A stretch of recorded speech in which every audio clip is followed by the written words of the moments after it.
I'm Sarah Nystrom from Sweden, aka Chief Omobowale, Communication Queen. Keep watching VOP TV. Hi, I'm Samantha Jacobs representing the States. Miami's in the house, and I want to make a shout out to VOP TV. I'm a humanitarian, and I'm also a rep in the film industry and the art industry. I help dreams come true, and I help you keep on that path. Shout out to VOP TV because you're helping people stay on their path too. Cheers. All right, my name is John Odibo. Keep watching Voice of the People because it's a fantastic station to be with all the time. Thank you very much. My name is Pastor Elvis Ciro, the convener of the Voice Achievers Award, and keep watching VOP. Yes, that is the channel for all the people. No color, no race. Thank you so much. Yo, ladies and gentlemen, this is Abbas Sunkan from the Netherlands. I am a designer and I'm here in Eco Hotel and Suits. Keep watching VOP, the voice of the people. Don't touch that. VOP TV. Now, you have more than a voice. Every hour, every day, the grapevine keeps buzzing. And together, we are committed to telling the stories that shape our world because your voice is our focus. Don't forget, our voice matters the most. Let us come together and share our concerns.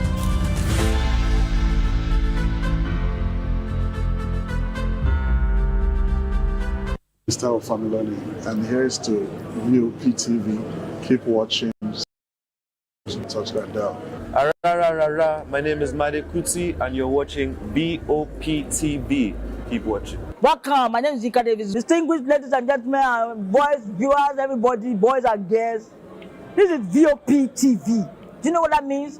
Voice of the People TV. You don't have a voice, don't come here. You better make sure your voice is heard. Make sure your voice is heard. Are you ready for the extraordinary? Something big is happening on your screen. Introducing VOP TV. Now streaming on SLTV channel 264. From breaking news to captivating conversations, news analysis, giving you all sides to the story. We break in-depth discussions on the issues that matter, from politics to sports, entertainment, and lifestyle. VOP TV on SLTV channel 264. Join us as we redefine what television means to you. Voice of the People Television, VOP TV. Now you have more than a voice.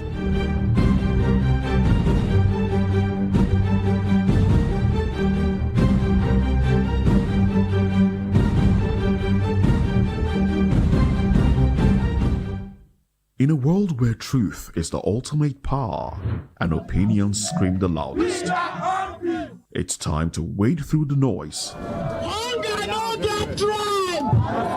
Hunger no get religion! And scan the human interest and trending topics that matter. Stay tuned to The Issues, your plugged buzz from politics to science and technology, social justice, and more. Let's tackle the tough questions and expose the truth. The Issues on Voice of the People Television. Don't just react, understand. Do you want your voice to be heard? Do you know that you matter in the scheme of things? The People's Voice, the show where ordinary citizens take center stage as we discuss the biggest stories that affect you and I. With you in mind, we facilitate lively discussions, debates, and interviews on the topics that matter most to you and I, from social justice to economic empowerment, education to healthcare, governance, and more, tackling tough topics and amplifying your voice. Join the conversation and make your voice count. The People's Voice. Make your voice count. Awards, the razzmatazz, music, fashion, interviews, and more. Spotlight on Voice of the People Television. Let's feed you with all the juicy stories in the global entertainment space, bringing you the glitz and glamour as it is hot. Stay tuned to Spotlight, 1 p.m. Monday to Friday. Spotlight on VOP TV. Entertainment like never before.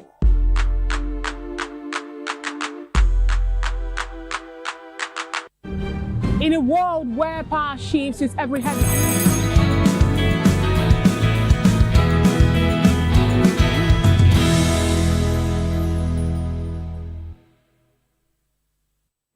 It's a beautiful Friday morning. We say good morning and welcome to VOP this morning. As usual, thank God it's Friday. I always get excited when we get to Friday because, like I say, I normally have time to rest over the weekend. And, this early morning wake up, do your shoe and come and all of that. Oh, well, good morning once again and thanks for joining us. I am Chukwuma Okoro. Now, let's take you through the interesting stories we have lined up for you this morning.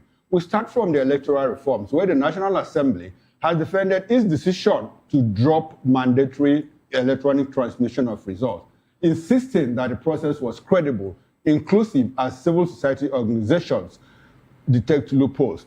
Now, from there, we go to Rivers State, where the lawmakers have suspended the impeachment move against Governor Fubara and his deputy, Ngozi Odu. And in the world of insecurity, dozens killed in Kebbi attack as forces launch new joint operation. Now, these are the major topics of discussion, but we also have other interesting topics that will weigh in the course of the show. Good morning, and thank you for joining us on VOP this morning. My name is Jane Ogoye. All right, then. Good morning to you. Yes, thank God it's Friday. I'm Moses Humphrey. So let's dive into it, take you through some of the conversations Nigerians are having. Now, the Nigeria's National Orientation Agency, NOA, has issued a stern warning to traders and market operators across the country, cautioning against hoarding and arbitrary inflation of prices of staple foods during the holy season of Ramadan and Lent.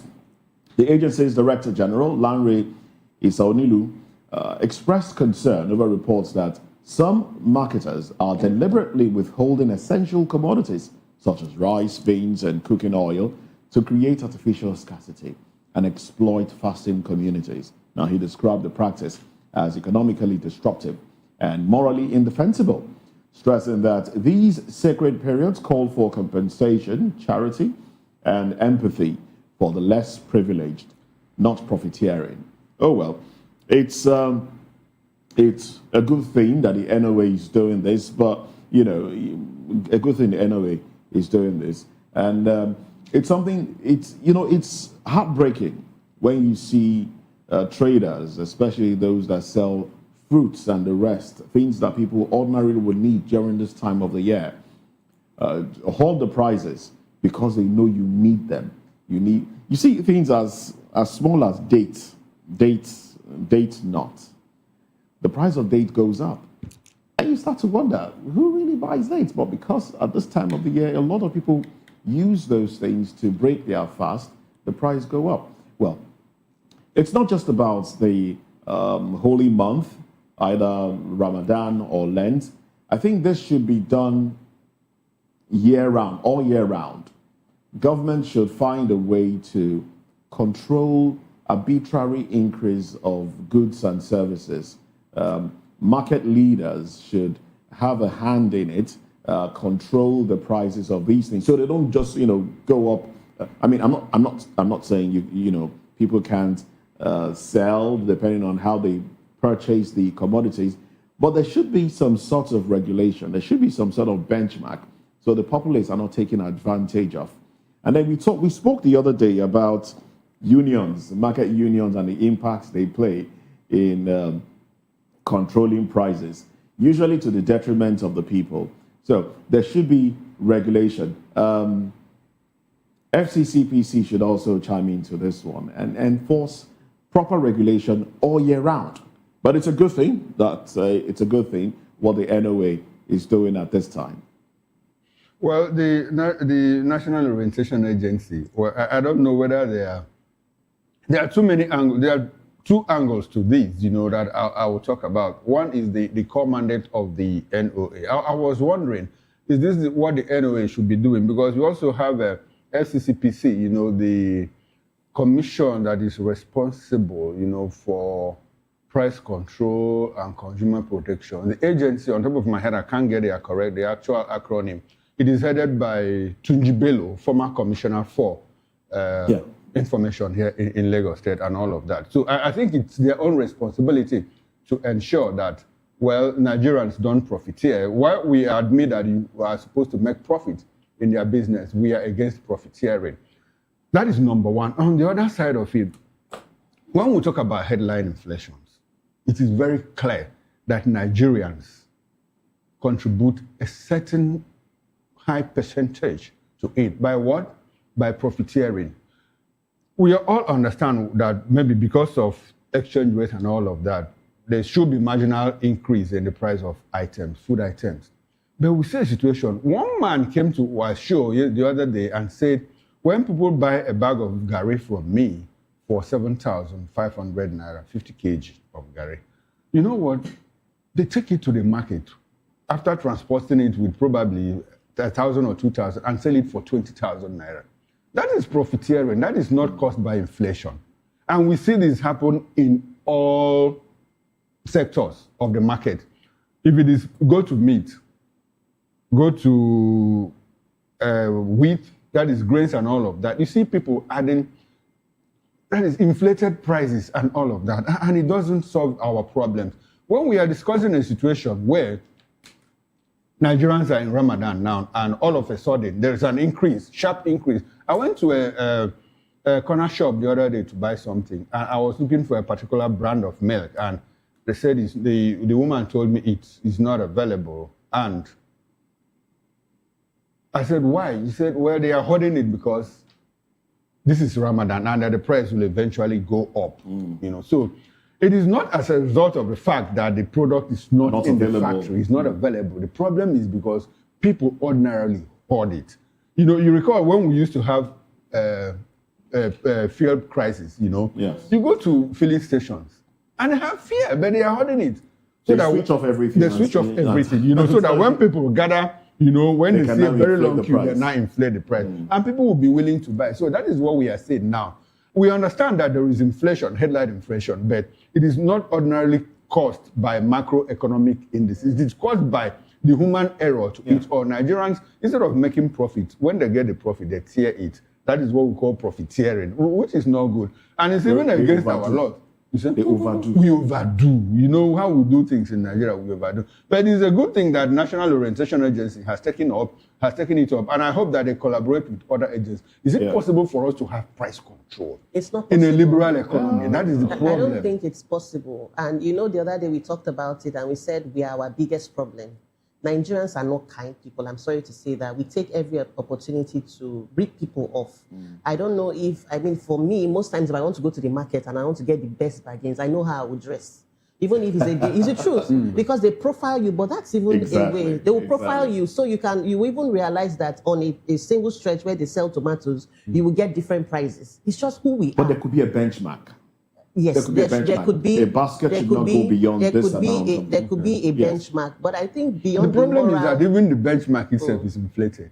That's the problem. Do we even have a unified benchmark? And I also think that besides the moral dilemma, the reason why these prices are also skyrocket, we shouldn't also forget that the cost of transportation is also factored in there. I mean, those are the macroeconomic indices. Let's take aside the fact that Nigerians help you set a price.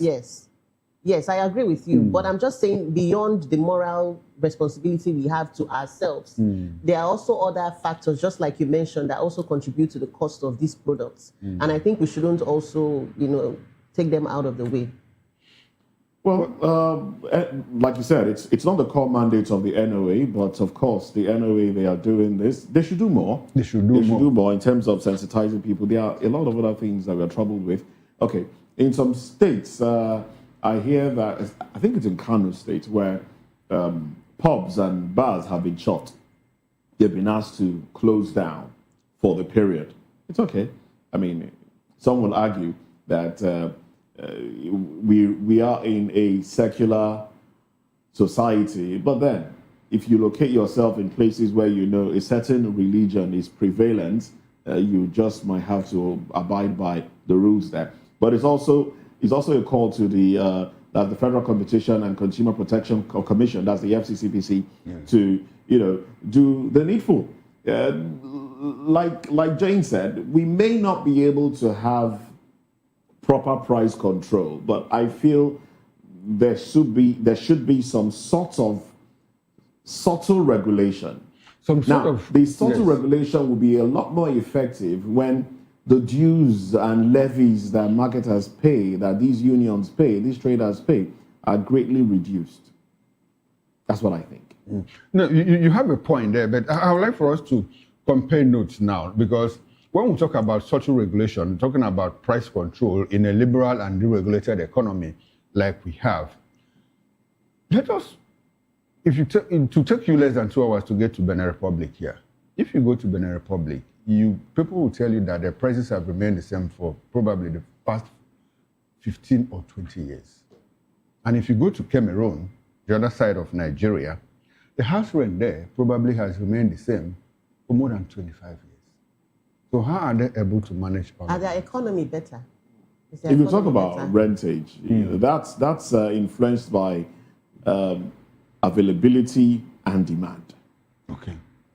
In certain areas where demand is high. Okay, now let's leave rentage out of it. Even beverages, their prices almost remain the same year in, year out.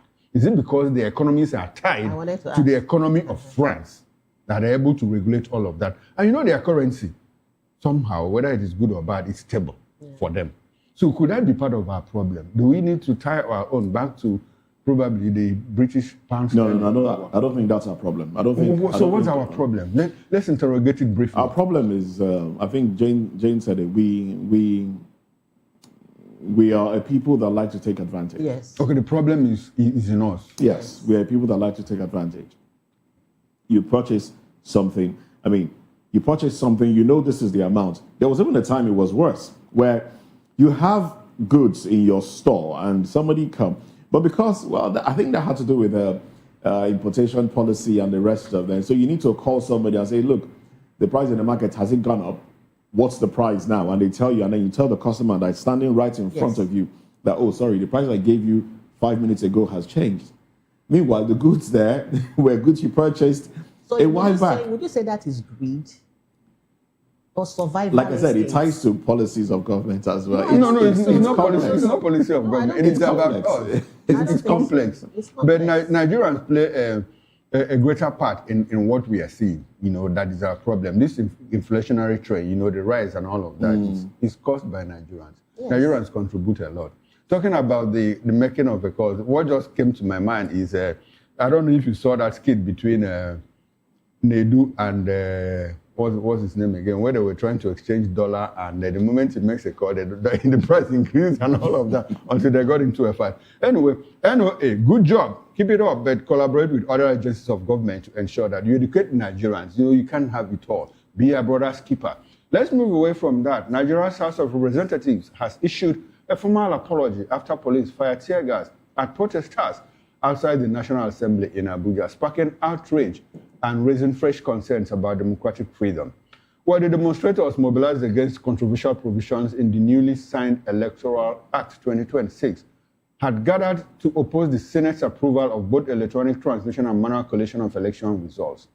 Tension escalated when protesters attempted to force entry into the complex, prompting police to deploy tear gas canisters, leaving several people injured and one woman reportedly fainted in the chaos.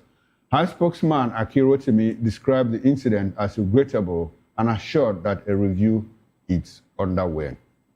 Well, there's a difference between apologizing and taking responsibility. They are two different things. When you apologize, you do take responsibility for what happened, how to tear gas Nigerians. But within the, ambit of the law, is it proper for protesters, to force themselves into the premises that had been cordoned by the police? That's where I get confused, because I don't know the final points of the law as far as it's concerned.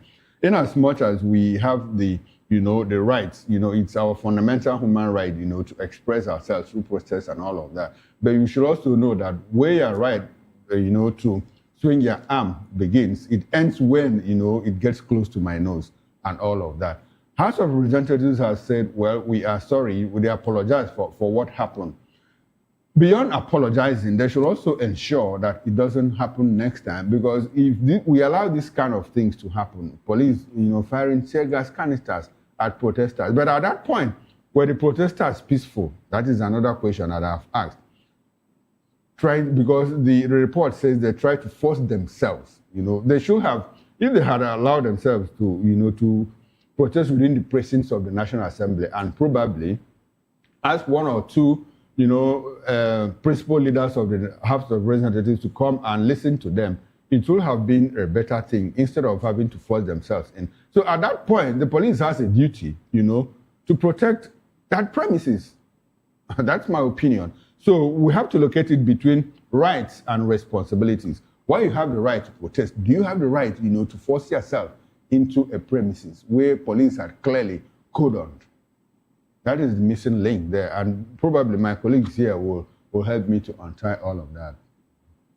Well, I liked what you said, the last line, but I think it's not enough for the apology to happen. It's on record already that this is a long-standing thing that has always happened. Anytime people protest, the police has to put out tear gas to scare them out, and usually it plays out this way. After the tear gas, there's apology. But Nigerians are not, what we are fighting for, the real apology rather, would be the what's it called? Help me here. The making sure that the electronic voters, the electronic transmission. Yes, exactly. Yeah. That's the real I spoke with someone yesterday, and he said, it's gone, and it's gone. That no amount of pressure that Nigerians pile on the president or the National Assembly will make them reverse that decision. Now, the option left for Nigerians, the opposition, civil society organizations, is to go to court and challenge it. And I say, go to which court? The court that an institution of government Nigerians are crying has already been captured. I mean, I'm talking about the judiciary. I disagree when you say no amount of pressure. No, that person said. Of course. Yes. And I understand that's the perception of our political elites. They basically take Nigerians for granted. They know how far Nigerians are willing to go. They know how to decimate our ranks. They know that, when you dangle a little this, a little that, people will shift stance, and then the whole protest or the whole clamor will die down. And that's exactly why Nigerians are still where they are, or where we are. We are not making progress because we are unable to hold our leaders accountable and demand what originally Don't you is think due it's unto also us. because they have trained us to believe that? No, they didn't train us. We are a laid-back people, for lack of a better word. No, we are laid-back. Nigerians are. Nigerians are not laid-back. Look at what we did to the military. Look at what we did to the military. I'm talking about this. At this point. I think what current Nigerians want is the survival. current Nigerians. Yes. I think it's just survival. No, it's not survival. Nigerians are If you're laid-back. talking about in the present, Nigerians are laid back. You push a Nigerian to the wall rather than fight back. I mean, any other animal will fight back. Some other people in some other parts of the world will fight back. But you push a Nigerian to the wall, and the next thing is they break the wall, they find a way out. I mean, they just continue moving. If you continue to push, they continue moving. I also think it's because they feel, oh, I don't need to face this now. There's another way. I can't come and kill myself. Exactly. I also think because we are divided along religious lines. No, it's not even about that. There's a bit of, because most we times... are looking at the individual as a unit of analysis, not as a collective. Yeah. If you push someone to the wall, a Nigerian, he will help you break the wall and find continue moving. So I can, like Moses said, I cannot come and kill myself. But why do we have that mindset? Because we like life too much. We love life too much. Survival now. Because we are lazy. I never make my money. Make I no go die for Nigeria. That's the mindset. Some historians will tell you that part of why we have that mindset is because we didn't even fight for our democracy in the first place. It was on a platter. It was given to us on a platter. Did Ghana fight? Ghana seemed to. There was more resilient. No, there was a lot more pushback in Ghana. There was a lot more demand for democracy in Ghana. At what point? And why are you bringing Ghana into this? No, because Ghana has become a model of democracy in West Africa. Yeah, we should be proud of Ghana. Yeah, we are proud of Ghana. We are proud of our brother Ghana, our brother countries, Ghana, and all of his kinsmen. Oh, well, let's move away from those conversations and let's touch on a few others now. or better still, I think we'll just go to the papers because we do have quite a number of papers to touch on this morning. So let's just go to Nigerian Tribune. CSOs, ADC, Kwankwansia kick over Electoral Act 2026. We'll touch on the riders much later when at 10 o'clock during newspaper review. But more headlines here, window headlines. Pengasson faults Tinubu's executive order, says it's direct attack on PIA's provisions. Rivers Assembly halts impeachment of Fubara deputy. Gunmen attack Ondo community, kill monarch. And then you go further down, you have CDS. Army chief flag off Operation Savannah Shield in Kwara. Abdul Razak commends Tinubu. It's a brief relief to our people, he says. CDS seeks public support for operation. Osun splits Oshobo Iwo Ibadan Road to 3 contractors for timely completion. And then you have more headlines here. Naira seen extending gains as African currencies hold steady. And on health, pre-competition sex can actually boost athletic performance. Study. Oh well, we have bigger problems on our hands than that right now. Oh well, these are the headlines on the cover page of Nigerian Tribune. And the Punch leads with Tinubu's executive order. Federal government states LG's allocation may increase by 15 trillion naira. President moves to channel all proceeds directly to Federation accounts. NNPC, NUPRC, NRS revenues affected. Banditry, CBS, Kwara government rally troops as Operation Savannah Shield begins. Naira hits 2-year high at 1,347 to $1. DSS invites suspects as wife opens up on Dandi Yatta's abduction. El-Rufai's lawyer protests home raid amid ICPC detention. Federal government defers 70% of 2025 capital budget to 2026. Now let's quickly run to the Guardian newspaper with the window headlines. Retract executive order. Pengasson tells Tinubu warns of threat to PIA. NLC fires back at APGC, Gencos over 6 trillion naira bailout demand. Senate grills economic team, considers trimming 2026 budget. Now the big story, African leaders, how oldest presidents tighten grip on youngest continent. More story from the Guardian newspaper. Like Rawa terrorists killed 34 in Kebbi communities. That's a very sad one. U.S. troops deployment to fight insecurity in national interest, says House of Representatives. I'll take that again for emphasis and clarity. U.S. troop deployment to fight insecurity in Nigeria is in our national interest, says House of Representatives. Reps to vote on 1999 constitutional amendment proposals. CSOs predict apathy as FCT poll tests new Electoral Act, Annex 2027 readiness. Opposition and CSOs kick as Electoral Act amendment widens 2027 fault lines. And the bottom strip headline, Rivers Assembly suspends impeachment proceedings against Fubara deputy. That's it from the Guardian newspaper. That's pretty much. Should we take the Telegraph? Okay, yes, we can. The New Telegraph leads with Electoral Law 2026. CSO slam NAS, Tinubu, warn of grave risk to 2027 polls. Terrorists raid military base in Borno, kill 8 soldiers, injure 23 and others.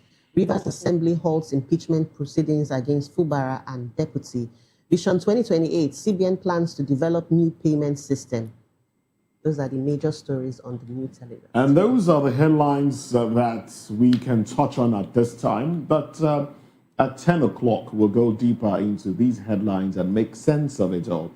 And we'd like for you to join us then as well. But in the meantime, let's look at the electoral reforms and the impact it's having on Nigerians. Now, NAS defense decision insists process was credible, inclusive, as civil society organizations warn of loopholes. Well, let's look at this when we come back. Stay with us.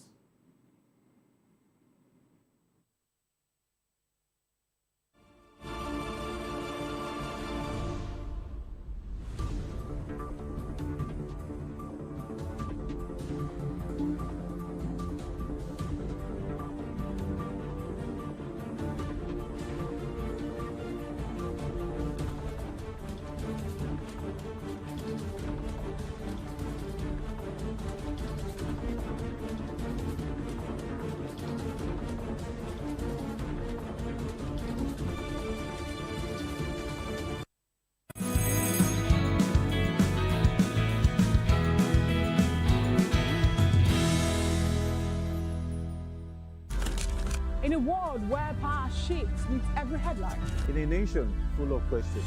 In a world filled with noise, the truth needs a voice.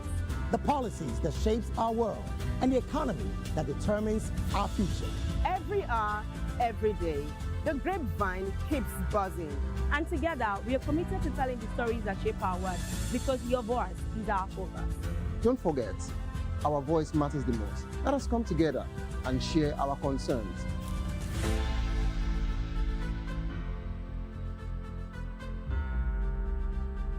Mr. Ofamiloni, and here's to VOP TV. Keep watching, stay tuned, do not touch that dial. My name is Made Kuti, and you're watching VOP TV. Keep watching. Welcome, my name is Zika Davis. Distinguished ladies and gentlemen, boys, viewers, everybody, boys and girls. This is VOP TV. Do you know what that means? Voice of the People TV. You don't have a voice, don't come here. You better make sure your voice is heard. Are you ready for the extraordinary?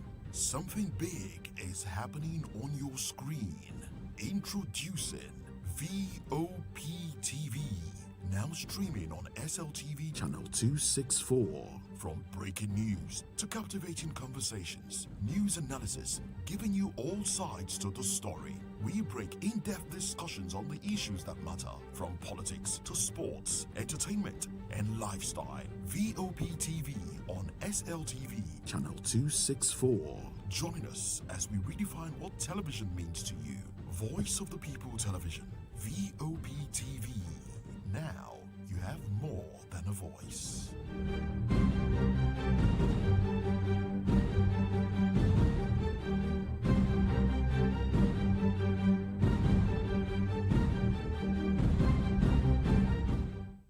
In a world where truth is the ultimate power and opinions scream the loudest, it's time to wade through the noise.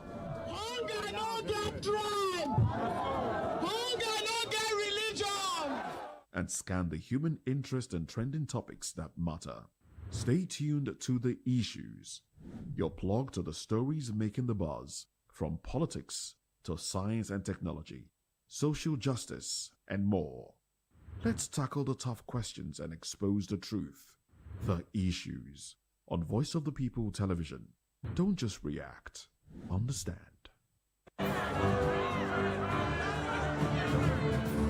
Do you want your voice to be heard?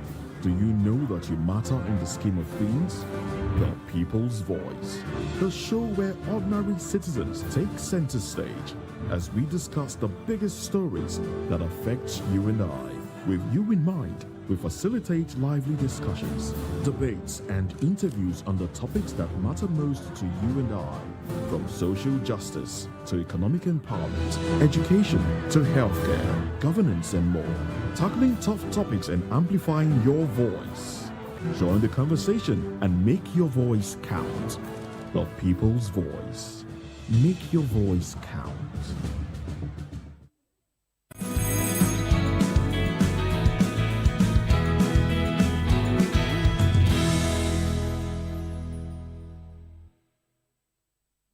Welcome back and thanks for staying with us. If you are just joining us, this is VOP This Morning. The newly assented Electoral Act 2026 has sparked a fierce national debate, with the House of Representatives defending it as a step toward credible elections, despite admitting it is imperfect. While White House spokesperson Honorable Akiro Timi emphasizes that the law now expressly mandates the use of Arraign and electronic transmission of results, critics are sounding the alarm over Section 60, subsection 3.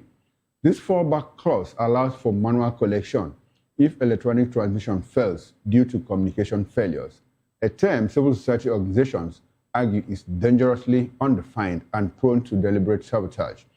While concerns also amount over the new 50 million naira administrative fee for political party registration and the restriction of result reviews solely to INEC officials, which activists claim creates a financial moat against youth participation and erodes transparency. Beyond the technicalities, the Act faces heavy criticism regarding the opacity and speed of its passage, with reports that lawmakers voted via voice vote without reviewing the final text, while IPERC and former INEC officials like Mike in Guinea have warned of dire consequences, suggesting that the no network excuse could reintroduce the era of incident forms and even endanger the lives of NYSC presiding officers at polling units if voters perceive technical glitches as fraud. As CSOs call for a nationwide simulation of the IRF system and the immediate publication of the Act's final text, the stage is set for a high-stakes legal and political battle over the integrity of the 2027 general election. Well, let's bring in our guest. We've been joined in the studio here in Lagos, we are broadcasting from Mr. Dele Fanimo. Dele is a reporter and a political affairs analyst. Good morning to you, Dele, and thanks for joining us on VOP this morning. Good to have you, sir. Good morning, everybody. Good to have you. Thank God it's Friday. All right, and we've been joined virtually by Mr. Eze Eluche. Mr. Eze Eluche is an attorney at law and as well as a political affairs analyst. Good morning to you, Barrister Eze Eluche, and thanks for joining us on VOP this morning. Thank you very much. I'm very grateful for the invite. Good to have you, sir. We appreciate your presence. Now, let's start from the studio here where we have Dele Fanimo. Dele, I mean, we are very conversant with this conversation. The House is now defending its actions. The Senate is defending its action. The President is even defending the action and said, well, we understand that it is imperfect, but it's a good starting point. Now, the Nigerians are asking, apart from, let me even ask you, Nigerians seem to concentrate more on the e-transmission clause, but there are other provisions of the Electoral Act. Something like, well, during the primaries, there's nothing like delegates again. It has to be direct. If you want to contest for presidency now and you are a Chukwumokoro political party, what you just need to do is the members of the political party will vote directly for you and not more delegates and all of that. So in all of this Electoral Act, are we overemphasizing the e-transmission of the mandatory e-transmission? Is that the only thing that will make our election free, fair, and credible? I would like for you to help us expand this conversation and make us understand the whole import of the new Electoral Act and how it is going to affect our elections 2027 and beyond. You see, ordinarily, the issue of e-transmission rate time shouldn't have been the major focus.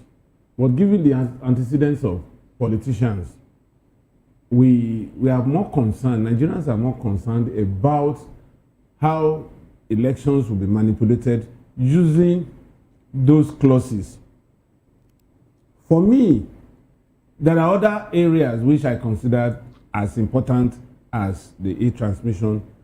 For instance, I've not followed through to the end, but I've read part of these new amendments.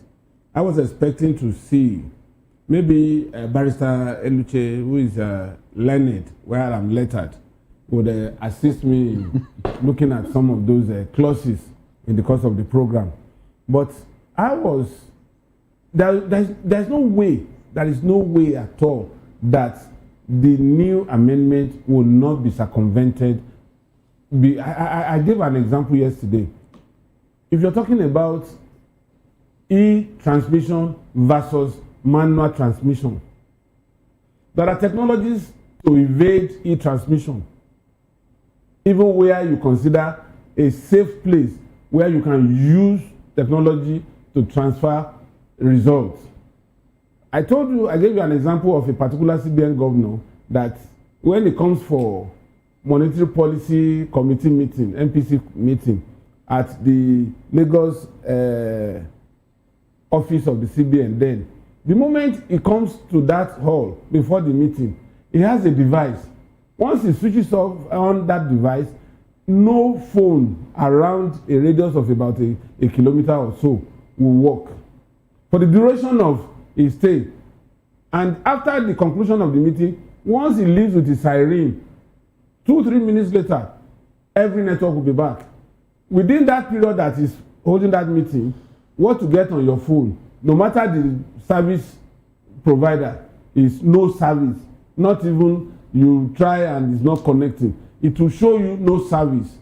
Everything will be dead. So what makes, and that was as far back as 2008, 2007, 2009, when he was CBN governor. The person I'm talking about today is Soludo, the current governor of Anambra State. So at the level of CBN governor, if you could acquire that kind of device as at that time, and with the level of technology leap today, somebody who is ready to spend like 10 billion naira on governorship election, how much would they sell that kind of gadget that will not be able to procure and use where he wants to have an advantage using the manual procedure rather than the e-process? So apparently your position is that the e-transmission is even is overrated. It's not clearly going to solve our problem. Yes. Okay. Now, another area that I feel concerned about is rolling back. Rather than using religion and religious sentiment to roll back to January 16, it should have been the constitutional provision that should be enshrined in the electoral law that states that between the election and swearing in, there should be a gap of 185 days, which is about 6 months. Given the fact that 30 days make 1 month, and in some cases 31 days. So that gives an allowance of 5 days in case there is 31st of 5 or 29. Or 29. So 185 days would have been enough for litigants to resolve at the tribunal, at the appeal court, and Supreme Court.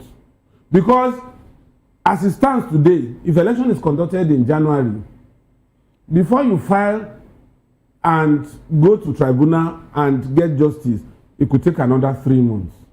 By the time you are in appeal, the person you are challenging his election is already at the tribunal on the seat, using the advantage of state power, using the apparatus of state, using the state resources to influence judgment. So that particular one, I was expecting that it would be included, but unfortunately, I am not aware. Maybe our learned colleagues here would explain. All right. Thank you very much, Mr. Fanimo. Now, let's quickly run to Barrister Eze Luche.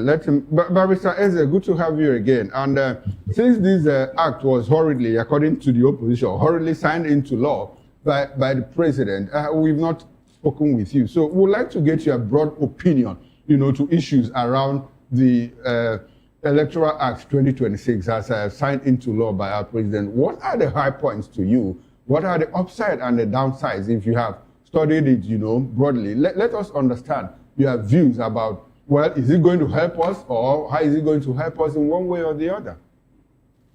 Well, thank you very much. Broadly speaking, I have always been against this whole idea of electoral reforms. Every cycle of elections, we do electoral reforms because we don't need them. We don't need them. And it's very clear. It is manifesting now. What we need to even checkmate more is the judicial process. It's our judges. Because in the last elections, if you recollect, the INEC chairman clearly stated that based on the Electoral Act, INEC made regulations and guidelines. Commonsensically, and even in law, when regulations and guidelines are made based on powers conferred by law, those regulations and guidelines become law. But the Supreme Court, the Nigerian Supreme Court, surprisingly ruled that INEC was not bound by those guidelines and regulations it made. And that was what threw the last elections to the winds. So the electoral process, we keep on regurgitating the same facts, electronic transmission, this and blah, blah, blah. And to what extent? The voters at the polling units should be able to know exactly what votes were cast. And within a couple of minutes, political parties should know their results and then be aware whether there is any hanky-panky playing out. But with regards to this, what was signed hurriedly by Mr. Bola Tinubu, we don't have any. Last elections, Nigerians thought, okay, maybe they will do some good, they will do well, but now it is very, very clear that these guys mean no good. And I'll give you specific examples. In Section 75, for instance, they said that for a political party to be registered, you must pay 15 million naira to register as a political party. That is insanity. I mean, where does that, what brings up such? You have INEC staff who are already paid, who are just to vet that the particulars brought by a political party are truthful. And now say the political parties have to pay 50 million naira to be registered. How much did the PDP, APC, and all these ones pay? Zero or near zero. So you want to make the electoral process. You want to keep more people away from the election circles. This issue, and secondly, the issue of electronic transmission, 60 subsection 3 of the Electoral Act, of the new Electoral Act.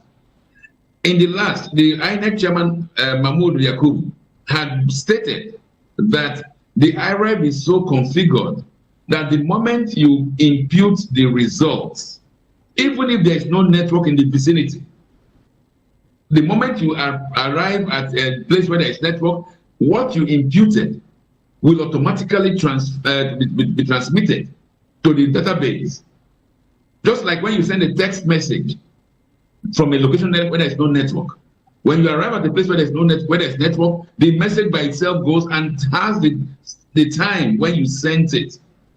So there is actually no need to make all this noise about electronic transmission. Once you are using the same IREB and you are using the same materials that were provided. So this, to me, this whole hullabaloo about Electoral Act is just to distract Nigerians. But let Nigerians become very conscious of the fact that these guys are out to force their way through. And the issue is what Nigerians now do to safeguard the process. And what I suggest Nigerians should do, irrespective of the various sections which were smuggled in or smuggled out, when votes are cast, know the number of votes you scored or your party scored in a particular unit, transmit to the nearest, maybe the collation officer, so that within minutes of the end of polling, the votes are known. And Nigerians must come out firmly to stand behind those votes, irrespective of what is thrown against us, because certainly they will bring in the security agencies, but we should not be bothered about them. We should forge ahead. That is the way I look at this process, and I don't believe in specifics, because the specifics are not even meant for us. The specifics are not meant for the betterment of Nigeria.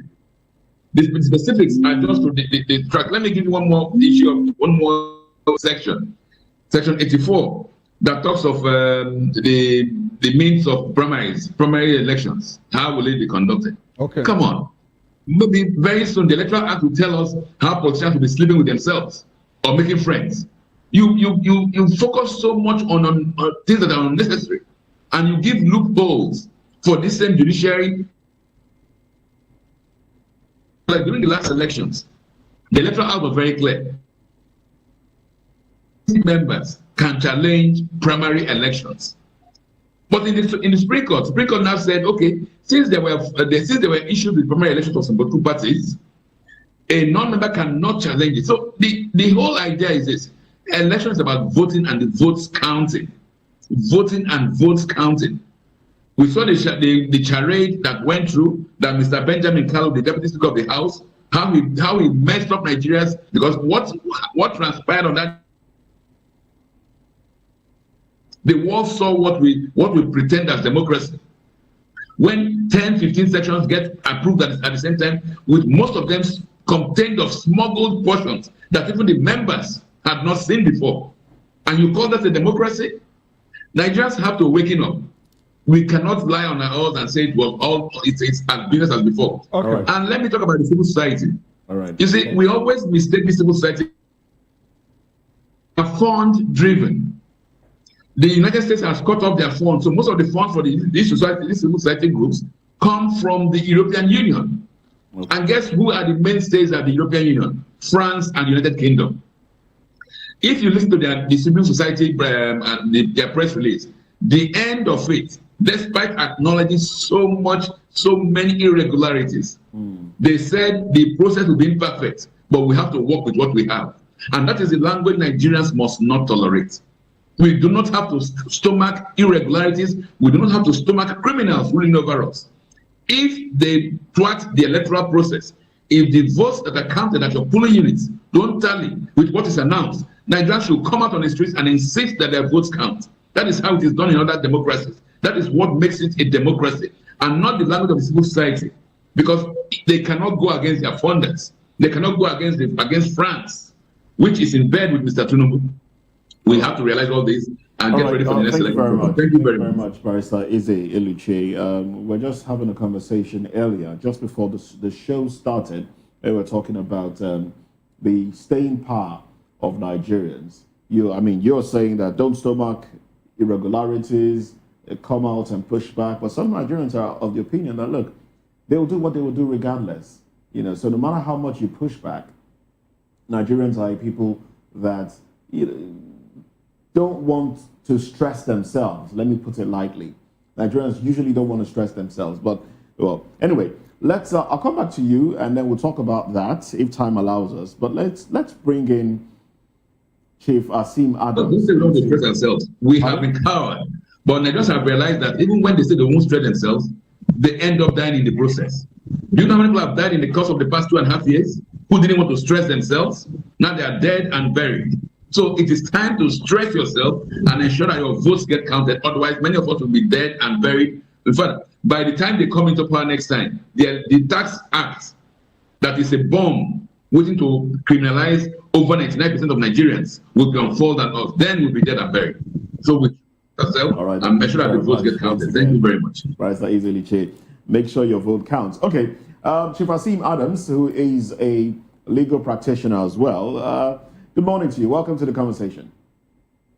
Good morning to you, everybody in the studio. My colleague is greet you especially.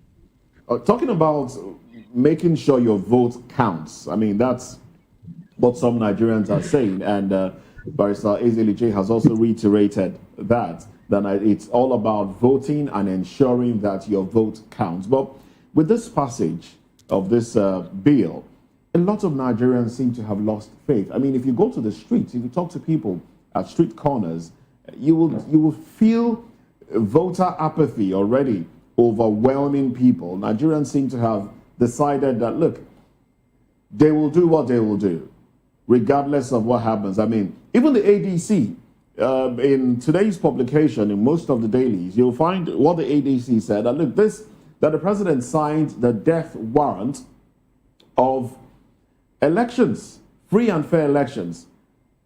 That's how it's been put out there by the ADC. So how can the people, what are the opportunities or what is available to the people in terms of ensuring that their votes count, especially as it concerns this particular law now?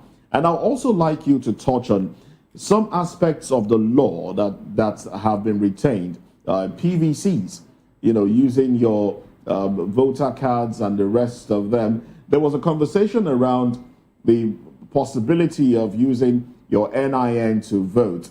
How much of that has improved and how much of that can help Nigerians execute a proper election? You see, first of all, thank you very much, Mr. Moses. I want to tell you that I do not know why the National Assembly should prescribing regulations for a dependent body like the INEC. That is where the problem is. JAM, for instance, was established by law, but they make the procedures on how students enroll and get their result is independent to them. When you see the National Assembly, an assemblage of politicians who are going to participate in an election, making rules for the people that will conduct election, you can never get a free and fair election. It's just like JAM asking students to come and help them make rules on how elections should be done or conducted. That is why we're having problems in Nigeria today. Now, let me tell you something very good. There are going to be a number of litigations in 2027. Mark this thing I'm telling you today. Litigations will be too many. Now, let me give an example because of time. Section 50 of the Electoral Act, a part of it for you people. What he's saying is that, subject to Section 63 of this Act, voting at an election and transmission of results under this Act shall be in accordance with the procedure determined by the Commission. That is Section 50. That is, which means INEC will determine the procedure of voting and the mode of transmission of results. Does that not run to this section 65 of the Electoral Act 22? Because section 50 is saying that INEC can determine the mode of election and the mode of transmission of results. They have not amended that section 50. You have section 60 sub 5 now, which was amended to say electronic transmission of results shall be the thing that will take place. Is that these two laws, are they not conflicting? You are going to see that litigation will arise from these two. Mark the 50 and 60. One is giving, one is taking it out. Then you look at section 285 of the 1999 Constitution. This particular section, why are they scared of why are they scared of amending this section? What does this section say? It talks about tribunal. After election, you do tribunal swearing president, you swear in governor. Why can't you amend it to say that no president or governor shall be sworn in until all litigation concerning the election has been taken care of? Why can't they amend that particular section? Now, let me take you also quickly to section 135. There are so many. I listed about 40. But because of time, I will only dwell on this. Section 135 of the election was not amended, of the Electoral Act was not amended. What is that section talking about? He said, an election shall not be liable to be invalidated. I use capital letters, invalidated. It shall not be invalidated by reason of non-compliance. Non-compliance, again, capital letters, with the provisions of this act. If it appears to the election tribunal that the election was conducted substantially in accordance with the principles of this act, and that non-compliance did not affect substantially the result of the election. This has been the problem. What this section is saying is that where it be, in the Supreme Court, another whatever was that P2B, yes, the court agreed that they were rigging in the election, but the court is now saying that the rigging did not substantially affect the result of the election. Now, if you agree that there was rigging in an election, must the whole election be rigged before you now say you nullify the election as case may be? Is rigging part of election process or valid election process? So if a man is able to establish rigging, why can't he invalidate an election based on the fact that rigging has been and you accept there was rigging? The third one, if you go further, 136 is placing the burden on proof of an election not being done well in compliance with the Electoral Act on the candidates. That is, I am the one to prove that election did not go well. So even if I prove INEC will sit down and be looking at me, we are saying that just like the burden of proof in criminal cases does not prosecutor who arrests a man, so he should rest with INEC because they are the ones who conducted the election. To now tell us that this election, this is how we did it, and there was no rigging, the election was done in compliance with the Electoral Act. That burden should not be on the candidate, it should be on INEC. That is why you see INEC is relaxing, and when I call for them, I can never win before a tribunal in Nigeria today. So you see, these are areas, because of time, I will leave it there. Yes. Is this section 138? Is this section 73? So many of them. Is it the guidelines 38 and 48 of the Electoral Act that Supreme Court said is not part of the Act? How come that the guidelines are not part of the Act? Okay. And why is it that there is a conflict now? Supreme Court does not recognize IRF as a collation center. Are you aware? Supreme Court judgment does not recognize, that is what they said in P2B's case. Supreme Court, the highest court in the land. Chief Adams, I mean, you have made this thing look so scary. And if I heard you right, you said that you've gone through it, and you pointed out more like 40 contradictions, and you've gone through only 3 of them. Now, that's huge and very scary. Yes. Anyway, we'll continue to interrogate it's all scary. of It has to be scary. It has to be scary. We have nothing there. All right. They should just allow elections should be see if we have men of integrity, we don't even need all these laws. Okay. For good election. All right 40, then. Barrister Adams. 40 parts. Barrister Adams, we'll come back to it in the course of the conversation so that we can expand it.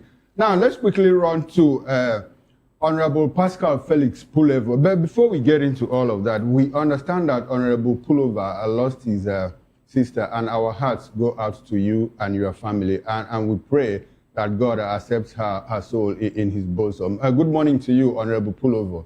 I'm sure you have followed this conversation. Our condolences to you and your family. Thank you very much. Thank you so much. Beautiful. My condolence to you, sir.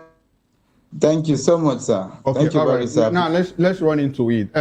Barrister Adams and Barrister Eze Eluche have taken us through some of the legal aspects of somehow the contradictions in the new Electoral Act and that was signed into law by our president. I will ask you if you know any legal implication or any legal contradiction that you have seen, you can tell us. But I would like for you to talk about the fact that, well, this same Electoral Act is amended, has said, well, the burden of electing delegates is no longer, of electing candidates no longer rests on delegates, but on members of the political party, what they call direct primaries.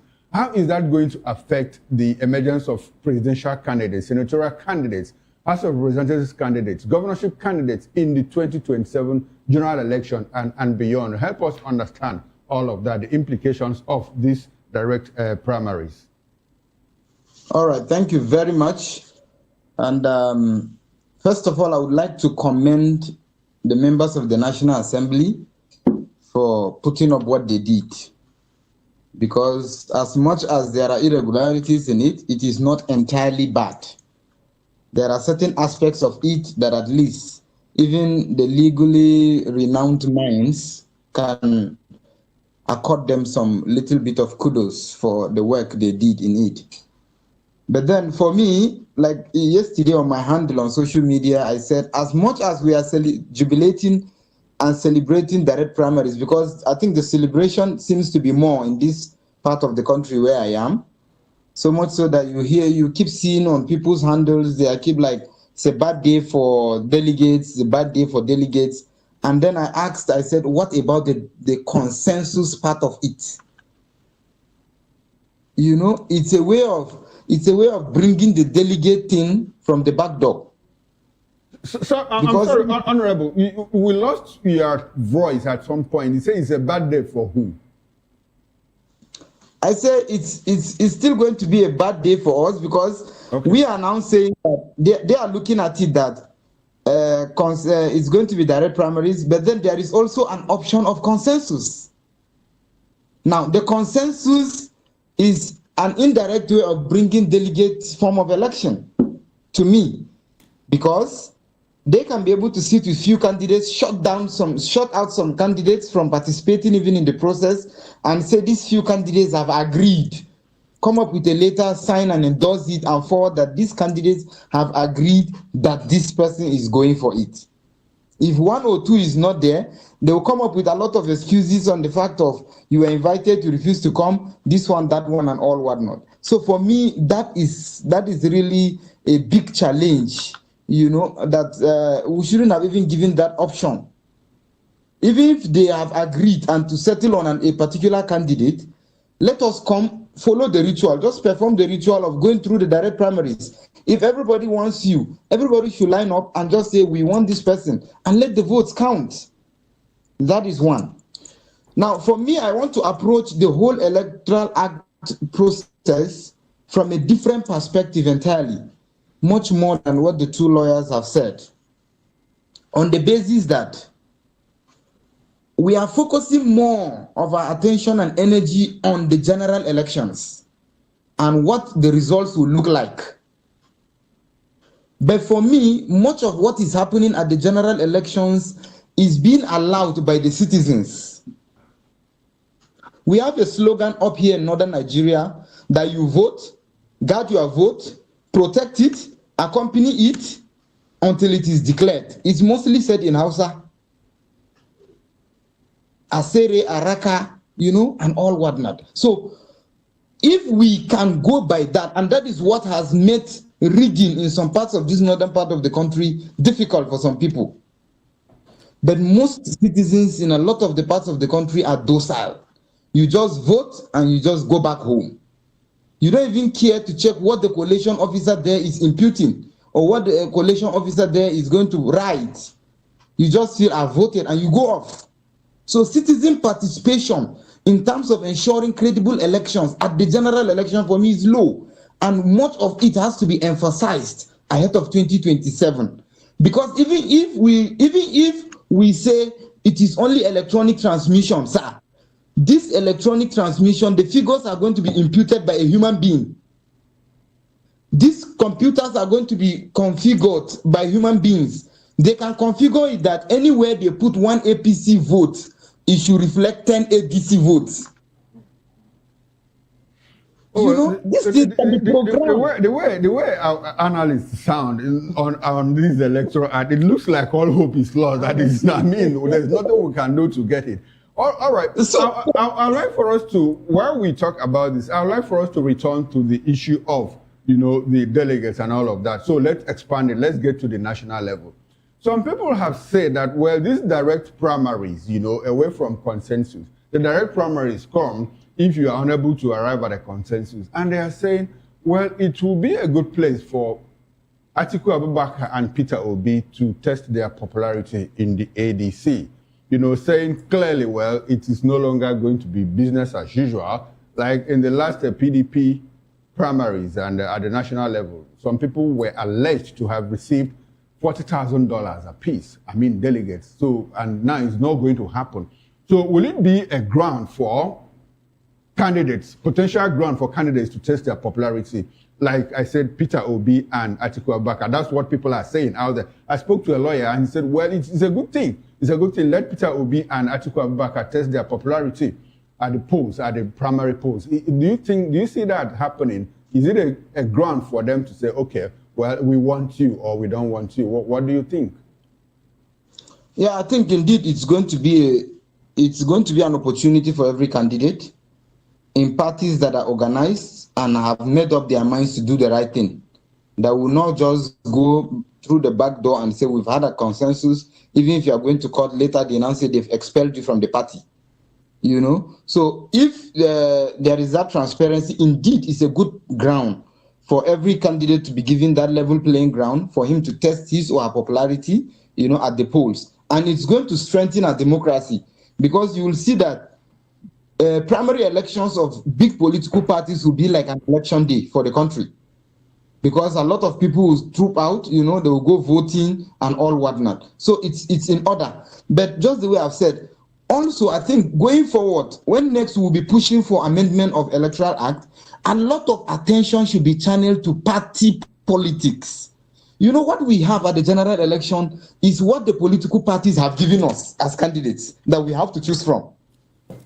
So if party A, B, C just put before you stone, beans, and rice, that is the only option left for Nigerians to vote on. So much effort should be because the political parties are the feeders for leaders for the country. So we have to, if we are insisting that we must have electronic transmission of results at general elections, we should also insist political parties to get this thing right. Political parties can also transmit results of their primaries electronically. It should be that strict because it is mostly at the political party level that the political funeral of a lot of persons' ambitions are conducted. Credible candidates with competence, capacity, and character are not given the opportunity because they are not in the good books of the powers that be in the party, and all whatnot. Even the direct primary stuff, the membership card and all. Like, for example, the APC now, they've been having a lot of back and forth with their membership registration process. They came and said e-registration and a lot of hitches. They've not been able to meet up with it. So many persons who want to be members of the party have not been able to register. So the political parties must get it right at their own level. Civil society organizations must channel and put their searchlight on that and their focus. We have to structure it from the political party level. If not, if the political parties are just left to do whatsoever they feel like doing and just give us whatsoever they can present, at the end of the day, it is Nigerians will be left with those persons they present as the only options they can vote on, which I don't think it's worthwhile for us. You know, so but for me, the direct primaries issue, it's a good one and it's a welcome development. If Nigerians are going to put in a lot of attention on it, we'll be able to achieve a lot of success going forward in 2027. But the whole thing, all right, then, stand to protect and defend the votes. Whatsoever that will be sent to IRF. Well, thank you very much. Defend the votes. That's what everybody's saying. Defend the votes. Thank you very much, Honorable Pascal Pulevo. And thank you very much, gentlemen. We've had Barrister Eze Luche and Barrister Asim Adams and also Dele Fanimo. But now let's move on to another conversation. And I'd like to start off with you, Barrister Asim Adams. When we come back, so let's ensure that your network is good, because we'll be going to Rivers State now. We'll be talking about the suspension of impeachment by lawmakers. That's impeachment of the governor and his deputy. That's Siminalayi Fubara and Ngozi Odu. Well, when we come back, we'll touch on this, and we'll be starting off with Chief Asim Adams. Join us again.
Well, thank you very much for joining us. Now, lawmakers in Rivers State have suspended impeachment proceedings against Governor Siminalayi Fubara and his deputy, Ngozi Odu. Now, temporarily easing a political crisis that has rocked the state since January. The impeachment move, backed by 26 lawmakers loyal to former governor and current FCT minister Nyesom Wike, accused the governor of budget violations, unauthorized spending, withholding funds meant for the legislature, and failing to present the 2026 appropriation bill, legal interventions, including a court order restraining the process, and had already slowed proceedings before the assembly formally suspended action during plenary in Port Harcourt. Now, the development follows reconciliation efforts led by President Bola Ahmed Tinubu, who recently met with both political figures to de-escalate tensions. The impeachment saga is rooted in prolonged power struggle over control of the state's political structure. Oh well, let's go to Chief Asim Adams now, who I can call a Rivers man, as he has his base over there in Rivers State, and also, well, I'll keep the other things to myself. Chief Asim Adams. Good morning once again. Good. So. Yeah, good morning to you. Once again, yes. So now, this is expected, because right after the president intervened again in the Rivers State issues, we saw Siminalayi Fubara and his godfather, Nyesom Wike, hold hands, got into the vehicle together, they seemed happy, and father and son made up. And, so this move, did it come as a surprise to you? I'm sure not. But can we say that now peace has come to Rivers State and all involved sheath their swords and enjoy, and the people will enjoy the dividends of democracy without intervention. And are you privy to any other information that says that the governor will now run for second term? Because that has been one of the what's been up for contention. All right, thank you very much, Mr. Moses. First of all, I must say that I am not privy to whether or the resolution or the terms of the agreement that was reached between the governor and the legislature. I am not privy to those. You understand? Because but what I know is that what we have in Rivers State is not peace, it's truce. Is there a word like truce? You understand? There should be a word like truce. Yes, there is, of course. You know, where parties will say, let's hold on and see whether it's going to work out as the case may be. I use that word carefully because peace can never be forced. You can't force people to get peace. Peace is a process. Peace is a conscious thing that parties will say, yes, I have agreed to be at peace with my neighbor. You can't force them to say you must be at peace with your neighbor or you must have peace as case may be, because peace is not forced. Even though I understand that Gandhi once postulated that the most disadvantageous of peace is better than a just war. Of course, it depends on the angle that you want to view it from. But for me, there's a truce. Okay. And once you have a truce and an olive branch has been, declared in war situations, there's relative peace. That is what we have in Rivers State now. Now, the Rivers people are very happy that this peace or truce has come about. Because in the first instance, it was an unnecessary war. It was an unnecessary imbroglio. The state has suffered. The people have suffered. You know what they say? When two elephants fight, it is the grass that will suffer. I don't even think that we have grass right now in Rivers State.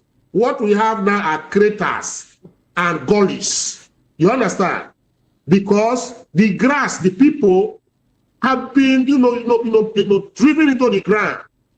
Starvation and hunger, unemployment has become a firmament in Rivers State. And the people are suffering. I would have suggested that quickly and just now, that the executive governor of Rivers State, with this truce, should roll his sleeves up and go about teaching out what we call dividends of democracy, even if it's for just 8 months. Now that the Godfather has said he can go about his ruling and rule. Let me tell you, education in Rivers State is in shambles. Health institutions are in limbo. You look at unemployment is in akimbo. The state is standing on its spindle legs with distended economic tummy. As I stay here in Rivers State, I cannot say whether I can have my next meal because right now everywhere is lull and dull. There's gloom, and the gloom is diabolic because activities are in a very shibboleth pattern that people are just wayward and hopeless right now. The governor has to do something. I do not know whether there is governance in Rivers State for the past 3 years because of these skirmishes and imbroglio. Anyway, he should quickly activate all the apparatuses, apparati, and apparatchik of governance to deliver.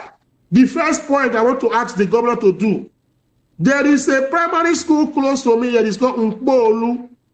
That school has been there. The students and whatever, they don't go to school anymore because of the environment. Everywhere there is overtaken by grass. In fact, reptiles and whatever you find it there. There's a big pond of water at Nkpolu Lake surrounding that particular area. Are we not putting too much pressure on the executive governor? Isn't that the duty of the local government? We are not putting pressure on him. When they are entering the till and the treasury, do people put pressure on them? When they are taking money to go and buy their cars and whatever, Do you put pressure on them? So if you are there as the governor, I'm just suggesting to you, these are the reasons because none has worked before. Okay. Those things are not in place. We are begging them to help us. All right. Even if he cannot achieve all I've listed, let him start something that is visible for us to see.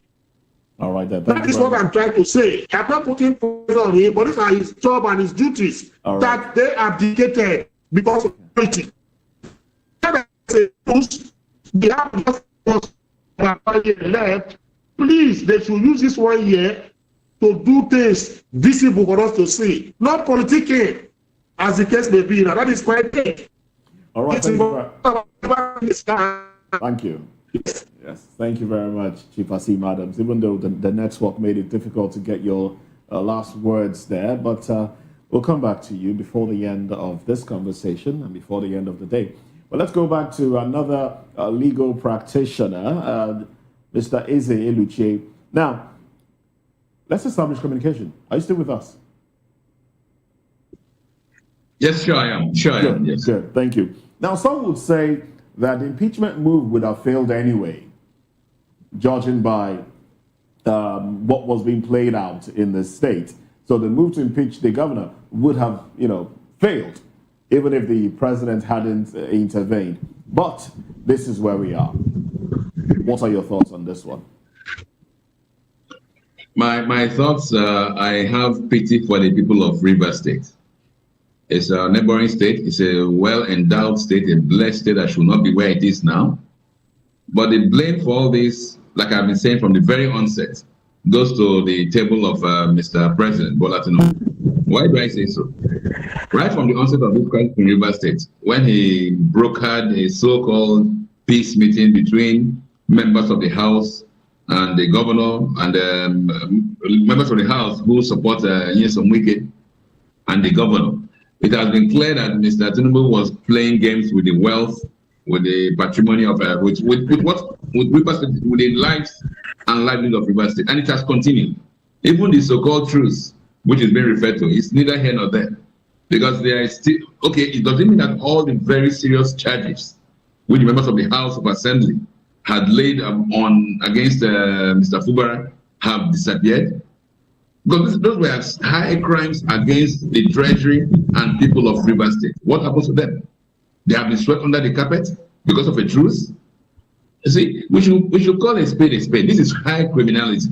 Mr. Bola Tinubu is trying to gloss over real criminal acts.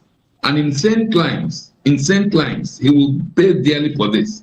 Because it's costing the people of Rivers State. I read through the list of charges the members of the House brought against Mr. Fubara.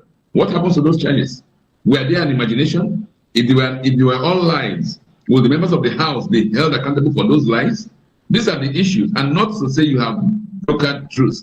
Because let me assure Nigerians, the truth that was brokered is to be able to funnel the funds of Rivers State towards Mr. Tinubu's electoral ambition, which is unfortunately what the funds of Rivers State have been used since 1999, right from the time of Peter Odili through the time of Amechi. The people of Rivers State have never really enjoyed the wealth of their state. Rather, it is used.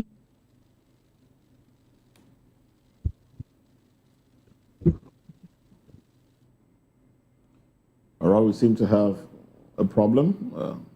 And then the federal government just takes it as it will. That is what Tinubu is doing now. At the end of the day, the people that suffer all this political gymnastics is the people of Rivers State, and they should put a stop to it. How do they put a stop to it? If you remember the last election, 2023 elections, Rivers State had the worst of all the elections. The INEC was so brazen in rigging. The mutilated from EC8 was all over. And the declared results of both the members of the House of Assembly and the governor showed that these guys are imposters. And that is what you get when you allow imposters to rule over you. That's why I call upon Nigerians. At the next elections, do not allow this, because you will end up in the mess Rivers State has been put now by these same characters who perpetrated the electoral fraud. And I agree with what the man who spoke from the north is saying.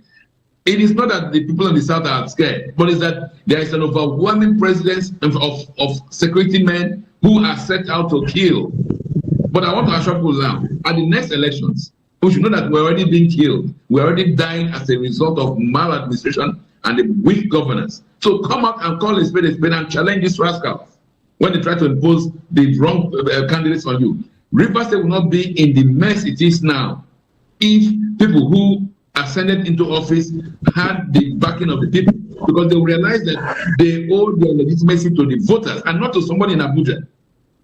Both Fubara and the members of the House of Assembly know that their allegiance is to the person in Abuja.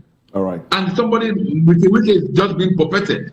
He's not been made to look like as if he has any powers. In real circumstances, who is wicked to challenge the city state government that can declare his mansion in Port Harcourt a drainage channel and bulldoze the place down?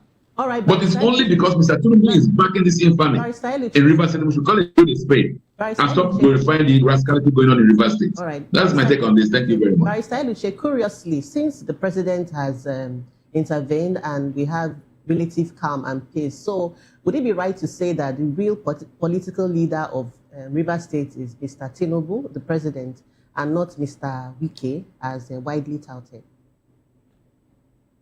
Well, Mr. Tinubu thinks that people can gloss over these high crimes. The issue is of intervening. What under democracy? What is he intervening for? What is his role? Where does it come in? He has the federal government to man. The people of Rivers should build their state. So his so-called intervention, like I told you, I said earlier, is just to ensure that the funds that will be used for the federal elections come out from Rivers State as at when due. So that's the whole idea, and not for the peace and interest of people of Rivers State. Like Barrister Sim said earlier, the infrastructure is decaying in Rivers State. The staff are not being promoted. Nothing is working in the state. The richest oil state in the country, and nothing is working there. And Tinubu is talking of peace. What peace of the graveyard? That's what Tinubu is working out for. But people of Rivers State should ensure that they vote next time to avoid this kind of circumstances. All right, then. Thank you very much. Let's just take this round. Let's get to Honorable Pascal Pulevo. Honorable Pascal, let's examine the president's intervention once again in this from your perspective. And we've seen Minister Wike now show us what a level of unity can do. I don't know what the joining power is, but we've seen, I think INEC might need to register another party, the PDAPC, because we've seen that play out in Rivers State, where Minister Wike brought, the chairman of both the PDP and the APC and said, look, this has not happened anywhere else in Nigeria where they come together. And then even in some parts of the FCT now, there's chanting of the PDAPC. What does this portend for Nigeria's democracy? All right, so we thank the president for his intervention, and in agreement with the two lawyers that have spoken earlier, I would wish to ask why now. So the president knows that indeed these guys who respect him, they will listen to him all the while. So why is it that it took him this long for him to intervene? Why is it that it is at this point to intervene? And that clearly paints the picture. It is not about the people of Rivers, but it's about the interests of the three of them, largely, in which the president is the chief beneficiary of the whole process. He wants to just ensure that there is a temporary peace, because whatsoever that is going to happen in the Rivers is just temporary. It's just temporary peace now. He's doing all he can to ensure there is temporary peace, and then they work for him, and he secures his second term. Then after that, if they like, let heads roll, he doesn't give a damn. That is sad. And the whole thing is back to the people of Rivers. So you can imagine, just like Barrister Eze asked, what happened to those charges? Genuine issues of concern that have gone against the constitution of the country. They've been swept under the carpet because of politics. We are playing politics with the lives of the people. A lot of persons have died in the course of this mess. A lot of infrastructure were destroyed in the course of this rift. But all of a sudden, because of few persons' interest, we are saying, oh, let's just put these things aside, let's just forge ahead. We assure you of automatic ticket, everybody will come back, blah, blah, blah, and then we push through. The main people, the people of Rivers, are the ones at the receiving end. And just the way I said earlier, the whole thing is on our hands. The citizens must rise and take these things. Rivers is over 10 million persons. But from the councillor of the whole wards that we have in Rivers State, down to all the stakeholders that make up Rivers State are not up to 1 million, sir. All of them. In fact, including Mr. President, they are not up to 1 million. From the councillor of your ward down, even appointed positions and all whatnot, they are not up to 1 million. Then holding the lives of over 10 million persons at ransom. All right, then. Thank you very much. To be docile. All so right. it's sad. And the people must be able to rise up because the people are the ones at the home. All right, then. Thank you very much, Honorable Puleva. Now, let's return to the studio where we still have Dele Fanima with us. Dele, in all that is going on in Rivers State, will you say that someone has won because it's been a battle? I mean, the impeachment proceedings has been dropped. So, in all of this, let's even assume that there's been a battle. Do you think that it is the Rivers people that has won? Is it Wike that has won, or is it Fubara that has won in all of this democratic fight? So, ultimately, you recall that some few months ago, when this, was it late last year or early this year, when this impeachment process started, I told you were shocked when I said they won't impeach Fubara. Because I knew that there was no way they could have impeached Fubara. Without intervention of the president? Or you knew that the president was going to intervene? The president was going to intervene. Okay. For his own gains. Because what actually happened was the members of the House of Assembly that were pushing for the impeachment of the governor did it out of selfish interest. They felt the governor insulted them in December by sending 100,000 naira each to them for Christmas. In the midst of several hundreds of billions of naira in the kitty of Rivers, which they feel entitled to part of it. So the only way they could jolt the governor to reality is to harass him. And the only harassment they could do was to instigate impeachment. Meanwhile, on the flip side, the president will not go and bring somebody who does not have resources of the state at his disposal to contest the next election. And you recall that I said Fubara will contest 2027 and he will win against all odds. But what the president is doing right now is to maintain a balance.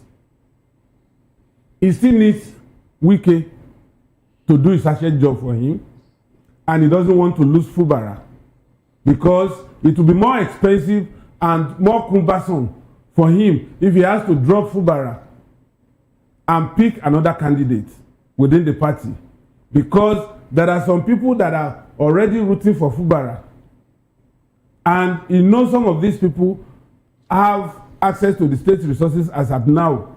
You think those people cannot easily switch to another person that no, they're not going to switch. Okay. You understand? This was the same thing that played out when Akeredolu. Even in the state, we knew that Ayedatiwa, the current governor, was not the best for that seat. But the permutation, except when you want to delude yourself and not fly along the tide of reality, that's when you think that you just assume and you want it and it will be done. But the reality in politics is such that if you do your calculation, you will know the next thing a politician will do. I've been sufficiently close to them. So the same thing that played out. In fact, the former finance commissioner of Akeredolu, who wanted to square up with Ayedatiwa, I told somebody in my state then, I said that this guy, if he doesn't take time, he will end up in EFCC cell and he will not be out until that election is conducted. As soon as they grabbed him, 4 days later, what did he do? He came out to say, I've dropped my political ambition and I'm supporting Ayedatiwa. So, Wike is on the side of the president, Fubara is on the side of the president, so and the president is just trying to maintain a balance. The president is the winner in all. So the president is the winner. Okay. There is no way Rivers people will win. All right. In this.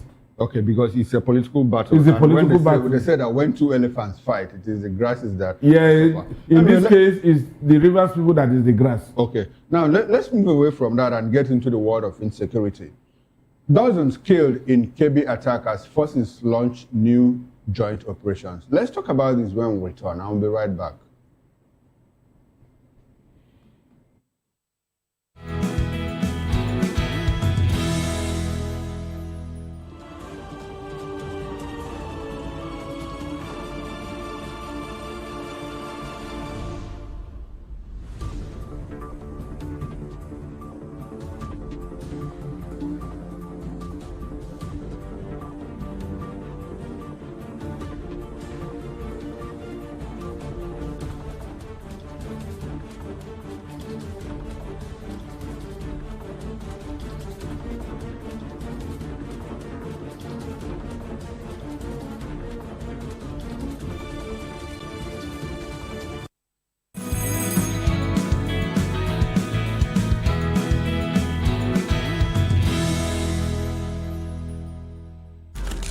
In a world where power shifts with every headline. In a nation full of questions. In a world filled with noise, the truth needs a voice. The policies that shapes our world and the economy that determines our future. Every hour, every day, the grapevine keeps buzzing. And together, we are committed to telling the stories that shape our world because your voice is our focus. Don't forget, our voice matters the most. Let us come together and share our concerns.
Welcome back. A wave of violent attacks has heightened security concerns across parts of Nigeria, with at least 34 fasting Muslims reportedly killed in coordinated raids on 7 communities in Kebbi State. Police say suspected members of Lakurawa group stormed villages, opening fire on residents and rustling cattle before fleeing, while security forces were deployed to restore order. In a separate incident in Ondo State, gunmen killed a traditional ruler after an attempted abduction at his palace, despite resistance from local security outfits. Authorities say investigations and manhunts are ongoing to apprehend those responsible. Meanwhile, military operations against insurgents recorded some progress, with troops reportedly neutralizing a former Boko Haram commander and arresting a suspected logistics supplier linked to terrorist networks. In Kwara State, the federal government has launched a new joint security initiative, Operation Savannah Shield, approved by President Tinubu, aimed at tackling banditry, kidnapping, and terrorists across forested regions, particularly Kainji Lake National Park. Officials say the operation will combine military force, intelligence, and community engagement to restore safety in affected farming communities and neighboring states. Mr. Fanimo, let's tackle this. What do you think is really happening? Because I also see that there's this trend of adopting traditional rulers. What exactly is happening? These so-called terrorists, they're just trying to make statements. And they're just showing that they could push back, regardless of the presence of America in Nigeria. And they are intentional about it. They are hitting hard. And it's also a complex situation that you don't even have enough intelligence because of their nomadic nature now. Unlike before, where you could say Lukarawa terrorists operate from northwest, Boko Haram from northeast, bandits part of northwest and to the north central. Now you cannot locate them. They come, they evolve and dissolve into thin air. So it's a very difficult situation now to really track them. They are so mobile that you can't even track them these days. So it's a big challenge for the security forces. And the abduction and killing of traditional rulers is also to make statements that we are beyond your reach. Wherever you want to strike, we will strike. And some of them are even writing in advance that on so date, at so time, we are coming. And in most cases, they do. And they live on their trail, like Fela sang, blood, tears, and sorrow. So how we're going to tackle this, it's becoming difficult for even me to hazard guesses as how this can be tackled. It's a big menace today in our country. So I'm sure that it is not, I know that particular village in my state, Agamo, is close to my hometown. And that place, indigenous or settlers from other races couldn't have done what they did to that traditional ruler.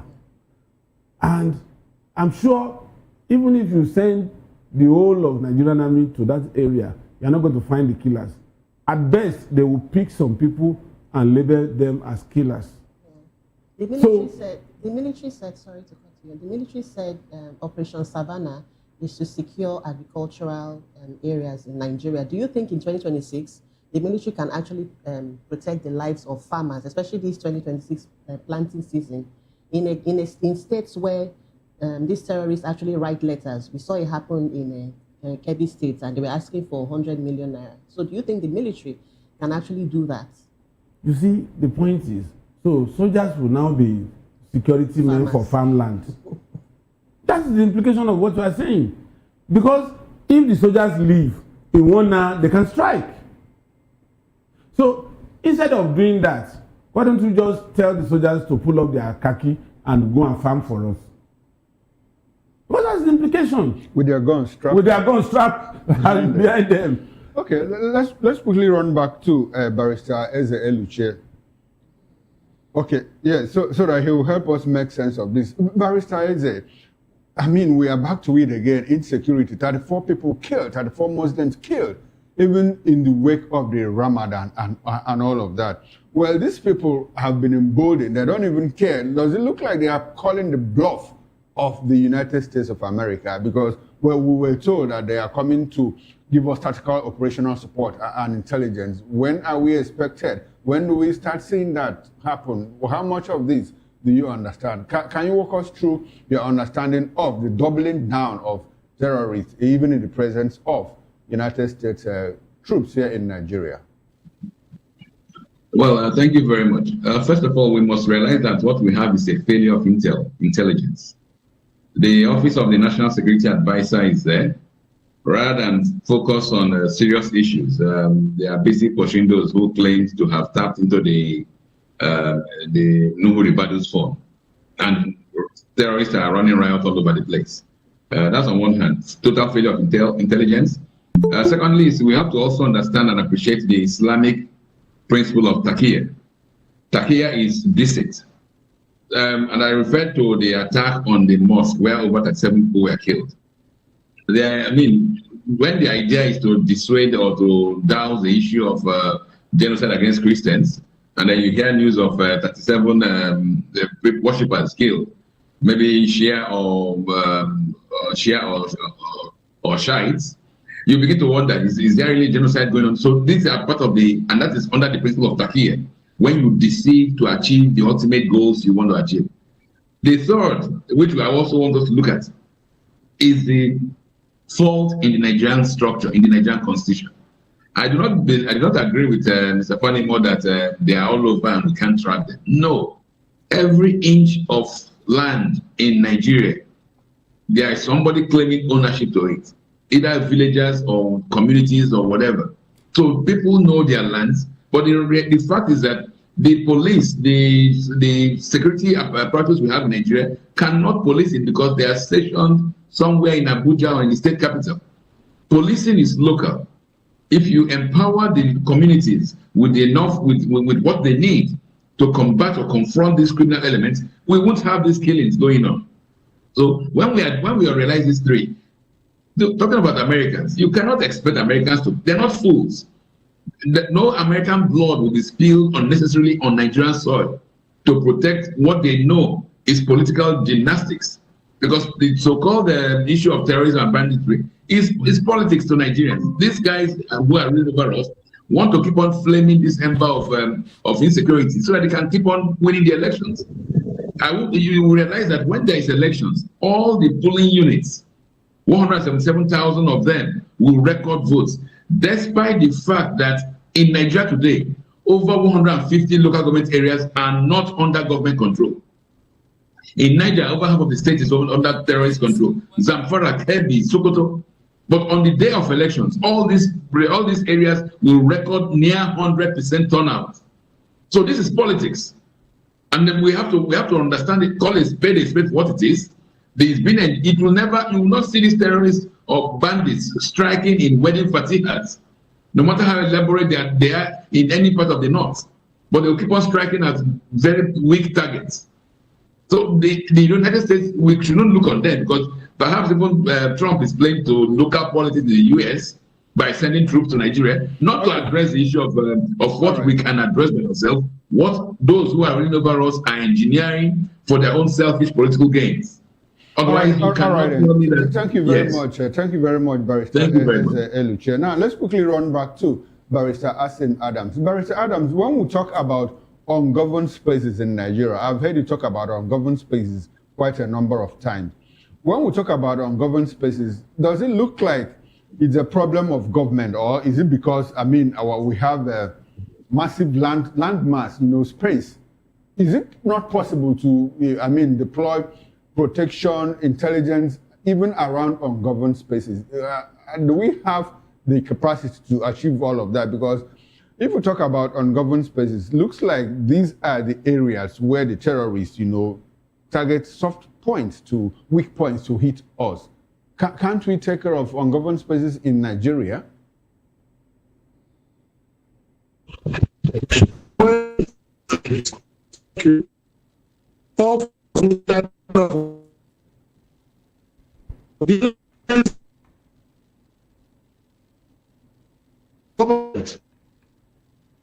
Oh, well, it's quite unfortunate. We do have a network glitch there preventing Barrister Asim Adams from continuing with his summation.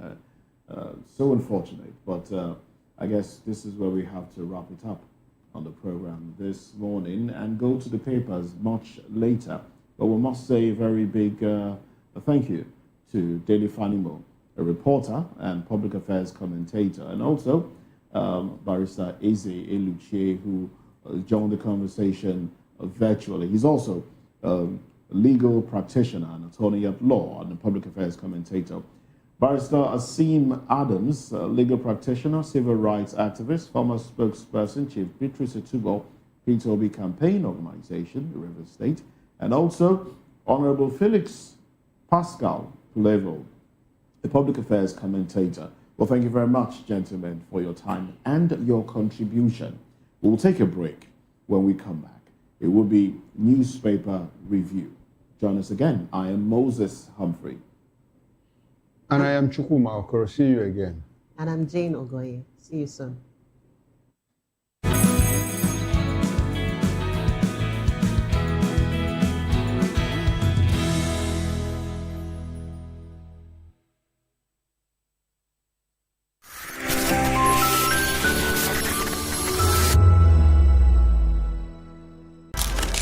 In a world where power shifts with every headline. In a nation full of questions.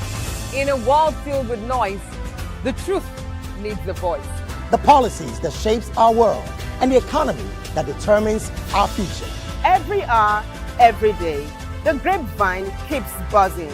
And together, we are committed to telling the stories that shape our world because your voice is our focus. Don't forget, our voice matters the most. Let us come together and share our concerns.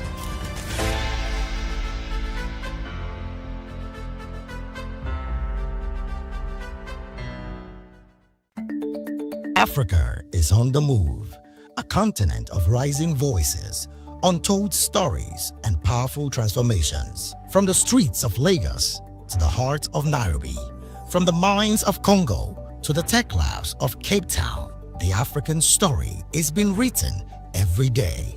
Bold, dynamic, unstoppable. This is African News on Voice of the People Television. We don't just bring you the news. We analyze and bring you Africa's heartbeat, the politics that shapes our nations, the economies that drives our future, the cultures that defines who we are, the voice that must be heard.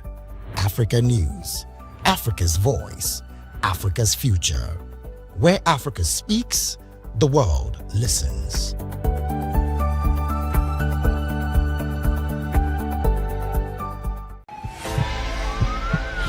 This is Health Check, your weekly guide to better living, smarter choices, and trusted answers. From everyday wellness to urgent health issues, we've got you covered. Health Check, only on Voice of the People Television, where your health has a voice.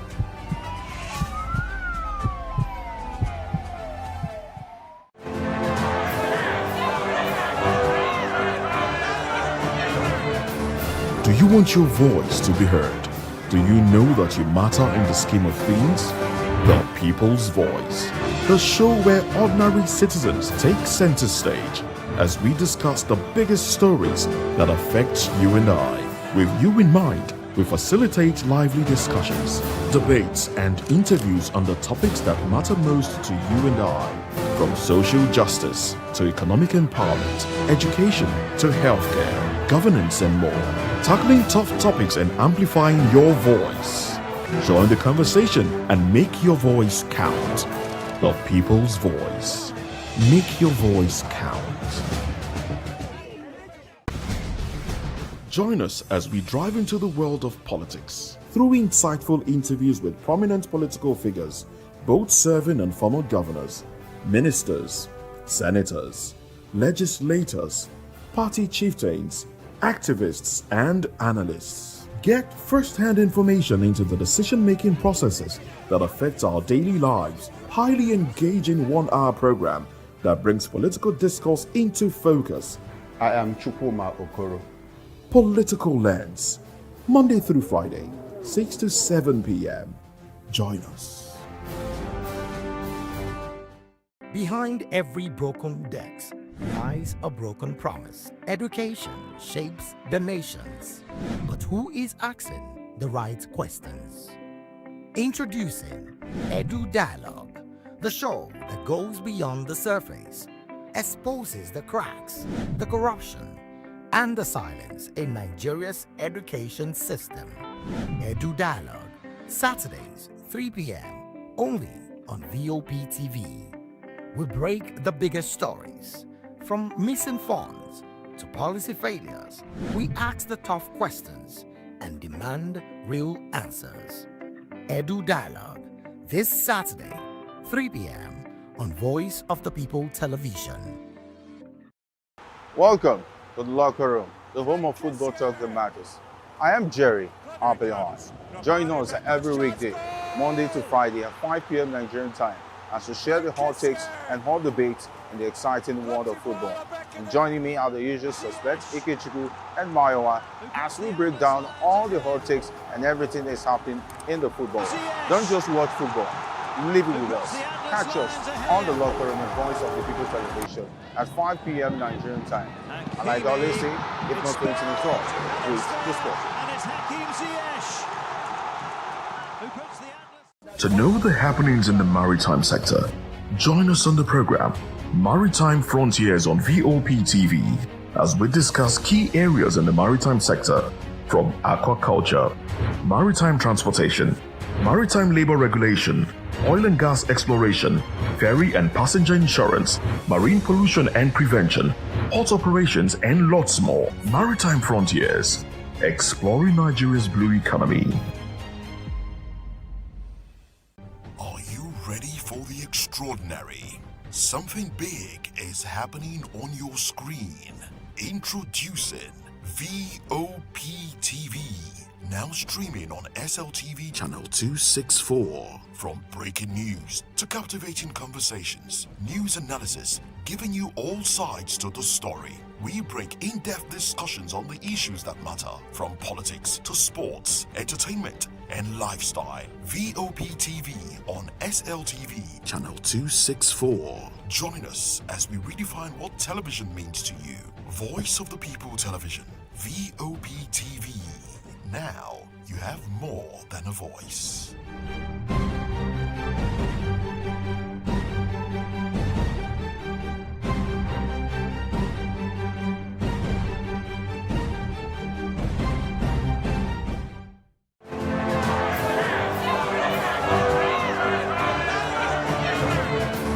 Do you want your voice to be heard? Do you know that you matter in the scheme of things? The People's Voice, the show where ordinary citizens take center stage as we discuss the biggest stories that affect you and I. With you in mind, we facilitate lively discussions, debates, and interviews on the topics that matter most to you and I, from social justice to economic empowerment, education to healthcare, governance, and more, tackling tough topics and amplifying your voice. Join the conversation and make your voice count.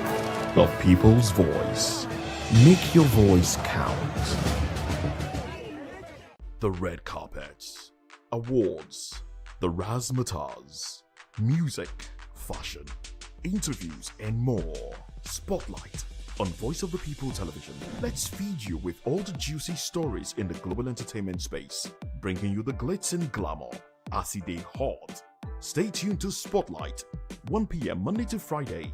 Spotlight on VOP TV. Entertainment like never before.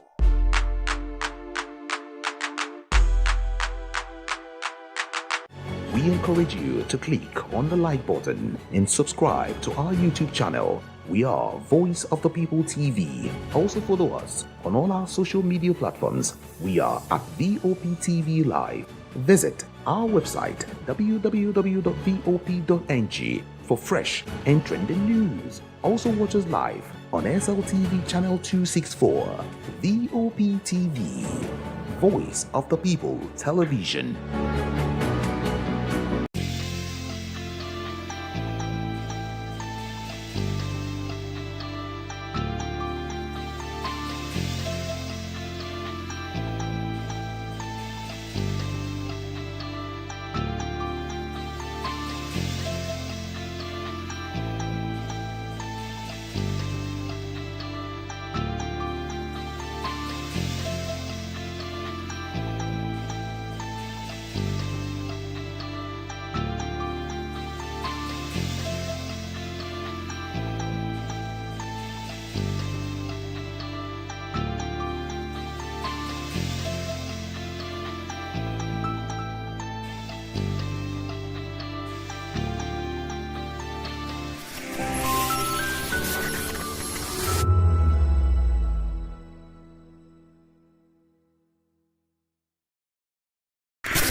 you don't have a voice, don't come here.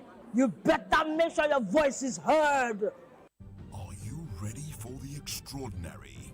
Something big is happening on your screen. Introducing VOP TV.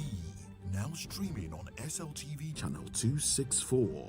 From breaking news to captivating conversations, news analysis, giving you all sides to the story. We break in-depth discussions on the issues that matter, from politics to sports, entertainment, and lifestyle. VOP TV on SLTV channel 264. Join us as we redefine what television means to you. Voice of the People Television, VOP TV. Now you have more than a voice.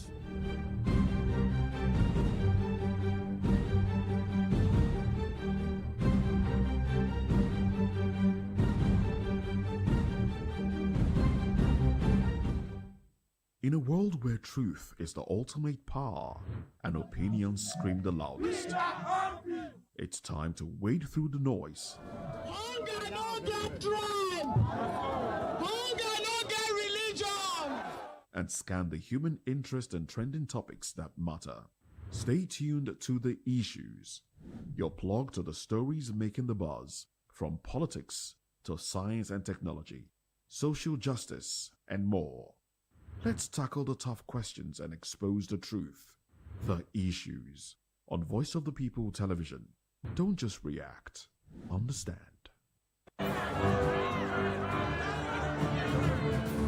Do you want your voice to be heard?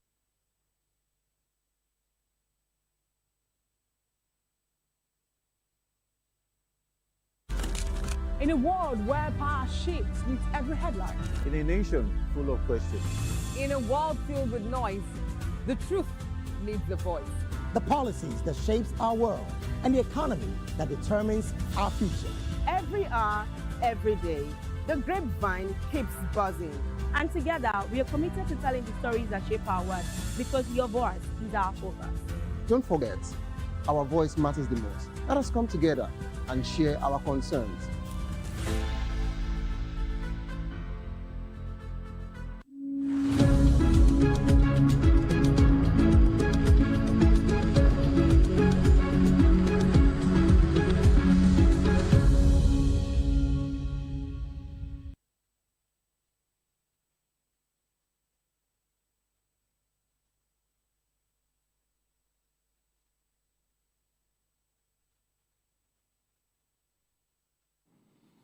Well, thank you very much for joining us again. This is Newspaper Review. I'm Moses Humphrey.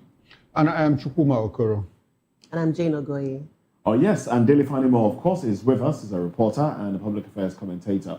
Well, good to have you stay with us. Now, let's dive into it. The papers are before us this morning. From the Punch newspaper, these are the headlines. Tinubu's executive order. Federal government, states, local government allocation may increase by 15 trillion naira. President moves to channel oil proceeds directly to Federation account. Chukwuma Okoro, I'm coming to you on this one. NNPC, NUPRC, NRS revenues affected. All right.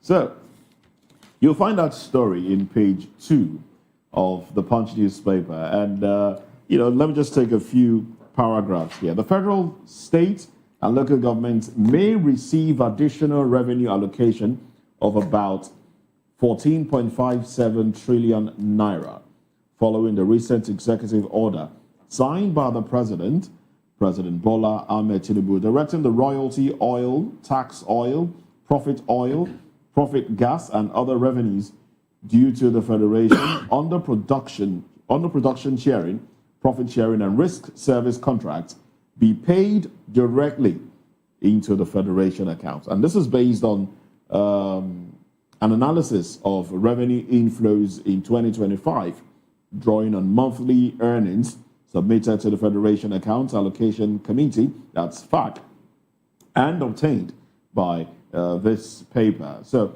this is a projection, basically. 14.57, roughly 15 trillion naira, to go directly into states, local governments, and federal government's account. Seems to be making a lot more money from, subsidy being gone. Yeah, but this is not subsidy. Okay. This is not from subsidy. This is from production sharing contract. Apparently, because I think what the president is trying to do is to score some kind of cheap political goal. You know why I say this? The president is aware, it's been brought to his knowledge that, well, a lot of money is missing in the NNPCL, and that because that is where the money is always paid. Now, the president has said, well, this production sharing contract, PHC, more like in joint venture, royalties and all of that between the international oil companies, including local prospecting and mining oil companies. Instead of taking that money to the NNPC, joint venture operators, instead of taking those monies, to the NNPCL, and we are telling stories about a certain amount of money missing. Now pay them directly into the federation account, where the federal, the central, and the federating units and the local governments will share the money. So what the point the president is trying to prove, well, you remove fuel subsidy and the governors are getting more money. So where are these monies going into? In the pockets of the governors. The moment they get the money, they increase their security vote. Meanwhile, in their states are, troubled by insecurity and all of that. And we are asking, how does that affect our macroeconomic policies?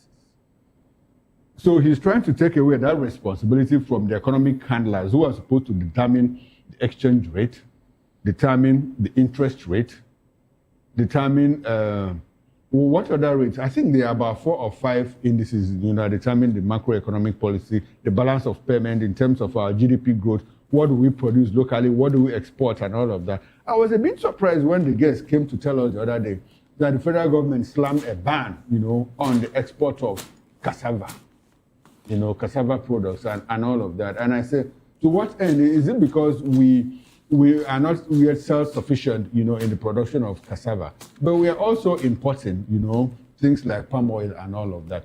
So until such a time that the federal government starts using the money that they make, to build up the economy in terms of closing the infrastructure gap, we are still talking about the deplorable condition of federal roads between the city centers and the hinterlands, the farmlands where these products are produced, and we are unable to convert them at cheap rates to the city centers. Yeah. It's affecting inflation. We are still talking about a high cost of fuel. We are still going up and down, from 1,000 naira to 800 and 700, and it's back to 800 and something naira again. And that particular index affects, every other thing about inflation. You recall that it was when the president made that, removal, that Fiat, removed by Fiat, executive Fiat, the petroleum subsidy, that we saw this skyrocketing inflation. At some point, it got to 38, almost 40%. But they've been able to manage it, be it as it may. At what point are we now? We hear that headline inflation has dropped to 15.1%. But is it reflecting in the market, in the lives of people? We hear that, well, producers are telling us we'll produce a bag of gari and sell at 7,500.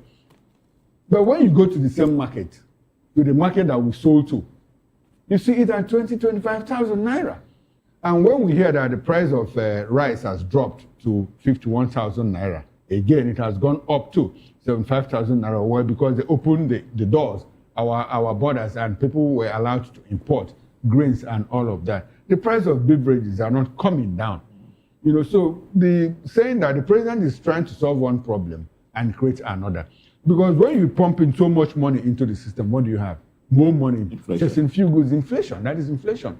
So instead of what the president should have done, if I'm to say, is to deploy this money to critical infrastructure development. Look at the president himself yesterday said, we don't even have broadband connectivity.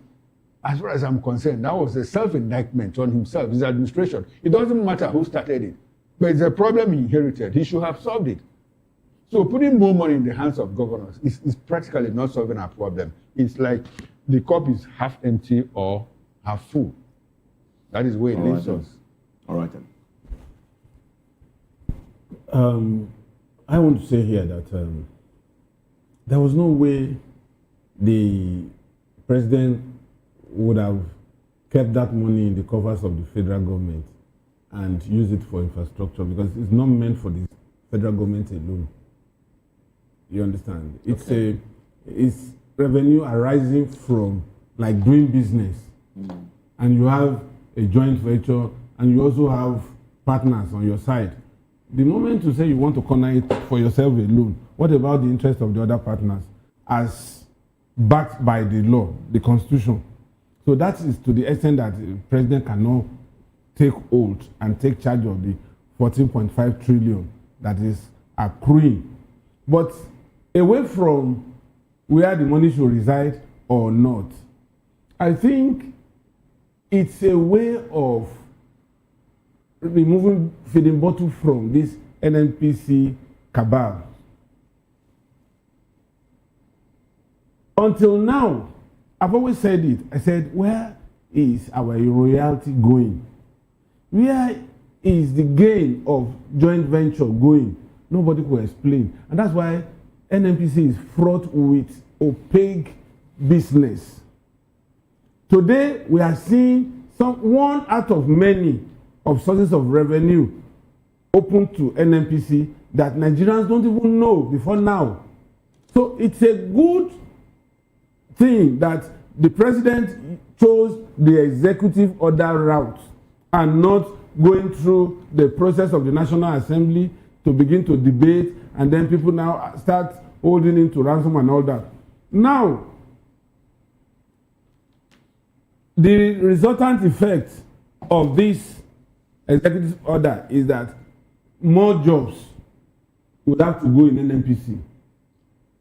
More jobs will have to go? Yes, because these people, they feed fat on this line of revenue to pay humongous salaries for job not done. I do workers in NNPC. Now you think that is so top heavy. They would want to have their jobs taken from them, just like it's not that the job will be taken, but where would the money come from? Already, the refineries are not working. But the workers, they are demanding for. But the point, what I am telling you, in fact, to underscore this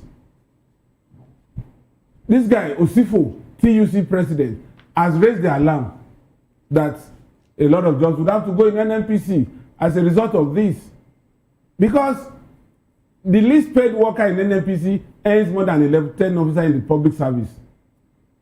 So, where is this money? And NNPC, as of today, is so top heavy that they require about 15 billion to pay salaries in a month for a job that is not done. If NNPC were to be run like a private concern, which was the original intent when it was migrated to limited liability company, who is that shareholder that will sit by and the company you bought shares into is not making a dime as profit, and then you still continue to pay the workers, you keep recruiting, you keep promoting, and you keep moving people up and down without any commensurate production to justify why they are there? So some jobs would have to go. Okay. But the point again is these governors, from all indications. The other day I was reading, a governor said before this administration, it was part of the last administration, and his tenure dovetailed into current administration. He said allocation was 7 billion on the average monthly. To the governors. Today it is 17 billion from 7 billion. Okay. Now with this, is likely to jump up to 25 to 30 billion. My point. No, I actually align with your thoughts. No, I'm not going against his okay, thoughts. yes, but I'm just trying to expand it. You understand? There's a point of disagreement. There's a point where I disagree. And the point where I disagree is the fact that this is not the first time we are earning royalties. You know, the president could have as well dumped it instead of taking it to FAC for it to be shared, which reinforces my point, my position that the president is trying to play cheap political goal. Because when we ask him now, he said he took money from NNPC and we are sharing, the governors are getting more money. The president could have as well dumped the money with the CBN, and the CBN will help us increase our external reserves and strengthen our currency. Absolutely. You know, because the fact that our currency is weak is part of the problem why there is inflation. Because when there is so much pressure on the forex, you know, what happens? The prices go up. Now, the currency itself goes up because people have to struggle. Could it be because we have a lot of loans to pay? So when states get their share, what states are owing is deducted. And that way, Nigeria might be able to pay off some of its loans. Don't you think so? No, it could also be, but then, even at the rate that we are paying now,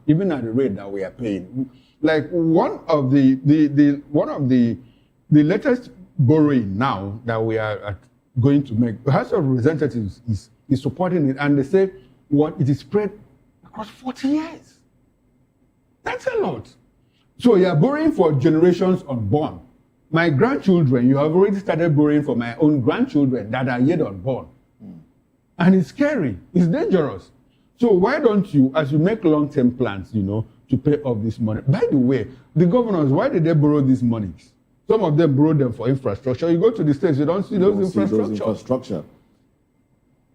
So it's a whole lot. Can government unilaterally decide to use some of those monies to fix infrastructure in states, especially government-owned, maybe on government roads, and ensure that those You mean roads which are government? The federal government? Federal government. No, the yes. federal government cannot do that. In We are states. practicing federalism in the states. That's the job of the state. What the federal government can do is to deploy those monies to federal infrastructure. That's what I'm in saying. the states. That's what I'm saying. No, federal roads. Federal issues, federal infrastructure, federal roads, fix federal roads. Yes, That's what I said. Yes, they can. I thought you were talking about No, local roads in the states. No, I actually said federal roads. Yes. In the states. Government They can should. ensure Like the federal roads are road fixed. that leads from my Street state lights are capital, fixed. the federal road that leads from my state capital to my own community now is being handled by the state government. And after that, it's going to submit invoice. But how long will it take for that invoice to be paid? At some point, Buhari said, well, if you use your state money to construct, you are on your own. That was what we need to pay. But we had a Jonathan who said, before Jonathan left, he said, if you constructed any federal road in your state, please bring the invoice. Let me sign off before I leave. You get the point. So that's the difference in leadership and all of that. All right. Ayedatiwa versus Tunji Ojo. And I look straight at you. I look straight at you. Political Cold War sparks killings, violence in Ondo. That's that headline. And yes, it's a full page. Tunji Ojo, of course. Okay, the Minister of Interior. Yes, wow. The Minister of Interior, Tunji Ojo, is right there. Is that an No, no, it's not an advertorial. It's about the politics of things. That's trying to analyze it. Yes, it's an editorial rather. No, an editorial. Sure. Let me see, please. Okay, and then there's another headline here. FG differs 70% of 2025 capital budget to 2026. FG defers 70% of 2025 capital budget to 2026. Oh well. What are these capital budgets? What are the capital projects? Because capital is not infrastructure projects. Infrastructure now, health, education, aviation, just interventions that are concrete. Yes, capital. Like I think they proposed to demolish the MMA, Murtala Mohammed International, the old terminal, and build a new one. I mean that's is work ongoing there. And work is ongoing there and all of that. They're building another one. They are building another one. If they knew that they were going to demolish that edifice and then build another one, why did they do the remodeling? That is the question. Another government, another contract. So money must be made now. Oh, okay. Well, okay, let me just read a little into this story, and it's really short actually. It says the federal government has said it will implement 30% of the 2025 capital budget before the end of November as part of measures to fast-track project execution and clear outstanding obligations. It also stated that the remaining 70% has been rolled over into 2026 capital budget to ensure seamless implementation. The move follows a directive to ministries, departments, and agencies to comply strictly with procurement rules in the execution and payment of capital projects under the extended 2025 budget cycle. In a statement on Thursday by the Director of Press and Public Relations at the Office of the Accountant General of the Federation, Bawa Mokwa, the government said MDAs had been instructed to align fully with the Public Procurement Act in implementing the 2025 and 2026 capital budgets. The Minister of State for Finance, Mrs. Doris Uzoka-Anite, gave the directive during a stakeholders meeting on the implementation of the extended 2025 capital budget held at the Federal Ministry of Finance in Abuja. It's really, well, that's basically what that story is saying. Oh, well, let's just take a few more headlines from the Punch and then we'll go to another paper. Naira hits 2-year high at 1,347 Naira to $1. DSS invites suspects as wife opens up on Daddy Yatta's abduction. Banditry, CDS, Kwara governor rally troops as Operation Savannah Shield begins. And then on top of the masthead, El-Rufai's lawyer protests home raid amid ICPC detention. All right, so the Daddy Yatta story, people are asking, why now? Why is it coming up now? Before we go to the Daddy Yatta story, I'd like to talk about the performance of the Naira, all-time high, 1,300, and in 2 years, that's encouraging. That's encouraging. What it shows that, well, at some point, the Naira can still make a rebound. But let that rebound be sustainable, to the extent that it keeps going down and going down. But there's a caveat there. Let me warn. You know why? At some point, the Minister of Finance made a slip. When Nigerians said, well, we are happy that our foreign reserve, is increasing. You know what he said? He said, not so fast because it is borrowings, that is increasing our foreign reserves. So I just hope, that it is not these borrowings, that is strengthening our Naira. Because at some point, you need to pay back. So what you strengthen the Naira is not the amount of money you have in your foreign reserve, despite the fact that it's a component of it. What you strengthen the Naira is the strength of your economy. Your productive capabilities, your production capabilities. How much do you produce and consume locally, and not how much of it that you import. So that's exactly what I'm trying to say. Now that the Naira is making gains, whatever they have done, the economic team, whatever they have done, that is not going to affect the economy adversely in the future. They should sustain that tempo. Because I like to see a situation where if I have 1,000 Naira, it is going to worth 1,000 Naira. Not a situation where I have 1,000 Naira and it is not even worth 200 Naira. Your 1,000 Naira right now, currently is worth $1. So what can that get you? No, my 1,000 Naira is not up to $1. It's not even up to $1. It's about 1,347 Naira. $1, yes. That's $1. What can 1,000 Naira? What can 1,000 Naira get you really? No, so okay now. 1,000 Naira cannot get you. 1,000 Naira cannot get you a filling meal. Well, it depends on what you're buying. No, what can you buy? There's nothing you can buy to feed. What can you buy for 1,000 Naira? A filling. He qualified. He said a filling meal. Even 2,000, so depending on the size. Depending on the kind of bread. Okay, well, there's 500 Naira bread. And then you can buy 500 Naira beans. Okay. But will that be filling? Okay, so you eat beans in the morning, bread and beans in the morning. Then in the afternoon, you eat. That's why they say a lot of Nigerians live below $1 a day. People even eat, those that can't afford that can buy Pepsi and bread. Can buy soft drinks and the rest. No, you eat bread and beans in the morning. In the afternoon, that's like 1,000 Naira. In the afternoon, you eat beans and Pepsi. No. In the afternoon, you take... that's like you're left with 300 Naira, right? 347, roughly 400 Naira. So really $1 is, can't you do no, if you're bringing in the dollar now, let's get into the purchasing power parity of our currency, the basket of goods.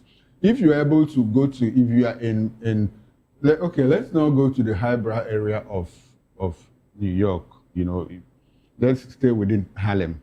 If you are in Harlem, probably you have $1, which is 1,370 Naira here. 47. If you walk into a McDonald's, are you able to get probably a lap of a chicken, 1 Scotch egg, and probably, big cup of Pepsi. Are you able to do that? If you are, then are you able to do that if you walk into probably no, you an can't, eatery? I don't think there's you no can basis get, for comparison here. I don't think you can get I don't think you can. a lap of chicken, a cup of coffee for Nigeria, $1 in the US. For $1 in the US. I don't think you can. No, I think you can. But what I hear is that most of the junk food is actually very cheap over there. So I think Okay, so the junk chip is cheap there, but they're expensive Very here. expensive Have you walked into a fast food joint here, and by the time you carry out your plate, very small plate, we are talking about 7,000-8,000. Yes. A decent meal at least 3,000 in Nigeria. So the strength of our 3,000, naira, 2,000. is still very, very low. Where if you get into that concept of purchasing power parity, measured within what we call the basket of goods. All right, let's take some headlines from this day newspaper. There's one headline here I would like you to, analyze. ADC, Tinubu has just signed death warrant of credible elections. Okay. ADC vows to mobilize Nigerians against rigging. Kwankwasiya movement expresses concern over president's hurried ascent. Well, this was discussed earlier in the day, but now some of us have an opportunity to air our views on it. So here you go. You have the microphone. Don't worry, we'll not put off your mic. I have nothing at stake, as a matter of fact. I'm not even a politician. I don't have the stomach for politics. Are you sure? Yes, I don't have the stomach for politics. Now, that said, you see, for me, it's neither here nor there. This election, the whole hoopla about the Electoral Act and all of that, I have still insisted and I've maintained, that the credibility of the election, the electoral process is hinged more, not on the laws, but on the credibility of the operators of the system. If you have good people operate the electoral process, we wouldn't have problem. It's just that Nigerians, are adept at, we have, I said it one day, and Moses just laughed out loud. We have, that ingenuity, to harness our creativity in the service of madness. Wow. We exploit opportunities. We know how to circumvent the system. We are adept at that. Absolutely. We are adept at that. And so that is what we are going to see. And that's happen. exactly what Nigerians were calling for, to ensure that the system was watertight to the point where circumventing it would be almost impossible. No, you cannot make it watertight. That's what Nigerians were asking for. But Nigerians, in electronic transmission of results. Nigerians are very emotional when it gets to some of these issues. So they allow their emotions to take over the better side of them. They resort to emotions and all of that, and don't look at the realistic aspects of, or the realistic components of the issue in discussion. The Electoral Act, Barrister Adam says, he has outlined 40 contradictions. That will lead to litigation. A lot of litigations and all of that. And I ask myself, with these direct primaries now, are we not somehow going back to the option A4? That where people have to line up behind the candidates that they support. That was the magic of the 1993 election. There was no opportunity for people to rig and say, well, because it was in the open, everybody saw it. Are we walking back to that direction? The main problem that we seem to have is when we collate the results, and that elections are rigged in between voting collation and the collation. Yeah. When you vote in your polling unit and you allow the agents to take them away, you don't know what happens at the collation center. Because here we saw from EC8A, that were mutilated, used TPEX and all of that, signed and countersigned, and the courts accepted them. Nobody is even looking at the judicial aspect of all of this. Because the courts, again, will be where the problems are. Now that we have a situation where the Electoral Act says electronic transmission is central. And we had our president tell us that the manual aspect of it is central. It's the real thing. It's the real deal, thing, actually. So which one are we going to use? If we have the law telling us this and our president is telling us something different. But there's already a problem. There was something Mr. Fanimo said earlier that was really scary. Okay. When you gave the example of Soludo's, that technology he had, it was a few years back. And like you rightly said, technology has evolved. It's smarter now, and with AI and all of that. So it means we can even circumvent the whole electronic transmission process. And That is what people. That is. So it's really scary. To add Philip, to reinforce and amplify Dele's position, it wasn't even just Soludo alone. At some point, you know, when the GSM thing came, you know, if you just if you enter the man track and walk into the banking hall, your network goes off. But then, the same technology that made that available also made another thing available that you can reactivate it. No, you can have devices that are independent of whatever technology that is, and they will transmit. They will transmit what you impute into them. Now, what are the costs of these things that we are talking about? INEC has budgets, don't they? Should INEC get into INEC's budget? INEC budget is to execute. INEC's budget does not include all this. It does not include INEC's technology. budget. Who told you that? Don't say that. INEC's budget is more of logistics. It's part of logistics. Beavers and iron. Yes, and this is specific. But the one you are mentioning, INEC cannot buy it. Why can't INEC buy it? Why would they buy it when it's not budgeted for? When it's not budgeted for? No, that is not. INEC can buy it. If INEC can buy it, if they know that it's available and they can buy it, they should, you know, impute it in their budget process. But my question here is that thing that you are talking about, you know, you are talking of, is it going to work outside the operations of network connectivity providers? That's where the We're still coming back to this. To it. It will. So Jane, I think you're happy now. You see, the overall impression here, which we cannot shy away from, is the fact that when a law is made, there are thousands of people that are working against that particular law to circumvent that law. And this case is not different. When they included reasons for defection in this electoral act, the people that made it thought it was watertight. That is only when there is crisis or faction in a party at either world level, state level, or national level that you can decamp. But they quickly went to works and they said, this is a law that is very good at working against. It is human factor that will make crisis. It's not machine. We have our boys who can make crisis. You just go to the world and start and break bottle and appoint another kick one. Two people. There are already two and factions the thing is world. recorded. Have you not created crisis? Is crisis is not part of the reason? You don't even need to break bottle. Just suspend somebody. Suspend the sitting chairman, the world chairman. Then there will crisis. Another person. There will start fighting. The faction comes. And you take it to the local government. Exactly. Suspend the local government. In fact, suspend the state chairman of the party. But curiously, Mr. Chief Hassan said during the show earlier that there are 40, he has counted about 40 loopholes. Immediately he said it, what just came to my mind is how can such a law, an electoral act with 40 loopholes, make it through the final stage and it's just assented to law just like that? How many lawyers went through this process? That's what I want. No, even the lawyers. I think it's intentional, really. It might not be. Apart from being intentional, some of the people there, I mean, between you and I, we know that they don't have the capacity. They don't have the capacity to see through all this. They are busy politicking. When you see them on plenary, you know, they want to show their faces to their constituents. They go back to politics, you know, to start the trouble there and make sure that they sustain the trouble. Have you been with legislators before? They don't even discuss anything that concerns you. The only thing they discuss is how to remain in power. That is it. That's the only thing they talk about. So some of them might not even, and the aides will just gloss over this. Well, let us. They don't. All right.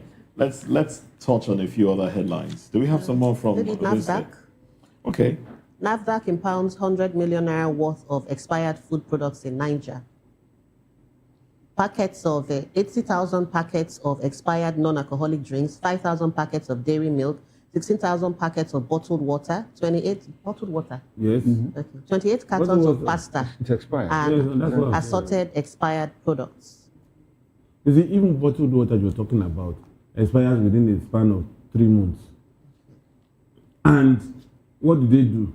In fact, this one is even better because you can't manipulate it. Unfortunately, we don't have a health professional here. I would have loved us to examine the issue of expiratory dates and the rest of. There's this argument on it that who determines when a product will expire? Is it the manufacturer? The manufacturer. Or the regulator? No, the manufacturer. Manufacturer determines when it will expire. And because it determines when the product is made. And we also with the input of the regulator. Yeah, exactly. Because I wanted to say there's a cap. There's a standard to follow. There's a cap. Now, that manufacturer can tell you that this product, this paper, cannot be used for production after 2 weeks because he wants you to buy more. There's an economic side to it. Yes. There's an economic side. He wants you to buy. There is a conspiracy, global conspiracy on this expiry date thing. Yeah. Exactly. There are some drugs that even 2 years after the date of expiration, they can still potent. Yes. Yeah. Yes. So that's why I would love us to. But in all of this, I see the danger I see in all of this is the fact that people don't have the purchasing power to buy. That is why these products, expired in the hands of the sellers, the resellers, and even the manufacturers. You recall that at some point, the Manufacturers Association of Nigeria raised alarm. They said, well, we have goods, running into trillions of naira that are left in our factories because the middlemen are not buying. Why are the middlemen not buying? The middlemen are not buying to resell because the end users are not buying from resellers. So it's a big problem. Apart from the fact that NAFDAC is doing something, I'm looking at the economic side of it, which is the fact that you and I, ordinary Nigerians, don't even have the purchasing power to buy the goods that we need. So because we can't buy, the sellers can't sell. And when they can't sell, now these products expire, in their shelf and all of that. So it's worrisome. Okay. Well, let's take a few more headlines. There's this headline here from Reuters. Reuters reports Naira expected to remain bullish against US dollar next week. Okay. We'll get into that one some other time. Well, let's take some more headlines from the Guardian. Reps to vote on 1999 Constitution Amendment proposals. I always love to put out the riders to the headlines because they give you perspective. All right. So the riders here, defense. Let me take the headline and the riders down. House of Representatives to vote on 1999 Constitution Amendment proposal. Defends 50 million naira party registration fee in new electoral act. Probes harmful disposal of used batteries in Nigeria. Okay. Some more headlines. Lakurawa terrorists kill 34 in Kebbi communities. U.S. troops deployment to fight insecurity in national interest, says House of Reps. And Rivers Assembly suspends impeachment proceedings against Fubara deputy. Opposition, CSOs kick as Electoral Act amendment widens 2027 fault lines. CSOs predict apathy as FCT poll tests new Electoral Act, INEX 2027 readiness. I think we should focus more on, a few other headlines as against. NLC fires back at APGC. Gencos over 6 trillion naira bailout demand. Senate grills economic team considers trimming 2026 budget. And then retract executive order. Pengasin tells Tinubu warns of threat to PIA. Now let's touch on these two headlines. The retract executive order. Pengasin tells Tinubu warns of threat to PIA. And NLC fires back at APGC. Gencos over 6 trillion naira bailout demand. Moses, before we talk about all of that, I'll before I hand over to Dele, because Dele was a Labour correspondent for over 10, 15 years, so he understands the politics of Pengas and all of that. He will educate us. Reuters, why is Reuters telling us that the Naira will remain bullish, against US dollar? Against US dollars next week. Are they working towards an answer? If they are working towards an answer, beautiful. But let it be that the answers are working within, or that the operations are within the limits of market forces. If they allow market forces to determine all of that, whether the Naira is bullish or what, beautiful. But if they are doing some kind of interventionist programs, to sustain it, for how long are they going to do that? That's my worry. Reuters is a media organization. Reuters is a media organization. And so, which inputs are they going to have? No. This could be sponsored. The story could be sponsored. Now I understand where you are coming from. But the truth about it is, there is likely to be bullish strides for Naira against the dollar. Exactly my point. So based on what? So based on market forces. Based on market forces. Based on market yes. forces. And not today now, a lot of things are happening that has reduced dependence on foreign exchange. Okay. And our foreign reserve is peaking at almost 49 a lot of things like billion. What? Can you just name like one or two that are happening? A lot of things yes. happening to reduce our pressure on the pressure. Now imports in the petroleum sector has reduced with the intervention of Dangote. And that was why Otedola mentioned it particularly. It was the one that first predicted that with the way the expansion is going on in Dangote, and Dangote working at 650,000 barrels per day capacity, that much will be saved.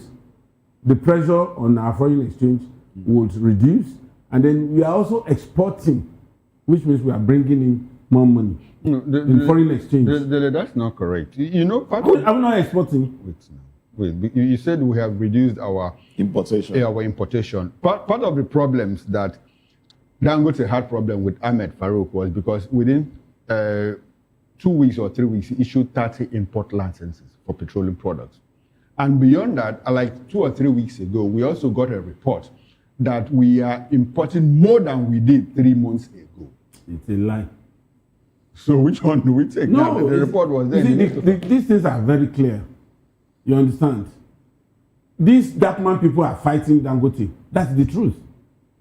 And they are fighting using the media. You think that Dangote is not fighting back? Of course, he will fight back. So where do you position all of that? You see, what I'm saying is that if you are fighting with me and you are relying on facts that are unassailable, and I'm just cooking up spurious allegations against you, over time, the third party should see between the two of us who is lying. Okay, so you think that... And here we are the third party. So that you think that the import... import has not increased. It has not increased. These people, they have not. In fact, that's why I said, I feel like going back to the newsroom and probably be a news editor and then begin to ask questions from these reporters that are bringing in these stories. Because you have to explain to me the indices you used in coming up with this kind of story. Okay, we have a website. So I'll take you back to you're questioning the reporters. I can do your editing. We have a newsroom here. I'll take you back to we have a website. Okay, let's have your reaction now before you question the editors and the reporters. Let's have your reaction to this headline since you were a reporter in this area.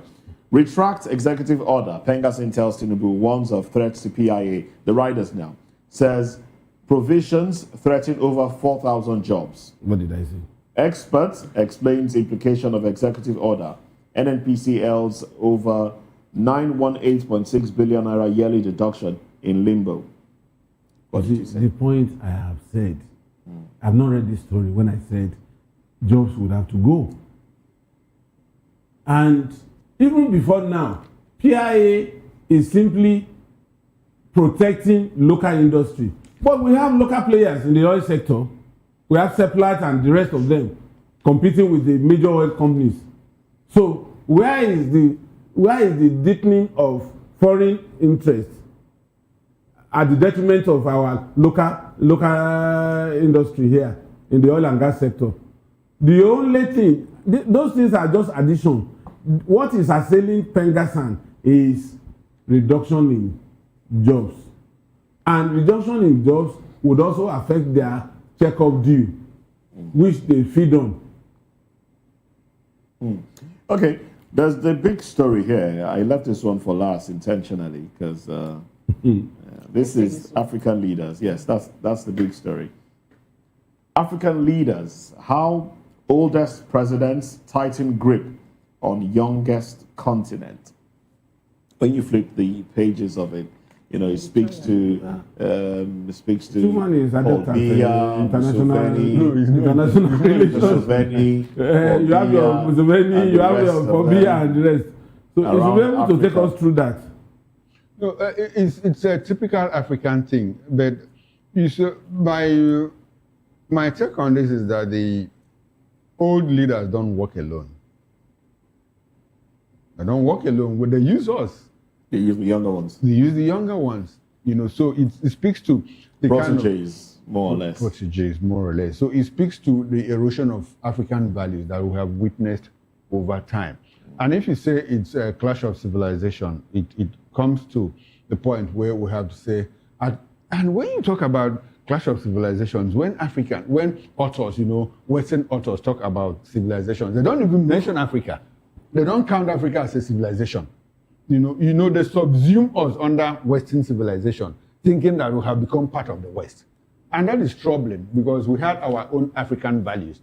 Because when you talk about civilization, you talk about value, the core values, that represent those civilizations. And it is only when those values are exported that you see some kind of dominance. Now, back to the issue here. If you go to Robert Mugabe was president for how many years? And when he left, whom did he replace with? Emerson.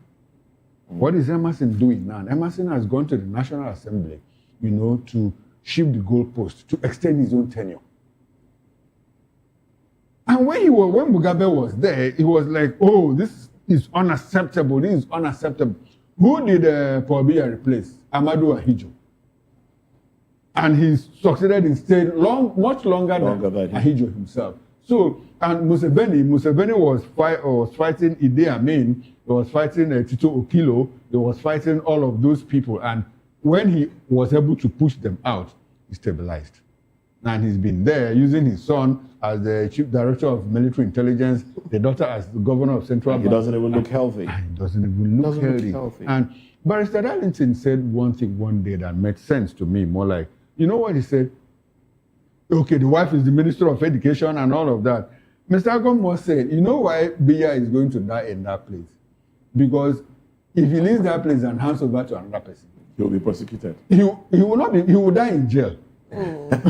So he would not want to die. So he would rather die in office. He would rather die in office. That's a pointer to why political office holders want to remain in power. In power and remain relevant. Not just remain in power, but remain relevant. They also like to, put their proteges who are going to cover their tracks and their acts. So that is why you see when a governor is on his second term. But the onus really falls on the people. On the people. The onus falls on the people to reverse all of this. Yes. People, power, and if the politics. People understand, you cannot talk about power and politics without without talking about the people. If the people understand the power that they have in electing officials or in protesting and demanding what is due unto them, and they use it, they will have their way.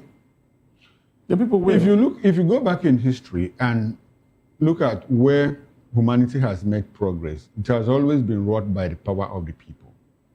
The French Revolution, the Glorious Revolution in England, the American Revolution itself, the Chinese Revolution. Mr. Akora, I liked what you just mentioned, the revolution. People always say that Nigerians are not ready for revolution. Because some people, the younger people will say, or even the older people, my dad who witnessed the Civil War will say, the only way Nigeria can change is we have a bloody revolution. But do you even think that's even possible in Nigeria of today? No, revolutions are always bloody. Yeah. Revolutions are always See bloody. what Rawlings did in Ghana. What Rawlings did in Ghana. What happened in Nigeria? Well, at some point. No, it can't happen in Nigeria. It can't happen in Nigeria. For now it cannot happen. It could have happened in... Yeah. If the 1966 coup, was efficient, that was their aim. In fact, Rawlings even borrowed from them. That was what they attempted to do, but unfortunately, they didn't succeed. But why revolutions have more like become, how can I put it, obsolete. There are better ways of changing governance now.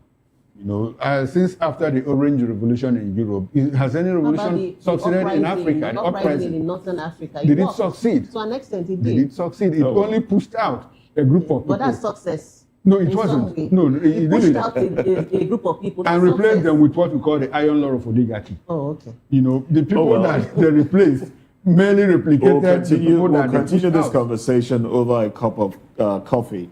Or a cup of, or a tot of whiskey. Don't worry about that. All right.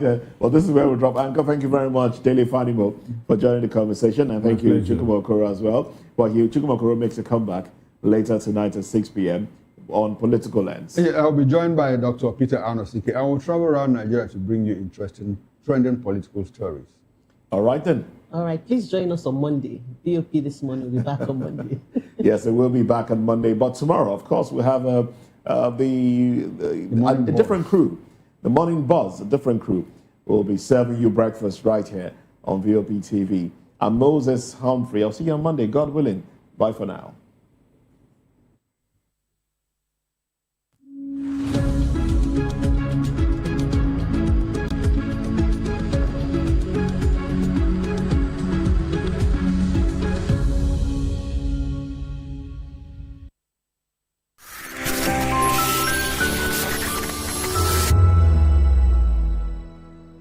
The red carpets, awards, the razzmatazz, music, fashion, interviews, and more. Spotlight on Voice of the People Television. Let's feed you with all the juicy stories in the global entertainment space, bringing you the glitz and glamour as it is hot. Stay tuned to Spotlight, 1 p.m. Monday to Friday. Spotlight on VOP TV. Entertainment like never before.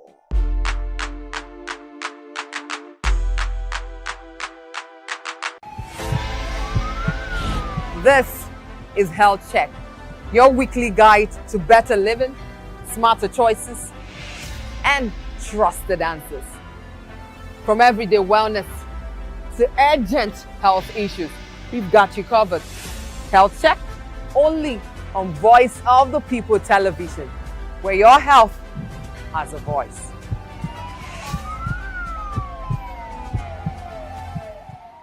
This is African News on Voice of the People Television, where we don't just bring you the news, we bring you Africa's heartbeats, the policies that shapes our world, and the economy that determines our future.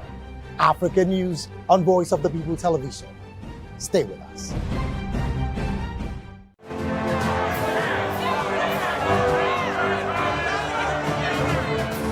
Do you want your voice to be heard? Do you know that you matter in the scheme of things? The People's Voice, the show where ordinary citizens take center stage as we discuss the biggest stories that affect you and I. With you in mind, we facilitate lively discussions, debates, and interviews on the topics that matter most to you and I.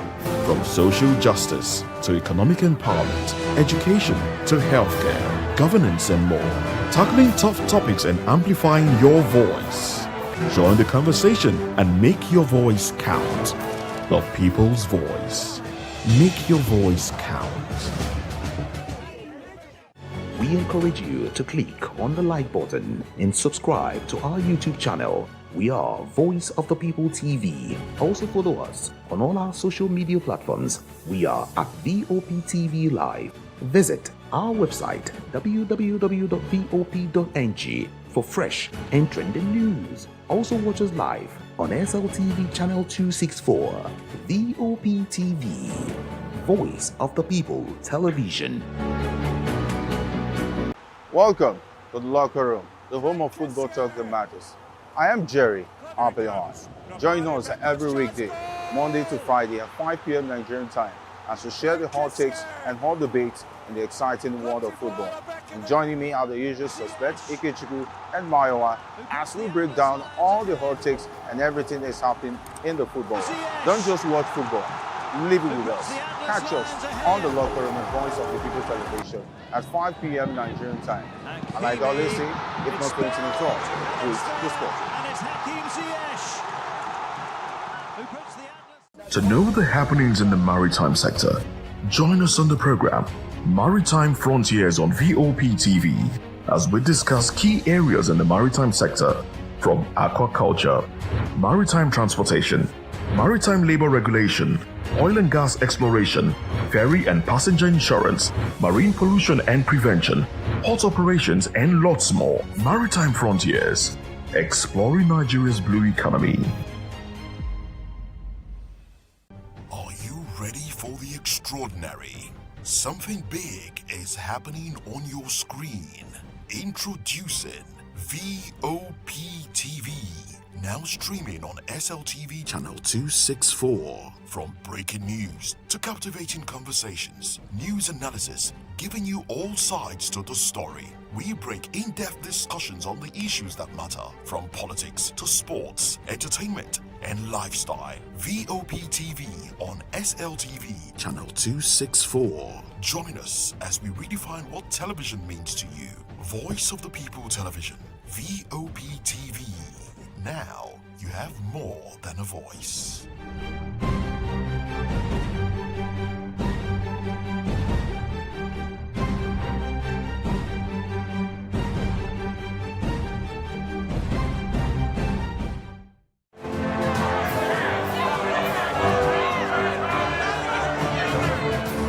Do you want your voice to be heard?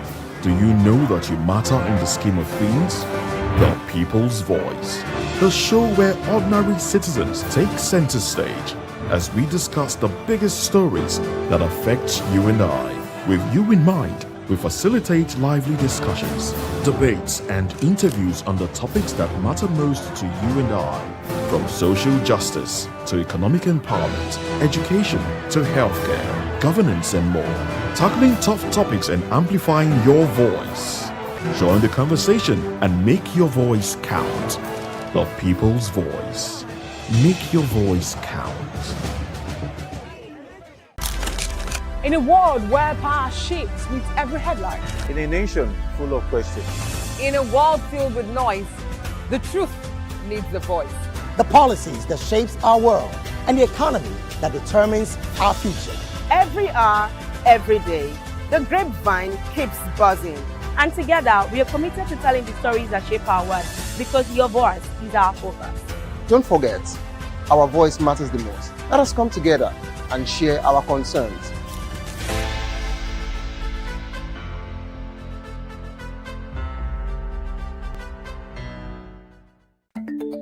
Africa is on the move, a continent of rising voices, untold stories, and powerful transformations. From the streets of Lagos to the heart of Nairobi, from the mines of Congo to the tech labs of Cape Town, the African story is being written every day. Bold, dynamic, unstoppable. This is African News on Voice of the People Television. We don't just bring you the news. We analyze and bring you Africa's heartbeat, the politics that shapes our nations, the economies that drives our future, the cultures that defines who we are, the voice that must be heard. Africa News, Africa's voice, Africa's future. Where Africa speaks, the world listens.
Behind every broken desk lies a broken promise. Education shapes the nations. But who is asking the right questions? Introducing Edu Dialogue, the show that goes beyond the surface, exposes the cracks, the corruption, and the silence in Nigeria's education system. Edu Dialogue, Saturdays, 3 p.m., only on VOP TV. We break the biggest stories, from missing funds to policy failures, we ask the tough questions and demand real answers. Edu Dialogue, this Saturday, 3 p.m. on Voice of the People Television.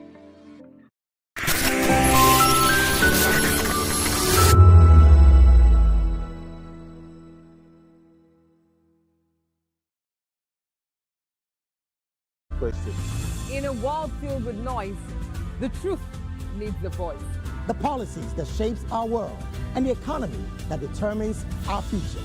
Every hour, every day, the grapevine keeps buzzing.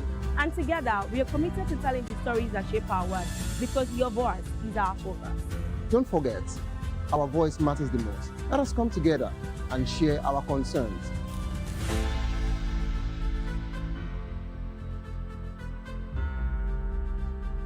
Mr. Ofamiloni, and here's to VOP TV. Keep watching, stay tuned, do not touch that dial. My name is Made Kuti, and you're watching BOP TV. Keep watching. Welcome, my name is Zika Davis. Distinguished ladies and gentlemen, boys, viewers, everybody, boys and girls. This is VOP TV. Do you know what that means? Voice of the People TV. You don't have a voice, don't come here. You better make sure your voice is heard. Are you ready for the extraordinary? Something big is happening on your screen. Introducing VOP TV. Now streaming on SLTV channel 264. From breaking news to captivating conversations, news analysis, giving you all sides to the story. We bring in-depth discussions on the issues that matter, from politics to sports, entertainment, and lifestyle. VOP TV on SLTV channel 264. Join us as we redefine what television means to you. Voice of the People Television, VOP TV. Now you have more than a voice.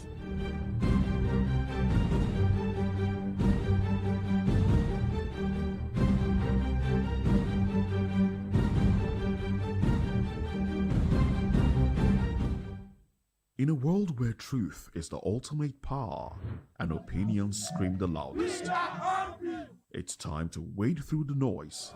Hunger no get tribe. Hunger no get religion. And scan the human interest and trending topics that matter. Stay tuned to The Issues, your plug to the stories making the buzz, from politics to science and technology, social justice, and more. Let's tackle the tough questions and expose the truth. The Issues on Voice of the People Television. Don't just react, understand.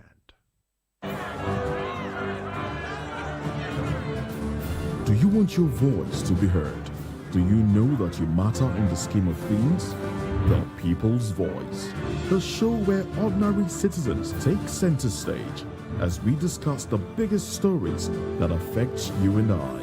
With you in mind, we facilitate lively discussions, debates, and interviews on the topics that matter most to you and I. From social justice to economic empowerment, education to healthcare, governance, and more. Tackling tough topics and amplifying your voice. Join the conversation and make your voice count. The People's Voice. Make your voice count. Awards, the razzmatazz, music, fashion, interviews, and more. Spotlight on Voice of the People Television. Let's feed you with all the juicy stories in the global entertainment space, bringing you the glitz and glamour as they hot. Stay tuned to Spotlight, 1 p.m. Monday to Friday. Spotlight on VOP TV. Entertainment like never before.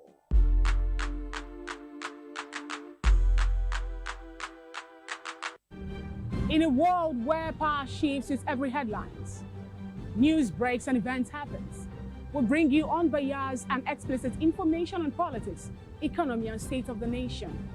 We break down the chaos. Facts, not fluff. Truth, not spin. We discuss not just politics, but a glimpse into the future. Voice of the People Television. Now you have more than a voice. Press briefing on the state of preparedness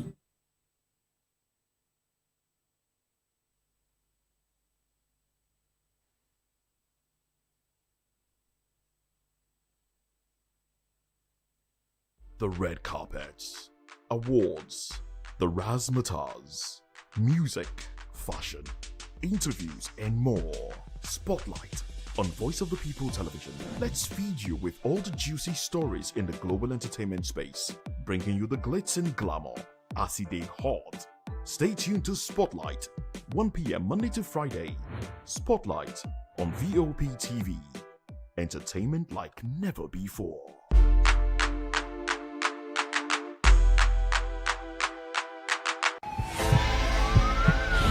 This is Health Check, your weekly guide to better living, smarter choices, and trusted answers.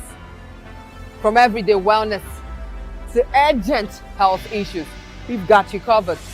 Health Check, only on Voice of the People Television, where your health has a voice.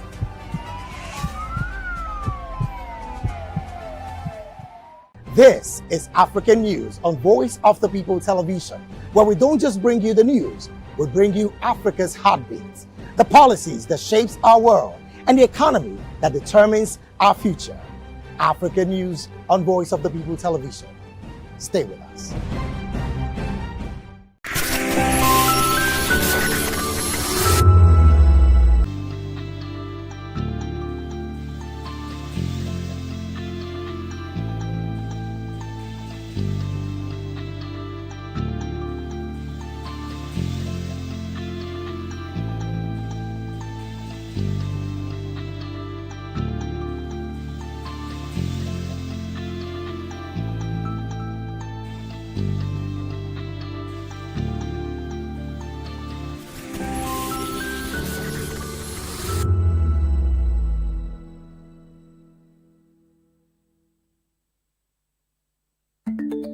Africa is on the move, a continent of rising voices, untold stories, and powerful transformations. From the streets of Lagos to the heart of Nairobi, from the mines of Congo to the tech labs of Cape Town, the African story is being written every day. Bold, dynamic, unstoppable. This is African News on Voice of the People Television.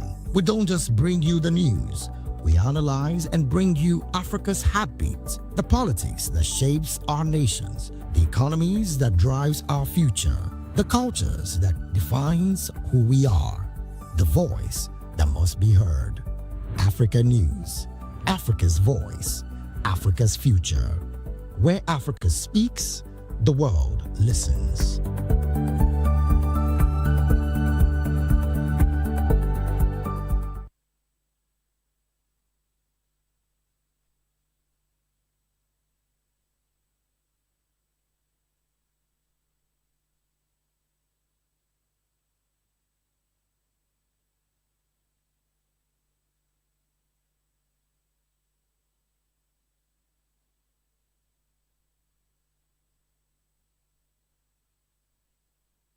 The red carpets, awards, We go to bed empty hunger. to the blaring horns of a hustling city. The loudest voices of the common man got a medium to be heard. This particular administration, they were coming unprepared. It's not a bad thing to renovate the president's lodge. Through top-notch programming, unbiased reportage of news, sports, business, entertainment, and cultural documentaries, Voice of the People 90.3 FM became a symbol for 21st century media. And now, a new baby is born. Voice of the People Television, VOP TV, youthful, full of vigor and penchant for excellence in the continent's media space, exposing the wrongs, applauding the rights, dissecting the news without fear or favor, through factual and accurate stories and contents, Corruption kills three things that makes a society. representing the interests of the people and giving them a voice. Voice of the People TV is here to stay towards building a fair society. VOP TV, Voice of the People Television, truly a voice for the people.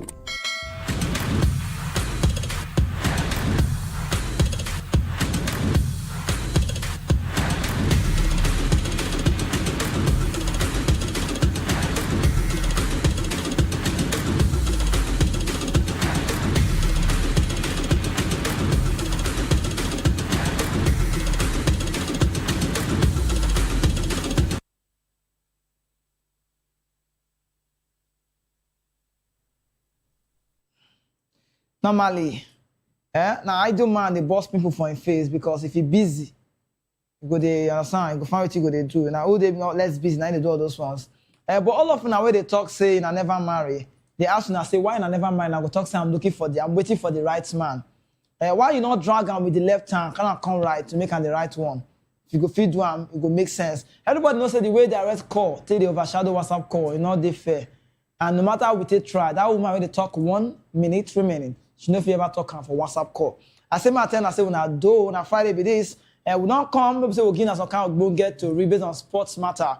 I take share for area, I never to take. The one who first check, will check some kind of news, we'll give all the informate. And when they check say Nigeria walk up, I be whether we'll still go walk up, we'll tell all those stories. Guess what kind of just say come and so just now, we go let you know as you just stay the play for the show. So now they call VOP TV, do it fully, you call a voice of the television and Lagos, Nigeria, now we just see this. So again, I will see. We see one news about MPFL. I talk say I like what they do and they change the name. They're not calling again Nigerian Professional Football League because nothing professional about the league where I don't see. I mean they talk so they call it Nigeria Premier League. When they manage that one, but when they grow, Ghana cover they talk say that aim by their name. I respect them well. I like them well. Put it on, we sweet me. We say yes, aim by good to go. But it never too tell. When they say they get Sharma, maybe say a number super good player before. They don't win African best like 2 times. Winner for 90, winner for 99. They call Kanu one call. Now see the news. Come become Sharman. Me I the talk and say not be everybody play ball and go feed you administrative job. Me not talk whether you good or not good. Now you can't judge her. But when I see the news, I say we go talk her. Because waiting, Chikelu Leon Snipe name, the corner current chairman. The corner say now former super good defender and current chairman of the Anambra State Football Association. Now when I guess so, if they talk say they back Kanu Nwankwo based on say Kanu Nwankwo needs support, make the day united based on the criticism where they talk say Papilo not good for the job. Now because they talk say Kanu be administrator now, say not be footballer at that time maybe before. Because they say the problem where they get now say even by the struggle, she be they say Kanu Nwankwo tell Ekueme if I may resign. If I Ekueme can go resign, you know come be sporting director again. He say but even by the one go reach the next level where they're supposed to reach. May they go bring experienced executives like Felix Anya-Siago. May they go bring Jude Anya Dofulu, that be name. Okay, now Anya Dofu, that be the name of that man. So now all those when I get level for MPFL, and they know how the thing will take they go. But when I check the news, I ask myself a question, say, can no one call be saying a Papilo with the corner? You know this job? You know. Because some people now they talk say Papilo don't know the job. They say why? They say when I say you don't let your sporting director go, we say that facing a big problem now. He don't go, the problem still continue. But waiting Anyasi and Anyadufu sabi for the job. If those ones there for the club, waiting alone in the top say everything go lecture, it go make sense. But tomorrow we'll contain whether Kanu sabi the job or not sabi the job. We'll connect and 20 we don't do because sometimes for this job we need we say they get experience. We don't sabi the job well. So we'll go look the matter, we'll go analyze and we'll go give the updates. So I just still wait for that side. We'll tell whether Kanu go good for the job. But you get some kind of political to where they play. So some people you get what we hear, say you get who want put in person, may replace Kanu. You know, the thought Kanu not good. Me not wait fair, me not observe. Me not check, me not be political team because the way our football they run I be like politics. Nigerian Football Federation, you're like political things. Even MPFL don't be like politics. So me they first check, me then wait. Me not go rush now say Papilo not good. Meeting me the top say you need that support. You need that unity. Because sometimes not be to a common person for a job, not be the matter. Now, whether the person want to come for the job, be good. We don't say Papilo some kind of administration matter, he sabi the job. But whether I sabi whether I'm good to carry him but go the next level, whether I go bring Anyasi then come, we go talk out tomorrow. We can't get out information. The good side of Papilo. If you want to know the bad side, you still know the show. If you even get one. And more just look, jump for that one. You get Victor Osimhen story where on come out. So Victor Osimhen there for the news. More tell now. We go talk about Eric Chair because Eric Chair not go put Nigeria for one small problem. Like it's not a small problem now. Because me, when I see the thing where Eric Chair talk, I don't because they sleep well again. Because Eric Chair talk plenty thing. If now I see, if now hear, if now view what Eric Chair talk, you know not say Eric Chair want use Nigeria take cash out. But don't tire. You can't put us for trouble. We'll talk on. But more talk about Victor Osimhen. They call him Victor's glory. He get what Victor Osimhen they do where they like. Victor Osimhen sabi press. We both call him pressing. He get pressing power. He dey press. And he press you like this, you're confused. What he play and pass? That last time they play for Champions League, so you not score goal. Again, Juventus for Turkey, you not score goal. You play now, not sleep well. How they will score 5 goal? A lang, that been a lang. You the score, the score goal. Maybe the score goal. You maybe striker, you not score. You play now.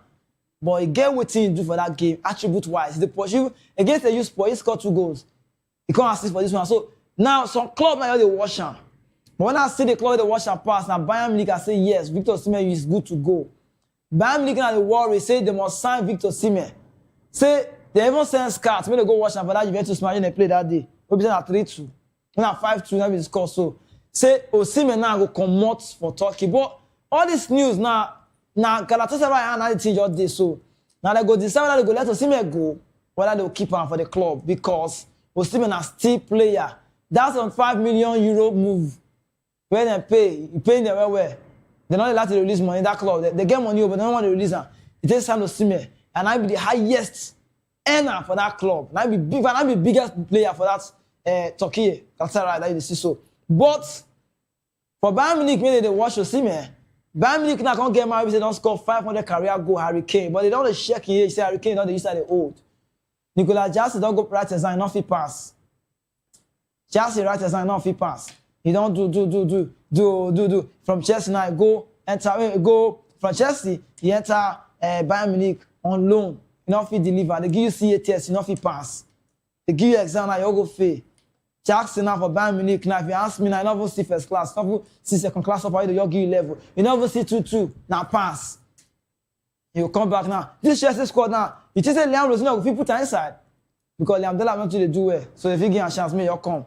But Charles Pedro will be the number 1 for Chelsea. So just you come back. But Victor Osimhen matter. What do you make me sweet? What do you make the story sweet for my matter? You say me like the way we say Bayern Munich people now they all send scout now go they wash her. Now even the hear the matter say not be only Bayern the final, even Barcelona the final. So can we both find close the final? They want sign Victor Osimhen. And if that move your play, bros, I go too like I will too celebrate him. Osimhen how old the day? 27 abi? Before you know now, you don't enter that place now. Before you don't score goal. Now this one they want for Nigeria players. Bayern Munich is a small club. If you even play for Bayern, that'll be the biggest club you play for in career. I just Osimhen not the sleeper. They pray me you enter Bayern. Bayern Munich can't sign you, Victor Osimhen, Nigeria player. You know go Bayern Munich. Say they find you even send you go they watch you, they phone they watch you, they look you, they play. You not score goal, they see they impressed. They say you they press. Osimhen good though. Don't forget Osimhen good.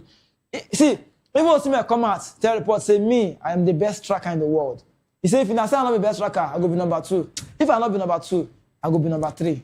So me don't check now. Who be best for the world now to be in Haaland?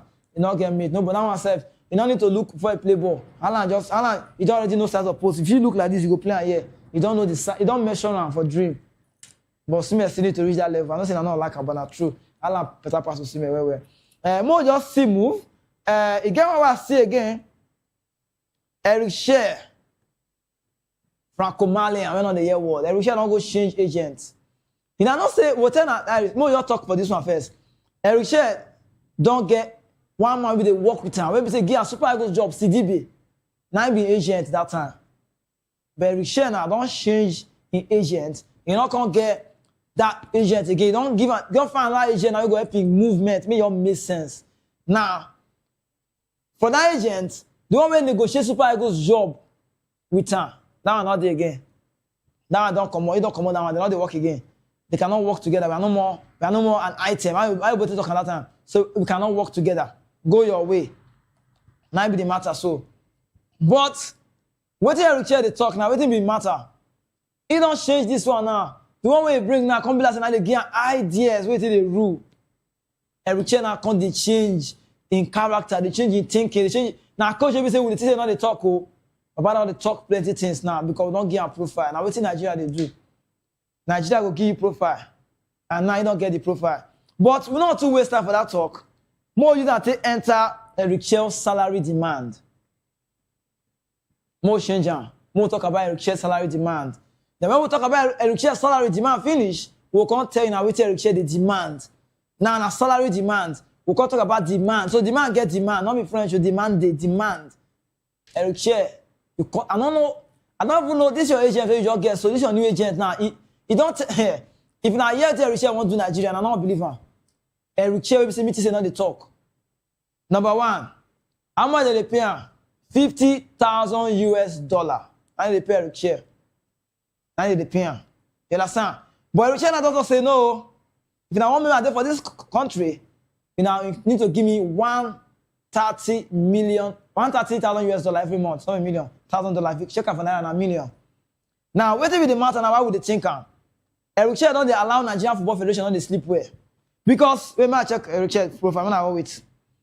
Because waiting 130, that is times 2 of waiting the end. 50,000, even we say, we not even the cash us, we even owe one, we never pay and complete. We even the owe one for that small $50,000. Now, that contract now, where you say one sign now, if you convert that money for naira, they give you that kind 174.2 million naira. But by the year money, if you convert that money now for naira, 174.2 million naira. If that approximately, if you go check out from $130,000. Agent for the bag will change. I see. Understand? Because Eric Chair news now, see, this thing they talk about, that's the best they carry the talk. How person they earn $50,000? Don't vex now. Say they look. It does contract. The thing that just say, come, NFF, waiting now. If you want to keep me for this job, you now pay me $130,000 from 50 to 130. You know plenty, Abi? We not pay our local coach that kind of money. And they tell you, we not fit. We not pay our coach. We local coach. Our local coach, they never want to develop themselves. Now only few of them, they try. But 174.2 million naira. You know, when they talk about dollar, we say you have to maybe check out for naira. NFF now, would they check out how go fit pay that money now? Me not see this coach. I never see any from commander where get celebration. More talking. You just be like saying Nigerian Football Federation want you that take play 10-10, the one that play this way, the one that take do Mr. Macaroni. You know why? When we they talk about this Congo Nigeria matter, me not just hear her. One source for inside NFF talk say Eric Chair cannot boycott this one. He cannot do this one. If you do this one, say he go come. You know if you buy that contract, say he go fine and they cannot go court. She mean a 1 year contract and I say I get sense everywhere. Eric Chair don't go bring agent to the tell and say, you see that picture will show you. If they look in book structure, me nothing want to do us. Because now here we see this coach say we will give her. Plus the job. By now, no say every year cast to you, not even reach again. Eric Chair now he don't say, if you're not give me this 130 like this, I have to come out. Waiting me a reason. My mind they tell me say Eric Chair don't get profile. Apart from say he won't enter club football, he don't get profile. Because now growth for me. From Mali, even though Mali they get issue with Thompson Fiat, we don't hear a story. Federation, NFF matter. NFF, Nigeria NFF and Mali NFF are the same thing. They do meeting. They connected. They don't like to do better thing. Now, Sheka, from Mali, last Nations Cup for Ivory Coast, quarterfinal. Carry Super Eagles enter bronze. What they call third. Where for PG, we call them third. But our growth be that one. Eric Chair don't use Nigeria to shine. You don't get profile now, profile don't high. You resume me, I mean, I see video call and I see we don't big. You don't have a big name now. Not being Christiane sing that song, Buga, but you need to the Buga they go. Because the way Eric Chair did now, you go not say human being be like ties. You not use human being, you not use human being the hope. You go sleep, be like ties, they take tie house. All these ties, that's what you're playing. So solutions for problem, not for bottle of beer, understand? Eric Chair matter now, you're tight. We don't know whether we keep on. You don't play for two. We don't wear like four skirts now. Not be told they wear again. If they wear four skirts, they don't know the way they want to pull change. Wear this one because now the coach now don't give us updates. Now me be Eric Chair. Now someone may be. Now if you pay me, I will come up for the job. But me, I notice say, I tell you now, which my mind they tell me. Mind tell me Eric Chair don't want to do again. Because if Eric Chair won't do, you not talk all this kind of thing. He just quiet. Even me at the part I say, coach talk now, talk now. You not say talk, but now they talk. He said, no, we're not agree. Now, more talk about Eric Chair demand. They call it a 19-point agenda. I beg. More talk about Eric Chair. 19 demand, Eric Chair. 19, not 19. I'll use them for this my smartphone. I'll read at the beginner, one by one. I mean, I see what the coach talk. When I see this one, I know say this coach don't want to do again. They call it wages renegotiation. He won't shake out. So, not be only that matter. Even if you now give $130,000, he gets some kind of way of see the way we say, we don't know whether we'll fit meeting in needs. Number one. He said, we'll give a private SUV. Now motto, not be here. SUV with short fuel and security. Now another thing, abi, we will get a motto. Not be say we will get na year. Now wait. Number 2, they say we go get a house secured, as in a house in a secured area with 24 hours electricity. Say must they get lights. Me na the year wetin coach dey talk o. Say number 2, we get electricity, we get house. Maybe say the area go be like GRA, government reserve area. Maybe say nobody, no noise. Maybe say if you talk, you go hear yourself. If you shout, you go hear yourself. Say they get start complete light. No one dey draw generator. Light go dey 24 hours. Iko talk say if you never come Nigeria, you no go know these things. Now, because they don't come Nigeria, you don't know these things. Because electricity, we want to get light for area. Number 3, he talk say they'll get a furnished office with analysis equipment. But which you want to analyze? They play match for your office, but I understand. Me na the year with coach the demand. Number 3, furnished office. Don't be this kind of man go there. Don't go there, go pass this one. If say an office, you give analysis equipment with the press. You see analysis. Me na wait. Number 4, internet provision. Not be save internet, now they will go to find a good now this way. I would say I cannot. No, you don't want to find anybody. He say internet. Don't say 3G. There's no my friend. There's internet. Don't be that way they find. He say internet provision. Say you get internet 24 hours. You go see light internet. If they chat you, they go. If you reply, you go. No, in no one year say there's no network. We cannot do this one. Not be that way they talk. You want internet. So even if internet say finish, you go there for box. Make your the flow. Now be number 8 that time. Number 4. Number 5. Me na the year with coach they talk. Oh. Number 5, he say flight ticket for his wife. You understand now? Say we go give him flight ticket for his wife for business move. And he never finish for there. And 2 of his children based on economy. So El-Rufai want use Nigeria to manage. Flight, don't be say na his wife. So my wife and I are one. Shebi 2 go join, come turn 1. He said, we'll give NFL will give Nigeria Football Federation. We'll give flight ticket for his wife, business. If you don't do, understand how yesterday. So, if you don't do, we'll do one. Then number 6, GPS provision. When at the year internet, we don't talk internet, GPS. Connection. Why? GPS. They say, people they tell me, say, we'll not get GPS for Nigeria. They say, we'll not get. But na Richie one time. She be na one coach. Now they find coach. Abi, you na think say na fit deceive coach for contract. Now they do. I'm Nigerian NFF. Now they buga now they find way to Congo matter. And Richie don't hold am for trouser. You know, bed go court. You know, not see by for Jota. Me na wait. Then number 7, he say he wants proper equipment to meet coaching needs. He go to meet coaches, but he get proper equipment. If na the shoe way they wear, like say one open, now get a new one. If you call say we are able to say not to the show NFL, you get a new one. You want meet proper equipment, anything you need. Now get. Men I wait to the team. How many we did? Number 8 we did that time. Number 7, number 8 now. He said we'll give a right to choose opponent for international friendlies. Nobody could tell him what he want to. Now he go decide how it won't be. Then my run do get who go there for silent very soon. He go say number 9, camping programs. Number 10, youth development initiative. Number 11, travel to monitor players abroad. That means say, Richie, if you just sleep like this, you wake up, say my back they pay me. I want to go to Greece. I want to go watch Bruno Yemechi. Guy B, they do one. Coach can decide to do what he wants. See, you want travel monitor. Say, let's say I want to go watch Pisa. Okay, Semiro they play well. Not be say go watch it for TV because when the TV go give go different from what you go watch for live. And Richard say you give travel power, make they move, make go monitor players abroad. Not be Nigeria, when I wait, you never finish for there.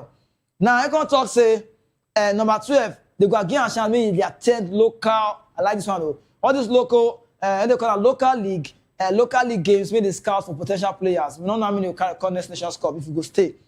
Then number 12, number 13, no interference in team selection. This one I don't want I like pass. As I see this one, I say Richard, if you say you don't know, say this Nigeria what we did, so we not talk. People they get slots. This country they get slots. This country, this Nigeria they get slots. You don't need to sabi play ball. If you just get person, you get Godfather. Your Godfatherism, you go clear road for you. You fall in any territory. No one will stop you. NFL, say they do. Hello, are you there? Are you there? No, I have no. Just make list. Let it be number 24, 22. They go use football. They don't even bend our football. Football. Even me, I don't like Nigerian football again. They do call. Where are you now? Okay, no worry. Tell them. Number 17, put her there. They'll put slots. They'll come up person in. You will not get anybody. The only person who will VIP now God. And Richard knows that's the key team. Some of this will talk. Some make sense. Some, you understand? No interference in team selection. You cannot tell me what to do and what not to do. Say now me, go do as I want to do. Me now wait to. Then, which number I want to talk to now? Now I can talk about number 14. Contract for his coaching staff. You know, not saying a coach, they pay those. You know, say coach, like, I don't know this football terminology. Not be say they sign coach and assistant. No, coach get your own people, you can't come. Now, they say about like this. They give them. Most times, that's what it be. Assistant, they negotiate with club or country. Now, you, they bring your. Now, I make the one that we see a good more they where they dance up and down for MPFA, for nation, they dance anyhow.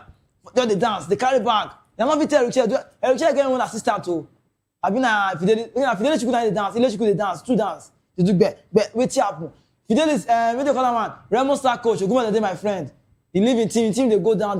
They that place, what thing they do, I don't even know. I don't know what they do. I bet, I wait. Then, he got to say, Richard don't put them for plan, no. Now, I never pay those on, no be in plan. Because to say, number 15, timely salary payment by the end of each month. Because Nigeria today owe. We too owe. Man, talk to me concern me. We too owe for sports.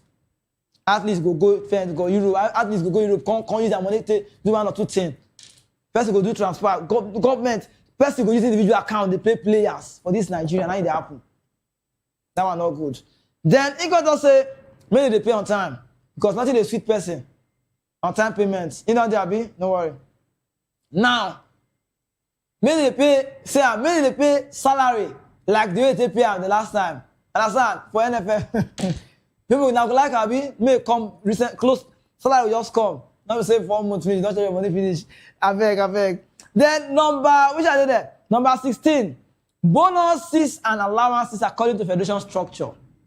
Number 17. Inclusion of personal assistant in the bonus structure. That paper when I say they sign, now put in assistant coach, you go there. Then number 18, Abi. Proposed monthly salary of $130,000 covering all staff. Now the year, so you want to pay them, but you want to go to reach them. They get family. Then number 19, that's not a surprise. We say monthly meeting with all national team coaches. You want to do meeting with them. Now Richard talk that one. So these are the things.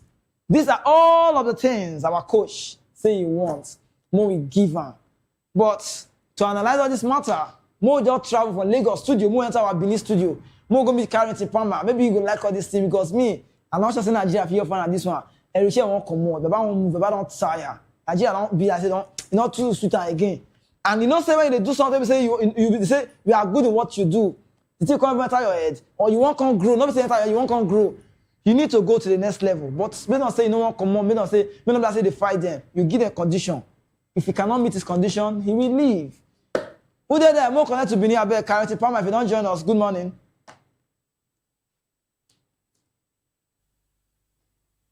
Me never they hear you. Good morning, Kizike. You dey hear me now? I don't they hear you well. All the two Richard talk say they fine. So I don't know it's here. Welcome.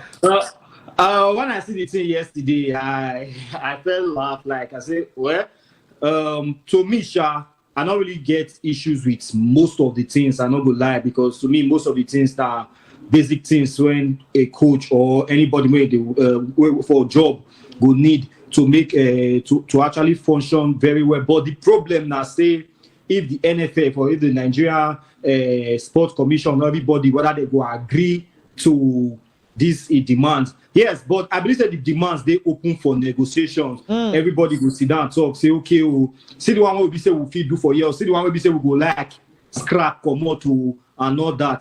So everything to me, Sha, now wait till be say go they go feel negotiate for inside the one when you talk when you like pass, I still like where to that one when you talk say no interference for team selection I happy for that one. Where because again one video when I come across one time when we say one former NFL president, they talk say this person is what so player in the intercourse say so player must day the team. Say this player don't say no they play for a club. This player na a boy, but this player must day for this team. Yes, I know say you could just come across that video. I don't want to mention anybody name for you.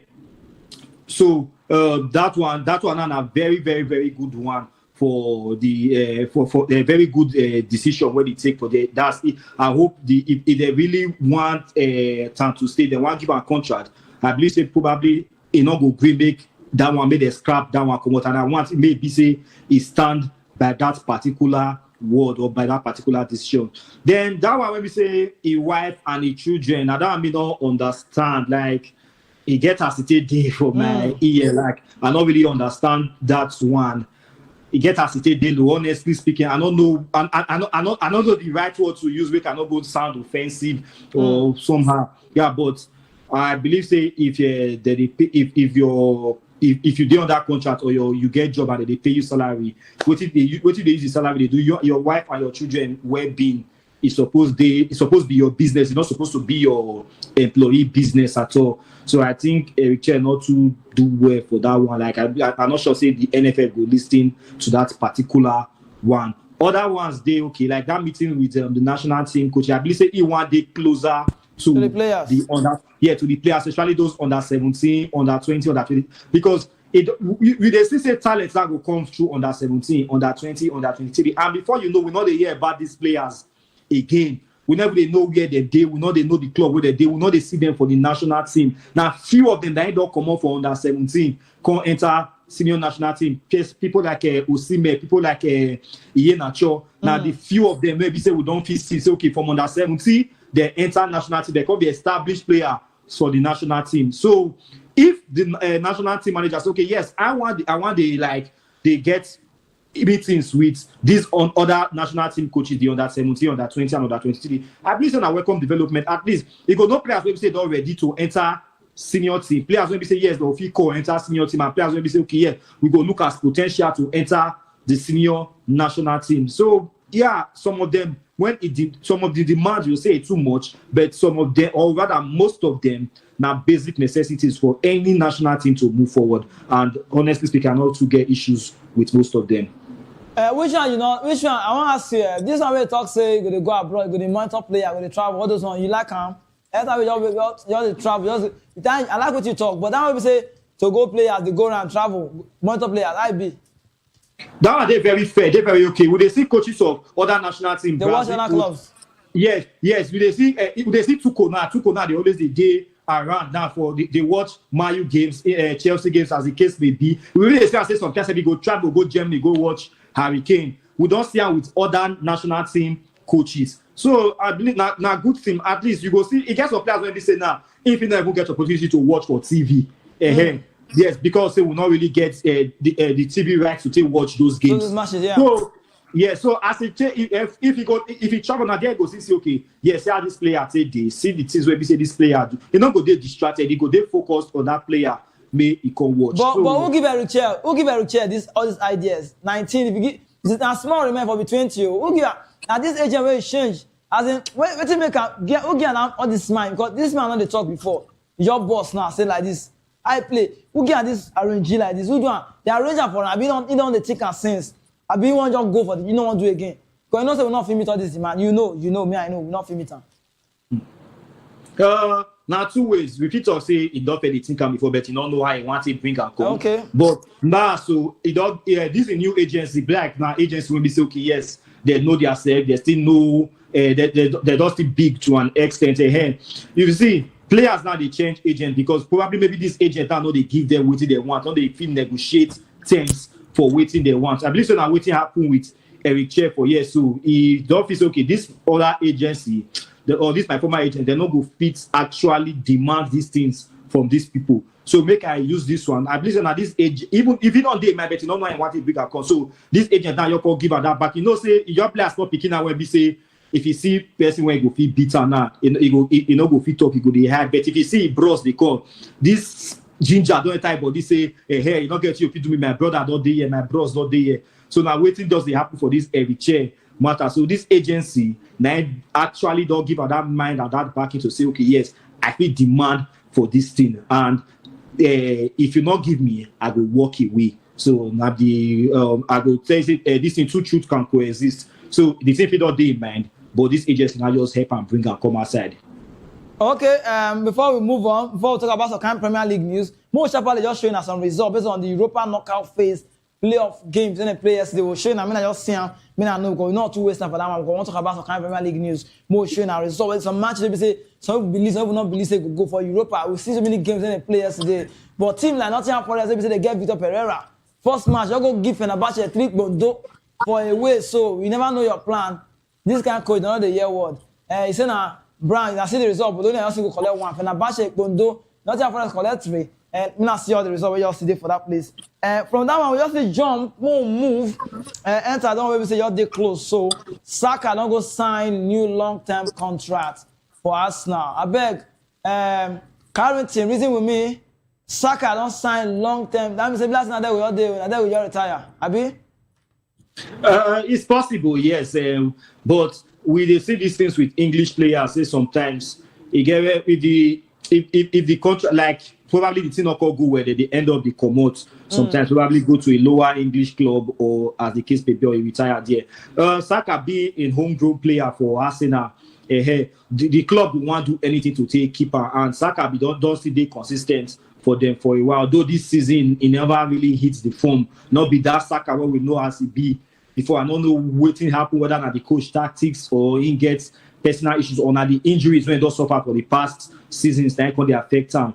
Nah, but I believe the club just want to keep at the 300k a week for this. Now very very big one, like at his age, now very very very big one. So hopefully the contract now get into a headlines with the see with different players of the past for other clubs. For like Mayu, for example, when we say okay, you give player a big contract, and the player not going to perform again. We hope say this one now not go drop Saka, but instead he go actually.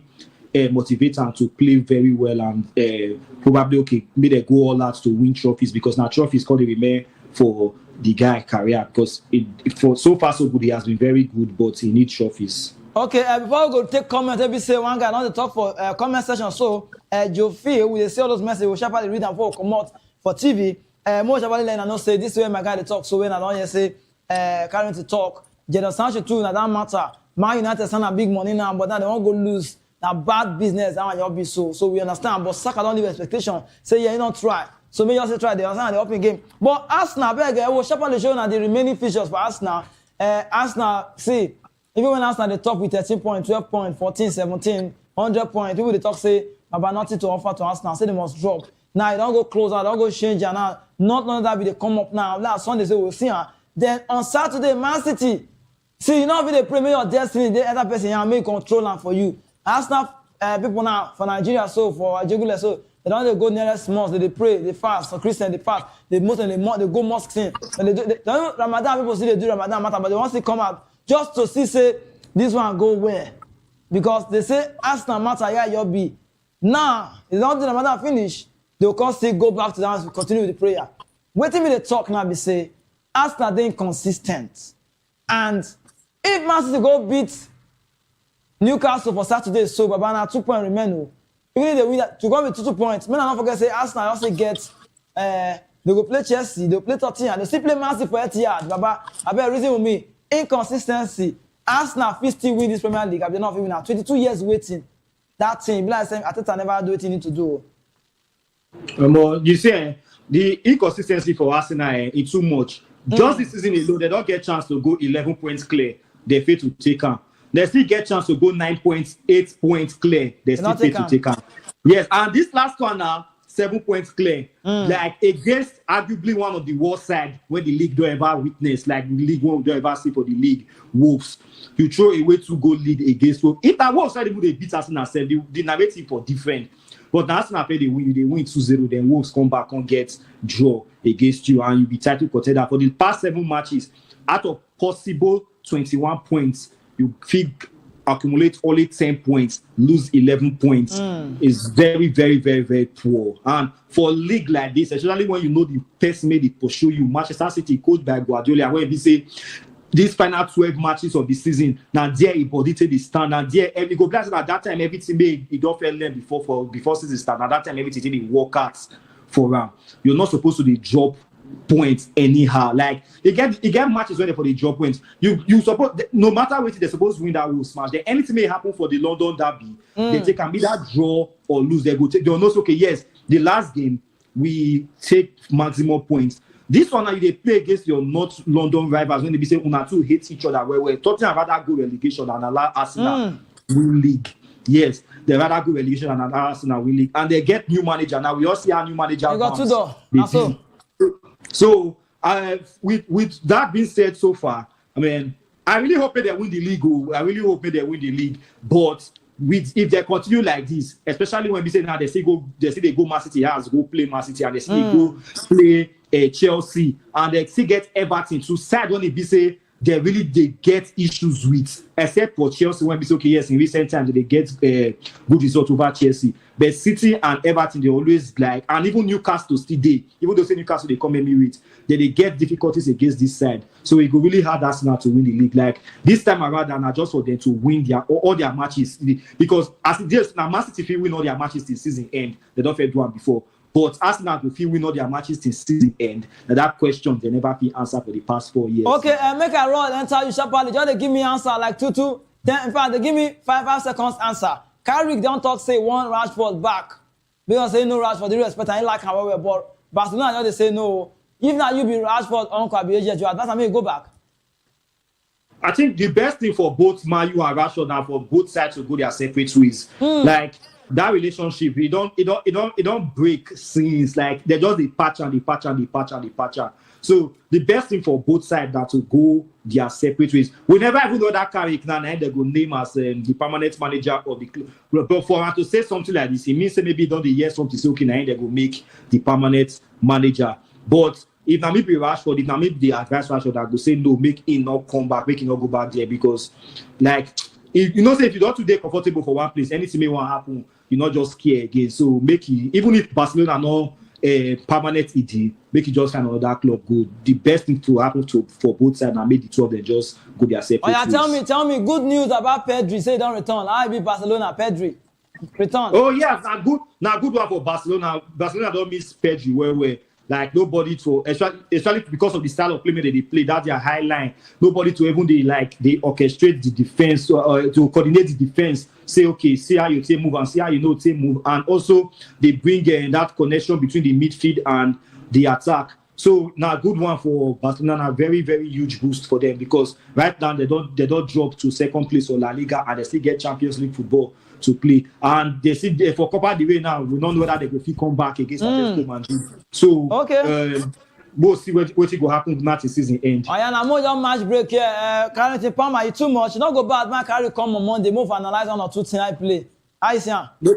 No problem, boss. We'll do Monday. God bless you. Thank you so much, Currently, Palmer, all the way from Benin. Big name. We say they correspond for that side. They give us all the updates. Thank you so much. Thank you so much. Match break. More come up for studio. Send me an Ejiro updates. Now know why? Now because Ejiro I like and she use I love you take go spoiler. Time don't show will come out. But when I never married, they talk and say, when are you going to get married? They say I'm waiting for the right man. Why you not use the left hand? Cannot come the right. Me turn out the right man. My name is Rich. I want to come up for studio. My name is Nakizike. We go do them again. But when I also forget to, we go day live 11 a.m. Nigerian time based on Saturday morning. More gain all the news of your travel for area. You will see again. But when I not forget say road bend. You don't know me say you bend waka put. I don't come up for studio. I play.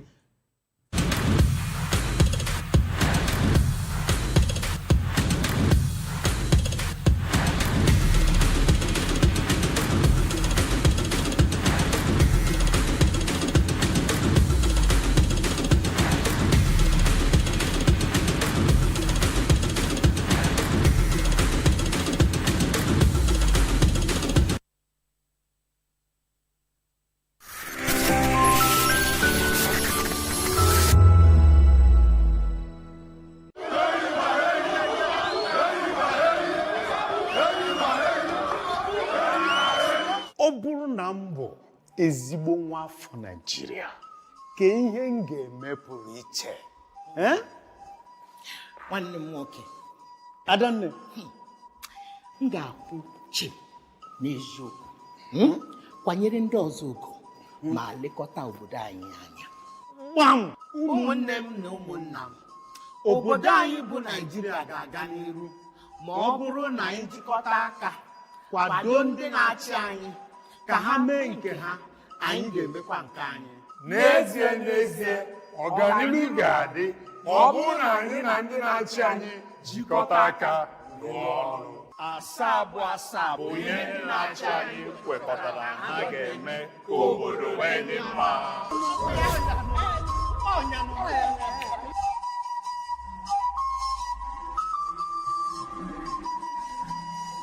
Igbo kwenu! Igbo kwenu! Igbo kwezuenu o!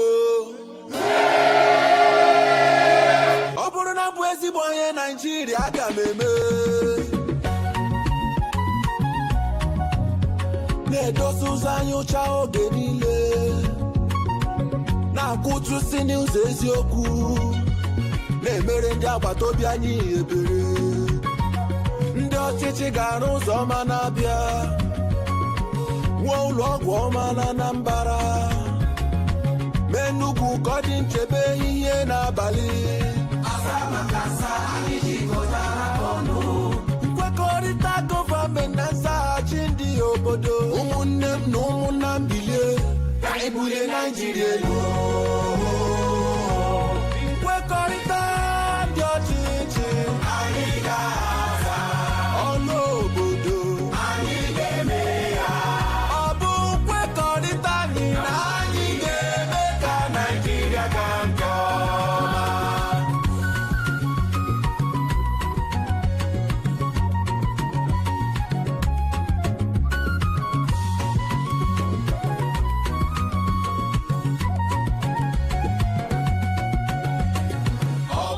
Nchebe gburugburu mebe obibi onye niile. Ndị ọchịchị ga-eweta ahụike. Ọ bụrụ na nrọ ọrụ ike mụta aka ọrụ, ndị ọchịchị ga-emepe ụzọ ọrụ n'Ebonyi n'Imo. Ọ bụrụ na nkwanye ugwu nye agbụrụ niile n'otu ndọrọ ndọrọ ọchịchị, ndị ọchịchị ga-ekpe ikpe ziri ezi nye onye ọbụla. Asa maka asa anyị jikọtara ọnụ. Nkwekọrịta gọọmenti na nzaghachi ndị obodo, ụmụnne m na ụmụnna m bilie ka anyị bulie Naịjirịa elu. Nkwekọrịta dị ọchịchị anyị ga-aza, ọnụ obodo anyị ga-eme ya. Ọ bụ nkwekọrịta anyị na anyị ga-eme ka Naịjirịa gaa nke ọma.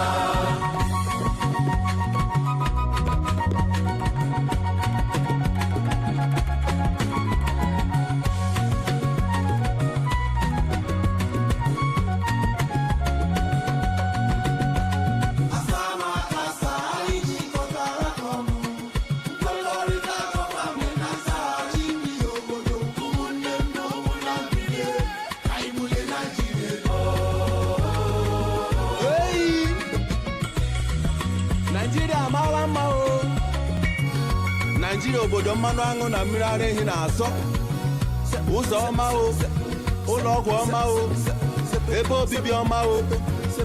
Igbo ndị ọma pụtanụ ka anyị yọleba onye agbakwara nke nwanne ya gbara. Let's go! Abia, Anambra, Ebonyi, Enugu na Imo, anyị na-ekwe nkwa na anyị ga-eso ụzọ asaa na asaa ndị na-achị anyị wepụtara.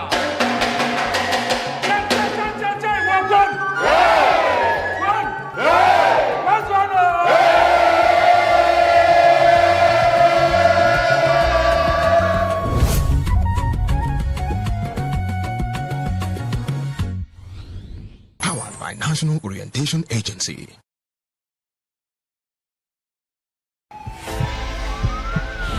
This is Health Check, your weekly guide to better living, smarter choices, and trusted answers.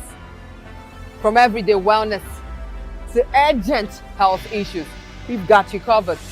Health Check, only on Voice of the People television, where your health has a voice.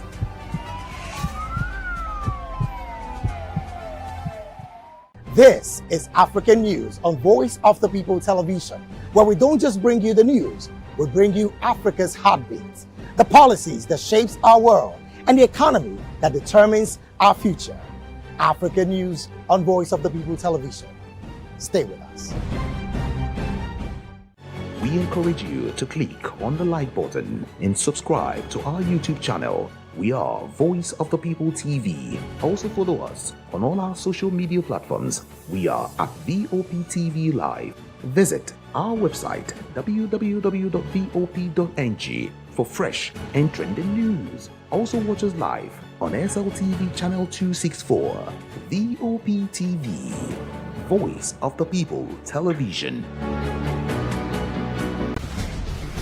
Join us as we drive into the world of politics through insightful interviews with prominent political figures, both serving and former governors, ministers, senators, legislators, party chieftains, activists, and analysts. Get first-hand information into the decision-making processes that affect our daily lives. Highly engaging one-hour program that brings political discourse into focus. I am Chukwuma Okoro. Political Lens, Monday through Friday, 6 to 7 p.m. Join us. Welcome to the locker room, the home of football talk that matters. I am Jerry Apeon. Join us every weekday, Monday to Friday at 5 p.m. Nigerian time, as we share the hot takes and hot debates in the exciting world of football. And joining me are the usual suspects, Ikechukwu and Mayowa, as we break down all the hot takes and everything that's happening in the football. Don't just watch football, live it with us. Catch us on the locker room and Voice of the People television at 5 p.m. Nigerian time. And like I always say, if not 20 minutes off, please discuss.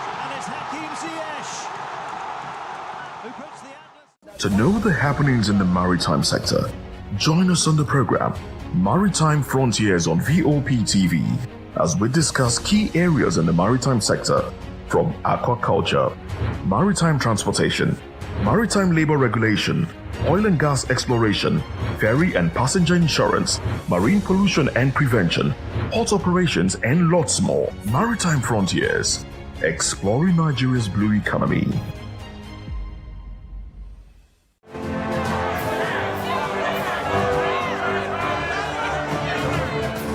Do you want your voice to be heard? Do you know that you matter in the scheme of things? The People's Voice, the show where ordinary citizens take center stage as we discuss the biggest stories that affect you and I. With you in mind, we facilitate lively discussions, debates, and interviews on the topics that matter most to you and I, from social justice to economic empowerment, education to healthcare, governance, and more. Tackling tough topics and amplifying your voice. Join the conversation and make your voice count. The People's Voice. Make your voice count. Behind every broken desk lies a broken promise. Education shapes the nations. But who is asking the right questions? Introducing Edu Dialogue, the show that goes beyond the surface, exposes the cracks, the corruption, and the silence in Nigeria's education system. Edu Dialogue, Saturdays, 3 p.m., only on VOP TV. We break the biggest stories, from missing funds to policy failures. We ask the tough questions and demand real answers. Edu Dialogue, this Saturday, 3 p.m. on Voice of the People television. In a world where power shifts its every headlines, news breaks and events happens, we bring you unbiased and explicit information on politics, economy, and state of the nation. We break down the chaos. Facts, not fluff. Truth, not spin. We discuss not just politics, but a glimpse into the future. Voice of the People television. Now you have more than a voice.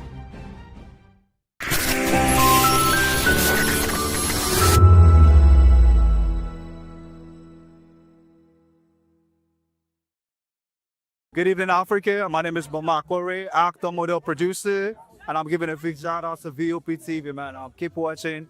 Don't change the dial. Thank you and God bless you. My name is AY, and of course, I represent. Full of questions. In a world filled with noise. Before we begin the news, we will kindly urge you to visit our website www.vop.ng for fresh and trending stories. Nigerian Labour Congress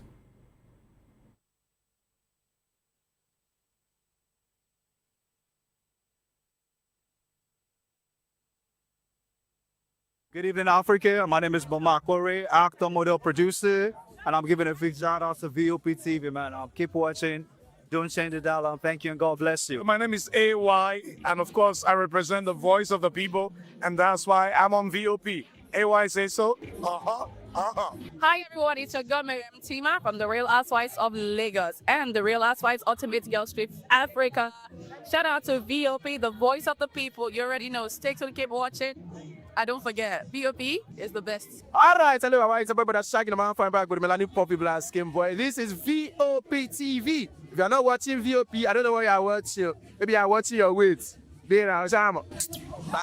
Hello, beautiful people. This is Wale Ojo, and you're watching VOP, Voice of the People. Hi, guys. You already know who it is. This is New Energy. Flyers boy ever live. Keep watching VOP TV. Thank you. Hi, people. Ginny Albano here. Guys, please keep watching Voice of the People.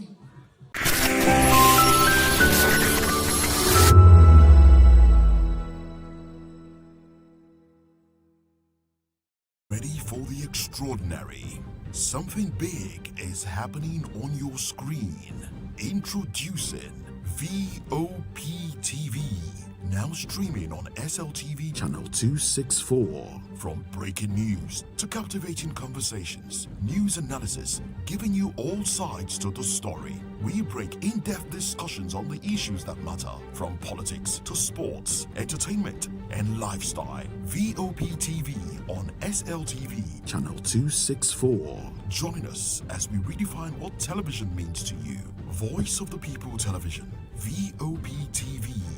Now you have more than a voice.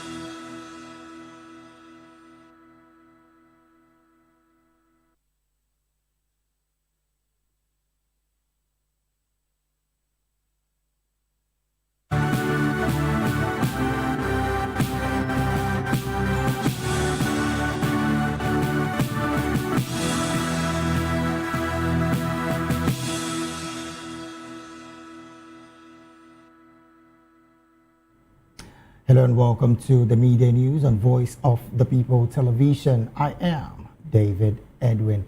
Before we begin the news, we would urge you to kindly visit our website. It is www.vop.ng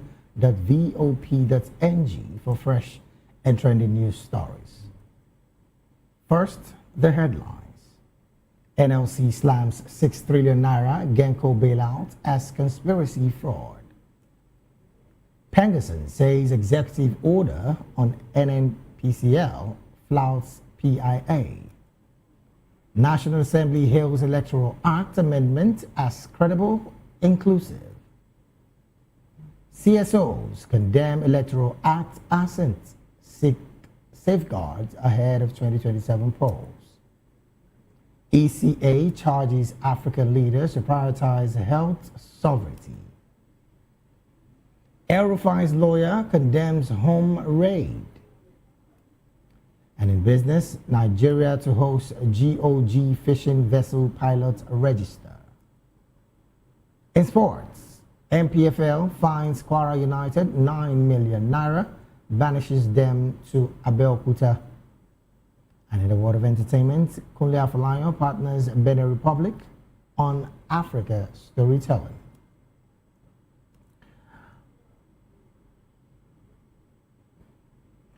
Before we go to the news proper, we'd like to connect with our correspondent in Abuja on the recent developments as concerning the press briefing with the Independent National Electoral Commission, INEC, and the press today.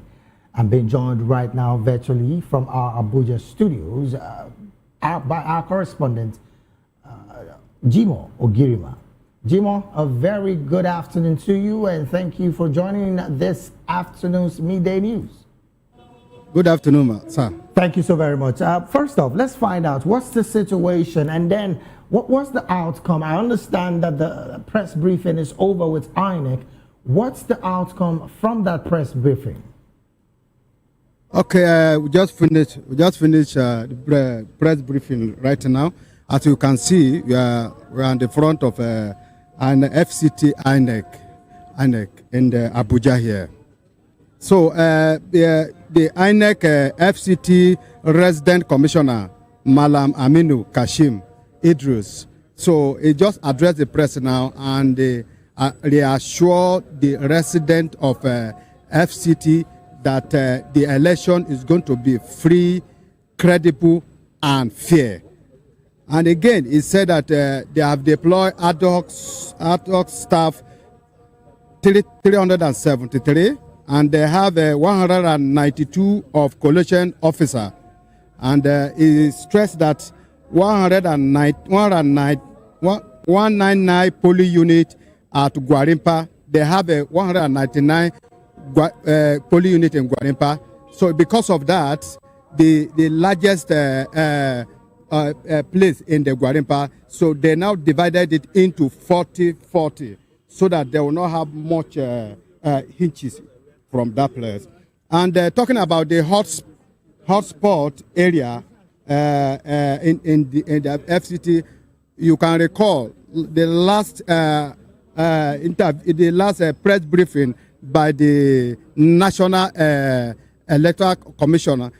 There are area that the hotspot like Kuje area, Gwagwalada area, and other area that they have spot. So we asked the INEC FCT Electoral Commissioner that what are they doing about the hotspot area, and they reassure that with the security agency they're going to make sure they cover the area.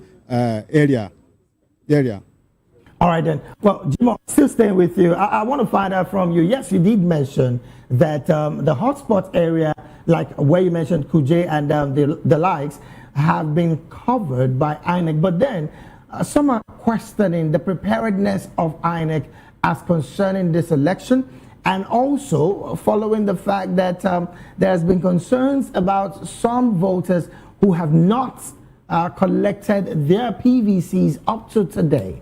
How much of that did the INEC commissioner, the FCC INEC commissioner, react to when he was talking to you people? Okay, concerning the some of the residents that have not collected their voters card and all this thing. So we asked him, and they said that no one that have not collected their voters card, that everybody they have given anyone except the people that had not come to the INEC office to collect their own. All right then. Well, another question that will be, in the minds of several Nigerians, and particularly the FCC residents, is the new Electoral Act. Is INEC going to stay and stick by that particular act that was signed into law by Mr. President just a couple of days ago? Would INEC stick to that act? And I'm talking about the real-time transmission of results after it's been done at the polling unit. Question. I wanted to talk about it. We equally asked him about that e-transmission. That is this going to play out in this election?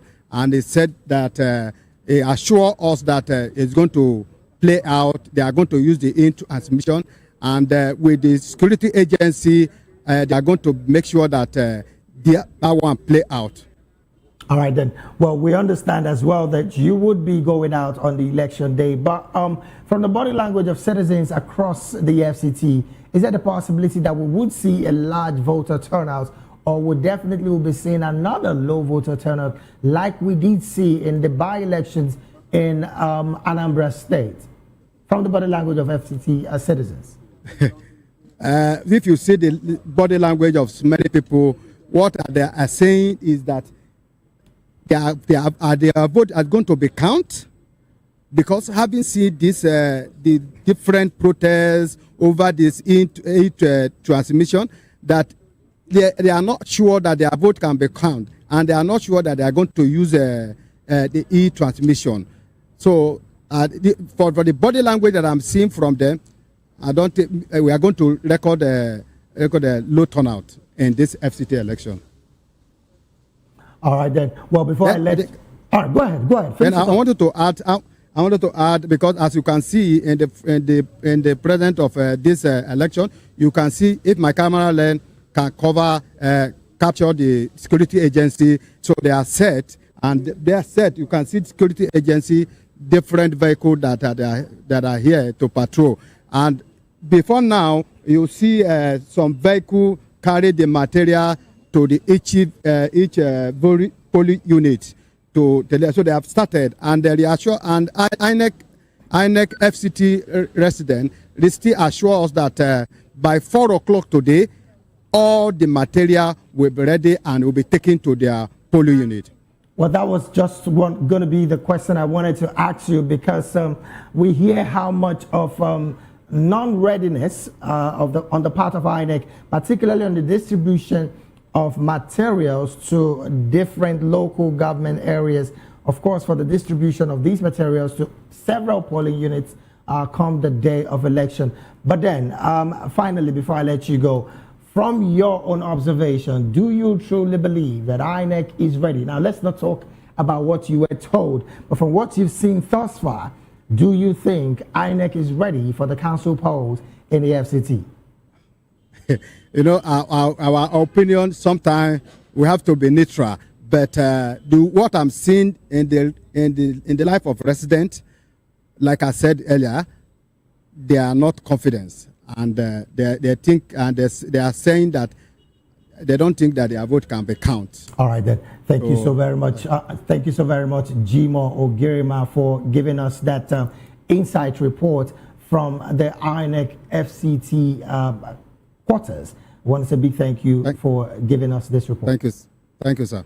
All right, then let's go to the main news proper, where the Nigerian Labour Congress, NLC, has alleged that the reported 6 trillion naira demand by power generation companies Gencos and the proposed 3 million naira federal bailout are thefts and an attempt to loot public funds.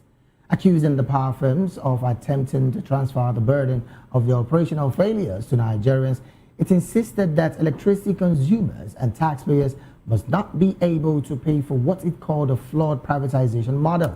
Reacting to a statement by the Association of Power Generation Companies, the NLC rejected the claim that it lacks the competence to speak on power sector matters, stating that its members work within the industry and understand the dynamics. According to the NLC president, Joe Ajero, the privatization of the power sector was and remains a grand deception that has shortchanged the Nigerian people. He stated that the APGC's claims of victimization cannot conceal the persistent failure that has defined the sector since the privatization.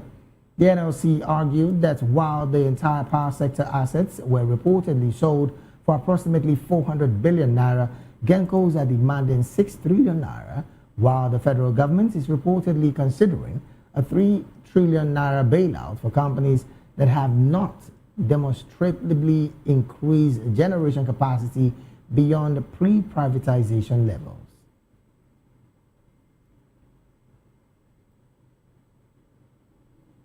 In another development, the Petroleum and Natural Gas Senior Staff Association of Nigeria, Pengassan, has warned that President Bola Tinubu's executive order directing the direct remittance of oil and gas revenue to the Federation account could endanger about 4,000 jobs and destabilize the industry.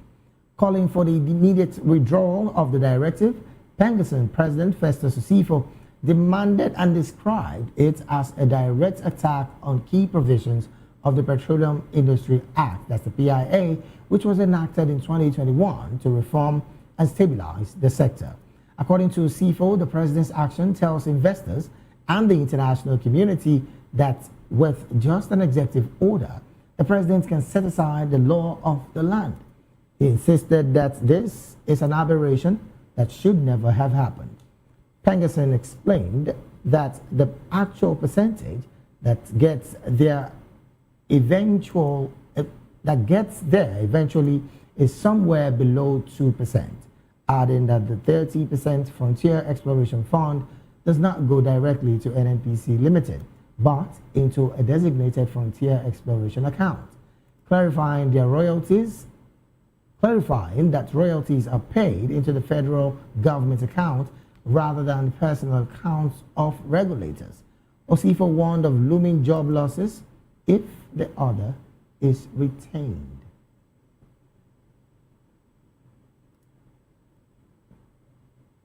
Away from that report, civil society groups in Nigeria have condemned what they called the widened political fault lines in the amended Electoral Act signed into law by President Bola Ahmed Tinubu and called for safeguards ahead of the 2027 general elections.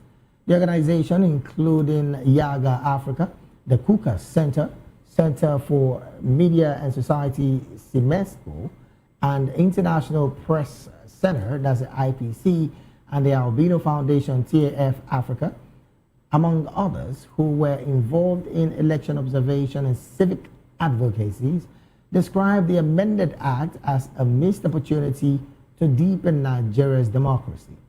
They described the signing of the amended legislation as one of the darkest moments in the country's democratic history, stating that the presidency's failure to address substantive legal, technical, and democratic concerns signaled a troubling prioritization of political expediencies over electoral integrity. The CSOs further argued that the law contained significant flaws capable of undermining electoral integrity, entrenching incumbency advantage, and excluding millions of Nigerians from meaningful political participation. Speaking on behalf of the coalition, founder of TAF Africa, Jake Ekpele, described the Amendment Act as a disregard for legislative transparency.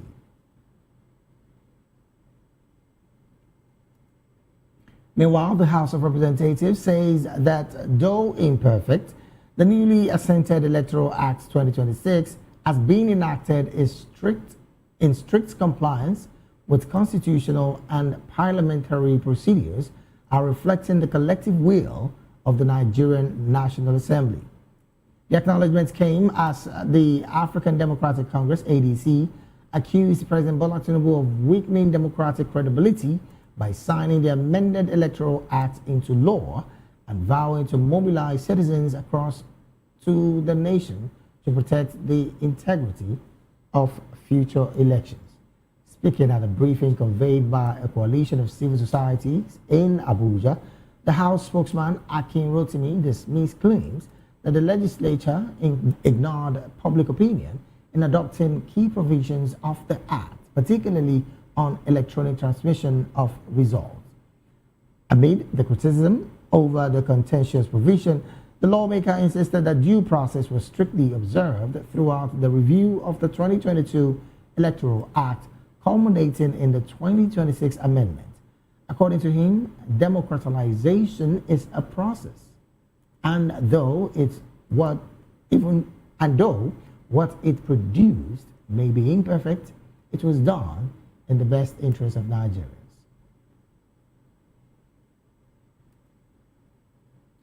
Moving on, the Minister of Finance and Coordinating Minister of the Economy, Olawale Edun, has raised concerns about the huge cost of foreign borrowings as a major challenge to budget performance and the economy.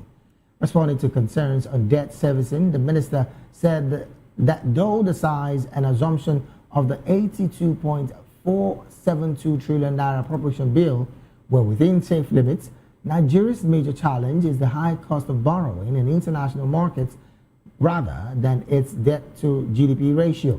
According to Edu, who spoke during the 2026 budget defense at the National Assembly, the problem is the pricing, as developing countries are forced to pay high interest rates in international markets. Edu noted that Nigeria currently chairs the technical group meeting of the G24, where debt sustainability and a rising interest cost dominate the discussion. As a remedy, he disclosed that President Bola Tinubu had called for the establishment of an Africa Credit Rating Agency to ensure fairer assessment and more affordable financing for African economies.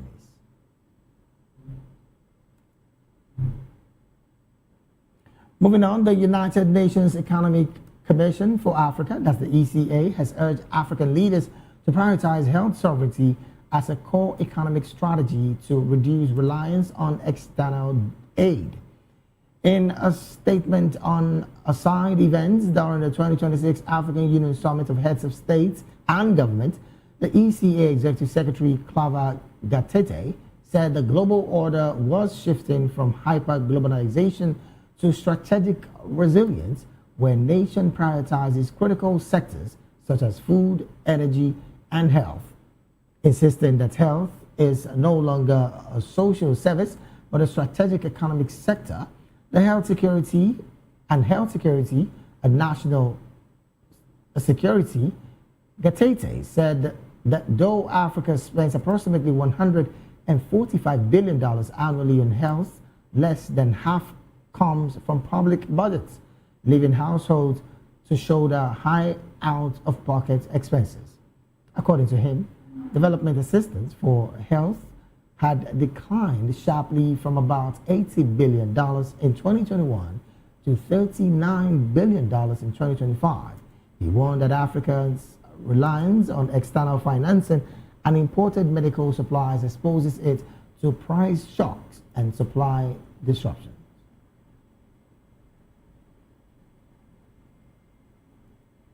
Meanwhile, the lawyer to former governor of Kaduna State, Nasir El-Rufai, Ubong Akpan, has condemned as unlawful and a violation of due process and fundamental rights the raid on his client's home by the Independent Corrupt Practices Commission, ICPC. This comes as El-Rufai on Thursday spent a second night in the ICPC custody amid protests by his lawyers over the search of his residence. He was initially detained on Monday by the Economic and Financial Crimes Commission, EFCC, but later released on Wednesday, after which the ICPC immediately took him into custody. Reacting to the operative search of the former minister's Aso Drive residence in Abuja, Akpan wrote on X that the action was a clear violation of legal procedures. An ICPC official confirmed on Thursday night that the former governor was still with the commission but could not disclose the offense he was being investigated for.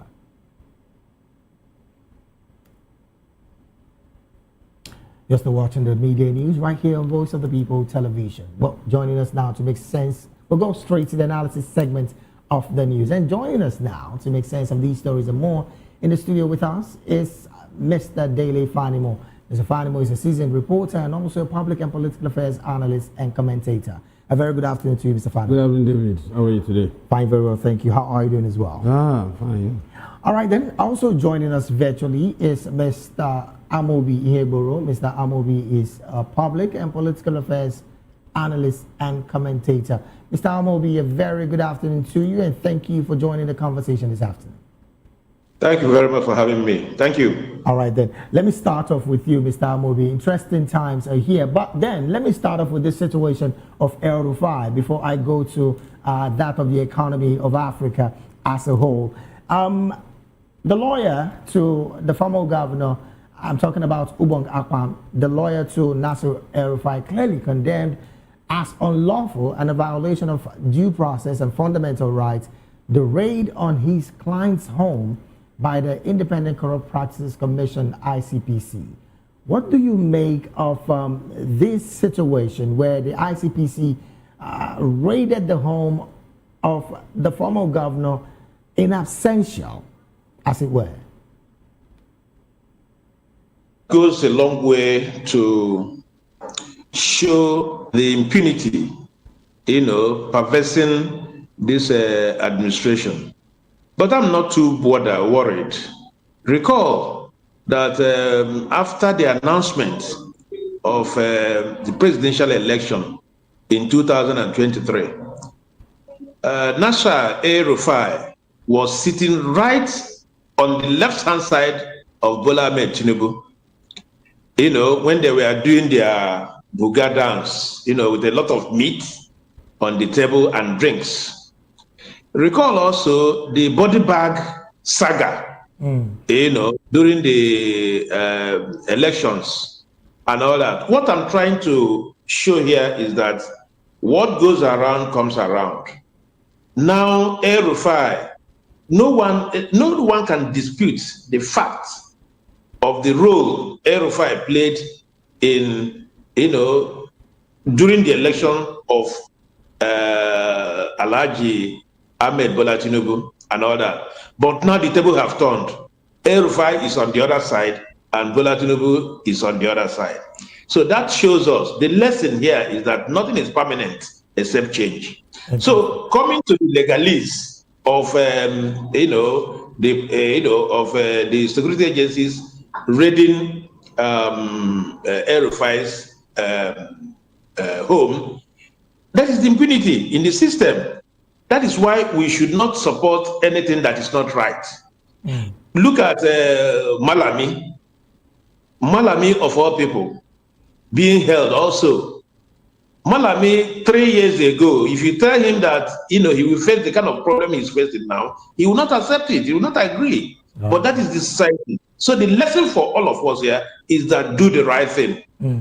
All right. Do the right thing. When you see that the right thing is not being done, just lend your voice so that when you are also trapped, when you're also a victim of it, people will come to your rescue. That is what I'm saying here. All right, then. Thank you so very much. Let me bring it to the studio here. Mr. Fanimo, the conversation as concerning the case that is being, leveled against the former governor of Kaduna State is on one hand. And on the other, some are saying this is a political witch hunt. But let's talk to the part where agencies go raiding in absentia buildings and apartments of people who are still in custody, and particularly to say the probe or the investigations is still on. Let's put it on the part of the fact where they have a warrant to raid in that apartment. Should it be in the absentia of the person who is already in their custody? See, let me say this clearly. Before we begin to talk about the legality or otherwise of home raids, we need to also understand the powers of the security agents, okay, particularly the police and maybe DSS. You see, number one, it is not in all cases that you require a warrant to arrest. And do you know that you as a civilian, I as a civilian, I have the power of arrest. If I see somebody about committing a crime and I have the power to prevent him from committing that crime, I have the power to arrest. But in this case, go and read the Criminal Procedure Act. I'm not a lawyer, but at least I'm lettered enough to know. Now, that was why I said those people didn't want to just create a scene. That's why they left Rufai at the airport. It's not as if they were not capable of arresting him using force. And sometimes it's not necessary that you have to use maximum force. You understand? Now, coming to this present one, it's not impunity. Allegation has been made. Even if they don't have a warrant. Listen, allegation has been made. Yes. And in the course of investigation, relying on what happened at the airport, the security agents doesn't need to take El-Rufai along, because it will cause a scene in his house. And what if there is an ambush? If there is an ambush and those who are supporting El-Rufai, his sympathizers, decides to attack the police. And when the police now reply them, fire for fire, you say, policemen are this, policemen are this. You see, anytime we want to talk, we should also understand that beyond the uniform, these people are also human beings like us. They are our brothers, they are our sisters, they are our wives, they are our colleagues, friends, and all that. Yes, Mr. Fadimo. So, if you want to, if you, in the course of investigation, if you have every reason to know, to suspect that there could be an attack on the personnel, you keep the man in custody. He has a wife, he has children, he has people living in that house. That house has not been abandoned. When you get to that house, you show them the warrant, search warrant. Search warrant. And then, has anybody gone to find out when they went to search the house if there was a warrant or not? Was Malami there when they went to search his house? I mean, Mr. Fanimo, we know these things happen with some of the agencies in Nigeria. The former governor of Imo State also had an experience like that. I'm talking about Rocha Sokoracha. These things are what happens within some of these agencies. So we're not even trying to make any case for them. But my point that I'm trying to ask from you now is, should the ICPC arrest Malam Nasir El-Rufai, isn't there a clear evidence that they had before the arrest, before now wanting to search his house? That's my question. ICPC has power of arrest. Do you know that security agents are attached to ICPC? I'm not fighting the power of arrest. I'm only saying, do they not have substantial enough evidence to have taken the man in, rather than just inviting him and keeping him to wanting to raid his house? Listen, you might take him in. Some other things may crop up in the course of investigation that could necessitate going further to search his house. For instance, it was after Malamila was taken into custody, and in the process of searching, they saw this cache of arms in his house. If they have not gone to his house, nobody will see those arms and ammunition. So, from time to time, if they have every reason, for instance, if you know that some people have been taken into custody before they arrested Rufai, that was why, and these are people that were very close to him when he was governor of that state, a commissioner for finance and all that. So, in the course of interrogating these people, if there were mention of certain things within the confines of El-Rufai's house, and they divulged that kind of information, would they not go and search? They will go and search to confirm if there was such thing like that in his premises. All right then. Well, again, my question before I jump off this conversation is, there is the conversation surrounding the fact that this is becoming a political witch hunt. And to think that there are other people who have other alleged cases with the EFCC, with the ICPC, with the courts, and are still roaming free. In fact, some are getting warrants to go for Hajj. What's your position with this particular investigation with El-Rufai? You see, we always do why me, why me. Why not you? Why not me? Why should it be that anytime I commit an offense and the police is after me, then I will now say, come and see another thief going towards that direction. No, leave me alone, go and pursue that one. Why did I have to steal in the first instance? If there is anybody that is giving this government sleepless nights, it's P2B. Why have they not arrested him? Why have they not brought charges against him? So the fact that Obi is walking free till this moment has negated whatever anybody is saying that something is politically motivated. I clearly now understand your position, Mr. Fanimo. Well, Mazi Amobi, maybe I want to jump off this conversation, but something is making me wanting to still ask you. On the part of ICPC, EFCC, and of course, some of these agencies having a huge evidences, substantial evidences against whoever they arrest, do you think that Malam Nasir El-Rufai, as it stands, might be prosecuted, just like we see Malami, the former AGF, being prosecuted in court as well, as it's going? Yeah, let me take a cue from the former chairman of APC, Comrade Adams Oshumele. He said that once you join the APC, your sins are forgiven. It's on record. Once El-Rufai, jumped ship from APC to ADC, his sins are becoming more dirtier. That is what it means. So you cannot possibly rule out political issues around this. Like I painted the picture earlier on, these guys were two good friends, very close friends, and he participated actively in bringing the president into power. But there's also the statement of there is no permanent friend or permanent enemy. Yes, that is what I'm saying. Yeah, that is what I'm saying. So let him face the music. All right then. If he's found guilty of whatever, so be it.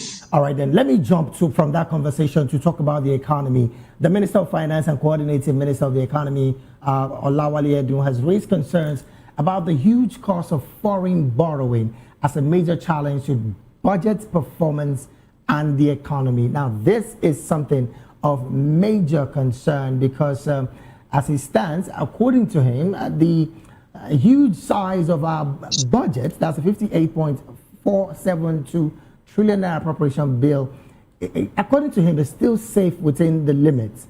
But concerns about the interest of these international markets, international borrowing, is what he has brought to the fore. What do you make of this open statement by the Minister of the Economy, which again is a major concern for economists who have said that Nigeria is not doing well on the macro level? This revelation is coming from the Minister of Finance and Coordinating Minister of the Economy. I'm happy. If any one of us had said it, it would be like, we are not being constructive in our analysis or criticisms or whatever. But this is coming from, the minister himself. So that makes us to take it more seriously. If, and tomorrow, if you don't take time, tomorrow, Mr. President will want another loan, the National Assembly will readily oblige. So what it tells me is that, and this preponderance of loans, in the system, it's not going to be good enough for our economy, particularly when we are not producing, when we're a consumption kind of economy. It will not help us in the long run. So the alarm the minister have raised is a wake-up call for the administration. All right then. The wake-up call that Mr. President rejig his economic policies. All right then. Because the rate we are going, I'm afraid this is coming from an insider. It is not from the opposition, as it were. We're really pressed for time. Thank you so very much for your submission. Mr. Fadimo, high interest rates on the international markets, one of the major conversation from the part of Edun as concerning these loans that we keep getting over time. Some would say this looks like the truth coming from one who is mostly supposed to be the one saying it to Nigerians. Like Manzi said, who is in a better position to appraise our economy if not for the Minister of Finance, if not the Minister of Finance and Coordinating Minister of the Economy? And if he's sounding the alarm about the trajectory of our economy, particularly on the issue of borrowing, yes, you cannot fault him. But I think the lesson here and what we should be considering now is to look inward and see how best we can manage the resources at our disposal and cut waste as much as possible so that the economy can run on the speed that is required. And then we also have to reduce our ostentatious lifestyle to reflect what is going on in the country and particularly the economic sphere, so that we can also have the buy-in of the common man on the street. You can't tell me to tighten my belt to the last hole, right, and then you keep expanding your own belt hole and even joining more to it to accommodate how fat you are. Then you are telling me that I'm stupid if I have to follow you. Oh, well, because of our time, really, this is where we have to draw anchor on the analysis segment of the Media News. Big thank you to the gentlemen who joined in and, of course, lending their voice. In the studio with us, we had Mr. Daly Fanimo, seasoned reporter, public and political affairs analyst and commentator. Thank you so very much for being here, sir. My pleasure. Also, Mazi Amobihegboro, virtually, he joined us, and I'm talking about Mazi is also, yes, a public and political affairs analyst and commentator. Thank you so very much for being here, Mazi. Thank you very much. We'll take a very short break right now. When we return, Lagos urges use of toll-free lines to report gender-based violence. These and more when we return after this break. Please stay with us.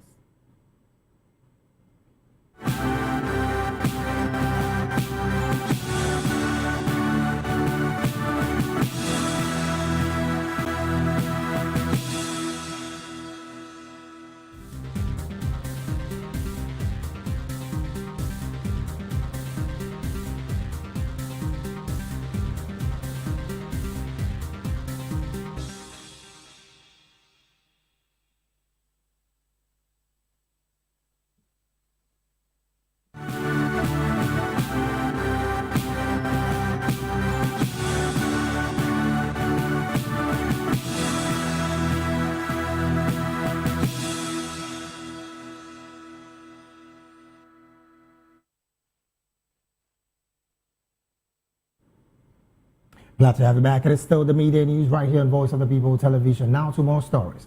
The Lagos State Domestic and Sexual Violence Agency, that's the DSVA, has urged residents to use its toll-free helplines to report cases of sexual and gender-based violence. It made the call during community sensitization sessions at the Igboyi and Odumola communities in Ekpe, aimed at raising awareness about the forms, impact, and prevention of abuse. Participants were educated on available support services and the importance of reporting incidents promptly to ensure timely interventions and protection for survivors. The engagement reinforced the agency's commitment to strengthening grassroots collaboration and ensuring that survivors have access to confidential and responsive support services. Speaking at the event, the Boye monarch, Oba Abdulrazak Musa, warned against bullying and encouraged students, teachers, vocational trainees, traditional chiefs, and other community members to speak up and report cases of abuse.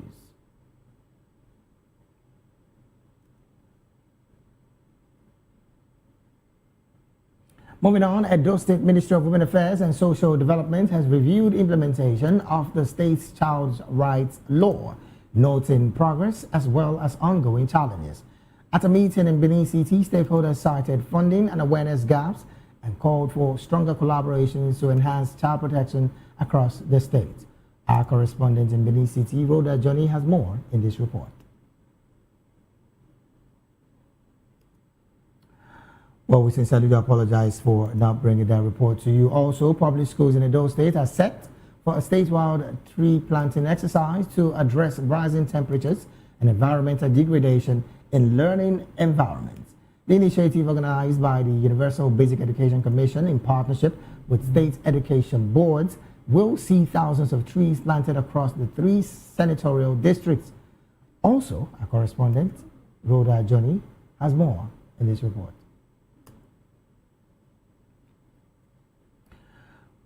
You're still watching the Media News right here on Voice of the People Television. We'll go on a very short break right now. When we return, more stories in business, sports, and entertainment will be up next. Please stay with us.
In a world where power shifts with every headline. In a nation full of questions. In a world filled with noise, the truth needs a voice. The policies that shapes our world and the economy that determines our future. Every hour, every day, the grapevine keeps buzzing. And together, we are committed to telling the stories that shape our world, because your voice is our focus. Don't forget, our voice matters the most. Let us come together and share our concerns.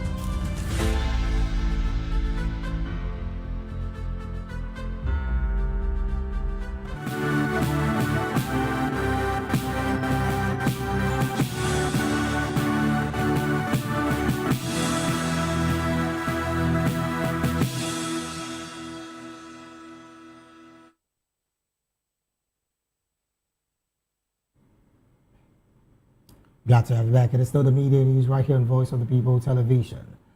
The Lagos State chapter of the National Union of Road Transport Workers has unveiled a new motor park in Oyigbo, named after President Bola Tinubu. The union says the modern facility aims to improve transport operations and services for the commuters. Our correspondent Onyeka Ogolo has more in this report. Tinubu Modern Garage was inaugurated in the presence of union leaders, traditional rulers, and top Lagos state officials. Union leaders described the project as a major investment aimed at improving transport operations and providing better working conditions for drivers in one of Lagos' busiest commercial hubs.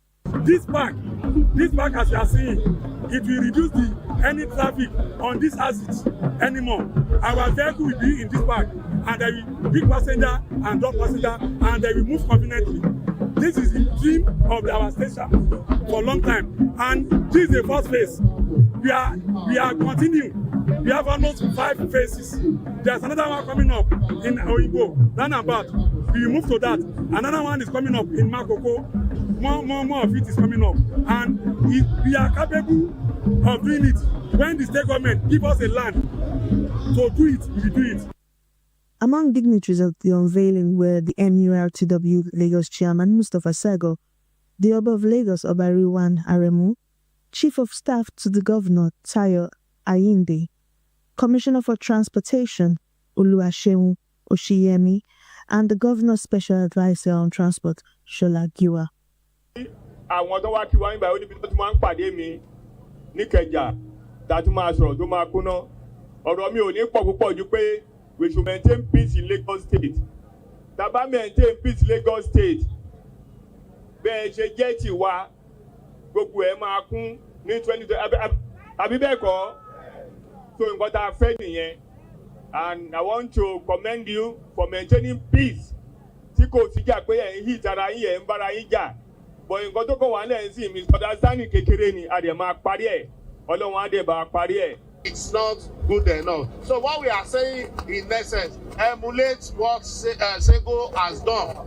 Emulate what he has done and what we are doing here today, so that you can take away your vehicles out of the road for free flow of traveling.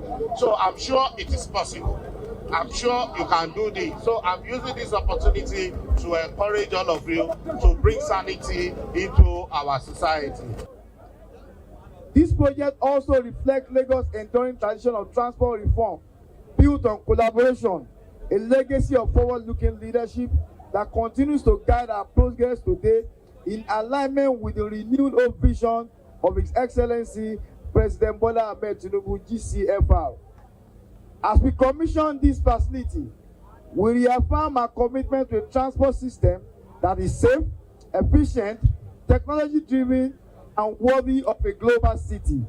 Our goal is simple but profound: a Lagos where movement is seamless, livelihoods are protected, and every commuter travels with dignity. The modern garage is expected to promote orderly loading, enhance safety, and strengthen service delivery for commuters operating in and around the Oyigbo axis.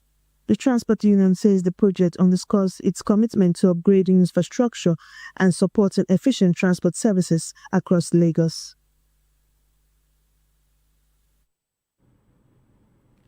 Thank you so very much, Onyeka, for that report. Moving on to some business stories. The Fishery Committee for the West African Gulf of Guinea says Nigeria is accepted to host the pilot implementation of the regional record of authorized fishing vessels in West Africa. FCWC Chairman Dr. Adeboyega Oyetola announced the development in Abuja during a meeting with the body's Secretary General Antonio Dinhilo and the Secretariat staff, stating that the move aims to combating illegal fishing and strengthening maritime governance across the Gulf of Guinea. Oyetola, who is also Nigeria's Minister of Marine and Blue Economy, said Nigeria's decision to host the pilot phase of the regional register demonstrates its resolve to translate leadership into measurable outcomes for sustainable fisheries management.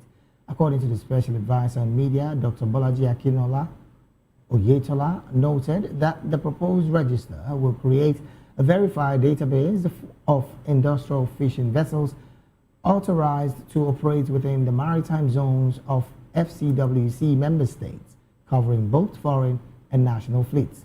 He further explained that the system is designed to improve transparency, accountability, and cross-border cooperation in a region heavily affected by illegal, unreported, and unregulated fishing. From business, we'll move straight to sports, where the Nigerian Premier Football League, that's the NPFL, has fined Kwara United a sum of 9 million naira and banished the club from Ilorin to Abeokuta following the security breaches and crowd violence during their match day 22's rescheduled fixture. The fine comprises 2 million naira for inadequate security, 1 million naira for failure to control supporters, 2 million naira for the assault on match official and Rivers United officials, and 1 million for unsporting conduct. The club was also fined 1 million naira for holding match officials and Rivers United officials hosted for several hours after the match, and 2 million naira in compensation cost for treatment and damages sustained by the affected officials. In a statement, the league body accused Kwara United of failing to provide adequate and effective security, which it said led to unauthorized persons gaining access to restricted areas. The club was also found culpable of not ensuring proper conduct of its supporters, which led to harassment and injury to match officials and officials of Rivers United.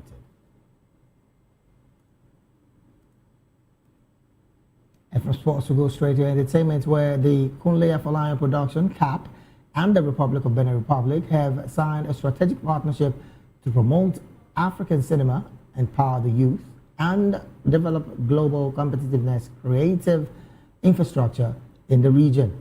The government delegation from Benin Republic, led by the Special Advisor to the President, Senator Osaka, and included the Director of Cinema and Performing Arts at the Agency of the Development of Arts and Culture for Sao Lofin, formalized the partnership with CAP Group.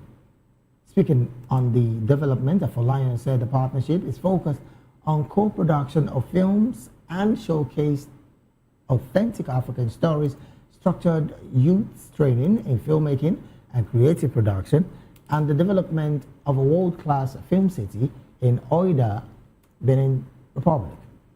He described the collaboration as a defining moment for African cinema, where visionary leadership, cultural authenticity, and creative enterprise coverage to project African stories, its people, and creative strength to the world in the most compelling way. On their part, Saka highlighted the potential for capacity building and collaboration, expressing the Benin government's delight at partnering with Afolayan.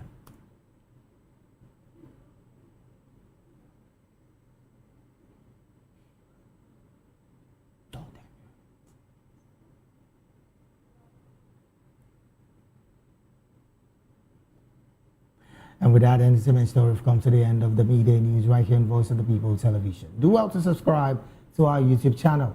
On YouTube, we're at Voice of the People TV, and on all other social media platforms, we are at VOP TV Live. Thank you so very much for being a part of this broadcast. I am David Edwin.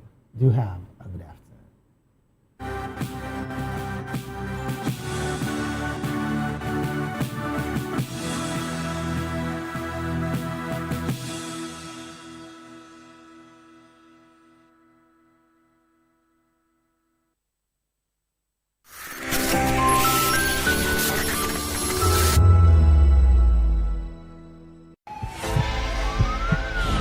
This is Health Check, your weekly guide to better living, smarter choices, and trusted answers. From everyday wellness to urgent health issues, we've got you covered. Health Check, only on Voice of the People television, where your health has a voice.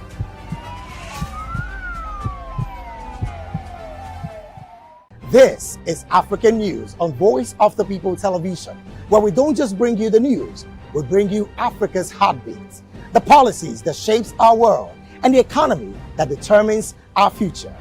African News on Voice of the People television. Stay with us.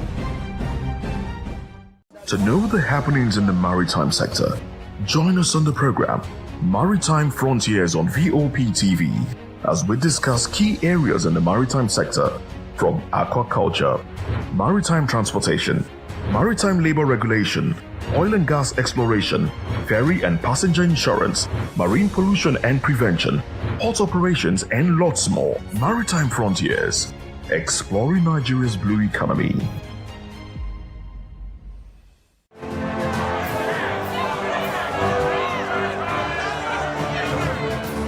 Do you want your voice to be heard? Do you know that you matter in the scheme of things? The People's Voice, the show where ordinary citizens take center stage as we discuss the biggest stories that affect you and I. With you in mind, we facilitate lively discussions, debates, and interviews on the topics that matter most to you and I, from social justice to economic empowerment, education to healthcare, governance, and more, tackling tough topics and amplifying your voice. Join the conversation and make your voice count. The People's Voice. Make your voice count. Behind every broken desk lies a broken promise. Education shapes the nations. But who is asking the right questions? Introducing Edu Dialogue, the show that goes beyond the surface, exposes the cracks, the corruption, and the silence in Nigeria's education system. Edu Dialogue, Saturdays, 3 p.m., only on VOP TV. We break the biggest stories, from missing funds to policy failures. We ask the tough questions and demand real answers. Edu Dialogue, this Saturday, 3 p.m. on Voice of the People television. In a world where power shifts with every headlines, news breaks and events happens, we bring you unbiased and explicit information on politics, economy, and state of the nation. We break down the chaos. Facts, not fluff. Truth, not spin. We discuss not just politics, but a glimpse into the future. Voice of the People television. Now you have more than a voice.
to the Spotlight Show. Yes, it's happening here on VOP TV, the place where stories come alive and voices matter. This is the show where we shine the light on creativity, style, culture, music, and purpose-driven people who are shaping the world around us. And yes, today is a new day. And guess what? It's the weekend. Because why?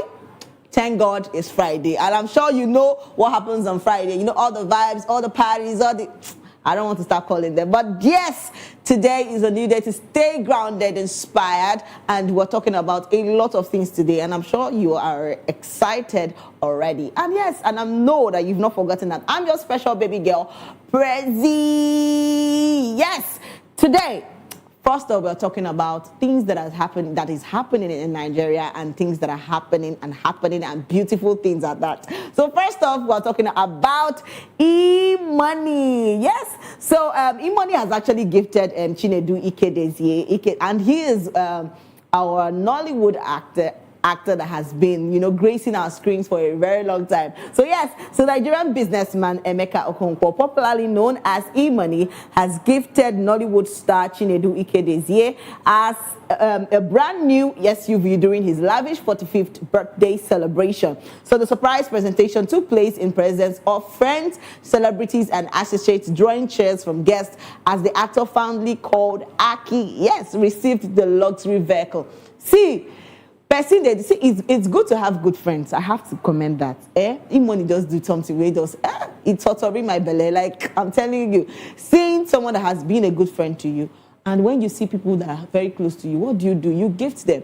Recently, I thought about something, and this is because I'm saying this because I've experienced some things like this. So I have this couple of my friends that I always talk to, I speak to, and we always see, during the weekends and rest of that. So, but there's this feeling that you have when you have good people around you. You will always want to gift.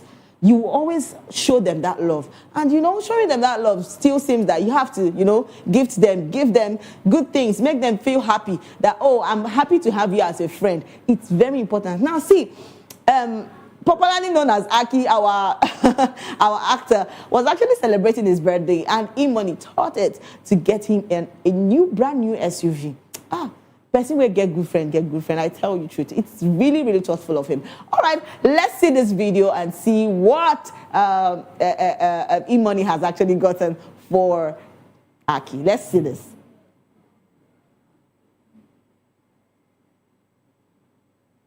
All right, we're still talking about friendship. We're still talking about people that actually love their friends. Me, I love my friends. I always hope and have them at heart, actually. And yes, we have a lot of comments. And before we go into comments, let's see the video of E-Money's gift to...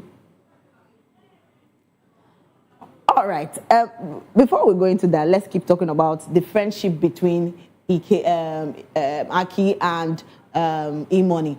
It's actually good to have good friends that really love you. And when you have good friends that stand by you, good friends that are thoughtful of you, you gift them.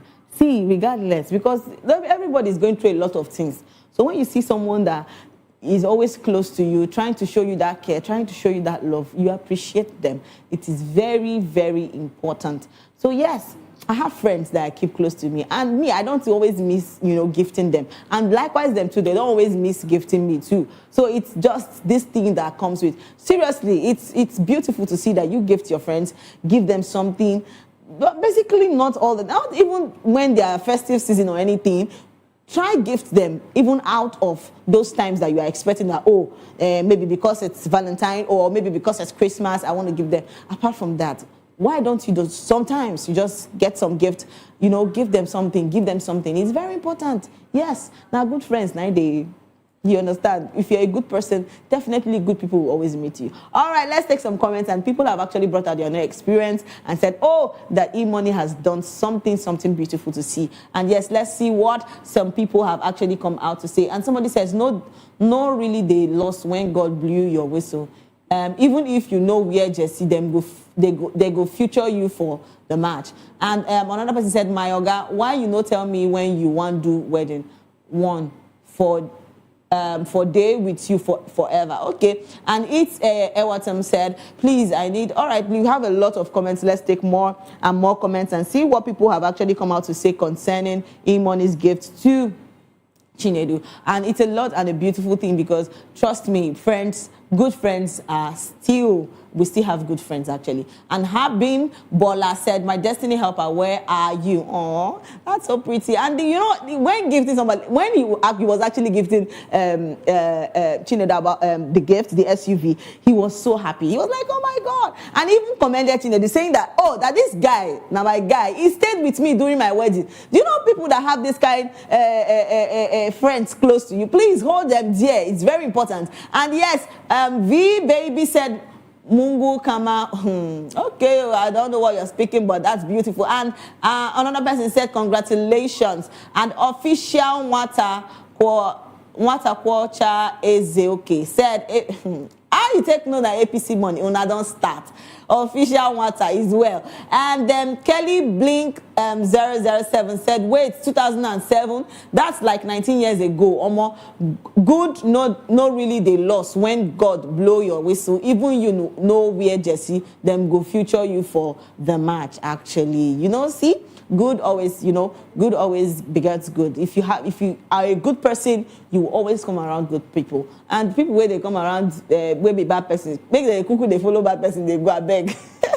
So, but I'm still trying to say that why not be a good person? Why not be a good friend to your friends? You understand? Some people they will be friends, and even the friend where they say they will be enemy. You understand? A lot of people are, you know, these bad people, like, I won't say bad people, I don't want to put it that way, but a lot of people have really changed the narration of good friends. Seriously, because people say, no, kukuma, they trust friends anymore. But trust me, it's not about that. We still have good people and good friends that you can actually keep close to you. Let's take more comments. A lot of people are talking about this. And let's take more and more comments and see what people are saying about this. And Zenith said, make me too stay with person from morning till night. I go see my own. Okay.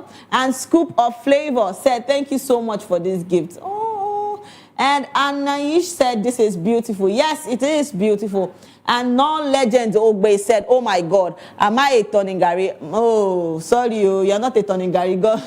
God will give you your own vehicle and your own SUV where you go celebrate with others. And she said, congratulations to Chinedu Ikede. We have more comments. Let's take more and more comments and see what people are saying and talking about this. We have a lot of comments. And yes, Rachel Okonkwo said, congratulations, sir. And JT said, Father, you are a great man. Well deserved. Okay. And official DB of the Ben official said a very good man. And David said congratulations. And Sandra Jibola said big congratulations, Ndinkem. Okay, more to come. See, I just want to advise people out there. If you are in that position to be kind to people, please be. It is very important. See, you don't know where blessings they come from. Yes. Not be every time you go one day do wickedness. Because social media don't they tell you, say, oh, those good people. Not lie. We still get good people. People that really want to help you out. People that really will stand for you. Seriously.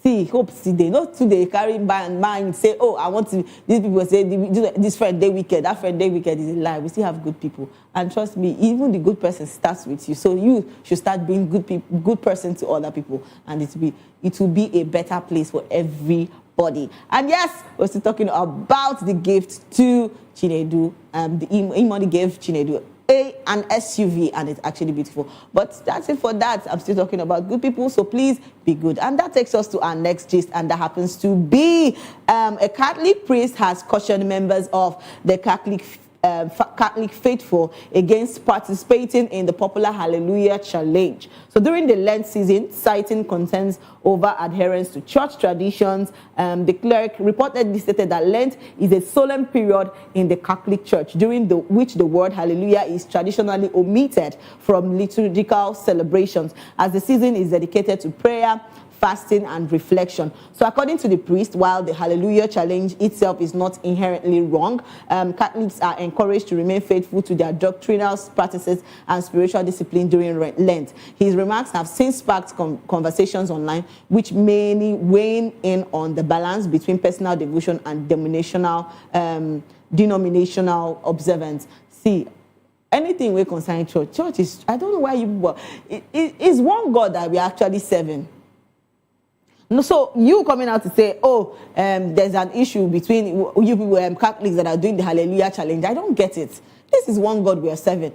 So will you not be so because you people are being in the Lenten period you can't see? It's all prayer and Abi.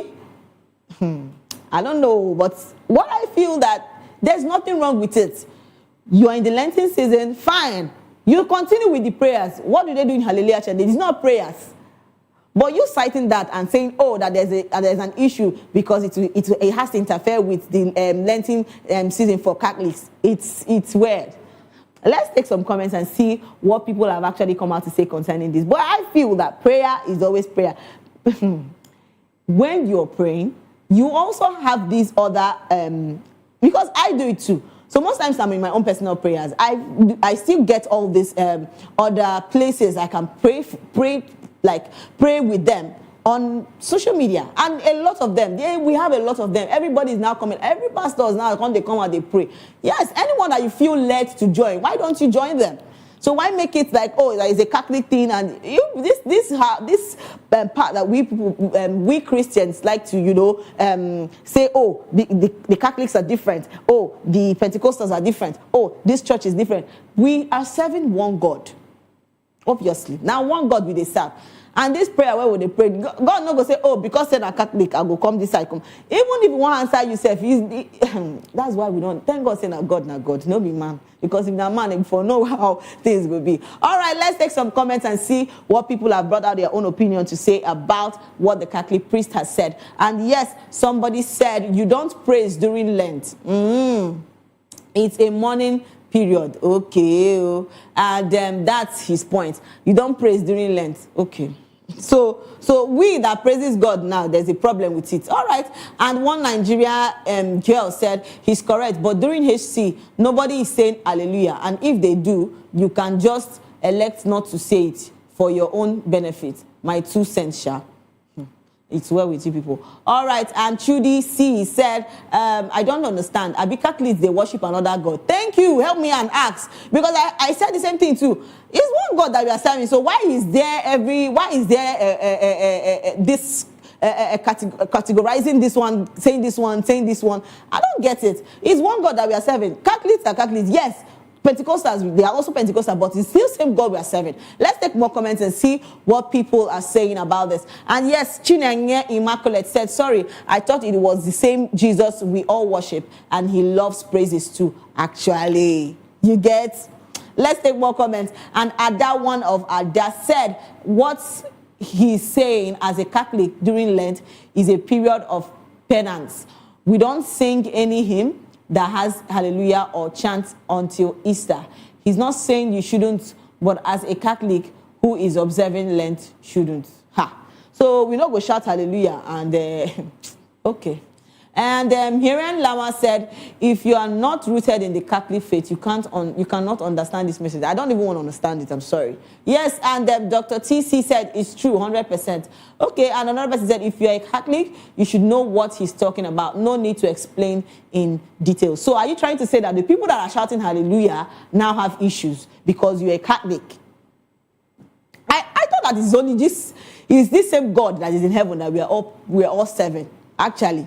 Now, this same God where everybody they serve. So, you shouting hallelujah now to Easter now. So, you know shout hallelujah to Easter now. You don't get problem with that as well. Let's take more comments and see what people are saying about this. And Emma said, if you're a Catholic, you should know that what he's talking about. No need to explain in details. And somebody else, official Price Lestran said, so during Lent, if God does something for you, you won't praise him in the moment. Do you get it? Where is that in the Bible, please? I beg, help me ask. So because you have a testimony during that period, you can't shout hallelujah. You can't say, praise God, for giving me this, for giving me that.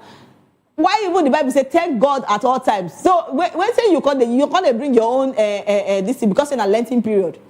Wow, interesting. I even said the other day they eat meat. Father in heaven, it's a lot. Like I feel that everybody with their own anyway, just do what is good for you. If you feel that that this is the religion and this is what you believe in, fine. Anything that works for you, just do it. But me, I feel that this same God that we are serving, that every other churches are also serving, except the people that are not following God. And hey, say your religion a different one. But if it's this same God that the Catholics serve, if it's this same God that the Pentecostals serve, what is now the difference? Saying, I'm not shouting hallelujah. It's a lot of things. Let's take more comments. A lot of people are bringing up their own experiences and they're saying a lot of things concerning this. And Zizi Zillion said, target audience understands the message. No explanation needed. It's not a shade or condemnation of any kind. You cannot be mourning Lent and be rejoicing hallelujah. So in that period that you are mourning the Lent period that you're talking about, what if your testimony comes? All right, and Olowone said, denominations has really brought about division in the body of Christ, actually. And different churches and their peculiar rules and beliefs, e.g. Mountain of Fire, God forbids wearing of makeup, Deeper Life have theirs, etc. I'm talking about people that actually say, that we don't like earrings, we don't like makeup, we don't like all those things. Please, I said do the one that you feel that is good for you. But you can't just come to start telling people that, because you are Catholic, because they don't shout hallelujah. If they want to shout it, what if God has done something for them? So they shouldn't shout hallelujah and thank God for the things he has done. It's weird. Like you telling me now, don't apply makeup. I'm not going to listen to you because me, I apply my makeup and look good and go to church. It is your own decision that you don't want to apply all those things on your face or on your lip or anything. You just want to look like that. It's your decision between you and your God. If God tells you to do it, so you do it. So do what you feel that is good for you. Don't categorize this and place this on Catholics and saying, this is that. Let's take more comments. A lot of people are talking about this, and people are bringing up their own opinion and saying, is this right? So what if testimonies comes? What should we do? We should just, because testimony comes, we should keep mourning. All right, and another person said, I wonder why non-Catholics are trying to argue this. You know nothing about the Catholic doctrine, and you are making it look like we are discriminating. Why not respect our faith the same way we respect yours? And another person said, if you are not a Catholic, I don't think you should comment negatively on what you have no knowledge of. Seeing people say, I thought we serve one God is funny. Because did he say you all don't? Don't you all have rules in your churches? And another person said, I am not a Catholic, but as someone who did 6 years in a Catholic school, it's a doctrine for the Catholics not to praise during Lent. Doctrine. Okay. And it's Jennifer Jen said, this is one thing about Catholics. They think that if you go to another church to worship, you are not paying more attention to the church. My question here is it not the same God we are all worshiping? Actually, that's the question we are asking too. Let's take more comments. We have a lot of people. Let's take more and more comments and see what people are also saying about this. And official priceless transfer. So during Lent, if God does something for you, you won't praise him in the moment. Where is that in the Bible? And Tanpei said, religion don't hook some people for throat. And Okiki Olato said, sincerely, I think he's right. All right, call me Amuche said, this is very correct. Okay. MC Odiegu said, non-Catholics full comment section, lol. All right, I'm still saying what I'm saying. It is what works for you that you will do. If you feel that, this Lenten period, you don't want to shout hallelujah, you don't want to thank God for what he has done for you, it is your choice. You get. But don't, tag this on Catholics, maybe all Catholic people going to Catholics that still, even the Catholic, they one leg, they another leg. Do you get what I'm trying to say?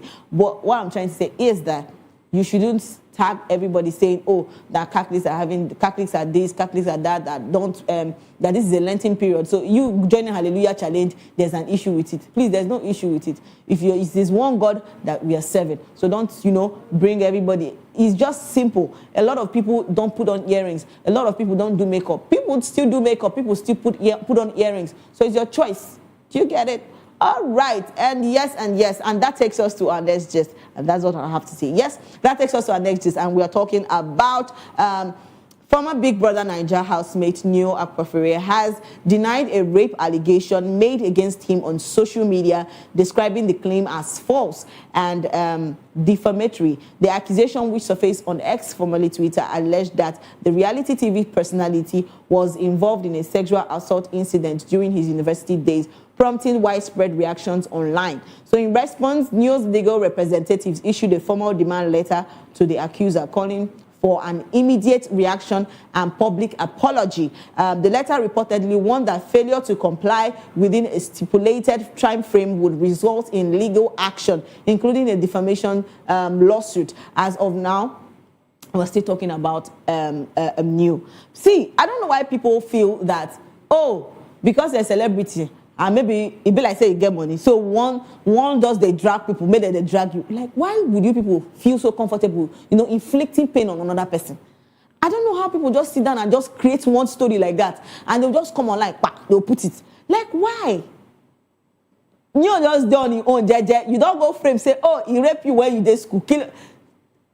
This action with you taking are the best one I don't come across, because I think that these things will stop. Do you people feel that you mentioning, ladies, I'm speaking to you people now, do you feel that you mentioning rape, just with the mention of rape, that you partaking is so casual? Everybody now is shouting, oh, this person raped me, this one happened, that one I got raped, this one I got raped. People feel that is just normal. Accusing people. Now, because everybody is coming out to save somebody else, another person is not saying that, oh, that you is involved in a rape. I think Nigerians should start doing better. You pick people's name, you don't even know who they are. You just want to create scene and maybe destroy the person's image or anything. I don't know why people feel so comfortable doing that. Well, this one does. They don't use this one as scapegoat. Next time, I don't know who they will use again. All right, let's take some comments and see what people have actually come out to talk about. A lot of rape allegations have been coming up since, like I have to say, throughout this month. I've seen like close to 2 stories that are talking about rape, and it's really tiring. And yes, Kosi Hope said people on that app are no different from the ones on Facebook. They are ready to do and tweet anything for engagement. It's crazy. And yes, another person said, Bonnie go tell una abio as they don't serve and paper now shape. Should we go rest? All right, I am Kelly 509 said rape cases has ruined a lot of people's careers. My bro, if them accuse you of such, make sure the lawsuit keeps the person locked for 24 months. At least that person can't get mouth. Get mouth talk plenty things again. All right, and another person said, official Kayla Chidera said, delete care. No, it will resurface as you all are going mad. Or do you girls want to be raped? Cause what? Official Rich Mayo said, make she pay for damages or go to prison. The rest will learn. And the truth is that if Neo doesn't come out to, to address this issue, definitely social media will always remember. You cannot keep quiet. So it's better he addresses it. And the fact that he has addressed it is the best. Because this kind of person, is not supposed to go free. She's not supposed to go free. You are accusing somebody of rape. And you think it's so easy. People do things and inflict pain on people so easily without thinking about the aftermath or thinking about things that will come up later. No, but you want is a lot. Let's take more comments. And we have a lot of comments. People are still talking about this, about what Neo did, the measures he took concerning the lady that accused him of rape. And official Instagram said death by hanging. It never reached like that though. And I am young David said, see as her war face they drop oil. Jezebel, you won't prove it. There is no emotions before the law. All right, Ifechi said, if a case holds any form of truth, then this doesn't mean anything. If you accuse someone of rape, then you should be able to prove it with evidence. Law knows no emotions or words of mouth. All right, and I am Floxy said, now is the time for the girl to prove to us what she said. We don't believe anything just says on social media. We are not women. And Shifen 101 said, fake rapes everywhere. Everybody is just, talking about rape. And even the one I recently saw that a girl was raped in her own home. That one I'm still yet to, confirm, because a guy has actually come out to say that, that this is my neighbor and she's actually lying, that she was even working well when she came into the compound and stuff like that. So who will come believe now? A lot of people coming out to say, they raped me, they do this, they did that. It's crazy. It's crazy. Let's take more stories, and let's take more comments and see what people are talking about this. We have a lot of people talking about the measures that Neo has taken. And yes, Ayesha said, Lamo, some of you will learn the hard way. These are the people who don't allow others to give the real victims ears. Stop accusing people of fame and popularity. And Amos Gold said, aura for aura. Wallah. And Obono, Abego. When steps are not taken, we would see more people trying to spoil names of innocent people. Actually, she should come to court with evidence. Yes, until then. All right, Tony 2 Rich said, New of Abeg, make this girl face the punishment, no mercy. And Busy 8 said, nice one, use her as a scapegoat. Now let him go. No, let them go. She will learn the hard way. I think people should start taking responsibilities for their actions now. I think people should start they should start taking responsibilities for their actions. You can't come out and inflict pain on somebody and feel that you're okay, that, you can come out and say things that are not right about people, things that are not true. Maybe this will teach her a lesson that next time when she wants to do something, she will think before doing it. All right, let's see this tweet before we still take more and more comments. And yes, this is what somebody said. He said, he's also a rapist. He raped me in Unica. This is what the girl tweeted. And he said he should come out and deny it. We were casual sex buddies with the clause that he wasn't in a relationship. I found out he was and went to his apartment to confront him. So he raped me. Neo, come and say you didn't do it. No worry. Now for court, you go here. Because I don't know why people just feel so comfortable. And the way she wrote everything, people cook up lies. Ha! People comfortably cook up lies and they feel that it is okay. This one now, they don't serve them. It go be a scapegoat. They go use them as scapegoats, use them as scape chicken. When next time, maybe when she see this kind of thing, she not go even she go rethink herself. Even the people where she won't use TikTok the lie or do anything, she go think and wear before she go try it. All right, we still get more comments and people see they talk about this thing where this young lady don't do to Neo. But the measures when Neo take now make everybody they say yes. Say this one now, it better. All right, let's take more comments. And Easy Boyle said nice.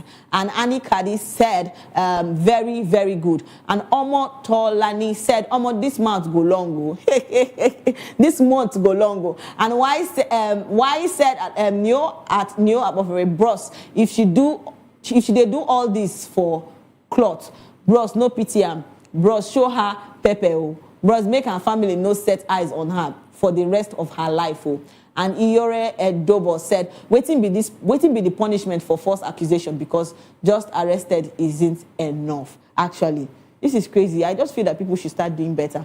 Like even if you wanna make your money or anything on social media, you don't use people to do that. You don't make people feel pain before you get what you want to get.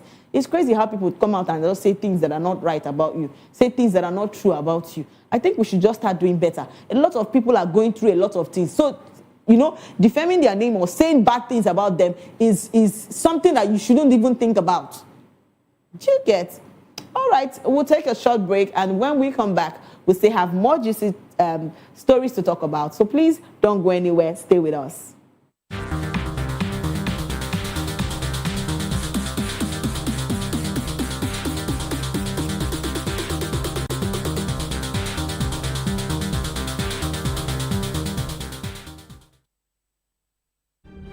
In a world where power shifts its every headlines, news breaks and events happens, we'll bring you unbiased and explicit information on politics, economy, and state of the nation. We break down the chaos. Facts, not fluff. Truth, not spin. We discuss not just politics, but a glimpse into the future. Voice of the People Television. Now you have more than a voice.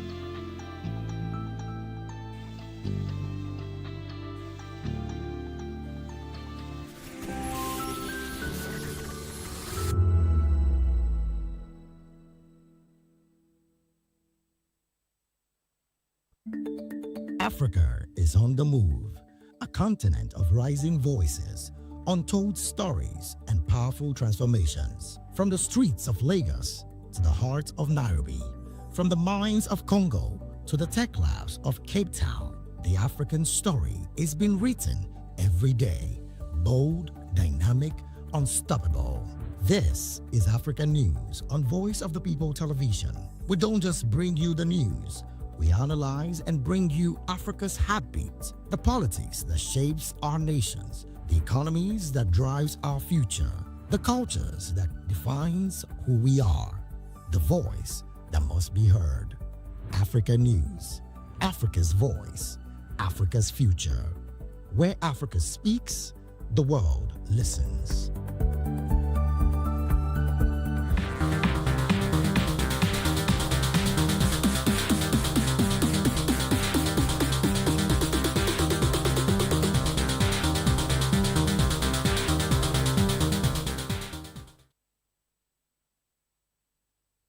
Hello, beautiful people. Welcome back to the show Spotlight. And yes, it's happening here on VOP TV, your favorite hub. And I'm sure that you have not forgotten that I'm your special baby girl, Precious Agumanu, aka Call Me Prezi. Yes, and this is what we've been talking about, a lot of things. And we're talking about people that have been coming out to say, oh, fake rapes up and down. Now, they don't serve one girl like that now, you know. and the fact that Neo had to, you know, do that is something very commendable, because so that next time other people will learn from what has happened, so that nobody come out, they talk plenty things will not be true. All right, and that takes us to our next gist, and we're talking about right now a medical doctor has sparked widespread reactions online after sharing that her husband allegedly asked her to resign from her job shortly after she received a promotion at work. So according to her account, what was expected to be a celebratory moment quickly turned tense when her husband reportedly insisted she quit her career and become a full-time housewife. So despite her years of professional dedication, the doctors further revealed that she was given an ultimatum to either resign by the end of the month or risk the collapse of their marriage. She claimed that following her decision not to step down from her role, her husband became distant, allegedly moving into a separate room in their home. And it is something that I keep saying. I said, so some men now feel bad. Will I say they feel bad if their wives are doing better? Because tell me the reason why you will tell your wife to stop her job as a doctor because she got a promotion and you feel intimidated. You will not tell her to stop the job so that you yourself to save your marriage. Like, what is all this? I feel what? Hey, God. What happened to the fact that ladies will get married to the love of their life and yes, things start blooming and not even going down? But this man now is saying that, oh, because you're not a doctor and they gave you a promotion, you need to quit your job. Like, why? I think the right thing that this lady did, that she has just done. In fact, I don't even know the reason why she has not even left the marriage. Because tell me the reason why you will not be happy at my own progress. Yes, you be my husband doesn't mean that, oh, you will stop me from my job. Please, I'm telling all my ladies now, is an advice from Prezi. Any man will go tell you, say, oh, please stop working and just be. I mean, I don't like the fact of the housewife thing. Yes, I'm not a supporter of it. If you want to work out your money and you find something doing for yourself, why not do it? Women are supposed to get married to people that are supposed to elevate them, are supposed to help them. So if you're getting married to somebody that doesn't help you, and you're getting married to somebody that will not help your life, that you're not even progressing, please move out of that relationship or that marriage. I am saying it with confidence because a lot of people are going through a lot of this and they feel so intimidated in that marriage and they don't want to do the right thing. Yes. Because men now, they don't use because they have ego and pride. I'm sorry, but let me not just say it that way, but it has to be said.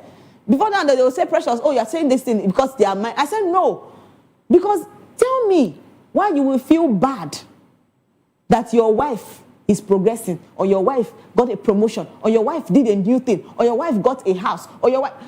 Personally, you go to this. Instead of you to the happy, I don't understand. Is where.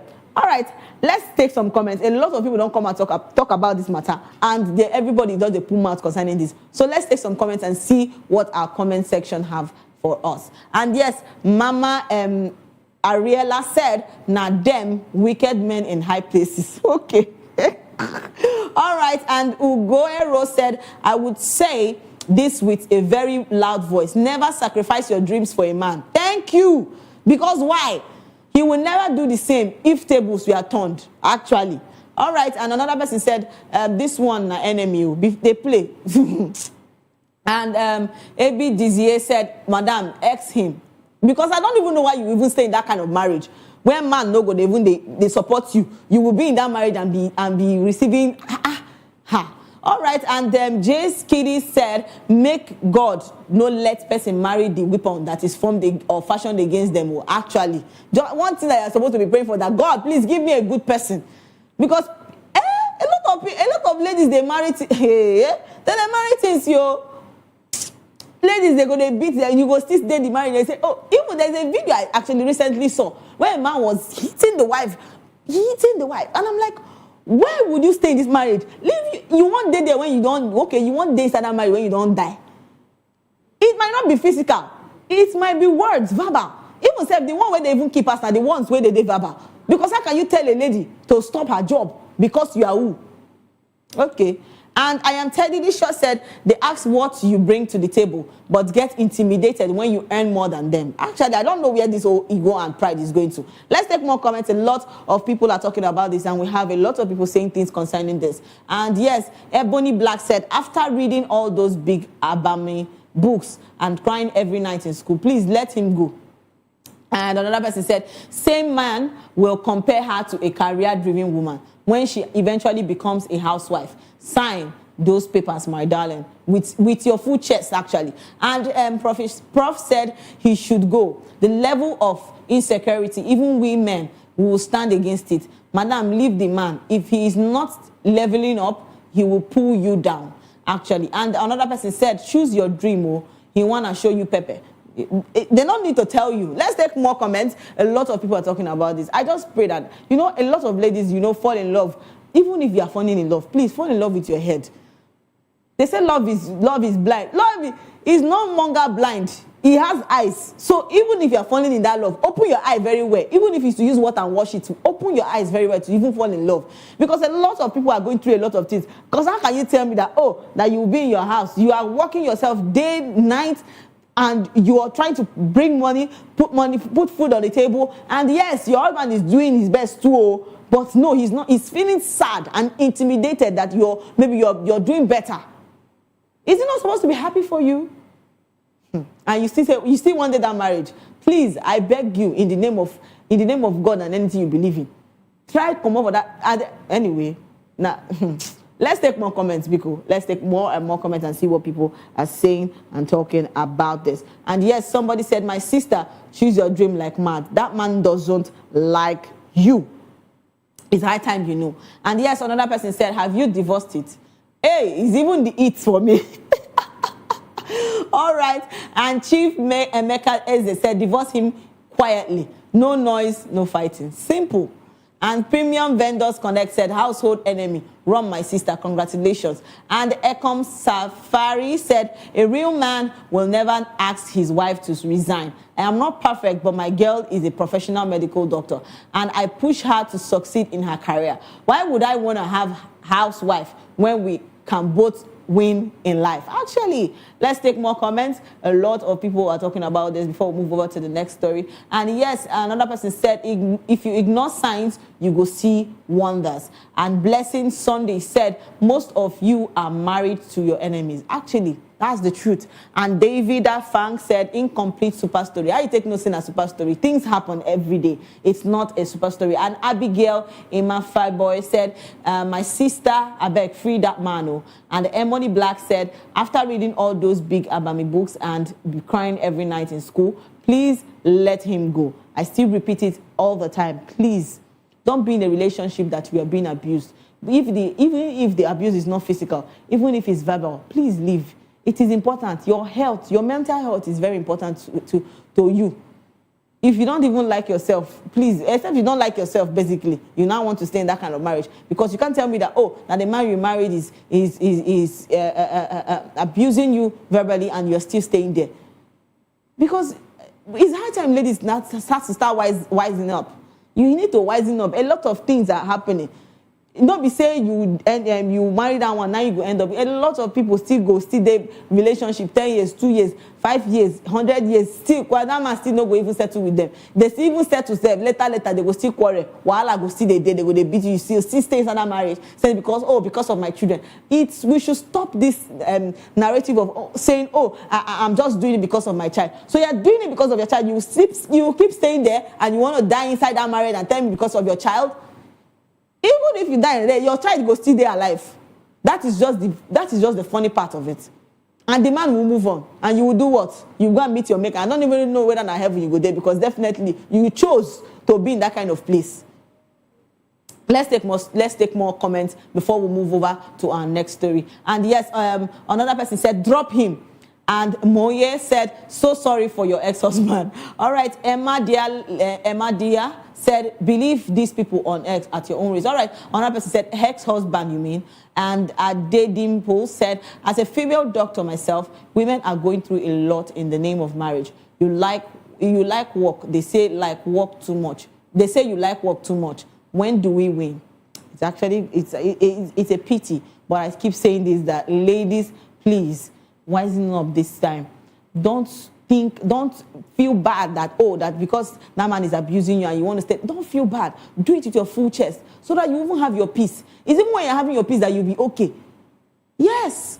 If the man can't help you grow, if he cannot stand by you, if he cannot elevate you, please, I beg you, in the name of God and anything you believe, leave him. He's not important. Later now, people go, they pursue me. I'm not saying basically for all the men. Some men do that. So for the men that do that, please, that lady, leave him. And for the ladies that do such a thing too, please, the men, leave that lady. I'm not categorizing this because even the ladies, in as much as they have bad men too, the men that are not supportive, we have also ladies that are not supportive too. Some bad ladies, some wicked ladies that always see your downfall. Yes, even in the Bible, not be Delilah. Is well. I don't want to talk about that, but the truth is we just have to level up this year. It is a lot of things. People are going through a lot of things. So don't add more pressure. Don't add more troubles on yourself. Yes. If it's worth staying, keep it. If it's not worth staying, let it go. All right, this is where we draw the curtain for today's edition on the Spotlight Show. Thank you so much for staying with us on the Spotlight Show. It was a blast. And remember, if you're going viral or going global, please stay true to your stories and tell them we had. And don't forget to follow us on all our social media handle at VOP TV Live and subscribe to our channels for more exciting episodes and updates. Until next time, I am Precious Agumanu, aka Call Me Prezi. This has been Spotlight. See ya next time. Bye for now.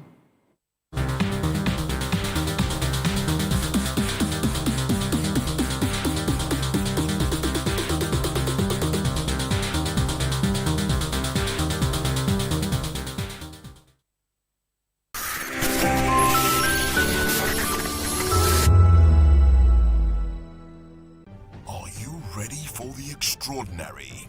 Something big is happening on your screen. Introducing VOP TV. Now streaming on SLTV channel 264. From breaking news to captivating conversations, news analysis, giving you all sides to the story. We break in-depth discussions on the issues that matter, from politics to sports, entertainment, and lifestyle. VOP TV on SLTV channel 264. Join us as we redefine what television means to you. Voice of the People Television, VOP TV. Now you have more than a voice.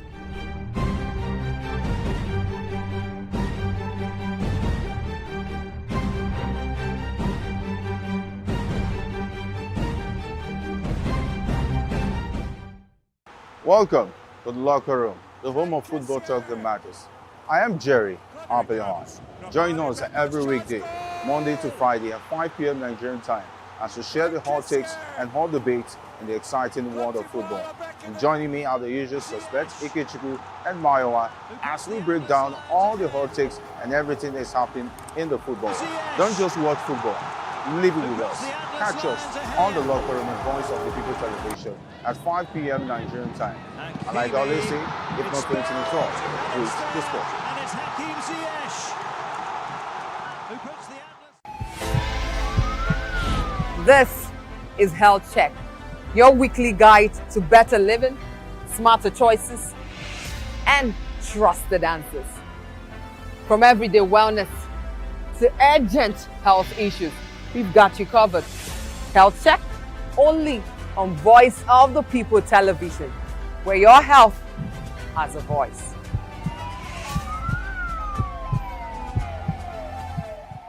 Behind every broken desk lies a broken promise. Education shapes the nations. But who is asking the right questions? Introducing Edu Dialogue, the show that goes beyond the surface, exposes the cracks, the corruption, and the silence in Nigeria's education system. Edu Dialogue, Saturdays, 3 p.m., only on VOP TV. We break the biggest stories, from missing funds to policy failures. We ask the tough questions and demand real answers. Edu Dialogue, this Saturday, 3 p.m. on Voice of the People Television. We encourage you to click on the like button and subscribe to our YouTube channel. We are Voice of the People TV. Also follow us on all our social media platforms. We are at VOP TV Live. Visit our website www.vop.ng for fresh and trending news. Also watch us live on SLTV channel 264. VOP TV, Voice of the People Television. Join us as we drive into the world of politics through insightful interviews with prominent political figures, both serving and former governors, ministers, senators, legislators, party chieftains, activists, and analysts. Get first-hand information into the decision-making processes that affect our daily lives. Highly engaging 1-hour program that brings political discourse into focus. I am Chukwuma Okoro. Political Lens, Monday through Friday, 6 to 7 p.m. Join us. When I first heard VOP, I thought they were talking about me because I'm a voice-over personality. But no, this is Voice of the People TV, and you are riveted forever because this is the place to be. Yo guys, your boy Chela. Shout out to VOP TV. I love you guys. Salut, salut tout le monde. Suspect 95. Là, on est sur VOP TV. On passe un bon temps. J'espère que vous kiffez. On est au Afrima. On est ensemble. VOP TV. Don't see me like a fool because I don't do giddy giddy giddy. VOP, you don't know somewhere from Ghana representing live and living color. Yeah, Beam Nation President. Outside with it. Bless up. Hello, this is Milo from Ivory Coast. Keep watch Voice of the People TV. Regardez la voix du peuple, la télévision de la voix du peuple. Que Dieu vous bénisse. À très bientôt. Love you so much. Hi guys, what's up? This is Gaze Baba. I am watching VOP TV. Usually you'll be told to not touch the dial, but I tell you to touch the dial and increase the volume. Like, keep it locked. It's Afro Gospel. Thank you. Hello, my name is Shego Aronzo. You're watching VOP. Don't change the dial. Majo, fine girl. Majo, fine babe. Only you, but don't dare Fuji. Yes, don't touch the dial. This is me, Dr. Adewale Iba. Keep watching VOPT.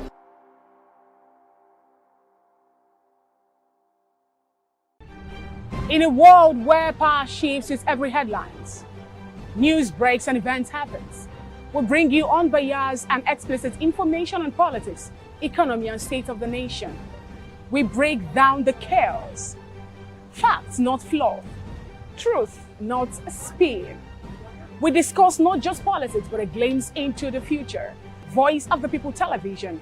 Now you have more than a voice. The red carpets, awards, the razzmatazz, music, fashion, interviews, and more. Spotlight on Voice of the People Television. Let's feed you with all the juicy stories in the global entertainment space, bringing you the glitz and glamour as it is hot. Stay tuned to Spotlight, 1 p.m. Monday to Friday. Spotlight on VOP TV. Entertainment like never before.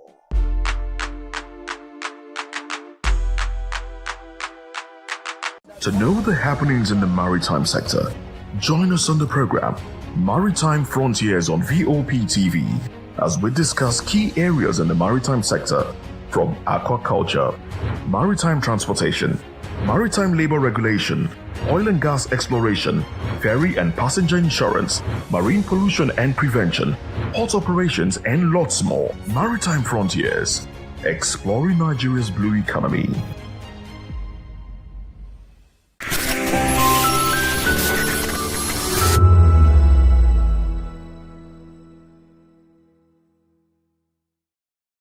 From the bustling streets of Lagos to the quiet corners of rented apartments, the relationship between landlords and tenants has always been a delicate balance. But that could soon change. I'm Maureen Ogolo, reporting from the Lagos State House of Assembly, where today's public hearing could reshape how rent, eviction, and property rights are handled in the state. It was landlord versus tenant inside the Lagos House of Assembly today. But landlord should give tenant at least 5 years before any increment of apartment fee. Government is to provide housing for all. Unfortunately, when government build houses, people now buy these houses, invest in them, some buy 2, 3, 4 flats, now sell. And government is concerned about high rents. You cannot control rents outside. I will want a situation where when you build houses, Honorable Commissioner for Housing, ensure that people do not sell them and people who are going to live in there are owner-occupier. But when they do now want to rent, control the rent in your own houses before controlling those people outside. There are several areas in which the House of Assembly has looked into that they deem as fitting. However, it is not commendable in the fact that they did not make use of the legal and the enacted professionals who should guide them. The purpose of public hearing is for professional bodies to come around and guide us and tell us and the public to come and tell us what we need to know and what you want. Laws are made for the people, and that is the purpose of the public hearing. As the Tenancy and Recovery Premises Bill 2025 came under public scrutiny, the one-day hearing at the Latif Jakonde Auditorium in Elausa brought together landlords, tenants, legal experts, property developers, and house advocates. So we are here to support the bill, but we have concerns. And our lens, the lens at which we are looking at this is the social justice lens. As an NGO, we are concerned about some social justice issues, and the first one is discrimination. We have noted a concerning trend in Lagos where houses are reserved for certain category of persons. The vacancy that is advertised, you will see that it's usually said that the houses are not for single persons, single women, single mothers, not for Igbos, only for Igbos, not for Yorubas, only for Yorubas. We think this is concerning. Firstly, the Constitution, Section 42, outlaws that kind of behavior. It calls it discriminatory. It outlaws it. So to allow that to persist is not good for the sector.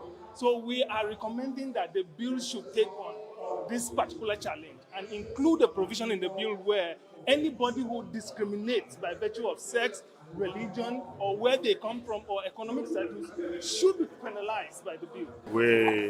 The memorandum has been submitted, the public hearing has been held, and of course, we had a lot of contributions from the public. We will go back, look into the bill properly, get their memoranda, check them properly, and sieve and add and subtract what are necessary to be in the bill for it to become a law. As debates wrap up inside House of Assembly, the one thing is clear: the bill could change the face of renting in Lagos, for better or for worse. For tenants, is a hope of stronger protection. For landlords, is a call for clearer rights. But until the final law is passed, the tug of war over rent and eviction continues. From Alausa, I am Maureen Okolo, reporting for VOP TV.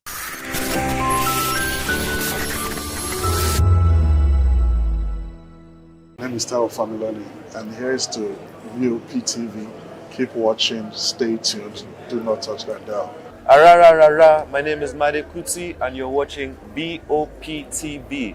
Keep watching. Welcome, my name is Ika Davis. Distinguished ladies and gentlemen, boys, viewers, everybody, boys and girls. This is VOP TV. Do you know what that means? Voice of the People TV. You don't have a voice, don't come here. You better make sure your voice is heard. In a world where truth is the ultimate power and opinions scream the loudest, it's time to wade through the noise. Hunger no get tribe. Hunger no get religion. And scan the human interest and trending topics that matter. Stay tuned to The Issues, your plug to the stories making the buzz, from politics to science and technology, social justice, and more.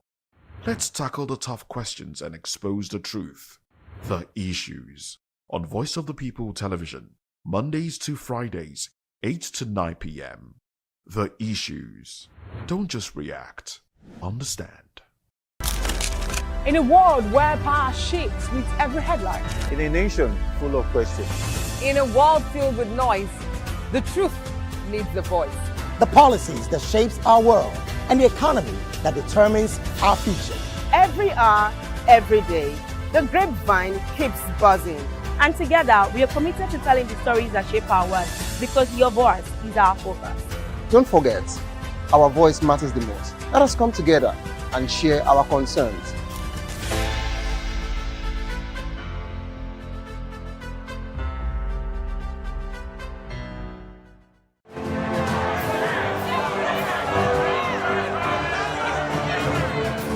Do you want your voice to be heard?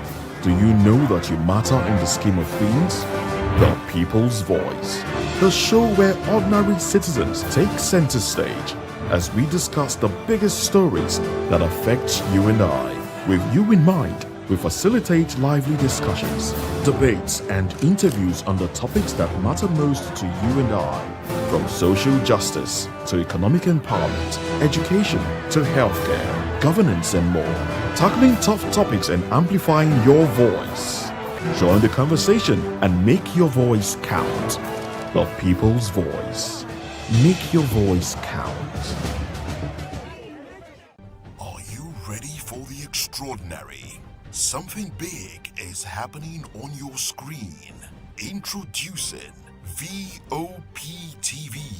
Now streaming on SLTV channel 264. From breaking news to captivating conversations, news analysis, giving you all sides to the story.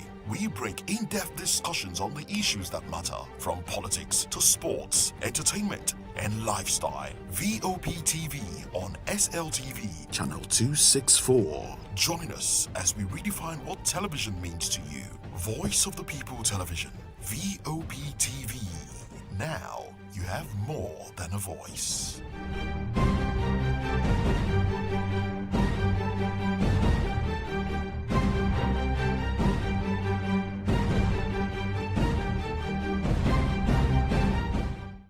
To know the happenings in the maritime sector, join us on the program Maritime Frontiers on VOP TV as we discuss key areas in the maritime sector from aquaculture, maritime transportation, maritime labor regulation, oil and gas exploration, ferry and passenger insurance, marine pollution and prevention, port operations, and lots more. Maritime Frontiers, exploring Nigeria's blue economy.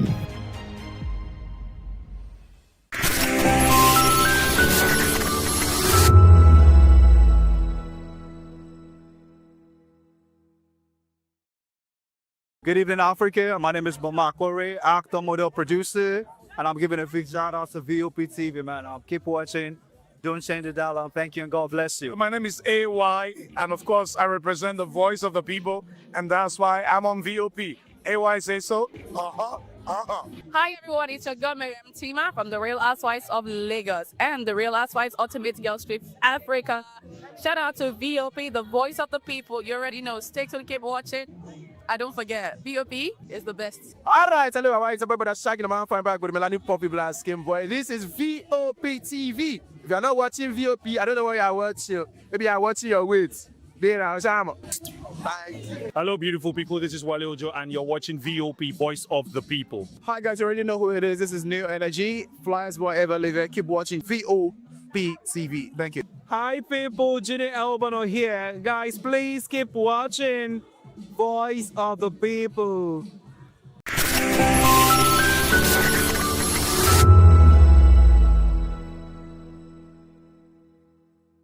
So your voice is heard. Are you ready for the extraordinary? Something big is happening on your screen. Introducing VOP TV. Now streaming on SLTV channel 264. From breaking news to captivating conversations, news analysis, giving you all sides to the story. We break in-depth discussions on the issues that matter, from politics to sports, entertainment, and lifestyle. VOP TV on SLTV channel 264. Join us as we redefine what television means to you. Voice of the People Television, VOP TV. Now you have more than a voice.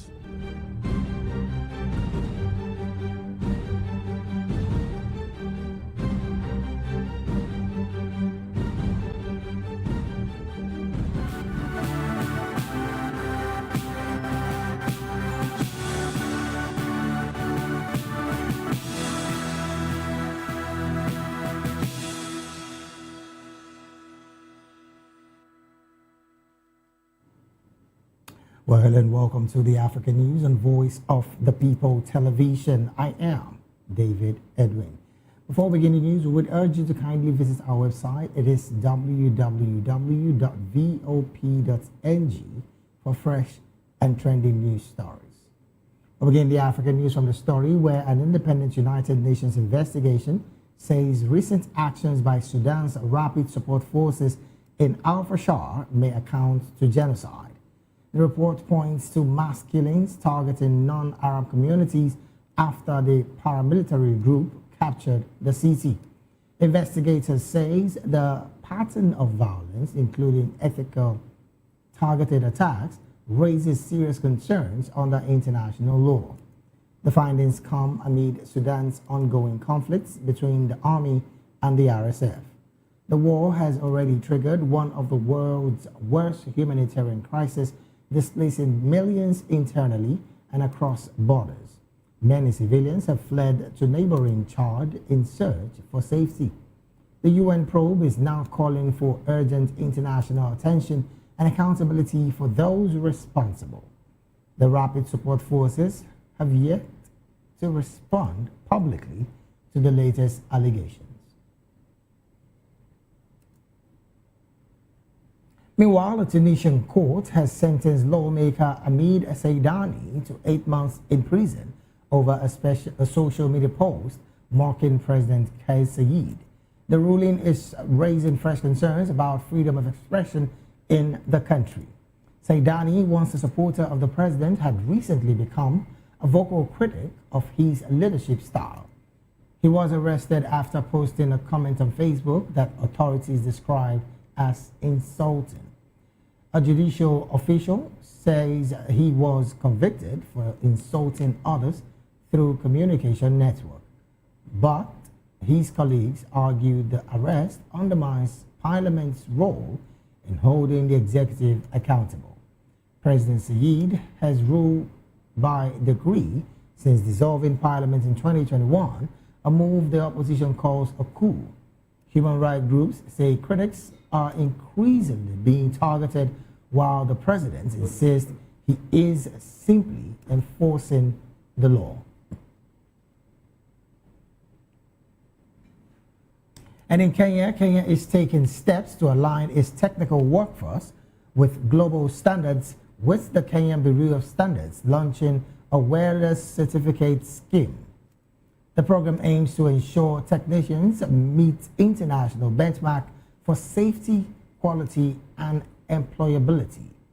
KEB's chair, Dr. Chris Santos Malwa, said accreditation will prevent structural failures and other accidents caused by poor workmanship. Certificates based on ISO 96061 and ISO 3834 are valid for 3 years and can be renewed. The scheme targets welders across sectors such as oil and gas, manufacturing, construction, and the formal sector. KEB's Managing Director, Veska Kangogo, emphasized that accreditation for modern machinery and better seeds to replace labor-intensive traditional methods. They are warning that without this massive financial commitment, Liberia's goal of national food security will remain out of reach.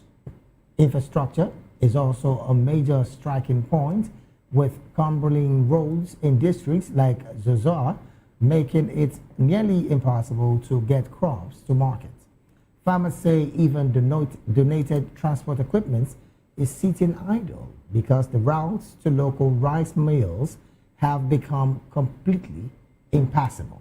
The association is now made after attempting to film a facility in Yaoundé. They were later taken to the judicial police by plainclothes officers. The journalists described the incidents as stressful, saying their only offense appeared to be being present at the site. Cameroon's authorities have not publicly commented on the incident. The detention comes as Cameroon receives deportees from the United States under a controversial third country agreement. So far, 17 migrants are set to be in the country, many of whom had previously been granted protection status in the U.S.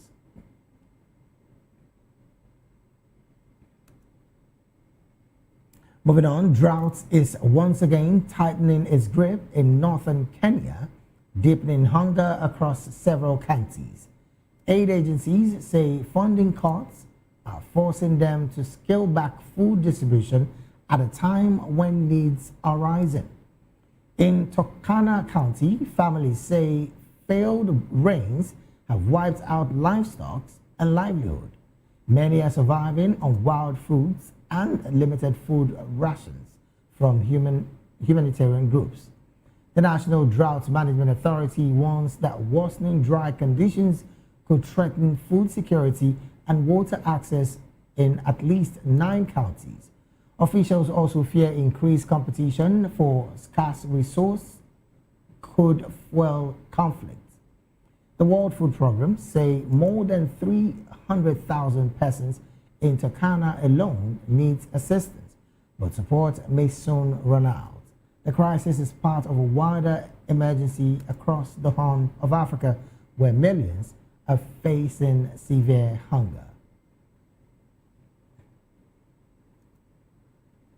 Meanwhile, the Kobebe Dam in Moroto has completely dried up, triggering a massive water crisis for over 50,000 cattle in the region. Pastoralists from across Uganda and Kenya are now desperately migrating towards Kapak and Teso in search of alternative water sources. Herders remaining at the site have been forced to dig into the mud to find small amounts of dirty contaminated water for their livestock. Local leaders warn that the situation is becoming lethal, with reports of animals dying from sand ingestion and liver damage. Local officials are blaming the crisis on a newly constructed security road that allegedly blocked the natural rivers filled the dam. They claim the lack of proper coverts has diverted the water flow, leaving the multi-billion shilling reservoir empty and silted. There are now growing fears that the water shortage could spark violent internal conflict as herdsmen struggle for access to community boreholes. Authorities are calling for the Ministry of Water to intervene immediately to desilt the dam before the next rainy season.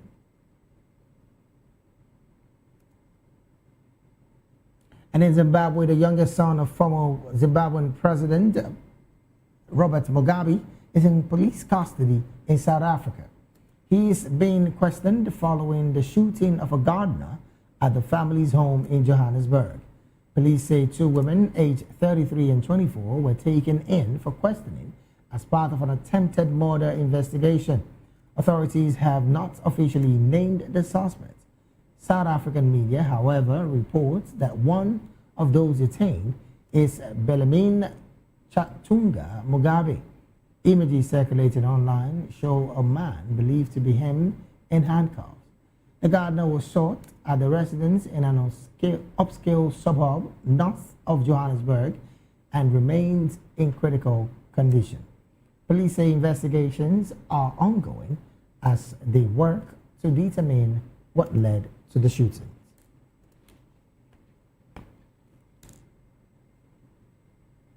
You're still watching the African News right here on Voice of the People television. We'll go straight to the analysis segment of the news. And joining us now to make sense of these stories and more, in the studio with us is Dr. Peter Anosike. Dr. Peter is a writer right here in Nigeria and also a public and political affairs analyst and commentator. Doctor, a very good afternoon to you and thank you for joining the conversation. Thank God it's Friday. Yes, sir. Also joining us virtually all the way from Uganda is Barrister Edward Okwaro Matakinye. Barrister Edward is a business associate, a human rights activist, and also a legal practitioner in Uganda. Barrister, a very good afternoon to you and thank you for joining the conversation this afternoon. Well, I understand he's yet to join the conversation, but also joining us virtually all the way from Kenya is Mr. Martins Ivere Njue. Mr. Martins is a financial advisor and also a public and political affairs analyst and commentator. Mr. Martins, a very good afternoon to you and thank you for joining the conversation this afternoon. Coming from South Africa about the arrest of the young son of the former president of Zimbabwe, and I'm talking about Bellarmine Mugabe. Some have said this is an elite move facing justice abroad, never at home as it's where supposed to be, should he have committed that crime. But let's look at holistically the crime itself, having to shoot a gardener, whatever be the reason. Do you think that he might get justice in South Africa as he stands? Well, unless if the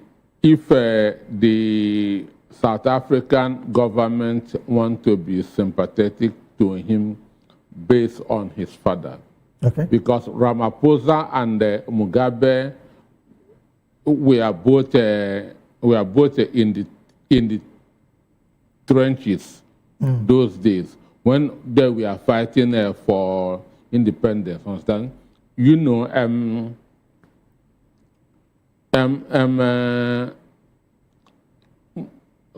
Zimbabwe became independent in 1982. Yes. Understand? With Mugabe as the first president and was there for more than 30 decades. Understand? And he did what Ramaphosa is trying to do now. So, which means that Ramaphosa should be sympathetic to Mugabe's survivors. Okay. at the expense of a life. But the truth is that South Africa has a kind of an advanced judicial system compared to the other countries in South Africa in Africa. Okay. Understand me? If you remember what happened to the amputated Springster, the guy that shot and killed his girlfriend, the Olympian. Yeah. If it's in other African countries, they will have given him that's a lenient sentence based on his status. Understand? But in South Africa, he faced the full weight of the law. Understand me? Okay. Which is a good thing. But one thing that people don't accept is its change. Understand me? So Mugabe's son might still be thinking that his father is still or the president. No, or your father is gone, your father is no more. You are now an ordinary citizen. So as it stands, the unchecked privileges that he's enjoyed over the decades is presently no more. It's no more. So he need to flush out that mindset from his internet. From his intellect, things have changed. He is now an ordinary citizen. Now, Doctor, there's a conversation about the risk of diplomatic tension. Should this situation be true, that the son of the late Mugabe is the one being arrested in South Africa? Do you think that sentiment is going to brew up as this story progresses? He committed, that's a serious offense. Understand me? Okay. He committed a serious offense, and I don't see any diplomatic tension here. After all, he is not an official of Zimbabwean government. Even if he is, he has no rights whatsoever to shoot anybody. Understand me? Okay. That's why the police is there. That's why the court is there. So he has no rights whatsoever to resort to self-help. South Africa is not a jungle. It's a law-governed society. Now, Doctor, there is also another conversation that I want us to take this whole situation to. The person of the current president, Mnangagwa, has, according to some conspiracy theory, let me use that word, have been trying to discredit the Mugabe legacy. Some have said he is practically enjoying this level of scandal that is currently brewing about the son of Robert Mugabe. Should these be true? Some also are saying that this is him trying to cover up quite a lot of the irregularities in his government as well. Well, he's naturally, Mugabe being there for more than 35 years should have a lot of sympathy and a lot of people following him. Understand? Mugabe having been there, having fought for their independence. Yes. And again, having removed the land from the foreigners who were in control of it. Understand? He must have a lot of sympathizers, because until his death, he was having a running battle with Europeans that colonized them. So he must have had a lot of sympathizers and a lot of believers. But I don't think if the current president should be proud of what happened. All right, then. Well, I understand that our virtual guest has joined the conversation. Let's establish another communication. Well, let me start off from Liberia. Mr. Hanson Blaine, once again, thank you for joining the conversation this afternoon. Thank you so much, and I'm glad to be here today. Thank you. Then. Also, let me find out, Barrister Edward Okwaro Matakinye from Uganda. A very good afternoon to you, and thank you for joining the conversation as well.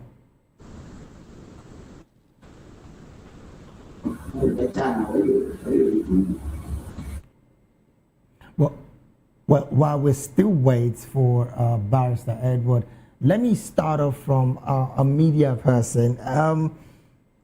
Mr. Hansen, the conversation surrounding the fact that the son of the former president of Liberia is in custody in South Africa. Zimbabwe. I beg your pardon, Zimbabwe is in custody in South Africa. Some have said that this is more like a smoke screen to discredit the legacy of the former president, and I'm talking about Robert Mugabe, by the current president, Emerson Mnangagwa. What's your position with this arrest? Well, again, there are also conversations that surrounding the fact that this is an alleged arrest, that he is the one who has been arrested. I'm talking about Bellarine Chatunga Mugabe.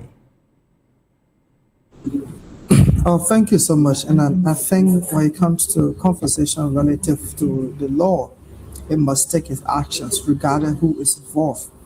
Politically, the people might say destroying the legacy of Robert Mugabe, being a former president of Zimbabwe. But however, people's lives were lost, and 2 persons, an individual, got wounded in this process.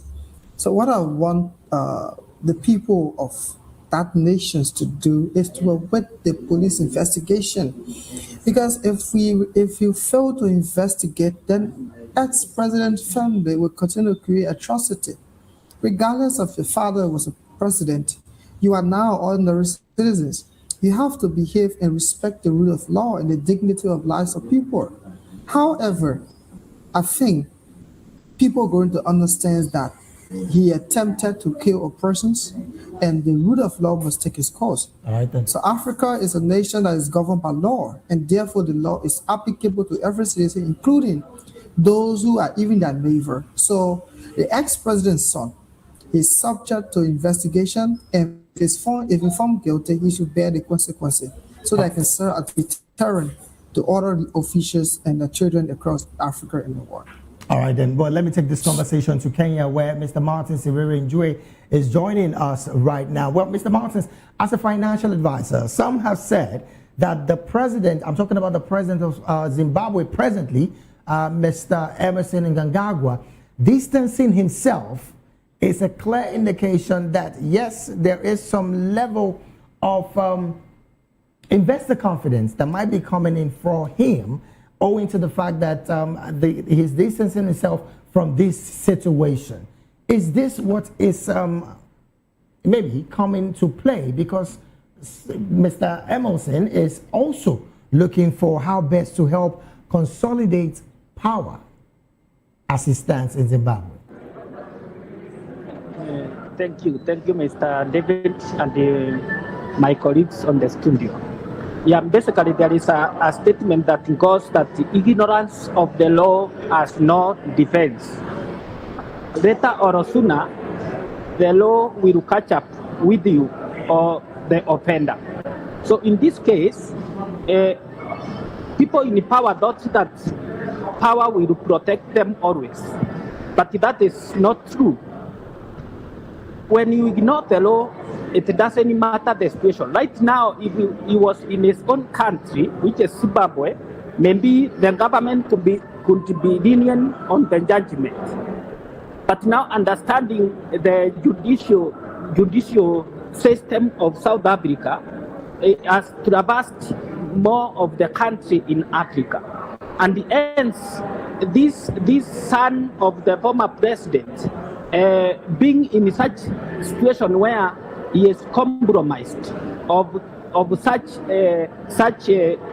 offense of human rights, it's an issue that is not only from Africa level, because it goes even international level. So the law on matters of life and death is very critical in every judicial system. So this is something.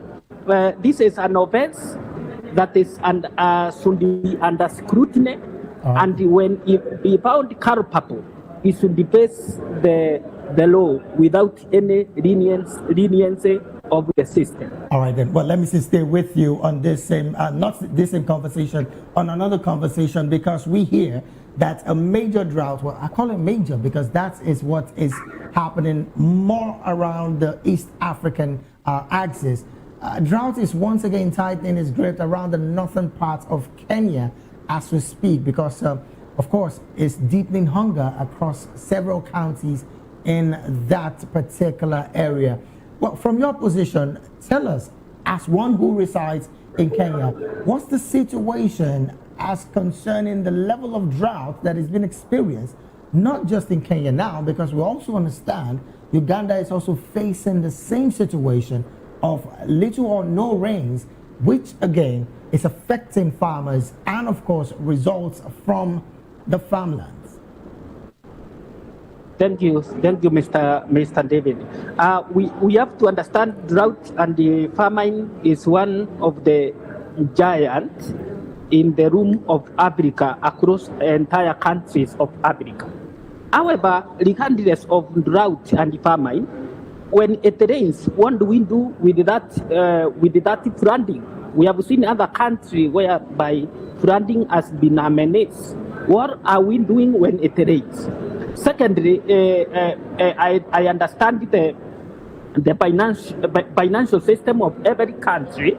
I write or set funds to cater for issues in regard to disaster management, such as drought and famine. And you find that the people who are managing these funds, they root in industrial scales. Hence, meaning when a situation happens, there is no fund in the covers to cater for such kind of menace. In this case, this drought is happening in the northern part of Kenya, northeastern part of Kenya, which borders Somalia. Somalia. And you find that place is so drought. So how do these leaders do? What do they come up with when it rains? Because one thing for them to solve the situation, there should be mega dams that hold the water to sustain even livestock. You find in northern eastern, these people are pastoralists. They depend on their animal for their livelihood. So that place should have mega dams to cater for water source for their animals. Secondly, if there are mega dams in the place, irrigation could stabilize the situation.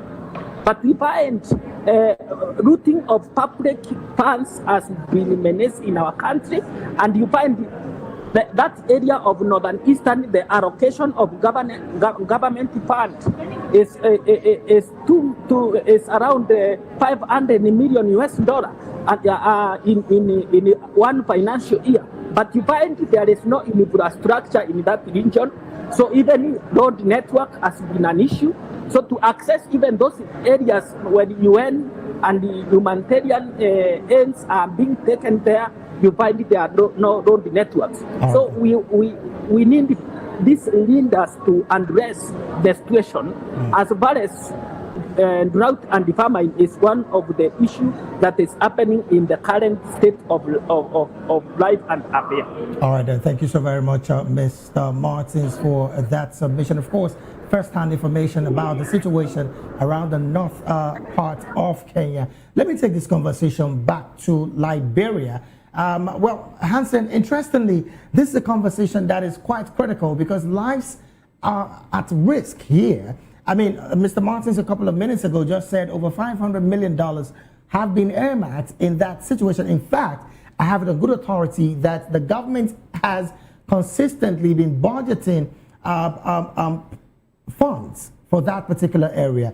Now, the question I want to find out is this about climate change? Is climate change really the culprit, or is corruption in drought relief funds the silent killer in the entire situation here?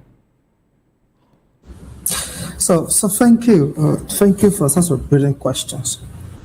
You said it right. Beyond just the farming, beyond just climate change, is massive corruption in the system.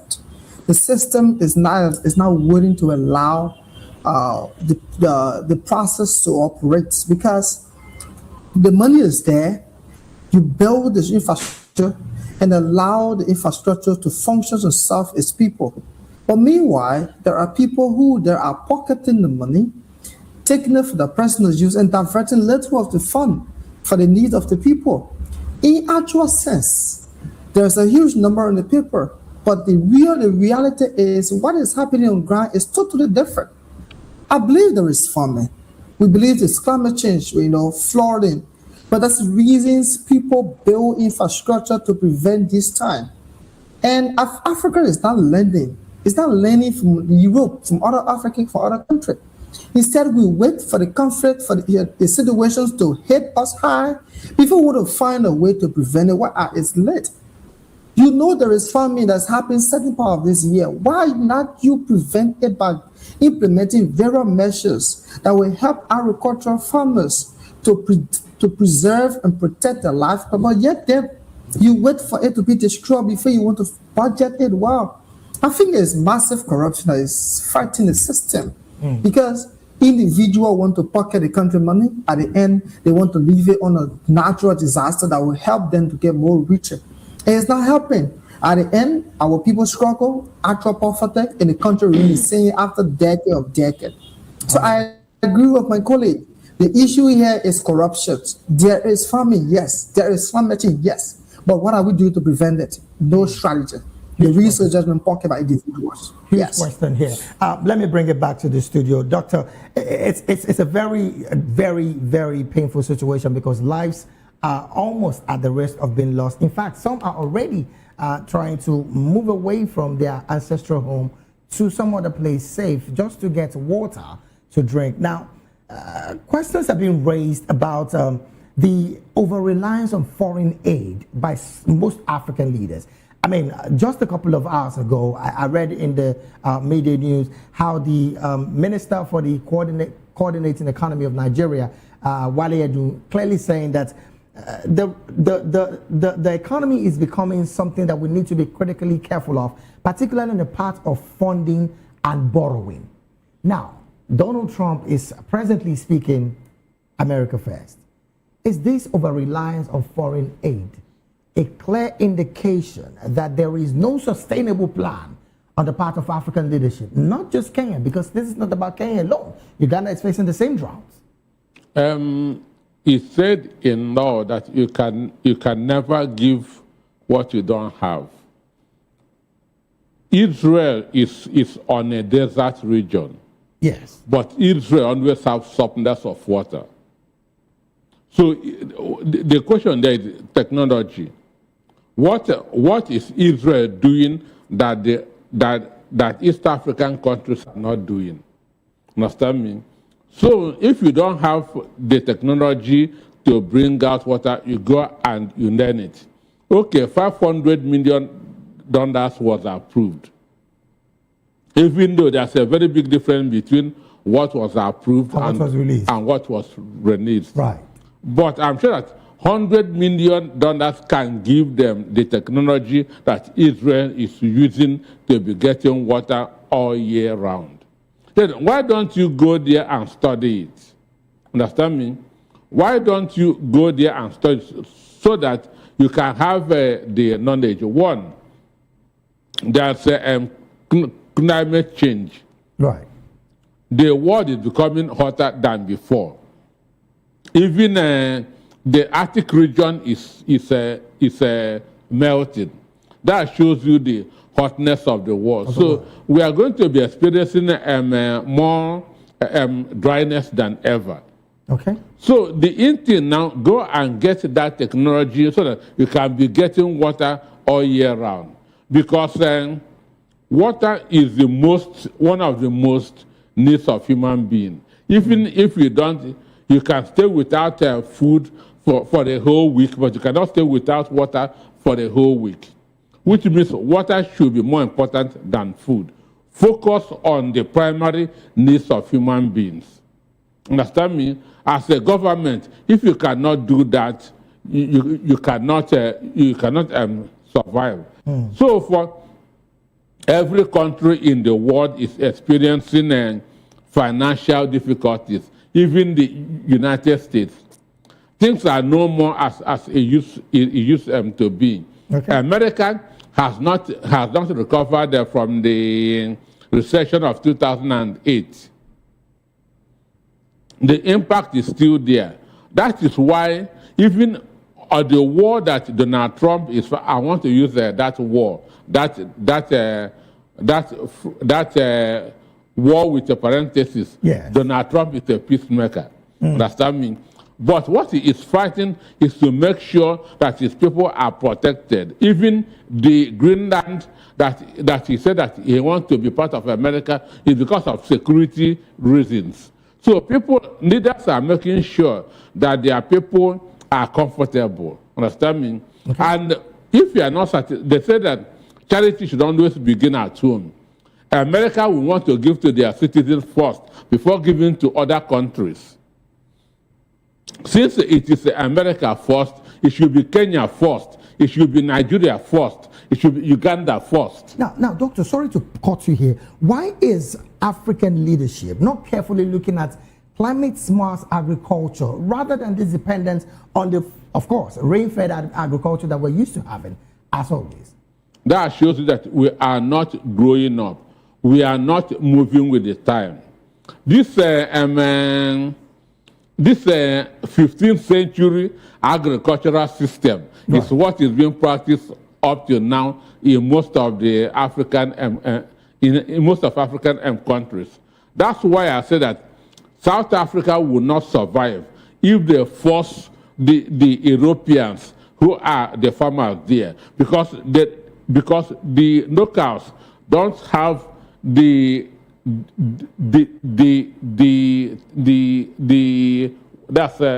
know-how. Yes. Understand yes, me? So, but we need to learn them. Understand? We need to learn them and begin to make use of it. It's not what will be done overnight, but gradually. The issue is this: most African leaders has resigned that to fate and waiting for aid from other countries of the world. Europe is struggling. Understand me? Europe is struggling. America is struggling. It's not easy for any country in the world. So we have to look in and develop our country, our continent with what we have.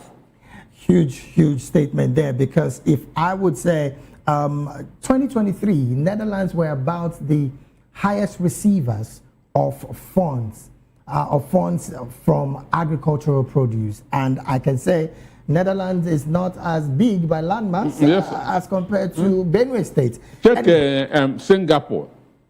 Same with Singapore. Well, Doctor, before I round up this conversation, let's take a quick look about the fact that the Tunisian court has sentenced lawmaker Ahmed Saidani to 8 months in prison over a social media post mocking President Kais Saied. What do you make of this? Well, for me, I don't know what their law says about cyber crimes. Understand? But I always go for countries that have independent judicial system, and not where a government has weaponized its judiciary against the opponents. Understand me? So if he broke the law, I feel he should face the wrath of the court. Understand me? But not that he's been punished because he is in the opposition.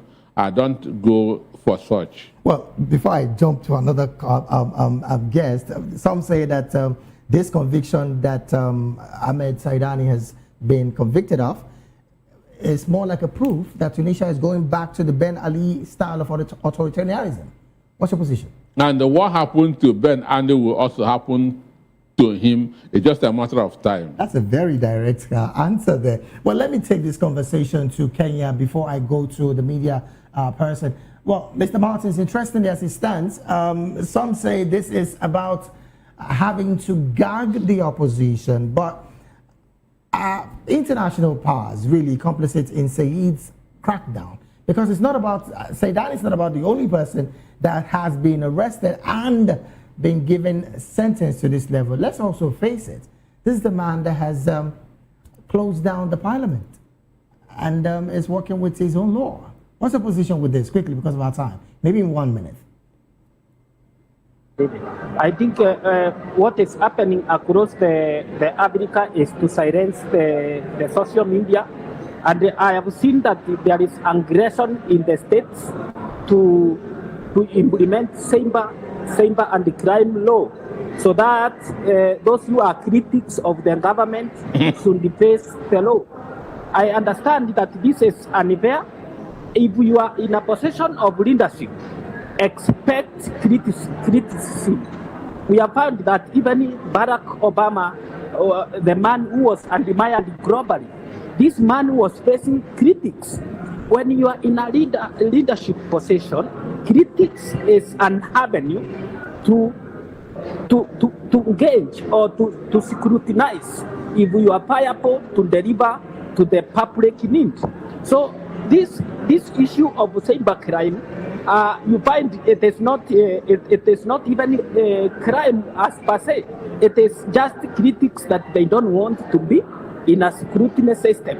Right now, here in Kenya, we are one of the countries that is using social media so much, and you find the aggression in the legislature system. They want to pass this cybercrime law so that when you criticize the government, you are prosecuted. I think you cannot subdue or you cannot suppress the social media, because this is where social media has become a global village where we are addressing civilization, industrialization, technology. We are entering even into a system of AI where we are going to trade, where we're going to trade. So you cannot silence the social media. This digital is a technology that is bringing the world close. All right, then thank you so very much, Mr. Martins. Let me take you to Liberia quickly. Mr. Hansen, quickly, as it stands, this is about, some have said this is called trying to gag the media or trying to also suppress the opposition. Again, this is a country that prides itself in the Arab Spring democratic success, so to say. Do you think that this might maybe spring another Arab Spring should this level of clamping down on dissent continues in Tunisia?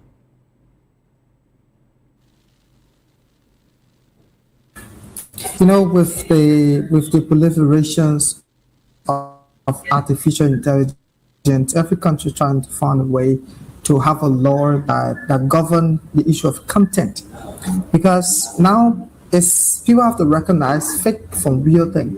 I don't know the cyber law of the country, but I think we have to trust the judicial system that it can properly investigate. If he's found guilty, he should be prosecuted. If not, it should acquit him.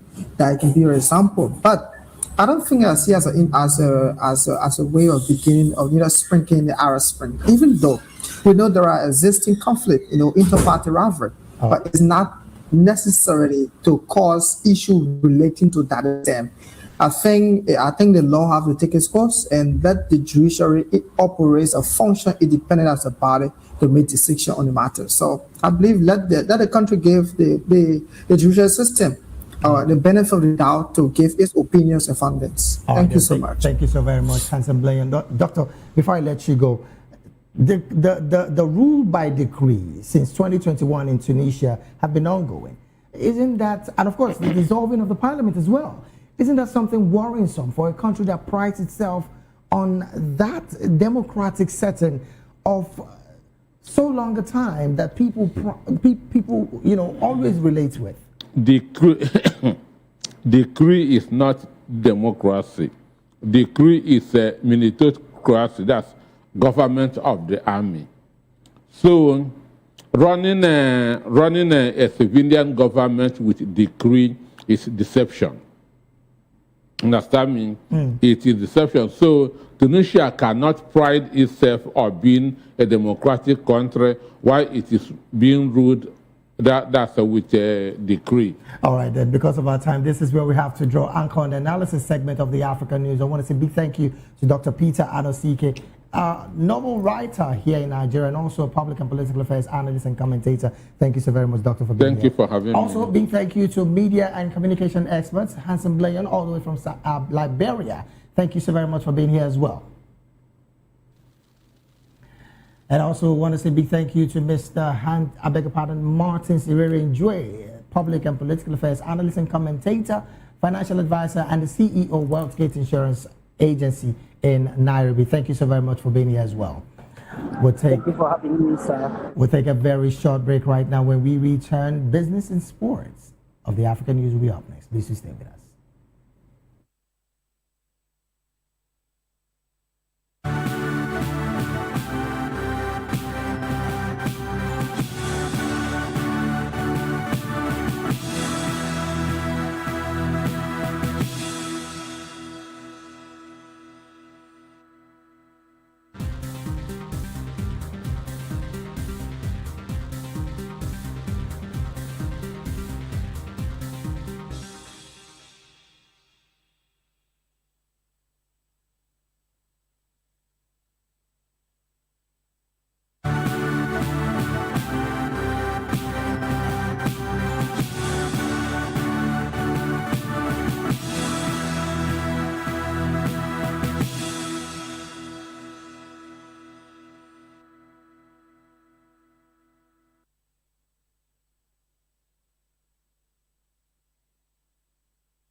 Television. Now to more stories.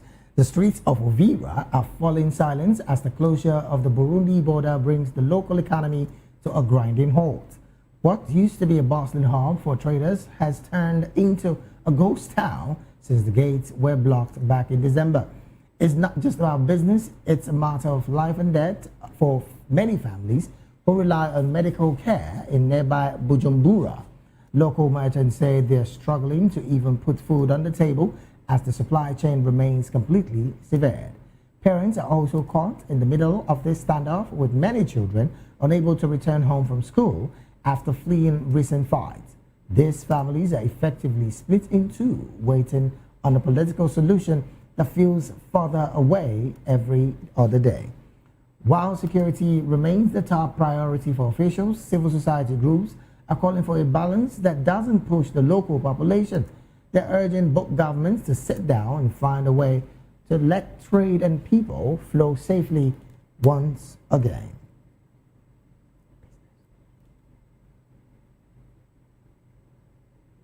And to some business stories now, the South African rand was little changed in early trading as the US dollar held firm.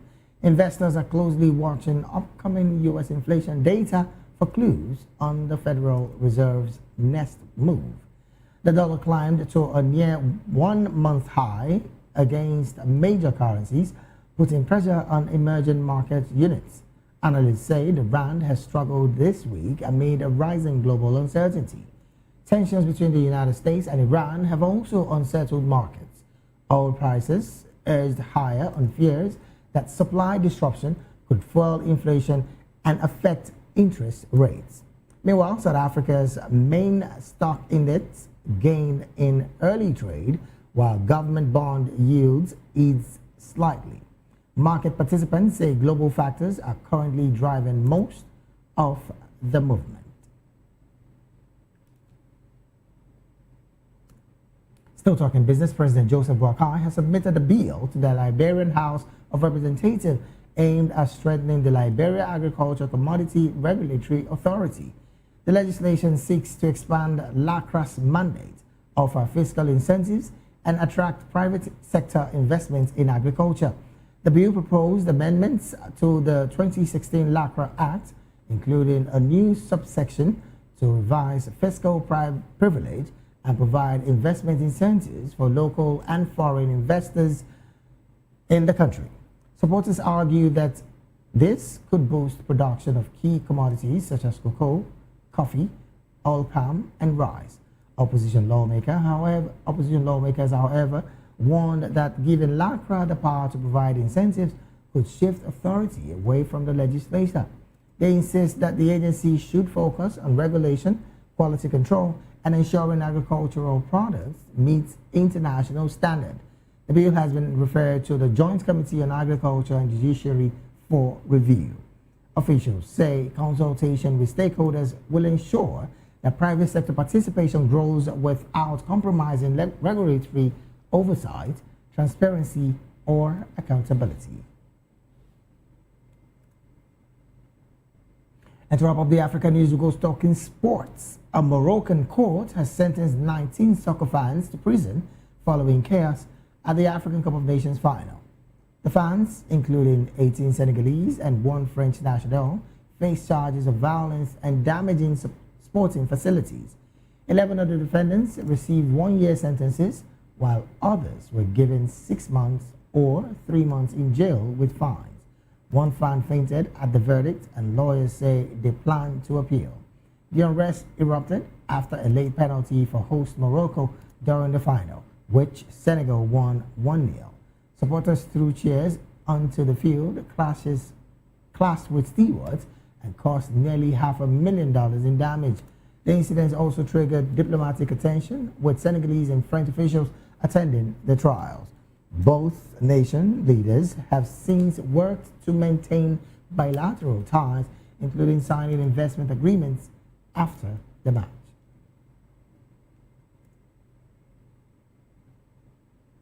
And with that sports story, we've come to the end of African News right here on Voice of the People Television. Do well to subscribe to our YouTube channel. On YouTube, we're at Voice of the People TV, and on all other social media platforms, we are at VOPTV Live. Thank you so very much for being a part of this broadcast. I am David Edwin. Do have a good afternoon.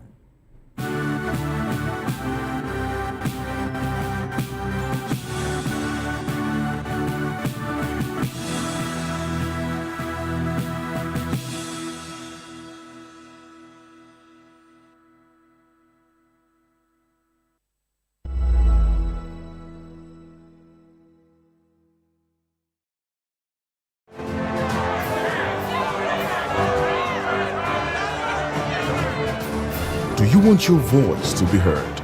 Do you know that you matter in the scheme of things? The People's Voice, the show where ordinary citizens take center stage as we discuss the biggest stories that affect you and I. With you in mind, we facilitate lively discussions, debates, and interviews on the topics that matter most to you and I. From social justice to economic empowerment, education to healthcare, governance, and more. Tackling tough topics and amplifying your voice. Join the conversation and make your voice count. The People's Voice. Make your voice count. To know the happenings in the maritime sector, join us on the program Maritime Frontiers on VOP TV as we discuss key areas in the maritime sector, from aquaculture, maritime transportation, maritime labor regulation, oil and gas exploration, ferry and passenger insurance, marine pollution and prevention, port operations, and lots more. Maritime Frontiers, exploring Nigeria's blue economy. Are you ready for the extraordinary? Something big is happening on your screen.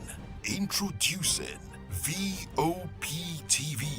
Now streaming on SLTV channel 264. From breaking news to captivating conversations, news analysis, giving you all sides to the story. We bring in-depth discussions on the issues that matter, from politics to sports, entertainment, and lifestyle. VOP TV on SLTV channel 264. Join us as we redefine what television means to you. Voice of the People Television, VOP TV. Now you have more than a voice.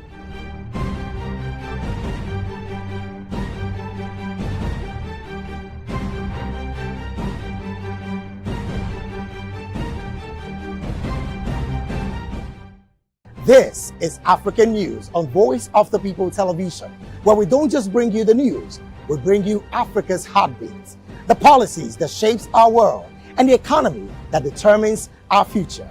African News on Voice of the People Television. Stay with us. name is Tao Familoni, and here is to view PTV. Keep watching, stay tuned, do not touch that dial. Arraign, my name is Made Kuti, and you're watching BOPTV. Keep watching. Welcome, my name is Zika Davis. Distinguished ladies and gentlemen, boys, viewers, everybody, boys and girls. This is VOP TV. Do you know what that means? Voice of the People TV. You don't have a voice, don't come here. You better make sure your voice is heard. This is Health Check, your weekly guide to better living, smarter choices, and trusted answers. From everyday wellness to urgent health issues, we've got you covered. Health Check, only on Voice of the People television, where your health has a voice.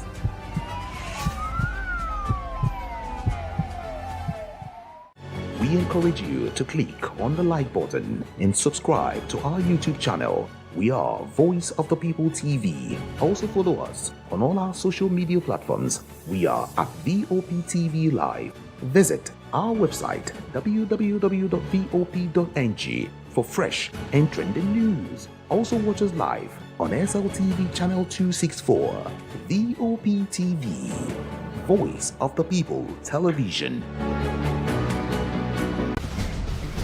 Join us as we drive into the world of politics through insightful interviews with prominent political figures, both serving and former governors, ministers, senators, legislators, party chieftains, activists, and analysts. Get first-hand information into the decision-making processes that affect our daily lives. Highly engaging one-hour program that brings political discourse into focus. I am Chukwuma Okoro. Political Lens, Monday through Friday, 6 to 7 p.m. Join us. In a world where truth is the ultimate power and opinions scream the loudest, it's time to wade through the noise. Hunger no get tribe. Hunger no get religion. And scan the human interest and trending topics that matter.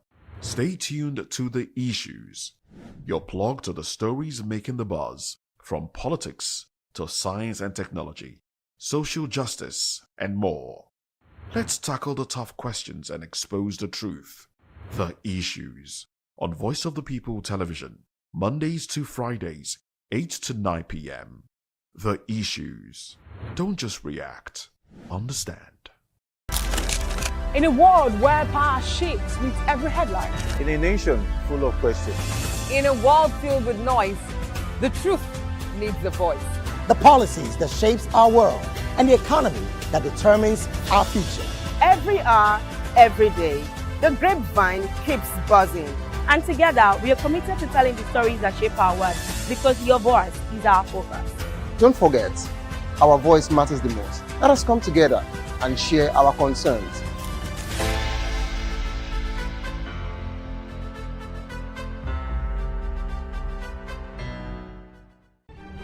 In a world where power shifts with every headlines, news breaks and events happens, we bring you unbiased and explicit information on politics, economy, and state of the nation. We break down the chaos. Facts, not fluff. Truth, not spin. We discuss not just politics, but a glimpse into the future. Voice of the People television. Now you have more than a voice.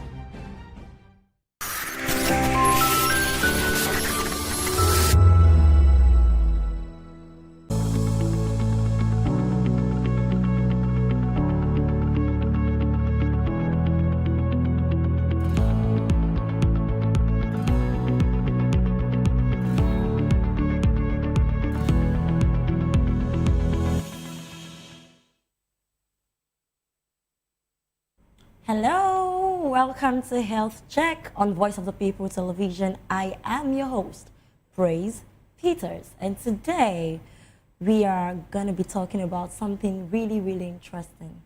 Well, this is a program where we educate you about everything you need to know about your health, your well-being, taking care of your health properly, and basically emphasizing on early detection.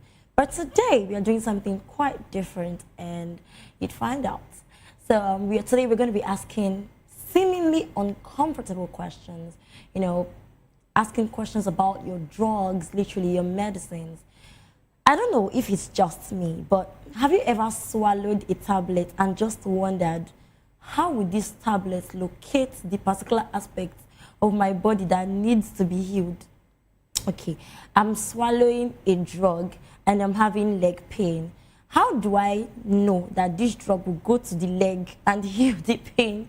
You know, all of those questions, I can ask very, very wide questions like that. I think wide. So today we're going to be talking about that. You know, how would you trust that that particular drug would work? How sure are you that it is safe? You know, someone made those drugs, right? How sure are you that the person did their homework very well? You know, who exactly decides that a drug is safe for you? Was it tested, or are we simply just adapting to medicine that was mysteriously designed? Okay, so that's what we're going to be answering today, and we're going to be pulling back the curtain on this. So joining me today to make sense of this conversation is Joseph Onyano. He's a clinical research professional with over 9 years experience in clinical studies across sub-Saharan Africa. Mr. Joseph, thank you so much for joining this conversation. Thank you very much for having me. It's good to have you. How have you been? How have your week been? I'm well, very well. It's been a very hectic week, of course, but very well, yeah. I understand. I think it's the first time I'm going to be having a very, very close conversation with a clinical research professional. Can you tell me how the job is like for you? Clinical research is exciting. It is medicine, right? And it's exciting.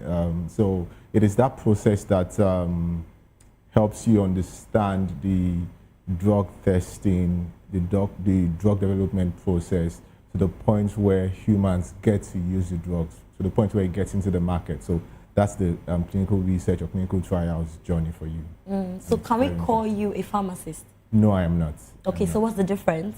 So a pharmacist is trained, I guess, to understand how drugs work and then dispense drugs. Okay. I don't have the responsibility to dispense drugs, so I'm not a pharmacist.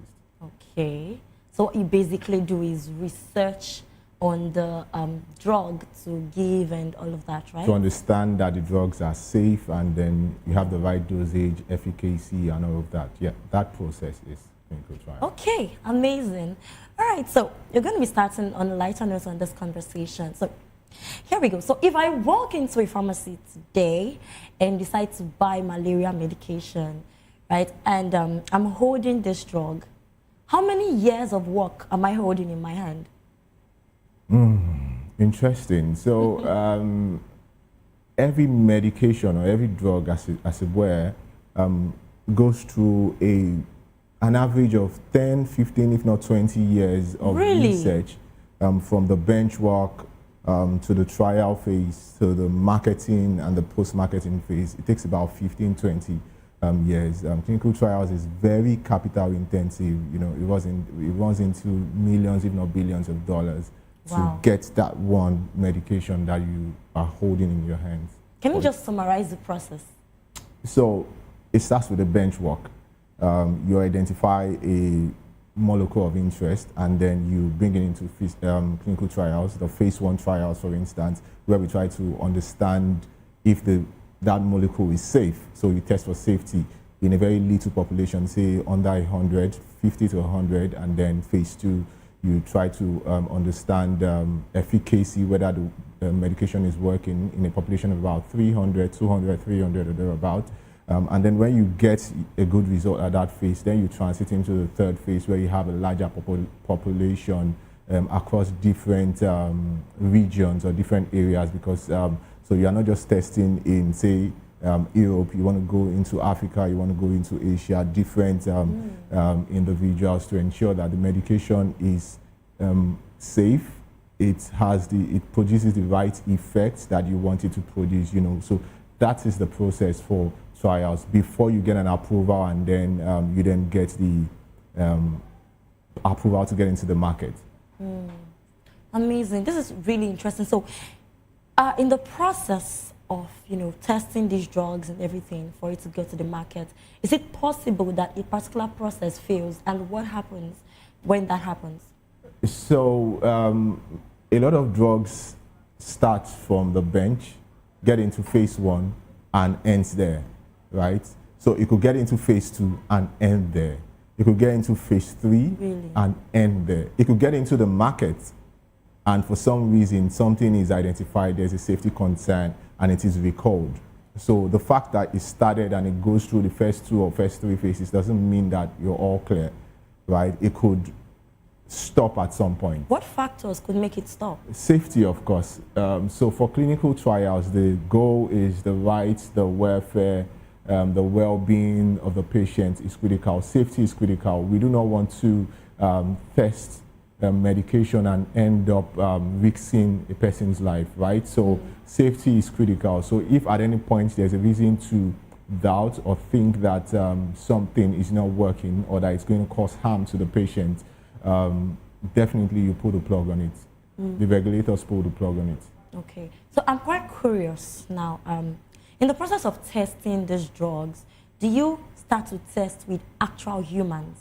Like, are there people that are sacrificial lambs for the testing? And what if it fails in the process of using humans to test? Well, that's if you use humans to test anyway. Okay, so remember I said that it goes in phases. So from the first phase, you're testing for safety. It's in a very little population, and in most cases they are healthy subjects or they are healthy patients, right? So I don't have an ailment, for instance. I could get involved in the phase 1 trials, and then you just see that it is that it is safe. You get a safe dose, and then you transit into the phase 2, where you bring in those who have the disease of interest. Do you understand? Okay. So from the phase 1 point, you already understand what the safe dose is. Every medication is a poison. I don't know if you know that. Your paracetamol is a poison, but there is a level to which you have to take it for it to be okay for you. And that's why your doctor will tell you, take 1 tablet or take 2 tablets. If you take 4 tablets, the doctor will let you know that you're doing something wrong. Do you understand? Okay. So there is a safe dose that is expected for each medication. So you're saying if you're going to be testing this on some particular set of people, it's not entirely a risk? It is not entirely risky. It would have been, you have to weigh the risks to benefit ratio. You have to ensure that the benefit outweighs the risks. Do you understand? Interesting. All right, so has there ever been a time globally where a trial went wrong, and what changed because of that? The trials have gone wrong because you have humans involved, right? Of course, because you have humans involved, you also find out that people want to cut corners. That's why you have regulators like in Nigeria you have NAFDAC, you have NREC, who are the ethics guys. That's NREC, and then on the international stage you have like the US FDA, you have the EMA for the European nations. So trials have gone wrong. Trials have gone wrong even in Nigeria, right? But there are measures put in place to check that, to ensure that we do not have a reoccurrence of such. But yes, globally and even here in Nigeria, trials have gone wrong. So what agencies are really after this particular process? Like, who makes sure that this goes... Who midwives the process? Yes, safely. So in Nigeria, you have NREC, National Health Research Ethics Committee, and then you also have NAFDAC, who are involved in the trial process. So for every trial... What role do they play specifically? They have to ensure... So for every trial, there's a protocol, and protocol is like a document that gives information as to what the medication is about and what the process for testing would be. So it is the responsibility of both NREC and NAFDAC to review that document and to ensure that everything stipulated in that document aligns with the International Good Clinical Practice, ICH GCP standards. It's a global framework that all nations are meant to comply to. So both NAFDAC here in Nigeria and NREC has to ensure that they midwife that process. All right. So brings me to the initial conversation. I have been curious. You know, in the process of testing these drugs, how do I want to cure something that is happening to my leg, and I take it to my stomach, and it works? It seems like magic to me. Like, how does this even happen? How possible? So every medication has a mechanism of action. There is a process through which your PCM that you take when you have a headache, for instance, there's a trigger when you take the medication. There's a process that it goes through, and then it sort of triggers certain neurons in your body and all of that to ensure that it's either the muscle relaxes or stuff, right? So there's a mechanism of action for every medication. There's a target for every medication. So that's why when you take like a pain kill, and then you have a pain somewhere on your leg, for instance, or on your shoulder, that mechanism of action of that medication is what ensures that you are able to feel the good effects or the relief that you want on your leg, on your arm, or if it's a headache, on the headache. Okay, so in the middle of testing a drug, you'd agree with me that there can be genetic differences? Obviously. So how do you handle that? Knowing that, okay, this person that I'm testing with might have a different system or immune system compared to this other person, and then this might work for this person and this might not work for the other person. How do you handle that? So that's one of the reasons why we have clinical trials, and for us in Nigeria, those of us in this part of the world, we have tried to advocate that trials should the global players, the pharma, because of course, like I said, that clinical trials is capital intensive. So it means that those who own the money or those who have the money will be the ones to push the narrative. So we have tried to say that for the funders or the sponsors of trials, they need to ensure to factor in Africa. You do not set up the framework for your trials outside of Africa and then you want to then bring it in to test on Africans. It would, the biodiversity of Africa is very huge. Exactly. We need to be able to consider that when we are talking about the drug development process. You need to factor in the diversity of Africa and other parts of the world. So we continue to say that when you want to test, when you want to develop a drug, I think that's the right word. When you want to develop a drug, you need to factor in all regions, especially if you want that medication to get to these other regions, Africa, for instance. Okay, but what's so different about Africa and let's say Europe and Asia and all of that? Is it that the body chemistry is different? Is there something deeper? Is it the race? Is it the diet? Is it our environment, that affects the drug responses? Because we are all humans. So we are all humans, but our makeup is diverse, right? God is a very great artist. He made everybody, right? But our makeup is very diverse. And so for us as Africans or for Caucasians or for Asians, for instance, the body metabolism differs as a result of our genetic composition. Take, for instance, you say sickle cell disease. Sickle cell disease is predominantly a black race issue. You do not find Caucasians having this experience. But a lot of the times you discover that the medication comes from the West, right? But this is an African problem, or this is a black man's problem. So it is the uniqueness of our body, it's the uniqueness of our genes that means that we need to look at specifics. We do not need to generalize because we are all different. As much as we are humans, we are all different. Our genetic makeups are, as people in the world, they are different. Even for us in Africa, genetic makeups are diverse. So we need to look at those little details to be able to ensure that even in drug development that we cater to everybody. Wow.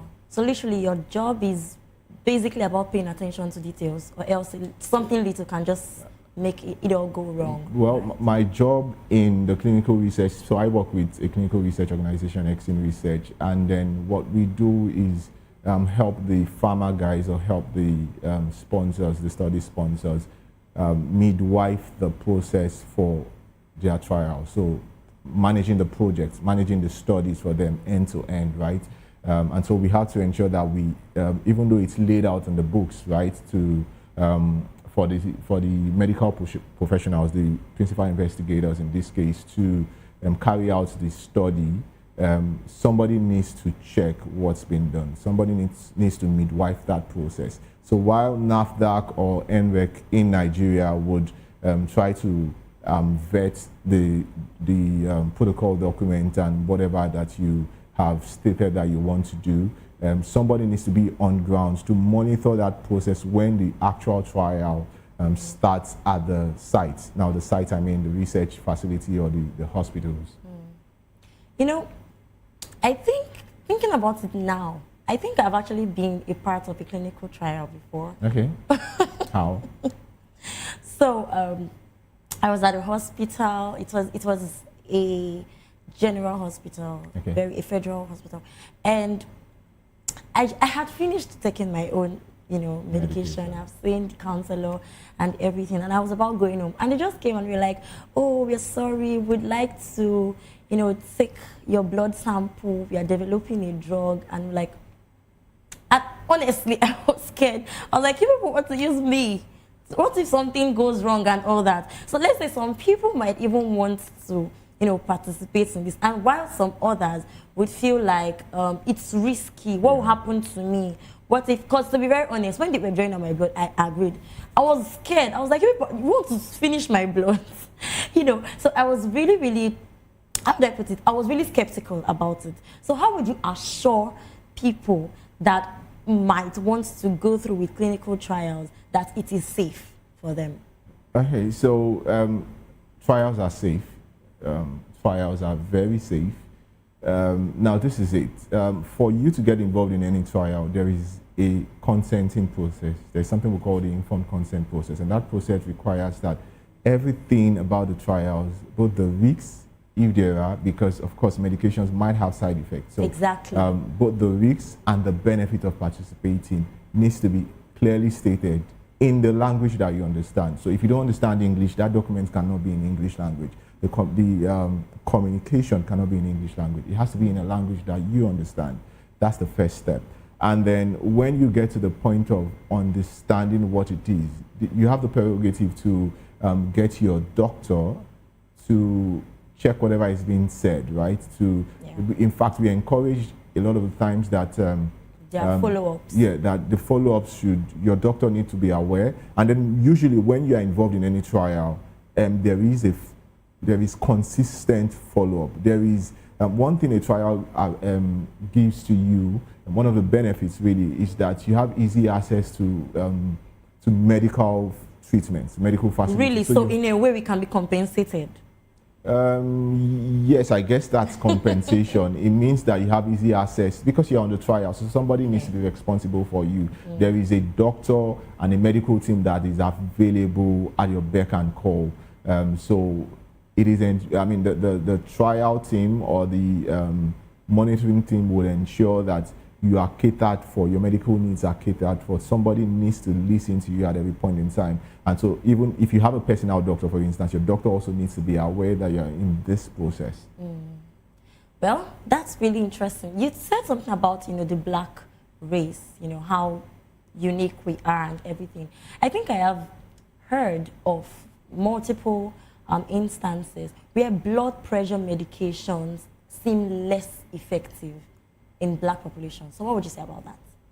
So it is just a factor of our genetic makeup, right? That's why you would have certain medications work well in XYZ and not work well in Africa.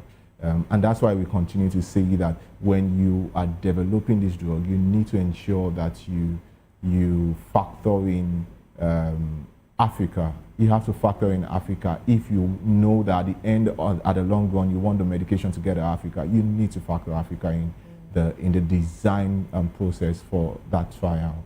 All right. Would you say Africa is behind schedule in clinical research participation? Yes.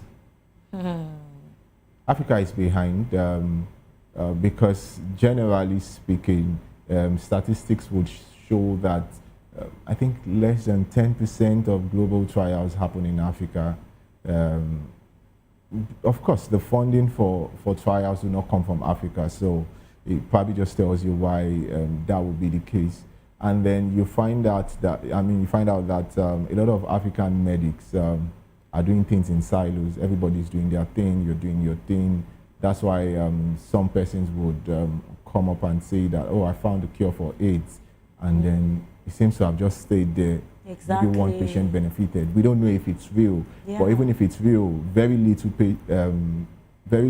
amount of persons or group have benefited from that. Right? We need to have an organized system in Africa, which is something AMA, African Medicine Agency, is trying to put together. We need to have a consolidated process for Africans to ensure that we are involved in the trial process. We need to continue to speak more about what we have, what we can do. A lot of the times, it's not as if you do not have scientists in Africa who can carry out trials. It is because in the global picture, you would find Africans in those global settings. So an African person is the lead scientist in, say, a trial outside of Africa. Honestly, and it baffles me. Yeah, it's not as if you don't have Africans involved in the process, but we need to harmonize, consolidate the guys on this side to be able to get involved in the trials process. Yeah, to a very large extent, I feel like we are kind of laid back. We kind of just focus on what is already made available. You know, it's actually possible that we come up with results to ailments that have been on the line. It's very possible, but we just don't pay attention. We don't emphasize these aspects of medicine enough. Yeah, very possible, and that's why I said that we need to set up structures. A lot of Nigerian or African scientists are doing things in silos. I'm in my own lab, I'm doing my thing, I have a molecule, I have a few patients who have tried it and it's worked for them. I know that very recently there was well, not very recently, you hear around people say Zobo, they take Zobo and it works for blood pressure and stuff. But it is just at that level. Somebody needs to take it, somebody needs to take that outside to a larger population, to a structured setting where we identify what the molecule of interest is, and then not just because one person said it and then everybody picks it. So that it can be repeated in other settings, and then we can get the results, and we would say, yeah, Zobo works, right? Yeah. So that's really what it is. We should do better, really. Well, it's been a very interesting conversation. Right about now, we're going to go on a very short break, and when we return, we're talking about more interesting things still in this area of conversation. Please stay with us.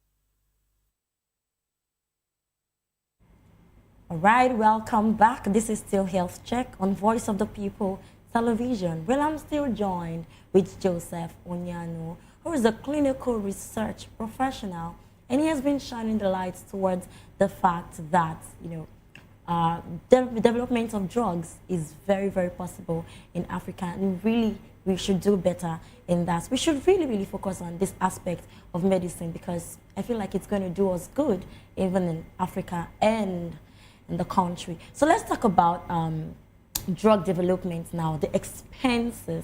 You know, we know that you talked about the high funding and everything. So do pharmaceutical companies ever abandon promising drugs because they're not profitable enough? The pharmaceuticals, they are in business. So if they're in business, they want to make profits, right? Yes, I know they want to make the world better and then, you know, get medications to people, right? But they want to make profit. Yeah. So when a medication is not giving the results that is expected, it is very likely that it would be set aside. I don't want to say abandoned like you did. It will be set aside. It might be reevaluated.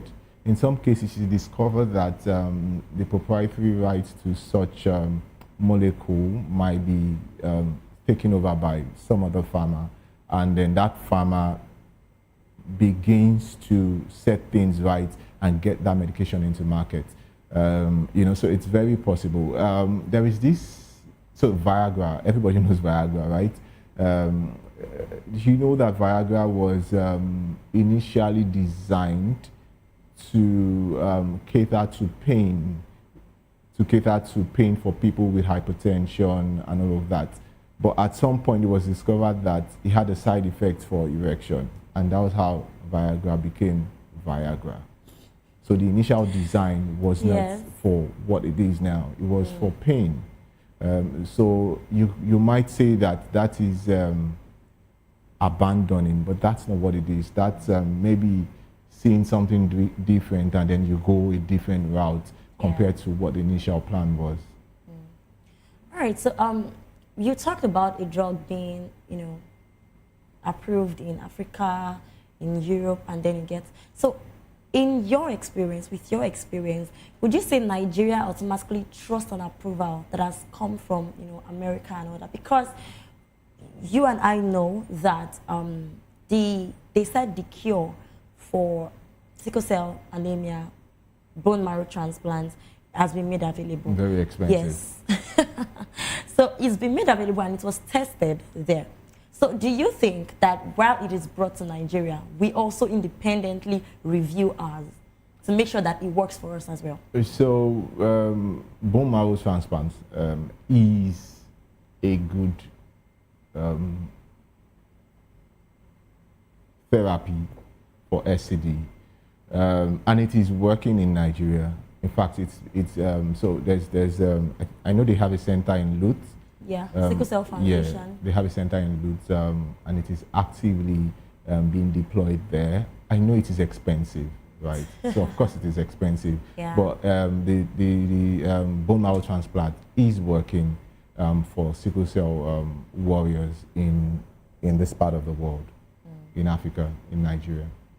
So what about other kinds of you know, results that they've brought to Nigeria? Do you think Nigeria conducts our own independent review before, you know, spreading it, knowing that our genetic makeup can be different? That would be the prerogative of NAFDAC, right? Yeah. But I know that when a medication comes in from outside of Nigeria or outside of Africa, and then it needs to be brought into the Nigerian market, NAFDAC would require that there is some testing process before it gets approved for consumer use here.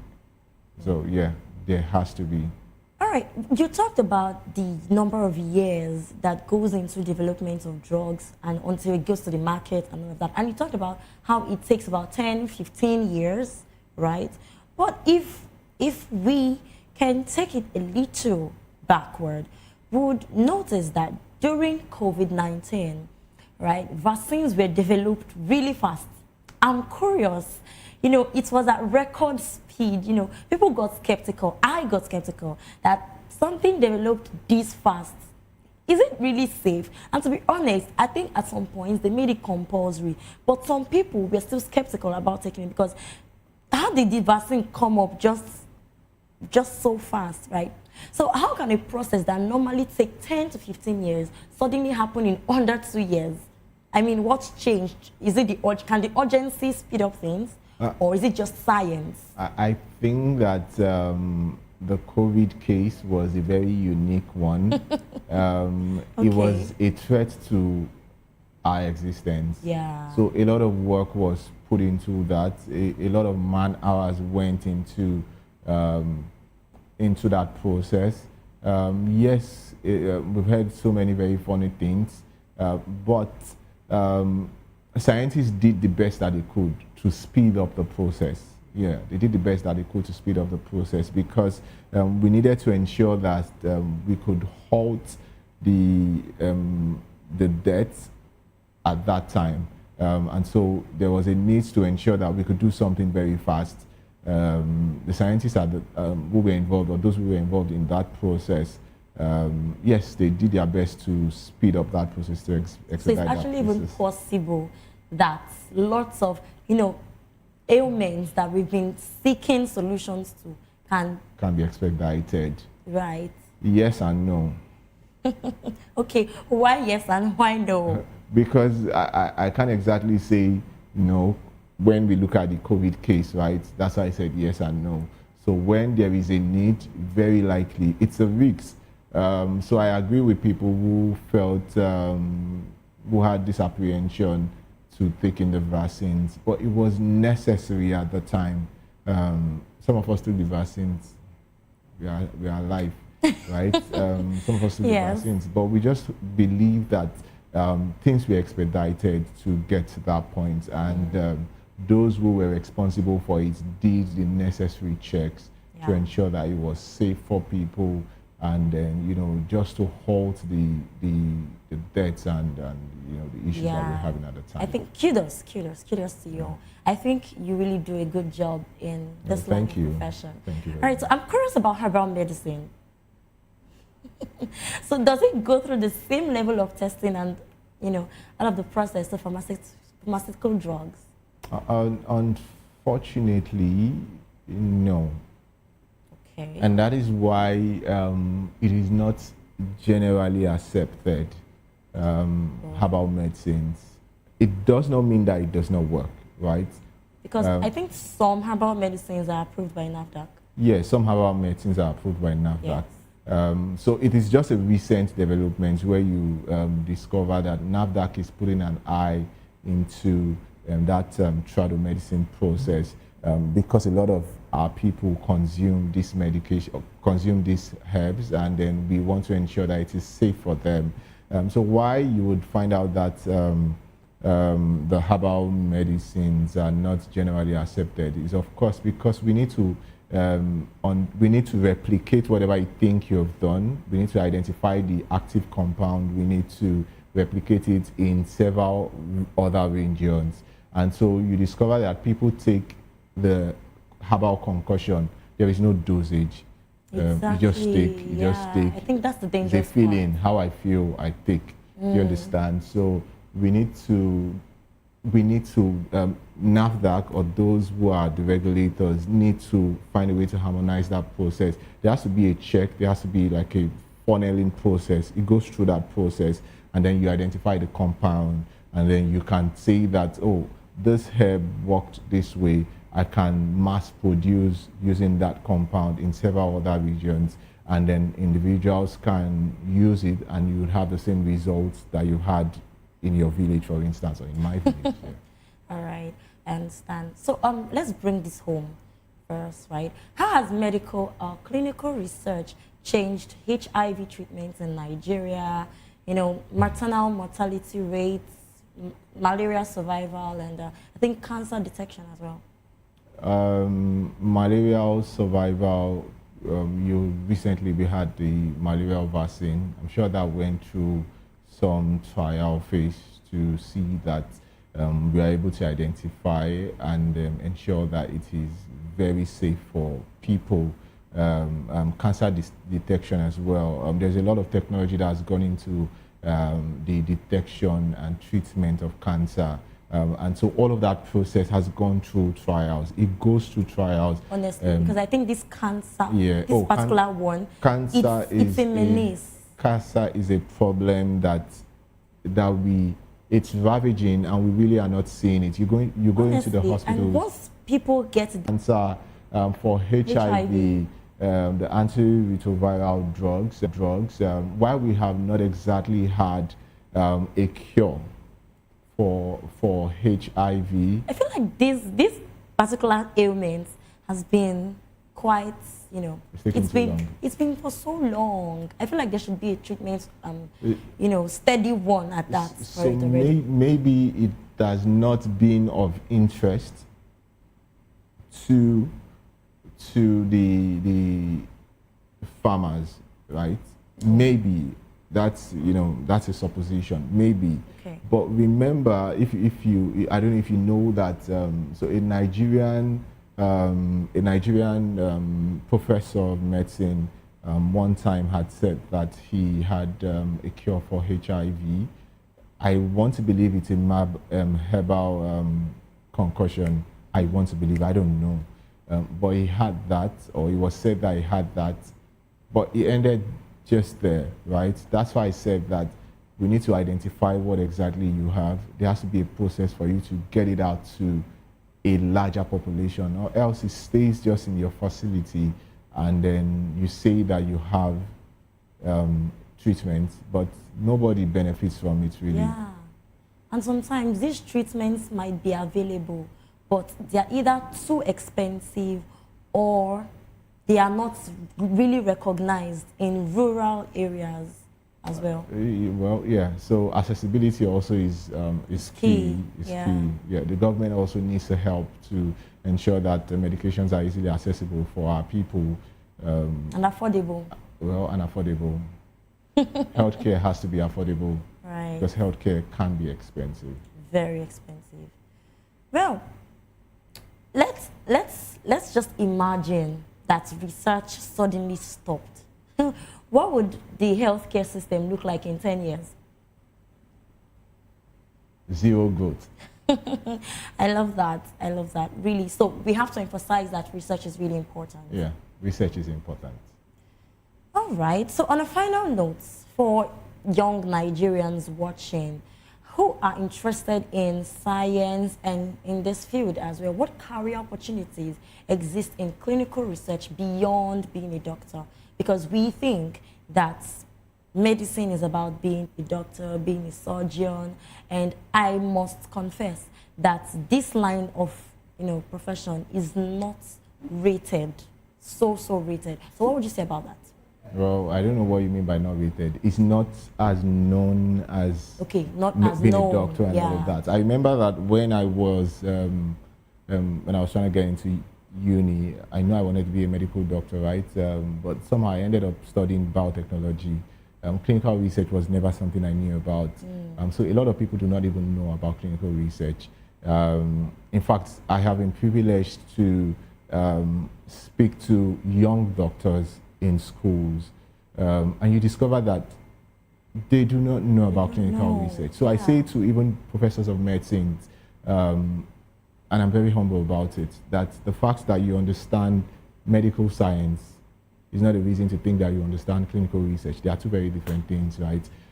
So for people who have a desire to contribute to healthcare, clinical research is an area that you might need to begin to think about, because it's a very large space. On my team, the Exin team, we have medical doctors, we have pharmacists, we have physiologists, we have all sorts of people across the sciences or biomedical sciences. So it is very open. You just need to understand what happens in that ecosystem. Identify a niche and plug in. You never know. You might be the next best thing to happen to clinical research in Africa. Yeah, so you never know. Right, that's actually very amazing. Okay, so before we close, on a personal, level, what is one thing you wish every Nigerian understood about medical research, knowing that it's not something they hear every day? That's for anyone that is involved in clinical research or being a participant doesn't make you a guinea pig. There is this saying that Nigerians are usually guinea pigs. No, we are not. We are not guinea pigs. As long as the process is well regulated, you are not a guinea pig. You are contributing to science. You're adding to the knowledge that we already have, and you're helping for future therapies that even your family unborn might be a beneficiary of. Exactly. Thank you so much. Thank well, you. Today we've learned something powerful. Personally, I've learned something new, that behind every tablet is testing, behind every vaccine is data, and behind every approval is debate. So medicine doesn't just appear, it is examined, they are questioned, challenged, and perhaps the bigger question is not can we trust medicine, but rather do we understand how it earns our trust? Well, a very big thank you to Joseph Onyano. Thank you so much for helping us see the light in this particular area. You know, you've helped us see what happens before medicine reaches our hands and all of that. Well, it has been a very interesting conversation, and I'm sure we've all learned something new today. I'm Praise Peters, and this has been Health Check. Until next time, please stay curious, stay informed, and stay healthy. See you.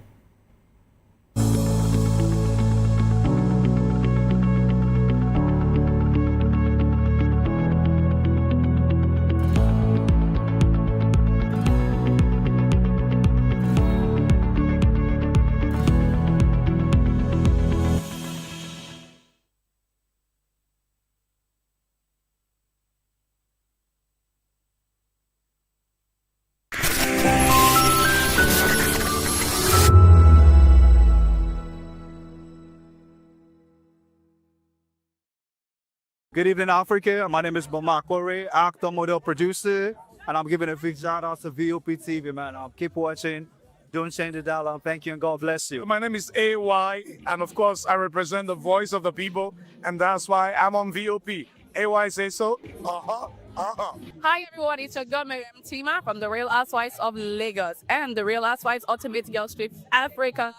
Shout out to VOP, the voice of the people. You already know. Stay tuned, keep watching.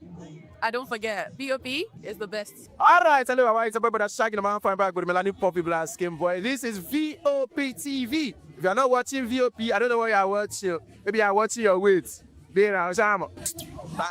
Hello, beautiful people. This is Wale Ojo, and you're watching VOP, Voice of the People. Hi, guys. You already know who it is. This is New Energy. Flyers Boy Ever Live. Keep watching VOP TV. Thank you. Hi, people. Ginny Albano here. Guys, please keep watching Voice of the People. Africa is on the move, a continent of rising voices, untold stories, and powerful transformations. From the streets of Lagos to the heart of Nairobi, from the mines of Congo to the tech labs of Cape Town, the African story is being written every day. Bold, dynamic, unstoppable. This is African News on Voice of the People Television. We don't just bring you the news, we analyze and bring you Africa's heartbeat, the politics that shapes our nations, the economies that drives our future, the cultures that defines who we are, the voice that must be heard. Africa News, Africa's voice, Africa's future. Where Africa speaks, the world listens.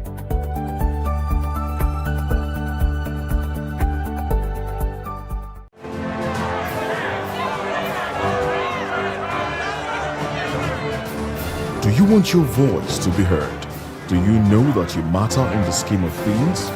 The People's Voice, the show where ordinary citizens take center stage as we discuss the biggest stories that affect you and I. With you in mind, we facilitate lively discussions, debates, and interviews on the topics that matter most to you and I.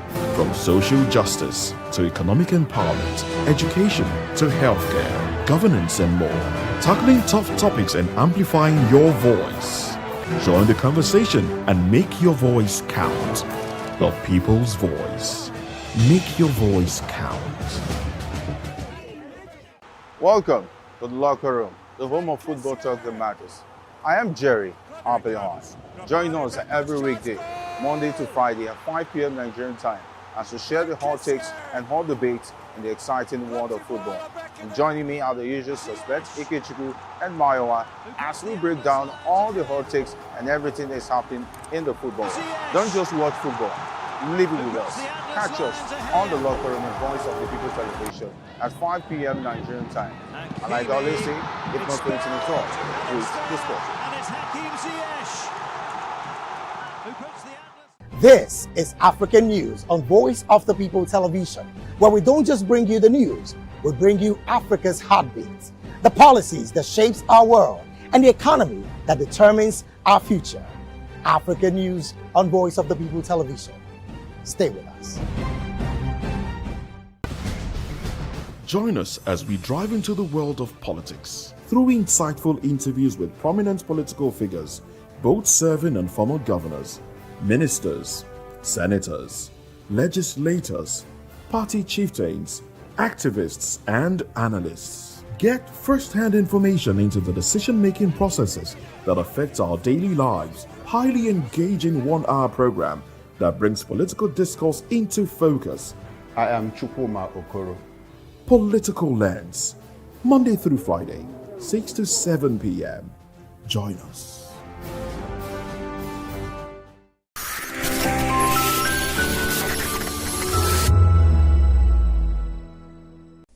Shaka, who was born in 1787, died September 22nd, 1828. Zulu chief, founder of Southern Africa's Zulu Empire. He is credited with creating a fighting force that devastated the entire region.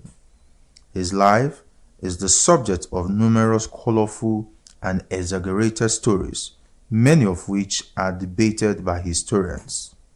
Shaka was the son of Senzangakona, chieftain of the Zulu, and Nandi, an orphaned princess of the neighboring Langeni clan.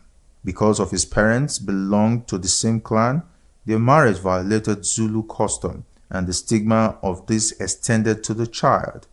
The couple separated when Shaka was 6, and Nandi took her son back to the Lengani, where he passed a fatherless boyhood among a people who despised his mother.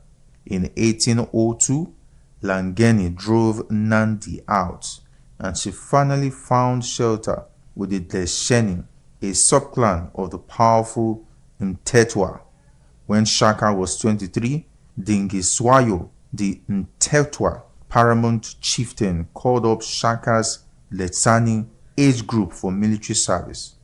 For the next 6 years, he served with brilliance as a warrior of the Mtetwa Empire.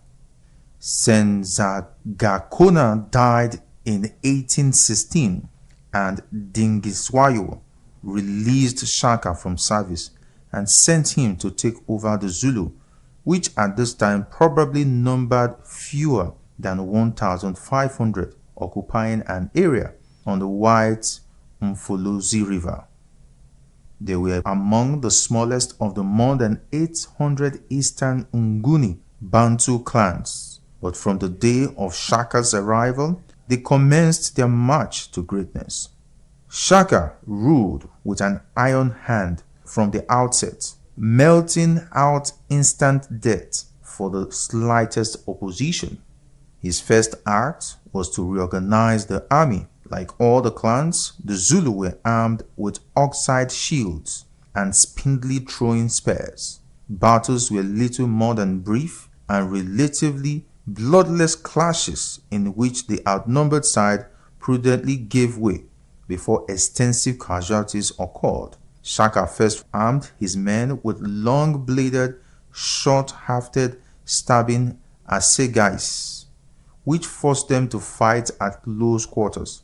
He then instituted the regimental system based on age groups quartered at separate crowds and distinguished by uniform markings on shields and by various combinations of headdress and ornaments. He developed standard tactics which the Zulu used in every battle. The available regiments, known collectively as the Impi, were divided into 4 groups. The strongest, termed the chest, closed with the enemy to pin him down, while 2 horns raced out to encircle and attack the foe from behind. A reserve, known as the loins, were seated nearby with its back to the battle so as not to become unduly excited and could be sent to reinforce any part of the ring if the enemy threatened to break out. The battle was supervised by indunas, or officers, who used hand signals to direct the regiments. An MP consistently covered 50 miles a day, living off grain and cattle requisitioned from the crowds it passed and accompanied by boys who carried the warriors' sleeping mats and cooking pots. In 1827, Nandi died, and with his mother's death, Shaka became openly psychotic. About 7,000 Zulus were killed in the initial paroxysm of his grief, and for a year no crops were planted, nor could milk, the basis of the Zulu diet staple, be used. All women found pregnant were slain with their husbands, as were thousands of milch cows, so that even the calves might know what it was to lose a mother.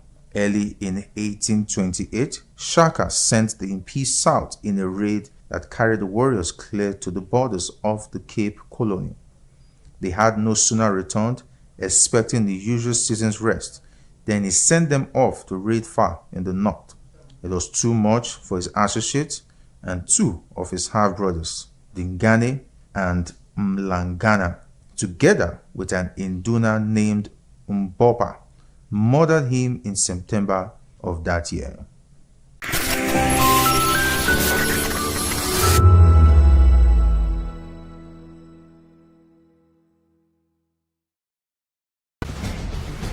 Join us as we drive into the world of politics through insightful interviews with prominent political figures, both serving and former governors, ministers, senators, legislators, party chieftains, activists, and analysts. Get first-hand information into the decision-making processes that affect our daily lives. Highly engaging one-hour program that brings political discourse into focus. I am Chukwuma Okoro.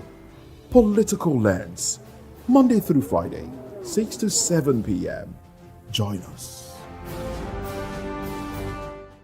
In a world where truth is the ultimate power and opinions scream the loudest, it's time to wade through the noise. Hunger no get tribe! Hunger no get religion! And scan the human interest and trending topics that matter. Stay tuned to The Issues, your plug to the stories making the buzz, from politics to science and technology, social justice, and more. Let's tackle the tough questions and expose the truth. The Issues, on Voice of the People Television, Mondays to Fridays, 8 to 9 p.m. The Issues. Don't just react, understand. When I first heard VOP, I thought they were talking about me because I'm a voiceover personality. But no, this is Voice of the People TV, and you are riveted forever because this is the place to be. Yo guys, your boy Chela. Shout out to VOP TV. I love you guys. Salut tout le monde, Suspect 95. Là, on est sur VOP TV. On passe un bon temps. J'espère que vous kiffez. On est au Afrima. On est ensemble, VOP TV. Don't see me like a fool because I don't do giddy giddy giddy. VOP, you don't know somewhere from Ghana representing live and living color. Yeah, Beam Nation President. Outside with it. Bless up. Hello, this is Milo from Ivory Coast. Keep watch Voice of the People TV.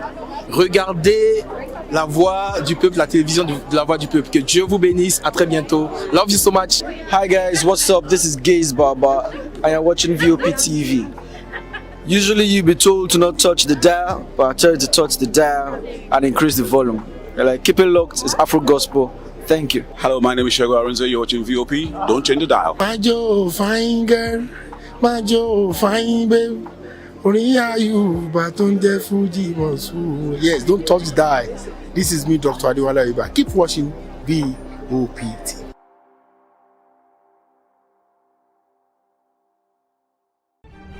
In a world where power shifts with every headlines, news breaks and events happens, we bring you unbiased and explicit information on politics, economy, and state of the nation.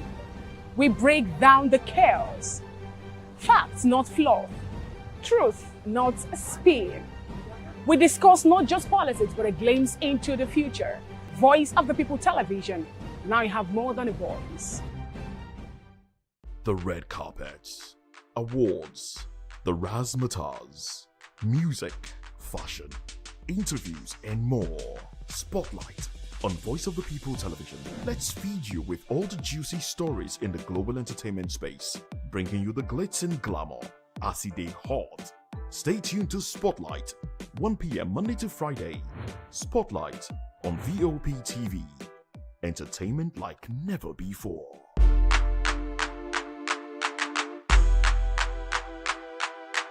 To know the happenings in the maritime sector, join us on the program Maritime Frontiers on VOP TV as we discuss key areas in the maritime sector from aquaculture, maritime transportation, maritime labor regulation, oil and gas exploration, ferry and passenger insurance, marine pollution and prevention, port operations, and lots more. Maritime Frontiers, exploring Nigeria's blue economy. Welcome to the locker room, the home of football talk that matters. I am Jerry Arraign.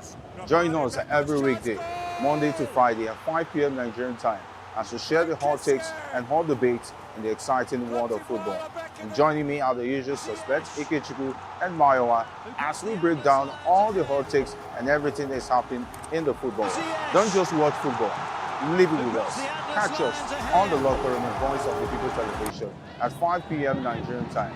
And like I always say, if not 20 minutes off, please discuss. And it's Hakim Ziyech who puts the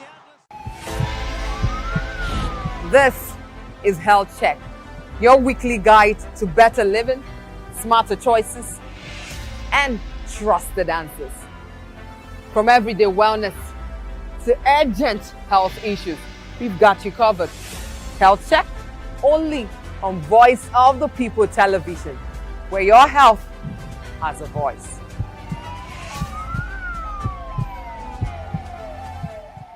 Behind every broken desk lies a broken promise. Education shapes the nations. But who is asking the right questions? Introducing Edu Dialogue, the show that goes beyond the surface, exposes the cracks, the corruption, and the silence in Nigeria's education system. Edu Dialogue, Saturdays, 3 p.m., only on VOP TV. We break the biggest stories, from missing funds to policy failures. We ask the tough questions and demand real answers. Edu Dialogue, this Saturday, 3 p.m. on Voice of the People Television.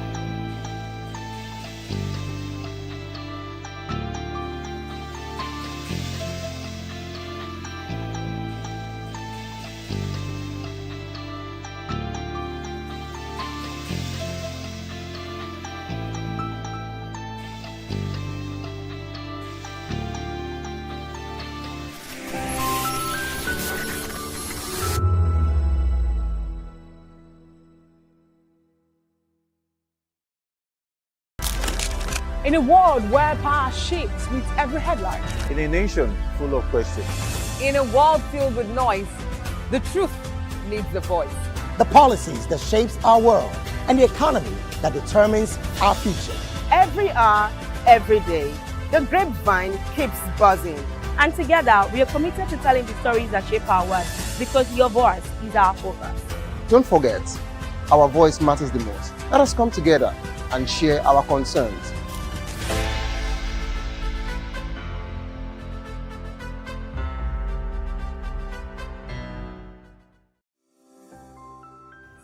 VOP TV. Now, you have more than a voice.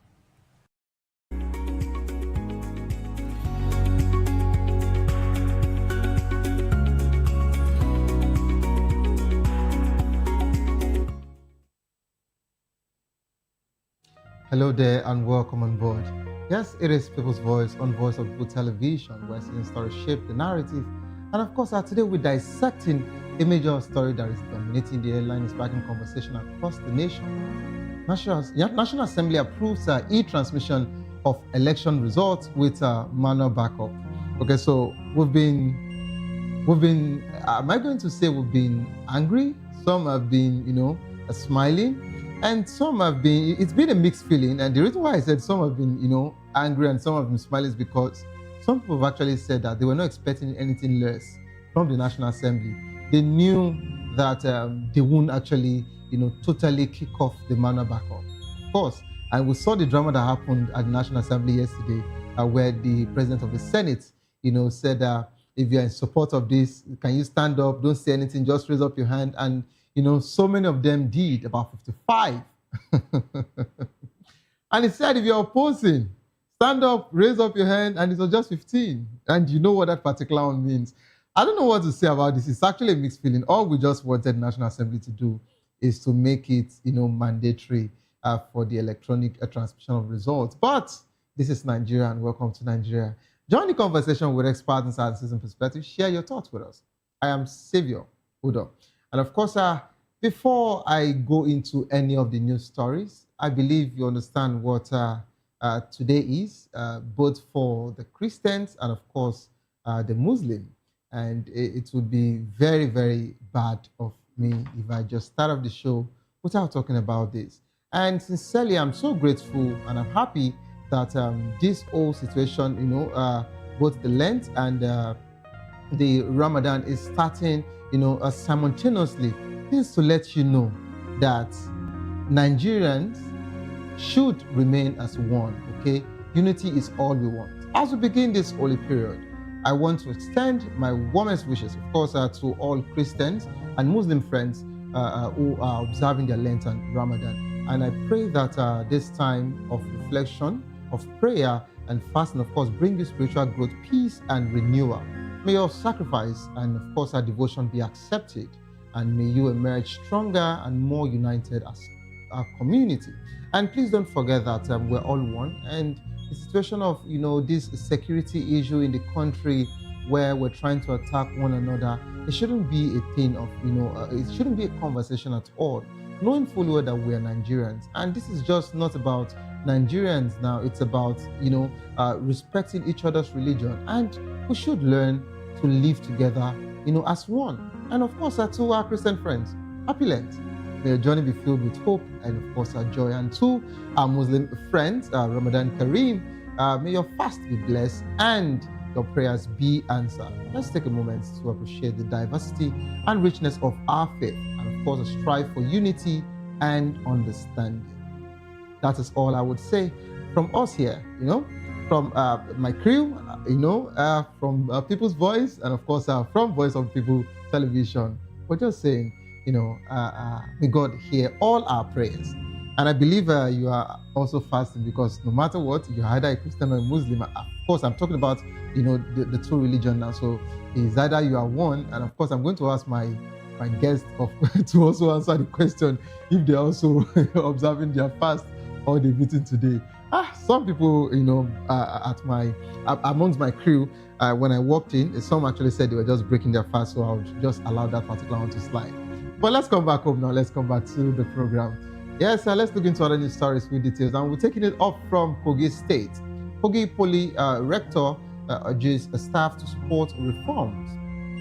The Rector of Kogi State Polytechnic, Saliu Sanusi Avidime, has called on staff members, of course, to support ongoing reform aimed at improving the institution's performance. Avidime made this appeal during a familiarization visit to Utakwe campus, emphasizing the importance of strengthening technical education and practical training. He acknowledged the critical role staff play in achieving academic excellence and institutional stability, reaffirming his commitment to staff welfare. The rector also expressed optimism that collective effort will resolve the institution's challenges, including infrastructure gaps, funding constraints, and staff welfare concerns.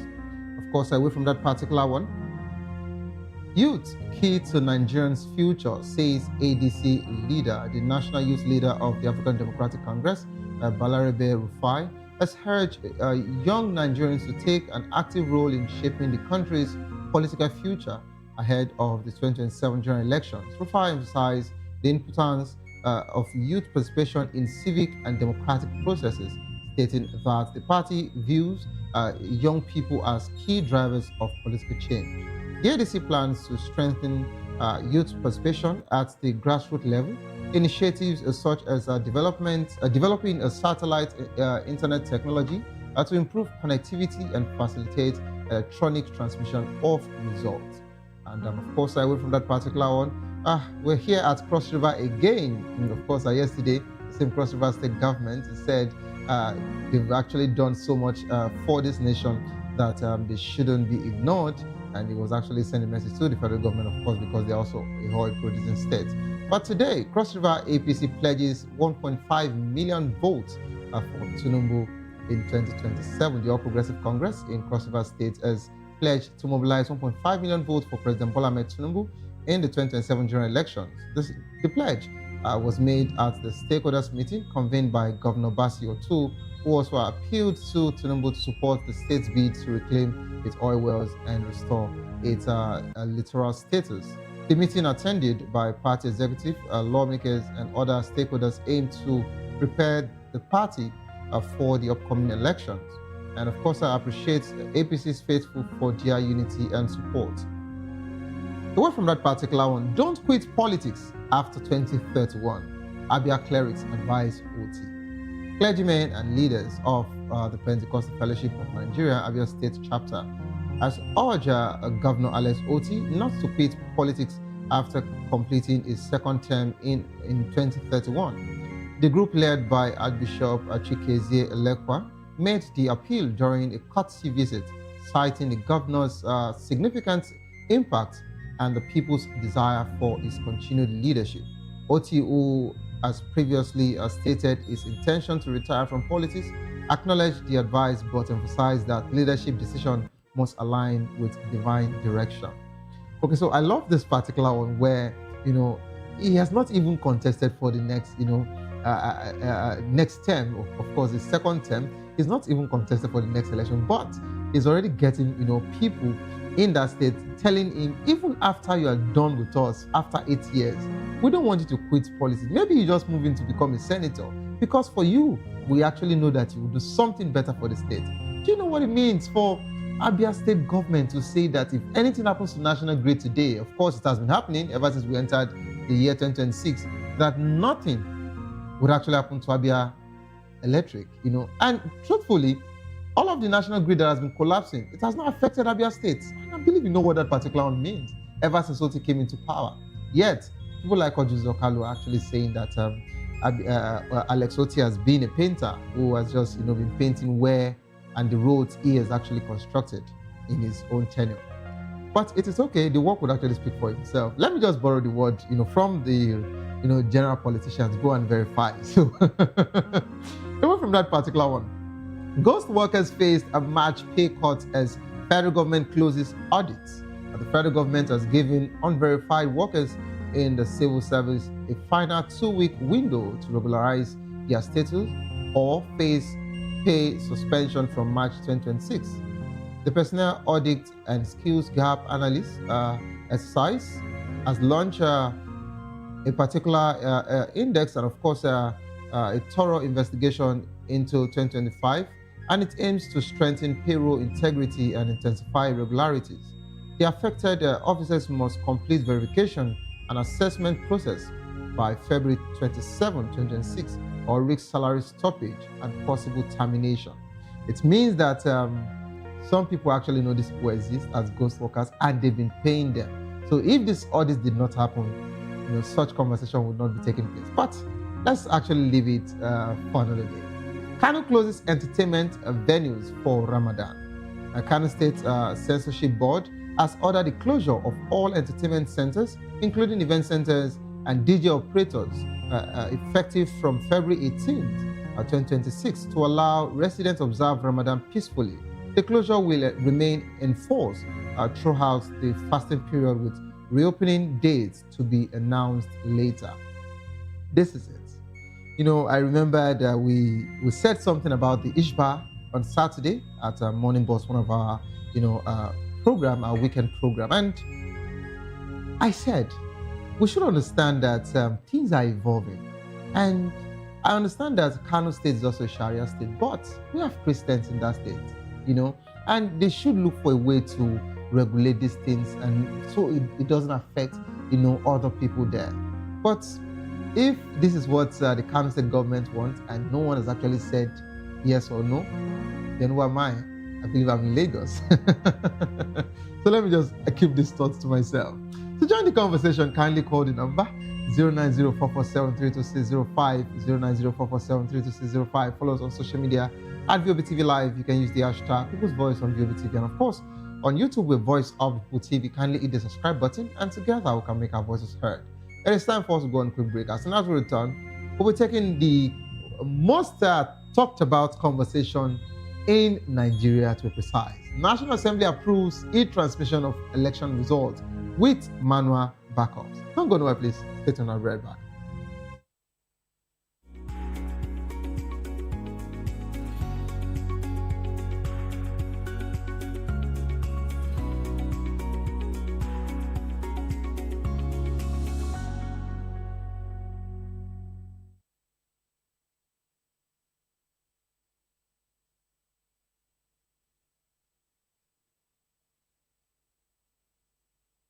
The views on the street. We go to bed empty hunger. To the blaring horns of a hustling city. The loudest voices of the common man got a medium to be heard. This particular administration, they were coming unprepared. It's not a bad thing to renovate the president's lawn. Through top-notch programming, unbiased reportage of news, sports, business, entertainment, and cultural documentaries, Voice of the People 90.3 FM became a symbol for 21st century media. And now, a new baby is born. Voice of the People Television, VOP TV, youthful, full of vigor and penchant for excellence in the continent's media space, exposing the wrongs, applauding the rights, dissecting the news without fear or favor, through factual and accurate stories and contents. Corruption kills three things that makes a society. Representing the interests of the people and giving them a voice. Voice of the People TV is here to stay towards building a fair society. VOP TV, Voice of the People Television, truly a voice for the people. Voice of the People, you can hear me now. My name is Patrick Doyle, and I wish that you continue to echo the voices of the people. Big up VOP TV. My name is Soibifa Dokobo. Please keep watching VOP TV.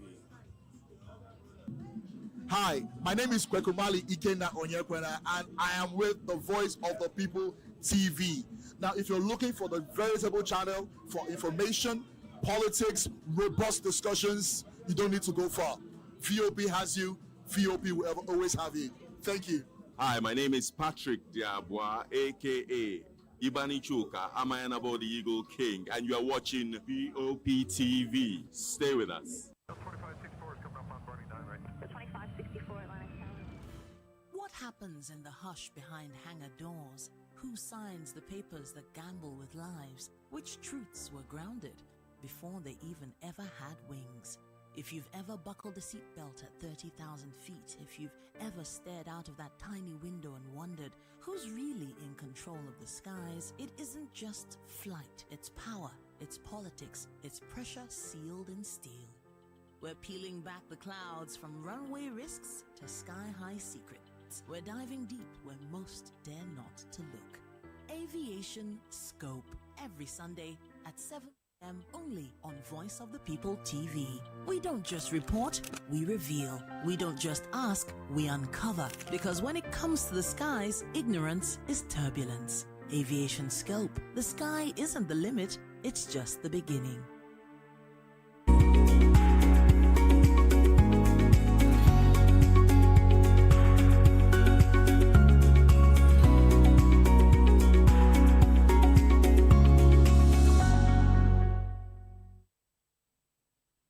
Welcome back to the program. It is still People's Voice on Voice of People Television. The National Assembly has approved electronic transmission of results with manual collation as a backup, sparking protests and a walkout by opposition lawmakers. The bill allows presiding officers to electronically transmit results from polling units to independent National Electoral Commissions. Result viewing portal IREF after completing and signing Form AC-8A. However, if electronic transmission fails, the manually signed form will serve as the primary source for results collation and declaration. 55 senators voted in favor of retaining the manual backup proviso, while 15 senators, led by Senator Einaya Abaribe, stood against it. The House of Representative minority lawmakers staged a dramatic walkout chanting APC Ole. Of course, that was what they said here, implying that the ruling party was stealing the electoral process. The decision has raised a concern about electoral transparency and potential manipulation. We're now being joined by Mr. Elvis Elimihele, a journalist, political and public affairs analyst, a member of the Guide of Public Affairs Analysts of Nigeria. You're welcome on board, sir. Thank you, Savio. I was telling this to you last week. You're welcome on board, sir. All right, quickly, we're also being joined by Dr. Adetokunbo Akpashe, who is Pierce, rather beg your pardon, a public affairs analyst and, of course, a member of PDP and National Presidential Campaign Council. You're welcome on board, sir. Presidential Council 2023. Okay. Because that's the latest one. That's the latest one. Okay, but of course you're still with the latest one. Well, yes. How come you still decided to remain with the latest one and you've not moved to, the ADC as everyone has been? Not everyone has moved. We would actually talk about that particular shortly, Dr. Adetokunbo. Let me come to you, Mr. Elvis. Mr. Elvis, I know while I was taking the news stories, you wanted to react to, some, and I feel you were quite furious at some point with some of the news. So let's hear Yeah, I heard when you were, one of the news stories was about ADC, talking to the youth to be active in politics. ADC. Yes. So I think I love that advice. And I want the youth to actually stick by it. Because the future of the youth is what these old men are jeopardizing at the moment. This drama you saw at the National Assembly yesterday, in fact, we've been seeing for like a week plus now, almost 2 weeks. It started since the day they hurriedly, went on recess because they knew what they passed before Nigerians called them back, So the youth must do something. General Gowon was 31 years when he became head of state of this nation. Murtala Mohammed was 36 years when he became head of state. IBB was 44 years when he became head of state. General Olusegun Obasanjo was 38 years when he became head of state. Look at this age and juxtapose it with what is happening to our youth today. How many 35, 36, 37 years old youth are able to even marry now in their respective home? Are even having a lucrative job that can feed them, then get an accommodation for them, and talk of even settling down? Very few. In fact, it's even the privileged ones. You look at their background, you see they're actually either the son of the politicians or they are connected to the politicians. I remember growing up, we were told that we're the leaders of tomorrow. And now I'm a father. I heard it. And you are I am today. People like your grandfathers and now the father. And they told me then that we're the leaders of tomorrow. That's what I'm telling the youth. So I just hope they won't also, This is the time they are to own this nation. What has been happening in Abuja for almost 2 weeks now, the youth must play a prominent role. Otherwise, what brought us to this situation we are is waiting for them. If they don't quickly curb it with these old men, I don't want them to have a future. But when you use the words "these old men," Mr. Elvis, And of course, Doctor, is there anything that the youth can do about this old man? I'm sorry, because I need to give clarity. If you look at the ruling party, already they have their president who they want him to go again. Now, if you look at the only opposition party that is looking like, okay, every weight is there is no young person there. Any young person is not even opening his or her mouth, right, to say they want to contest. It is just between three people, you know, Peter Obi, Atiku, and Amici. So where will the young people contest from? From which party exactly? Is it a party that does not have structure in Nigeria? Well, you see, this whole question about the youth, a lot of things are very much misunderstood. It's just a slogan to say it's the time of the youth. It is always the time of all of us who are alive. Okay. Everybody must get involved. All the people you mentioned were military people. They took office by force. By force? So they were not elected. There is nowhere in the world where the youth will be given preference over anybody. People, look at the National Assembly. It is not only the president that is the leader of the country. Look at the National Assembly. There are many young men and women there. It is not people by old people. It is not a question of just old people and young people. It's a question of your views and your values. You have to fight for what you want. Many of the members of the National Assembly, whether in the Senate or the House of Rep, are in their 30s and 40s and early 50s. They are alive and well. So this thing is not about youth. I was in, well, I left the PDP at one point, I think 2016 or 2017. We were trying to form a coalition of United Political CUPP. I'm sure you remember that. Mm. So we went with all these other I think groups. that's where you have Dr. Chief Ame.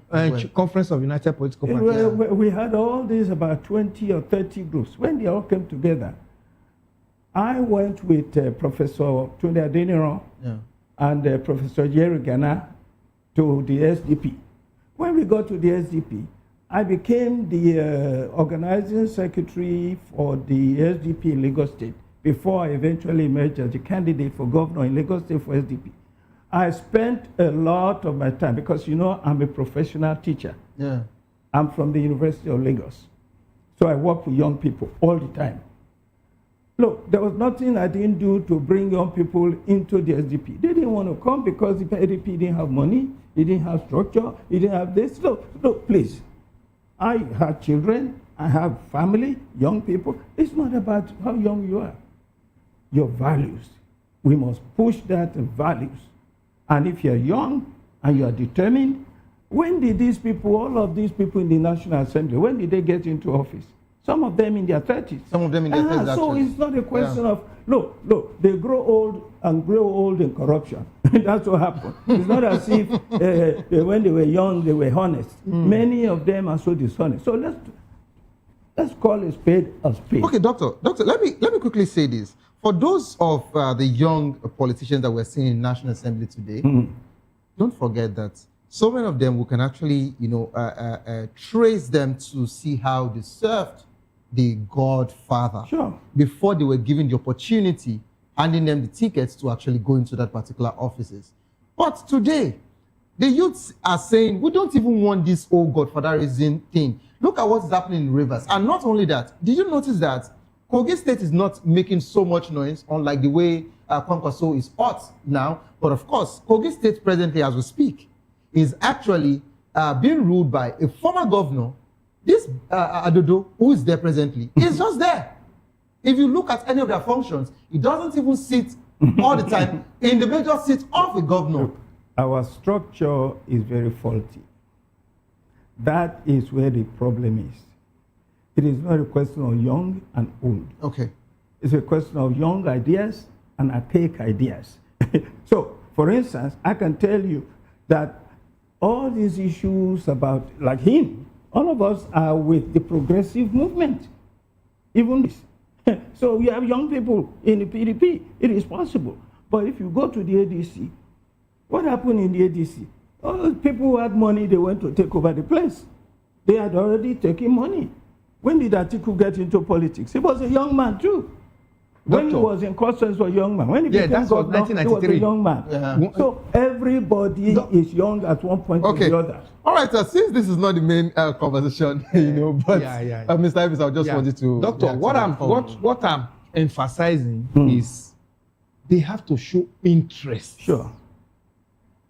That's the area you made mention of now. Yes. Show interest. If you show full interest, you will be able to also garner some people who have the same like mind with you into it. Not staying at the back and allowing these people who we've known all the years, to actually take it like their own birthright. That's where I am. That's what I'm talking about. I agree with you. Even if all the names I mentioned were military men, they got into the military before they got that opportunity. If they were not in the military, they were laid back. Doctor, they won't be there. That's exactly what I'm talking about. Interest is what I'm saying. You must show interest so that you cannot be. Look at this young man, Yaga Africa, that sponsored the bill on not too young to rule. You say at least that one came into life. It came into being. So things of this nature, they should be the interest should be aroused. They should be told their responsibility so that they know where to step in.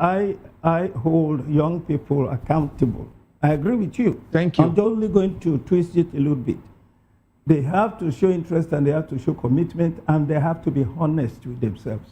Don't deceive yourself and pretend, because I'm telling you, the offers I gave them, not too young to vote, I worked with them. When it came time for them to come and help a party and take over the party, they wanted money.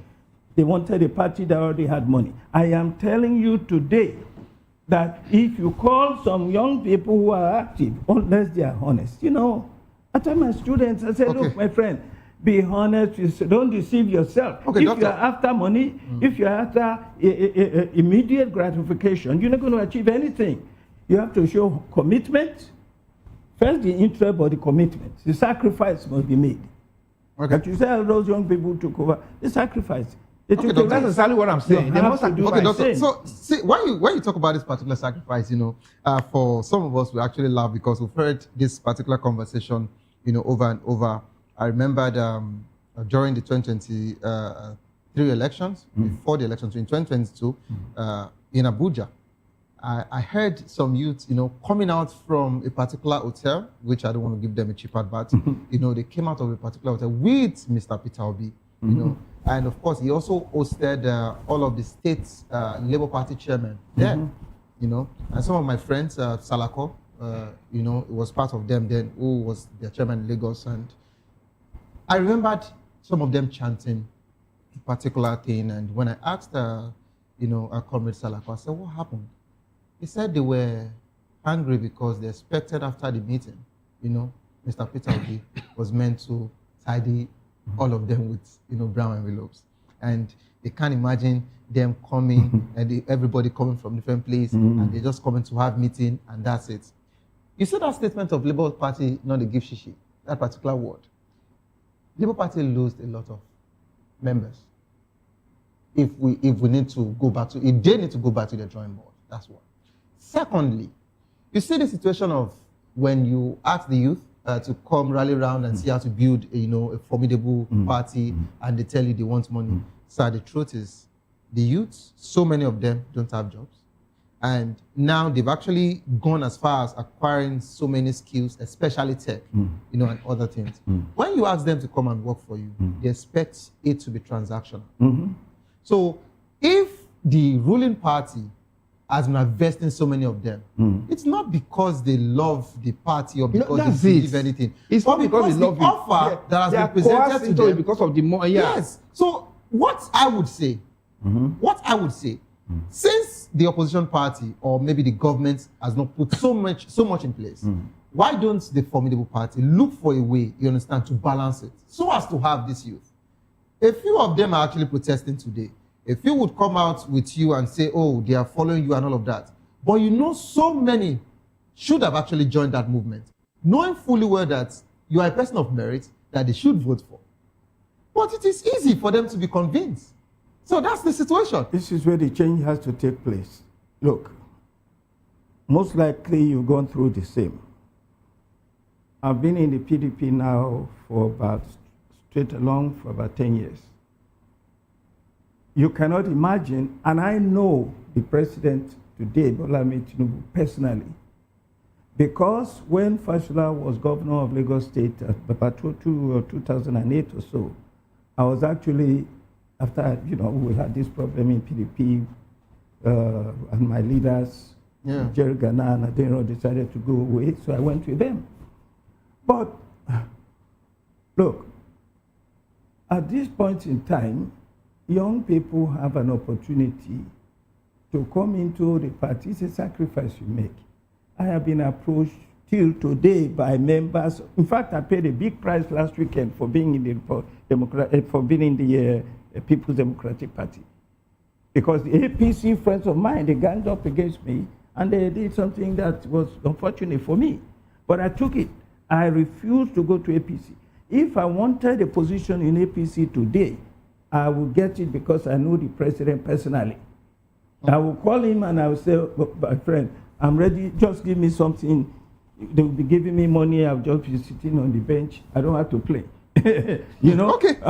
So it's a sacrifice, my dear brother. You have said it all. You have said it all. These young men come, but don't tell me because you're young. Old men, there's some old people that have honesty, that have integrity.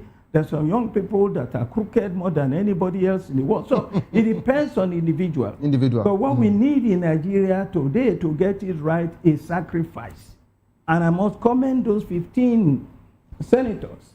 And we must never forget that the House of Representatives, the congressmen in Nigeria, voted fully for electronic transmission. And they actually chanted, a few words. So we need to know where the fight is. But doctor, we have allies. Doctor, let me respond to that. Since we're in the main conversation, let me respond to that.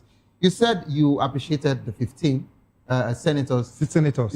Led by Baribe. Led by Baribe, and of course, Natasha was also there. I watched the video where they said no. Victor Umar. Yes, but guess what, doctor? Did you hear one of the plenary section? And after that particular plenary section, I don't know if you watched it, when the APC had their caucus meeting, the president of the Senate made this assertion. I'm quoting him. And he said, they are complaining that people are moving to APC. They are moving because of the things we are doing. I have so many of them there, sir. The remaining ones, that was the statement, the remaining senators that are there in the opposition, they have approached me individually together and said that take us to the president because they want to join. And I told them, I said, I don't just want a Senate that will be full APC. That's why I said they should just remain there as opposition. So do you know that? Is that what? Well, the Senate President Akpabio is a liar, is a crook. I call him a criminal. We have had this before. I went on TV once and I said he did this. Evidence. When he was NDDC, when he was governor, everywhere he goes, that's my governor. Your governor, you should go home and make sure he doesn't get back into the Senate.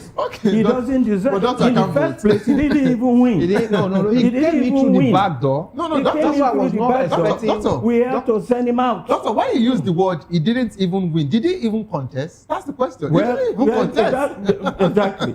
So this because the electoral act that's the reason why I told you I wasn't expecting anything different. Yes. Because he knew where he's coming from. And he was not to oil that same system that brought him in. Are not, they never asked him that they wanted to join APC. You know how it goes. If they want to join APC, he'd be glad to take all of them. He will take them. I will take them. Absolutely. So, the man is a professional. Okay, so let me come to you, Mr. Elvis. What are the implications of having manual backup for election results? Of course, I know it is very serious, but Mr. Elvis, I would like to come to you. And the implication is not going to be different from what we saw in 2023.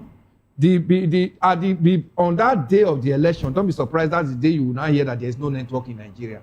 So it's just like taking us back to what we saw in 2023 when they told us there was a glitch at the middle of the coalition. So that's the fear. You will now discover now that on that day, most part of Nigeria will tell you there is no network, and they will now resort to manual collation. And in that manual collation, all the manipulation that is expected is going to take place. That's the fear. That's why Nigerians were like, take this off. Let us now know from the onset, this is what we are going into. But now we are going into what will be easy for them to manipulate, because at the end of the day, they will come back and feed us with that same lies they fed us with in 2023 that stayed true, that got us to where we are now. So, Doctor, I'd like to get your take. You know, for the National Assembly, you know, they actually said that the backup is not because they want to, you know, bank on the backups, of course, but should in case there is a glitch or, of course, they lose network. And don't forget that the Senate President also mentioned that about 9 states don't have, you know, network in some of their rural areas. He already said this. And we don't also know what it takes for them to make sure that, you know, networks are working for just that particular election. And if you say that if there is no network, let that election or that vote be cancelled, don't you think that they would have to budget for another money to plan another election? Look, I think you said it all. Thank you. It's all a question of electoral integrity and administrative honesty.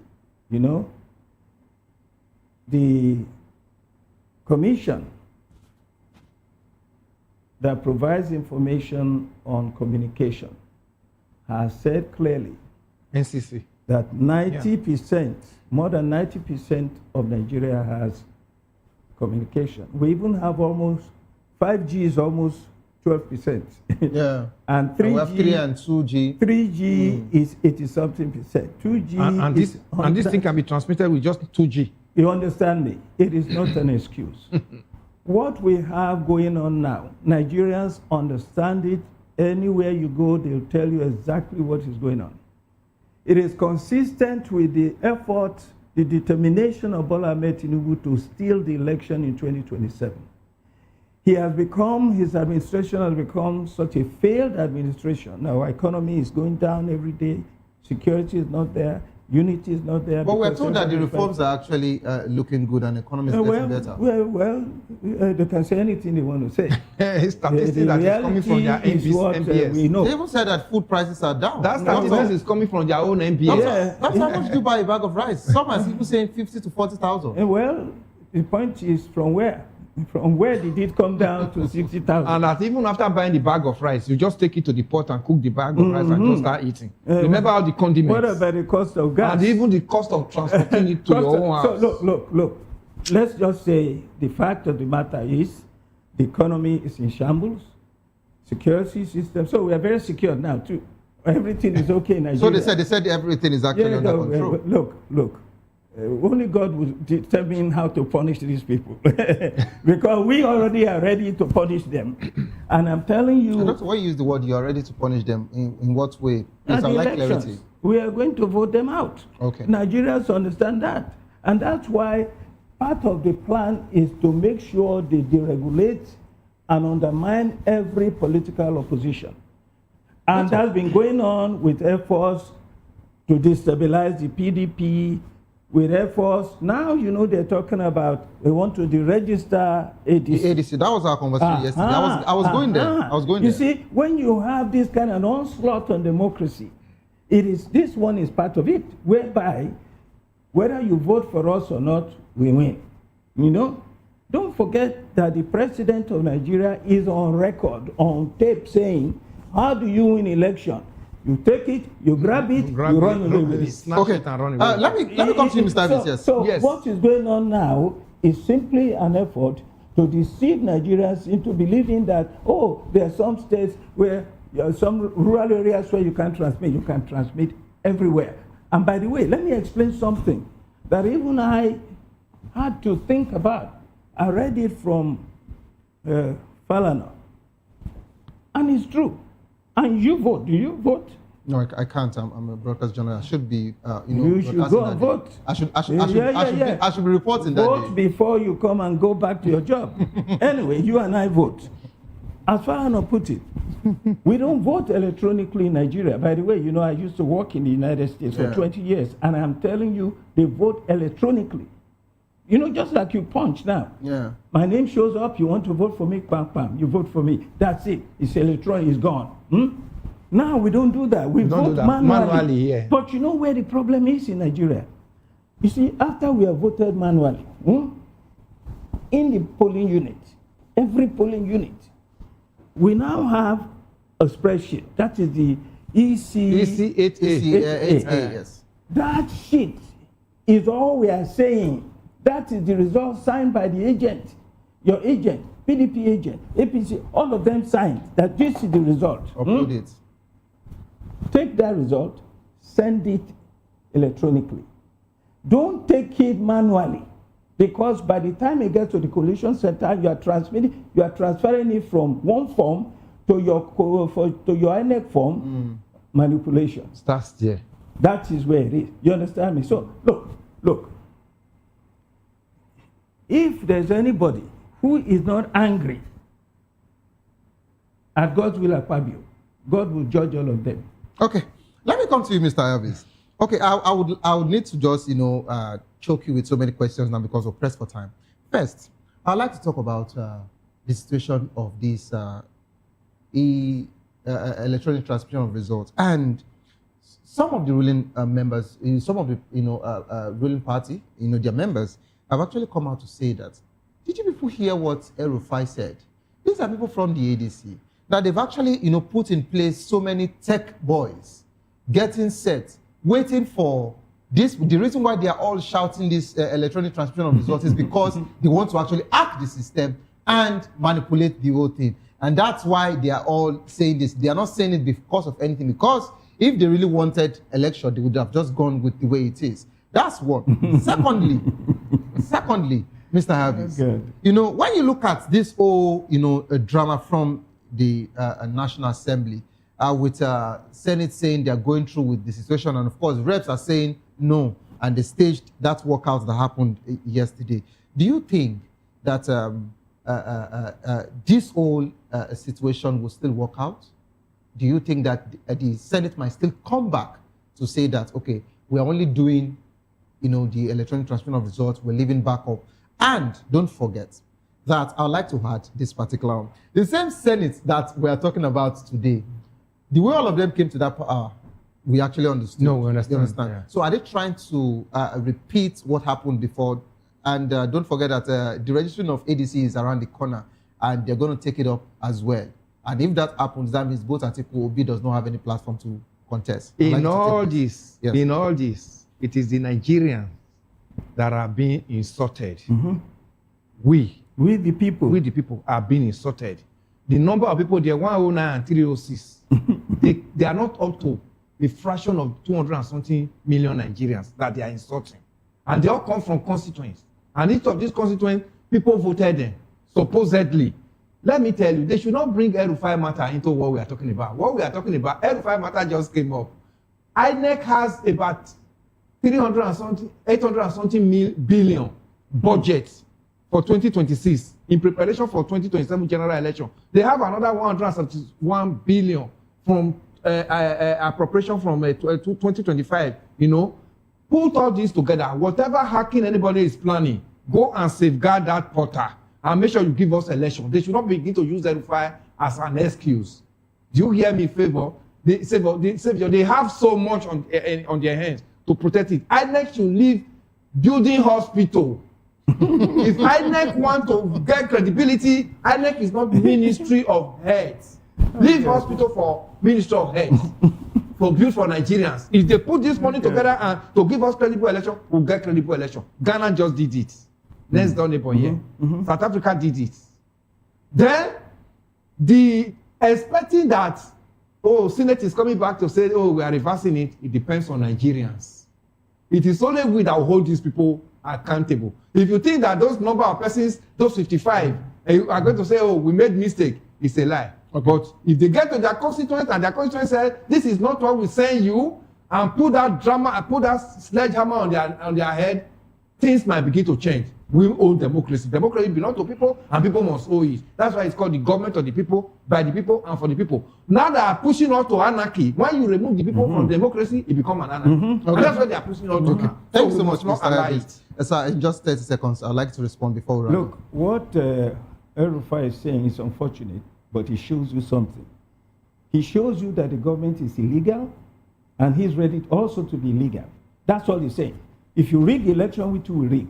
It's unfortunate, but that's what he's saying. So don't say El-Rufai is guilty. You are both guilty, the government and El-Rufai. Now, you see, where we are, there is just no excuse. And I will say something about these members of the House of Assembly. I feel personally that the buck stops with Akpabio, the Senate President. No matter what they do in that assembly, even if all the 55 decide to go against them, Akpabio will he will manipulate the results, as they did with the tax issue. You remember, something else came up, because I remember Victor Ume actually said that 85% of them voted for electronic transfer. Yes. What happened? Okay. So what happened was the president of the Senate, in his criminal attitude, which he understands very well, has succeeded in manipulating the results now to show that most of the senators agree. Okay, sir. That is where the problem is. The Senate president and the president of the republic must be held accountable. Okay. Leave the senators alone. All right, thank you so much. Let us face the people who are responsible for this adversity that has befallen Nigerians. Okay. It's really painful that we're pressed for time, and we don't have much time. I would have wanted, this conversation to continue. Thank you so much, Mr. Heavis, for being part of the show, and thank you so much, it's my pleasure, Dr. Adek Tokumbo Pierce, for being part of the program. Hopefully, I would have you again. You'll be back. Yes, we have to plan another date, on here. Please, I need to just make this a disclaimer. But first, sorry about some of the words. The doctor is quite, angry with the nation, and of course, this administration, and we hope that they would actually do better. The views and opinion expressed by our analysts are solely theirs and do not reflect that of VOP Media. Don't forget that. If you love the world of sport, coming up next is Locker Room. I'd like you to stay put. Don't give up, because it is not over. Tough time doesn't last, but tough will last. Whatsoever you face will soon be over, and you will definitely smile again. My name remains Xavier Udo. Have a good evening. Rest.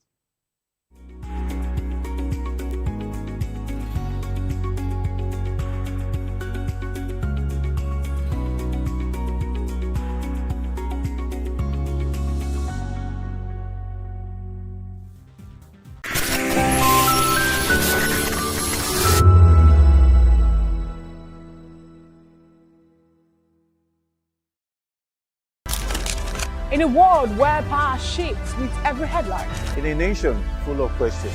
In a world filled with noise, the truth needs a voice. The policies that shapes our world and the economy that determines our future. Every hour, every day, the grapevine keeps buzzing. And together, we are committed to telling the stories that shape our world, because your voice is our focus. Don't forget, our voice matters the most. Let us come together and share our concerns.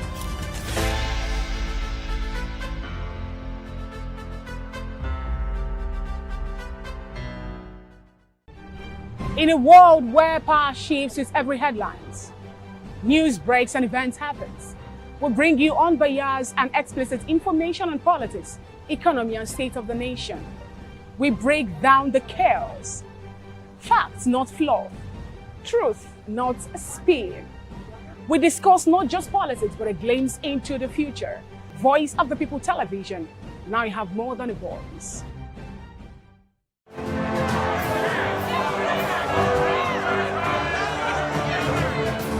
Do you want your voice to be heard? Do you know that you matter in the scheme of things? The People's Voice, the show where ordinary citizens take center stage as we discuss the biggest stories that affect you and I. With you in mind, we facilitate lively discussions, debates, and interviews on the topics that matter most to you and I. From social justice to economic empowerment, education to healthcare, governance, and more. Tackling tough topics and amplifying your voice. Join the conversation and make your voice count. The People's Voice. Make your voice count. When I first heard VOP, I thought they were talking about me because I'm a voice-over personality. But no, this is Voice of the People TV, and you are riveted forever because this is the place to be. Yo guys, your boy Chella. Shout out to VOP TV. I love you guys. Salut, salut tout le monde, Suspect 95, là on est sur VOP TV, on passe un bon temps, j'espère que vous kiffez, on est au Afrima, on est ensemble, VOP TV. Don't see me like a fool because I don't do giddy giddy giddy. VOP, you don't know Stoneware from Ghana representing live and living color. Yeah, Beam Nation President, outside with it. Bless up. Hello, this is Milo from Ivory Coast. Keep watch Voice of the People TV. Regardez la voix du peuple, la télévision de la voix du peuple. Que Dieu vous bénisse. À très bientôt. Love you so much. Hi guys, what's up? This is Gaze Baba. I am watching VOP TV. Usually you be told to not touch the dial, but I tell you to touch the dial and increase the volume. Like, keep it locked. It's Afro Gospel.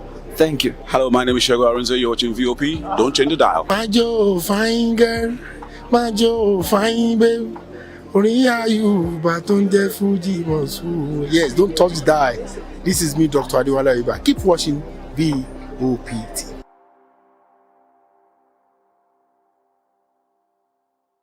The red carpets, awards, the razzmatazz, music, fashion, interviews, and more. Spotlight on Voice of the People Television. Let's feed you with all the juicy stories in the global entertainment space, bringing you the glitz and glamour as they hot. Stay tuned to Spotlight, 1 p.m. Monday to Friday. Spotlight on VOP TV. Entertainment like never before.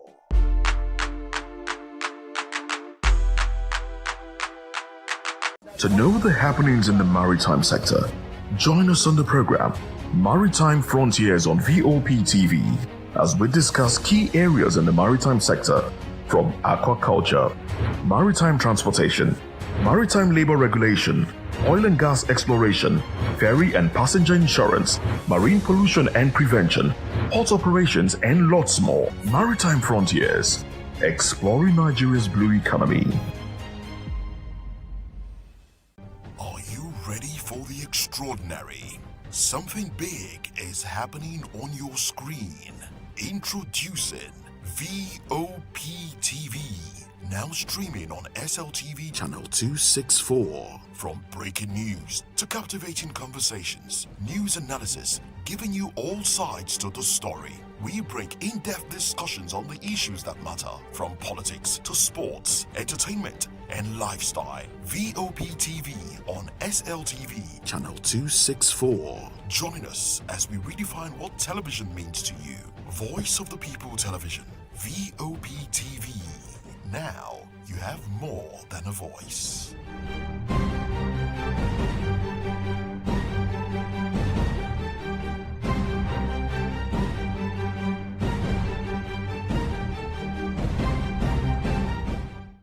This is African News on Voice of the People Television, where we don't just bring you the news, we bring you Africa's heartbeat, the policies that shapes our world, and the economy that determines our future. African News on Voice of the People Television. Stay with us. My name is Tao Familoni, and here's to VOP TV. Keep watching, stay tuned, do not touch that dial. Arraign, my name is Made Kuti and you're watching VOP TV. Keep watching. Welcome, my name is Zika Davis. Distinguished ladies and gentlemen, boys, viewers, everybody, boys and girls. This is VOP TV. Do you know what that means?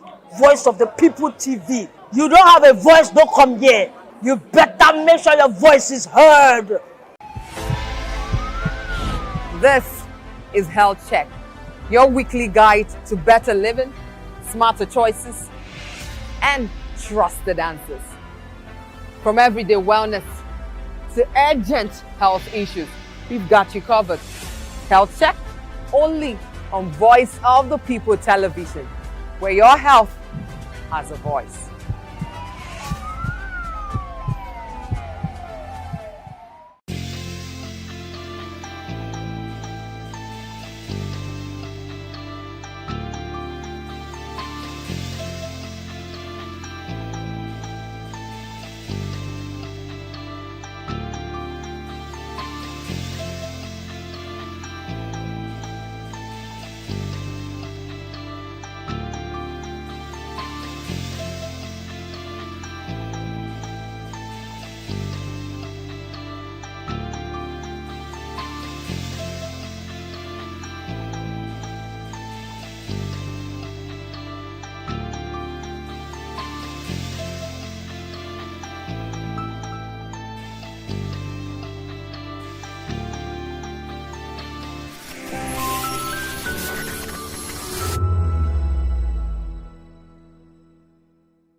encourage you to click on the like button and subscribe to our YouTube channel. We are Voice of the People TV. Also follow us on all our social media platforms. We are at VOP TV Live. Visit our website www.vop.ng for fresh and trending news. Also watch us live on SLTV channel 264. VOP TV, Voice of the People Television. Hello there, my name is Damilola Ogunsi, also known as the Goldfish. Hi, my name is Chiki Bright Emmanuel. I'm an actor and a filmmaker. Hello peeps, my name is Yomi E. Adejimo. Hi everyone, I'm Paul Utomi. Hi everyone, my name is Stacey Benjamin and this is Voice of the People TV. I need you to keep it locked to VOP TV. See, are you looking for good entertainment? You want to get good movies, good music, politics, talk shows, sports and entertainment. You really want a channel that gives you everything you need without you having to run around. VOP is where you are. That's Voice of the People. If you're not listening to this, you're not one of us. And you deserve to be killed. Scrap chat. Don't be killed, but watch it. Or I'll find you. And I want you. And you are locked on VOP TV. Don't go nowhere. This is where the juice is. This is where all you need for entertainment, politics, movies, and whatnot. And keep watching VOP TV. So keep it locked because I'm locked already, man, and it's money back guarantee. So you're gonna have a good time because I do. And please keep watching VOP TV. I want something to actually, I beg you, subscribe, watch it. If not, whatever you see. You better not touch that dial because VOP is the plot.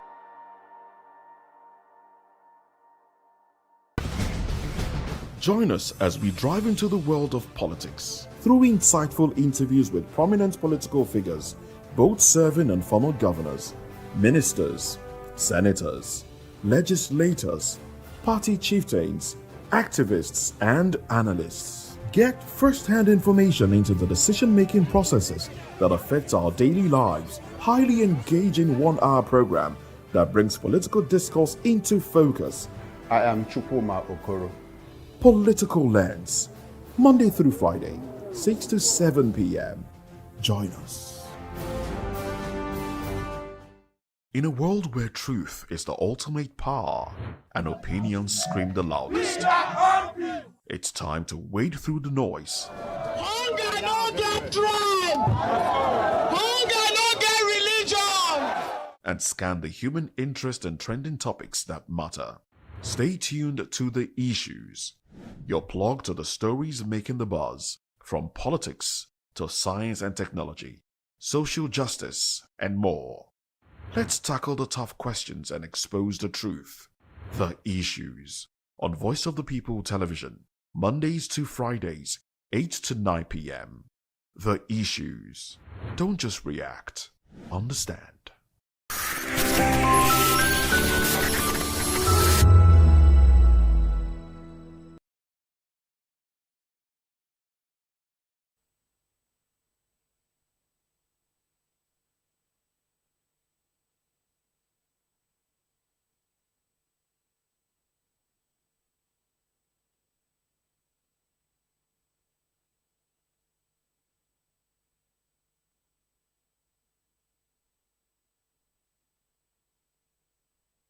My name is Made Kuti and you're watching BOP TV.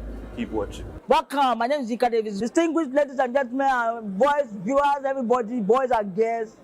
This is VOP TV. Do you know what that means? Voice of the People TV. You don't have a voice, don't come here. You better make sure your voice is heard. Are you ready for the extraordinary?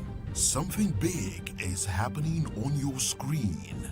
Introducing VOP TV, now streaming on SLTV channel 264. From breaking news to captivating conversations, news analysis, giving you all sides to the story. We break in-depth discussions on the issues that matter, from politics to sports, entertainment, and lifestyle. VOP TV on SLTV channel 264. Join us as we redefine what television means to you. Voice of the People Television, VOP TV. Now you have more than a voice.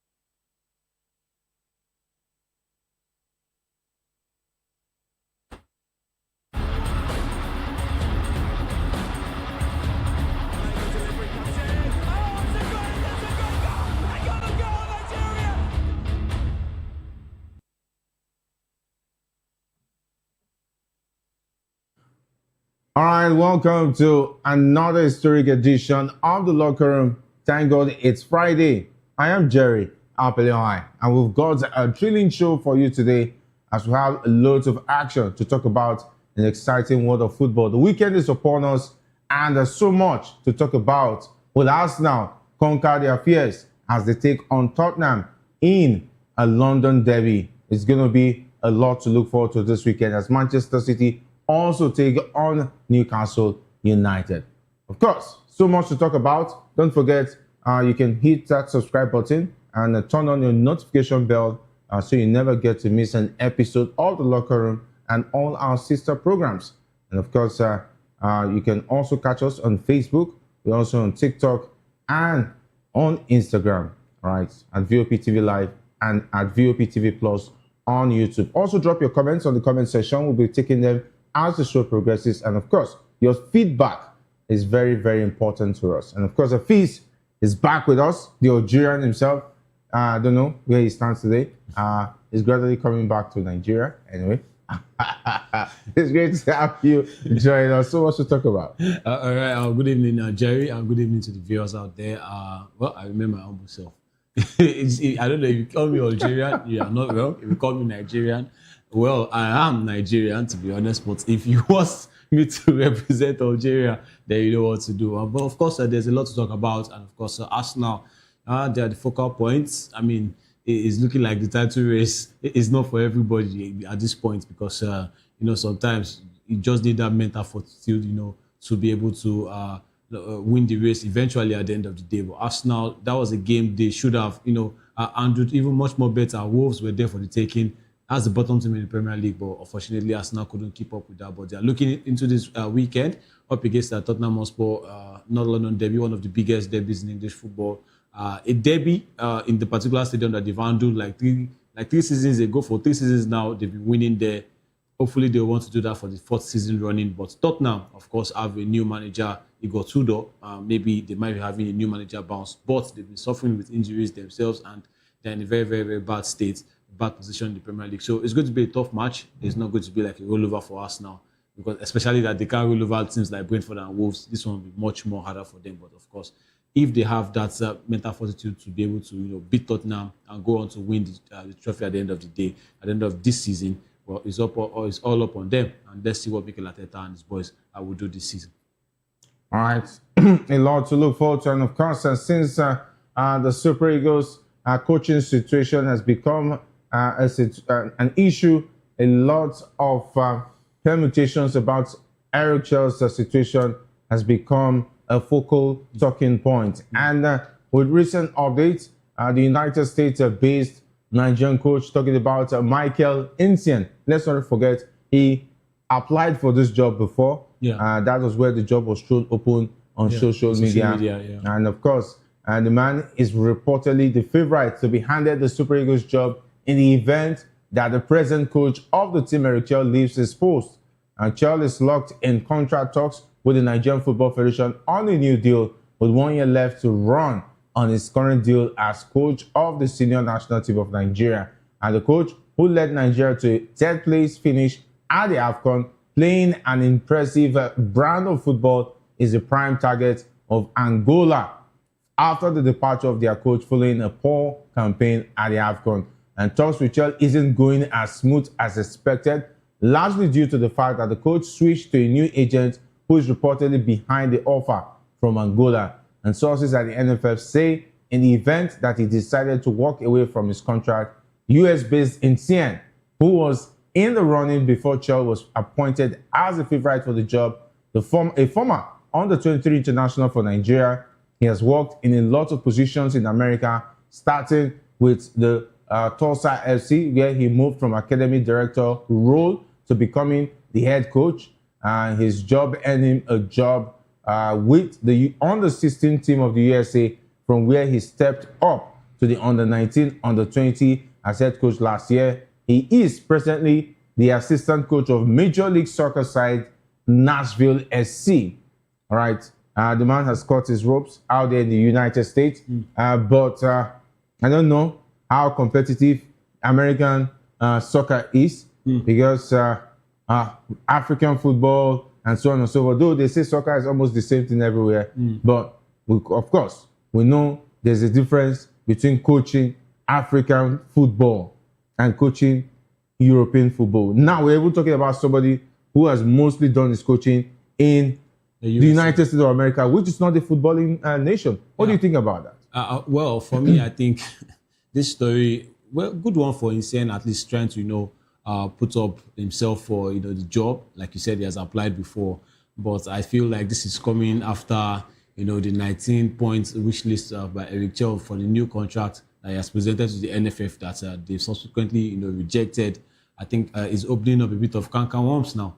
And that's why they are saying that, look, we can't agree to your terms. And in fact, if you want to leave or if you want another club, or let me say if a club comes to buy you out of your current contract, they will be looking, definitely they will have to be looking for replacements. But my thing is, I don't know if Insane is the way to go right now at this point. I don't think, well, much respect to him, but we have to put it into consideration that he is the assistant coach of a certain football club. It's like the NFF wants to go the Arsenal route now, to go and get an assistant coach of a club to come and be, the manager of the Super Eagles of Nigeria, manager of the national team. Club football and national team football, we know that it's different. You are at the club, you have players you see week in, week out. You know the weaknesses of these players. You have a collection of players around you. Okay, fine, you have access to also the youth team, but in the national team, where for like 4 to 5 months, you might not even have anything you are doing. So will you also be going out to scout and all of that? And now what is Insane also bringing, if he wants to, get into contract talks with the NFF, he has to also bring his terms. I'm sure he must have seen what Eric Chell has also submitted. And for the NFF as well, this is really, really bad. It's really, really bad and indicting. I mean, this man, we've seen, I'm talking about Eric Chell now, we've seen what he has done with the Super Eagles of Nigeria since he came in. The players have, also taken to him, and he wants to stay with the job, but he's trying to let you know, he's trying to put you right on what you've been getting wrong over the years. Provide this for me. Provide, internet provision. Give me internet provision. Give me GPS. Provide a flight for my family, and my children. It's just letting you know that I don't want interference, into selection of my players. Let me have access to the youth teams. Let me go to the local leagues and go and, watch my players. And he wants to build a national team. I know that some of the demands might seem like too much, but if you look at those points, it seems like somebody that actually wants to, stay close with the players. He wants to build this national team, but he knows the NFF too. And that is why he went to get a new agent. And the new agents are also, the agency, they are putting him out there like, look, this is somebody that has done a great job for you when you put him in a line of fire. And now he has demands. So for me, if they want to really prove that there's a strong force, I'm talking about the NFF now, even if they want to let Eric Chell go, we should be looking at a better manager, a manager with a better profile. What is wrong with Nigerian football? Are they telling me that they cannot afford somebody like Javier Renat? Yeah, when it was linked to the Marcel job, I said that they should be looking for a replacement in case, because if you look at Eric Chell, if a good offer comes, definitely he should be take taking it. Yeah. Maiwa is now with us. Maiwa, it's great to have you join us. We all talked about the time when all of us all applied for the Super Eagles show, when it was shown open online. Michael Insien also applied. It looks like he's the anointed one to replace Eric Chell. So that means Nigerians should start preparing for the unforeseen. If anything happens, this man might be the next Super Eagles coach.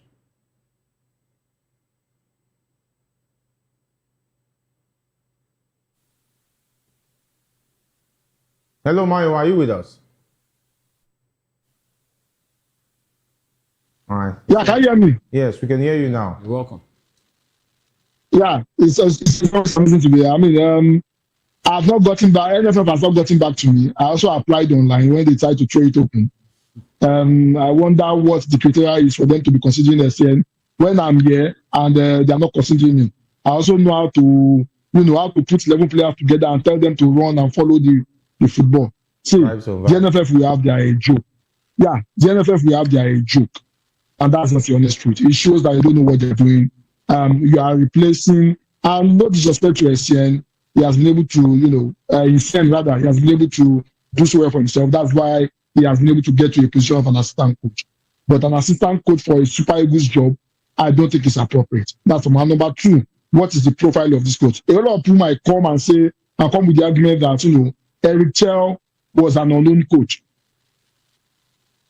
As at when Eric Chell wanted to take the Nigerian job, if you go and search for Eric Chell, you only have little information about him. He had less than 30 national team games before he joined Nigeria. However, he has been able to distinguish himself. The national team, they have a direction at the moment. And if you are being honest, his list of demands, yes, apart from the one that is reported that is asking for, which I know the NFL cannot even pay. Those that cannot pay $50,000, are they going to be able to pay $1,000? Apart from that, every other demand on that list is reasonable. It's something they should be able to provide for him. Some of the demand is geared towards building our 8th grade team to ensure that, we have a pipeline to the national team. But because we have a joke of an NFF, they will let America go and go and replace him with somebody who is way, way below him in terms of professionalism, in terms of experience. It's just unfortunate that we found ourselves in this situation, and it goes a long way to show that, the reason why we spent 11 months looking for a coach will continue again, because I'm not even 100% sure that the incident that they are talking about will eventually take the job. We knew how many audio coaches they appointed before they went back to the HL. Yeah, talking about Insian, he also played at the under-23. That means he's familiar with what's obtainable here in terms of the culture and the ideology and how things go. Playing on the under-23 level anyway, maybe he was invited based on the fact that as a foreign-based player, maybe at then. And of course, he's still very young. And of course, taking a look at his coaching history, in 2010-2018, he was Tosa SC Academy Director. And of course, he went on to become the head coach of the side in 2018 to 2022. And from 2022 to 2023, was the USA under-16 head coach. And he moved on to become the USA under-19, under-20 head coach from 2023 to 2024. And of course, at present, he's the current assistant coach of Nashville SC. Okay? And it's been trajectory of all his life being in the US as far as his coaching history is concerned. Yeah. And of course, for those who don't know, that is Michael Insien, not Michael Essien. Some Ghanaians who say it's Michael Essien who want to go for now. Maybe the one from Timmy. But it's not Michael Essien, it's Michael Insien. Very familiar with the Michael Essien. Some will confuse him for Michael Essien. For me, looking at his profile right there, I think maybe 3 years ago, he was under 16 head coach. Just as it's given on the screen now that he was under 16 head coach for USA. I think it might be a great shout for maybe the age grade teams, even if he wants to do that, he wants to start out in Nigeria. But for the Super Eagles, what is your profile? You are even an assistant manager at a club. What's your style of play? Have you used your style of play to win some certain games before? Are you telling us now we should go back to under 16 games to go and be watching under 16 games that you played for the USA? I mean, what is the NFF trying to do here? It's like from one yes man to another one, because obviously he wants to come and represent Nigeria after his exploits in the US. He wants to come and try his hands on Nigeria. But is this the person we should be bringing for the Super Eagles of Nigeria? I don't think so at this point in time. And just like Mayowa said, the NFF has been sleeping, and they're a joke, and they're not even trying to hide it from the whole world that they're a joke of an organization at this point in time. They should be looking at better coaches. Is it the demands of those coaches that is scaring them off? They have the money. We know they have the money that they can pay to these guys. Who has the money? Of course they do. The current coach is being paid by a third party, not by the NFF. Well, we know the plan behind the Eric Chell thing, where some people will now come and say, oh, he was supposed to deliver this and deliver that. He can't deliver anything when we know that he was a yes man, just brought, to come and patch up the Super Eagles at that point. Unfortunately, we're in a situation where the NFF does not have a say on how much they're going to pay the coach. I think the NFF had a say on how much they will pay the coach, or how much they can afford to pay the coach. Yeah. If it's a foreign technical coach, it would have been easy for the NFF. Yeah. But the NFF has taken their responsibilities to somebody. Those who go are borrowing, goes are sorrowing. So that's it. So it's now a situation where their fate on who is going to coach the Super Eagles is determined on who is going to pay the paymaster, which is a very difficult situation to put yourself. So if a new coach is coming forward now, they'll have to come and consult the person that is paying before they will look at him and profile him and say, okay, we can pay this one. Now, you remember how we made illustrations of how you go to the market and they will say, go and price the goods first. And when you get to the market, you now call the buyer and say, I've priced the goods. So what do you think? Same money. So no, that one is too expensive. But you're going to the market, go further, go and check for the cheap ones. And they want to go to the World Cup and win the World Cup. Which World Cup? And they want to win the AFCON. Like this.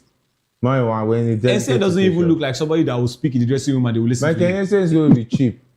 He's not going to be demanding for $130,000. He might even want to work for 6 months trial. Okay. Just give me bonus and allowances. Is this how they want to continue? You bring one yes man, he will manage to steer the ship, then you bring another one. But Essay knows that it's an opportunity to sell himself. Then when he wins bronze or make it to the semi-final, he will now tell you, I need $130,000 now. You will now want to say, okay, we can't pay that one. Or not we. They can't pay that one. They will not say they move to the next. Benefactor cannot pay. They move to the next hungry this year. I think that was what Arsenal was doing one time. As a was picking young players who could save face and wait when they have money, they'll sign 1 or 2. But at least those ones have value. At least they have value. Those ones have value when they were being sold. They have value. But what is we are in a fix, in a messy situation. It's very simple. As sad as it is, as comedic as it is the honest truth. The same thing I tell, and see, I will not blame an Insane for wanting to take his shot. We employed an HL that had less than 30 games managing experience for a national team, and we upgraded his CV. In as much as the NFF is a joke, they don't know what they are doing. Any coach, any grade Z coach or any coach that is just starting out his career, a Super Eagles job is a step up for him. If you are able to nail the job and you can perform the way a chair perform, definitely you begin to have leverage to be able to speak. Before anybody contacted El chair was contacted because he was the least least costly coach. If I'll put it that way, it was the least in terms of cost, in terms of demand. And look at what HL did at the moment. The moment he's able to secure the job, he knew it was an upgrade for him, and he has been able to reshape the Super Eagles such that teams that have qualified for the World Cup are even looking at him to probably bring in him, and that becomes a bargaining chip for him. So he knew what he was. He was not stupid when he took the NFF job. I would even bet with you that probably maybe he had to even lobby himself to get that particular job. Now he has been able to achieve some things. He has been able to build his CV to a certain extent that a top club is looking at him. Now he has leverage to ask for 130,000. The question we should be asking is this: who in the NFF is in charge of putting us in this kind of situation? How long are we going to be doing this? No sensible country that wants to achieve anything in football will be doing it. We allow our team to become a training experience, to become a graduate trainee of sorts for coaches to learn on the job. And when they are better, they dump you and they go for something better. We are supposed to be hiring established coach. I do not understand the reason why we are even going around and looking for coaches who will use Nigeria to better their CV, just like HL has done. And I'm not blaming HL, because if I were HL also, I look at what is going on at the moment, a federation that cannot even meet the obligation of $50,000 every month. I will not stay. A federation that has history of owing people, that has over 30 years experience of owing people money. If I were HL, I will not stay. So I don't blame HL. I just blame those running our football. And I hope we are able to get people who are actually passionate about football into the glass house, and not this joke of politicians that call themselves football administrators. All right, joke of politicians that call themselves football administrators. That's a difficult situation we found ourselves. And of course, Maiwa has just qualified it for the best of adjective. And let's talk about the man himself, the man of the moment, Eric Chell, the head coach of the Super Eagles, will be up for a legal battle if he goes ahead to quit the job in the wake of a fresh new offer from Angola. Chelsea is said to have been widely impressed by the latest offer from Angola, even though he still has a year to run on his current deal as coach of the Nigerian team. His former agent will seek legal redress if he goes ahead to accept the proposal from Angola, which he got while they were still working, according to French journalist Romain Molina. NFF, however, optimistic that the coach who led the Super Eagles to a bronze medal spot at the last AFCON will commit to a new deal or see out the remaining 1 year. In the event that he decides to leave by terminating his deal, they are going to demand compensation for the remaining 1 year of his deal. Okay? I don't know why the NFF believes. Anyway, it's good.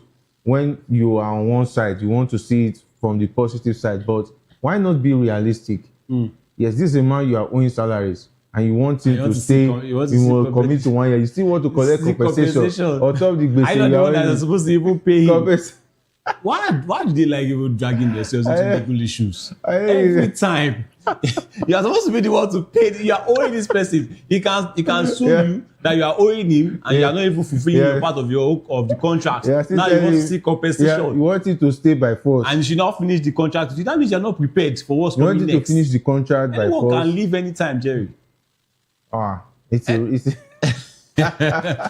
a joke on the part of the NFF. Anyone can leave anytime. And as for his former agent, I don't know what they are talking about. The agent there must have been a deal. If he stays and run down his contract, there's a percentage he gets.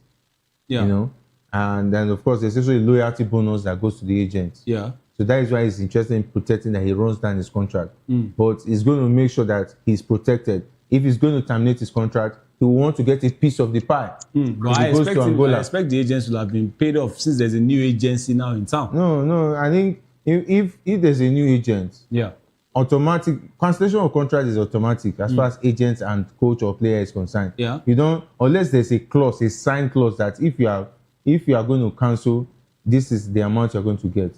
But most of the time, players and agents don't sign those kind of contracts. They only sign that. Each move I make, as far as money is involved, you get a percentage. You get your percentage. But not that I will settle you off after collecting 10% of what. So maybe that's what's into play. So the man is protecting his interest, and you don't blame him. You can't blame him. But the question is, Maiwa, what's so interesting about Angola that will make Eric Chell accept an offer to coach the Angola national team? I know, but I'll let him answer that. Well, it's very simple. Angola is an oil-rich country like Nigeria. And they don't have history of owing coaches. That's number one. The Angola project, I mean, if you are working and you have 30 years experience, it means you are very grounded in that particular job. And, we can count over the years how many people the NFF has owed and they've not paid. I like that. That's the truth. Angola does not have that kind of situation on their hand. And I think Angola is serious about football. And that's the reason why they are looking at Eric Chell. How many African countries do you see that are owing their coaches the way Nigeria do? I think only very few countries do that. So I think the Angola project is workable, and also the Angola project will probably help him in terms of meeting his demand. I mean, the demand, apart from the monetary aspect, which we know that the NFF can afford, but they will not pay it. And it's even a disgrace that NFF is outsourcing payment of coaches. It doesn't make any sense. No country does that. The list of demand is geared towards developing football, and developing football from the grassroots is what will help your national team, because one of his demand deals with the 8th grade teams, and that is where the pipeline is. When was the last time our own national team produced anybody? The Senegalese, the Moroccans that we are talking about, they have a pipeline that develops young talent. We do not have that. And if you have a coach that's demanding that, that's a coach that has a future, that's emphasized that, this is the path to go. And that's how to develop your team. So I think the Angola project will be less stressful. He will not have to think about where his next meal will come from, because certain people have sat down on his money. Also, you were saying something as regards contract the other time. Yorubas will say, Ipa Oraja, Ipa Ota. You can't force me to buy. You can't force me to sell. and there is nowhere in the world an employer cannot force an employee to work. An employee cannot force an employer to employ him. It's as simple as that. Whatever relationship you are enjoying is by mutual consent, is by mutual agreement, and any of the party can terminate it irrespective of whatever the clause is. The NFF coming out to say he will give them compensation when they are owing him does not even make any sense. If it takes Nigeria to cast because they are owing him, Nigeria will be in trouble, in big trouble. Before Olise started shining teeth with Ahmadu Pinnick, he was so bitter about $1,000 they were owing him. He said, if you are taking Nigeria FA to cast, we would have been booted out of the of some World Cup qualifiers. He didn't want to do that because if patriotic Nigeria, according to him. So if HL does that, Nigeria will be in trouble. I think it's better for him to go to Angola. I think the Angola project is way better. It's surrounded with less headache, and there is no bureaucracy around it. It will have the enabling environment to be able to succeed. To be honest with you, the NFF has not created an enabling environment for any coach to succeed, and that's just the honest truth. Wow, but it's going to be lacking quality of players, and chances of winning trophies are going to be dim, and it's not going to enjoy all the glamour that he gets from coaching the Super Eagles. Well, which of the trophies did he win with the Super Eagles of Nigeria? At least there are potentials. But he has the issue of bringing up players. At least he won the Unity Cup. I can say at the African Cup of Nations 2023, he exposed the likes of Amadou Diawara of Mali. He brought in the likes of Nene Douglas. He brought in good players, from Mali that are now being fancied. Nene Douglas is playing for Fenerbahce now. He also, in the Super Eagles job, he also brought in the likes of Benjamin Fredericks. So I believe that if he goes to Angola, there will be players somewhere, somehow, that is going to bring up. He has the issue of bringing up players. And with his attacking style of play, trust me, you won't be surprised if Angola becomes a force in the next 2 or 3 years if they get him. And of course, just like Mayowa said, the project is attractive. There is already, a rumored case of him being offered double of his wages, and they are going to pay. Because just like Mayowa said, double of his wages, that's $100,000.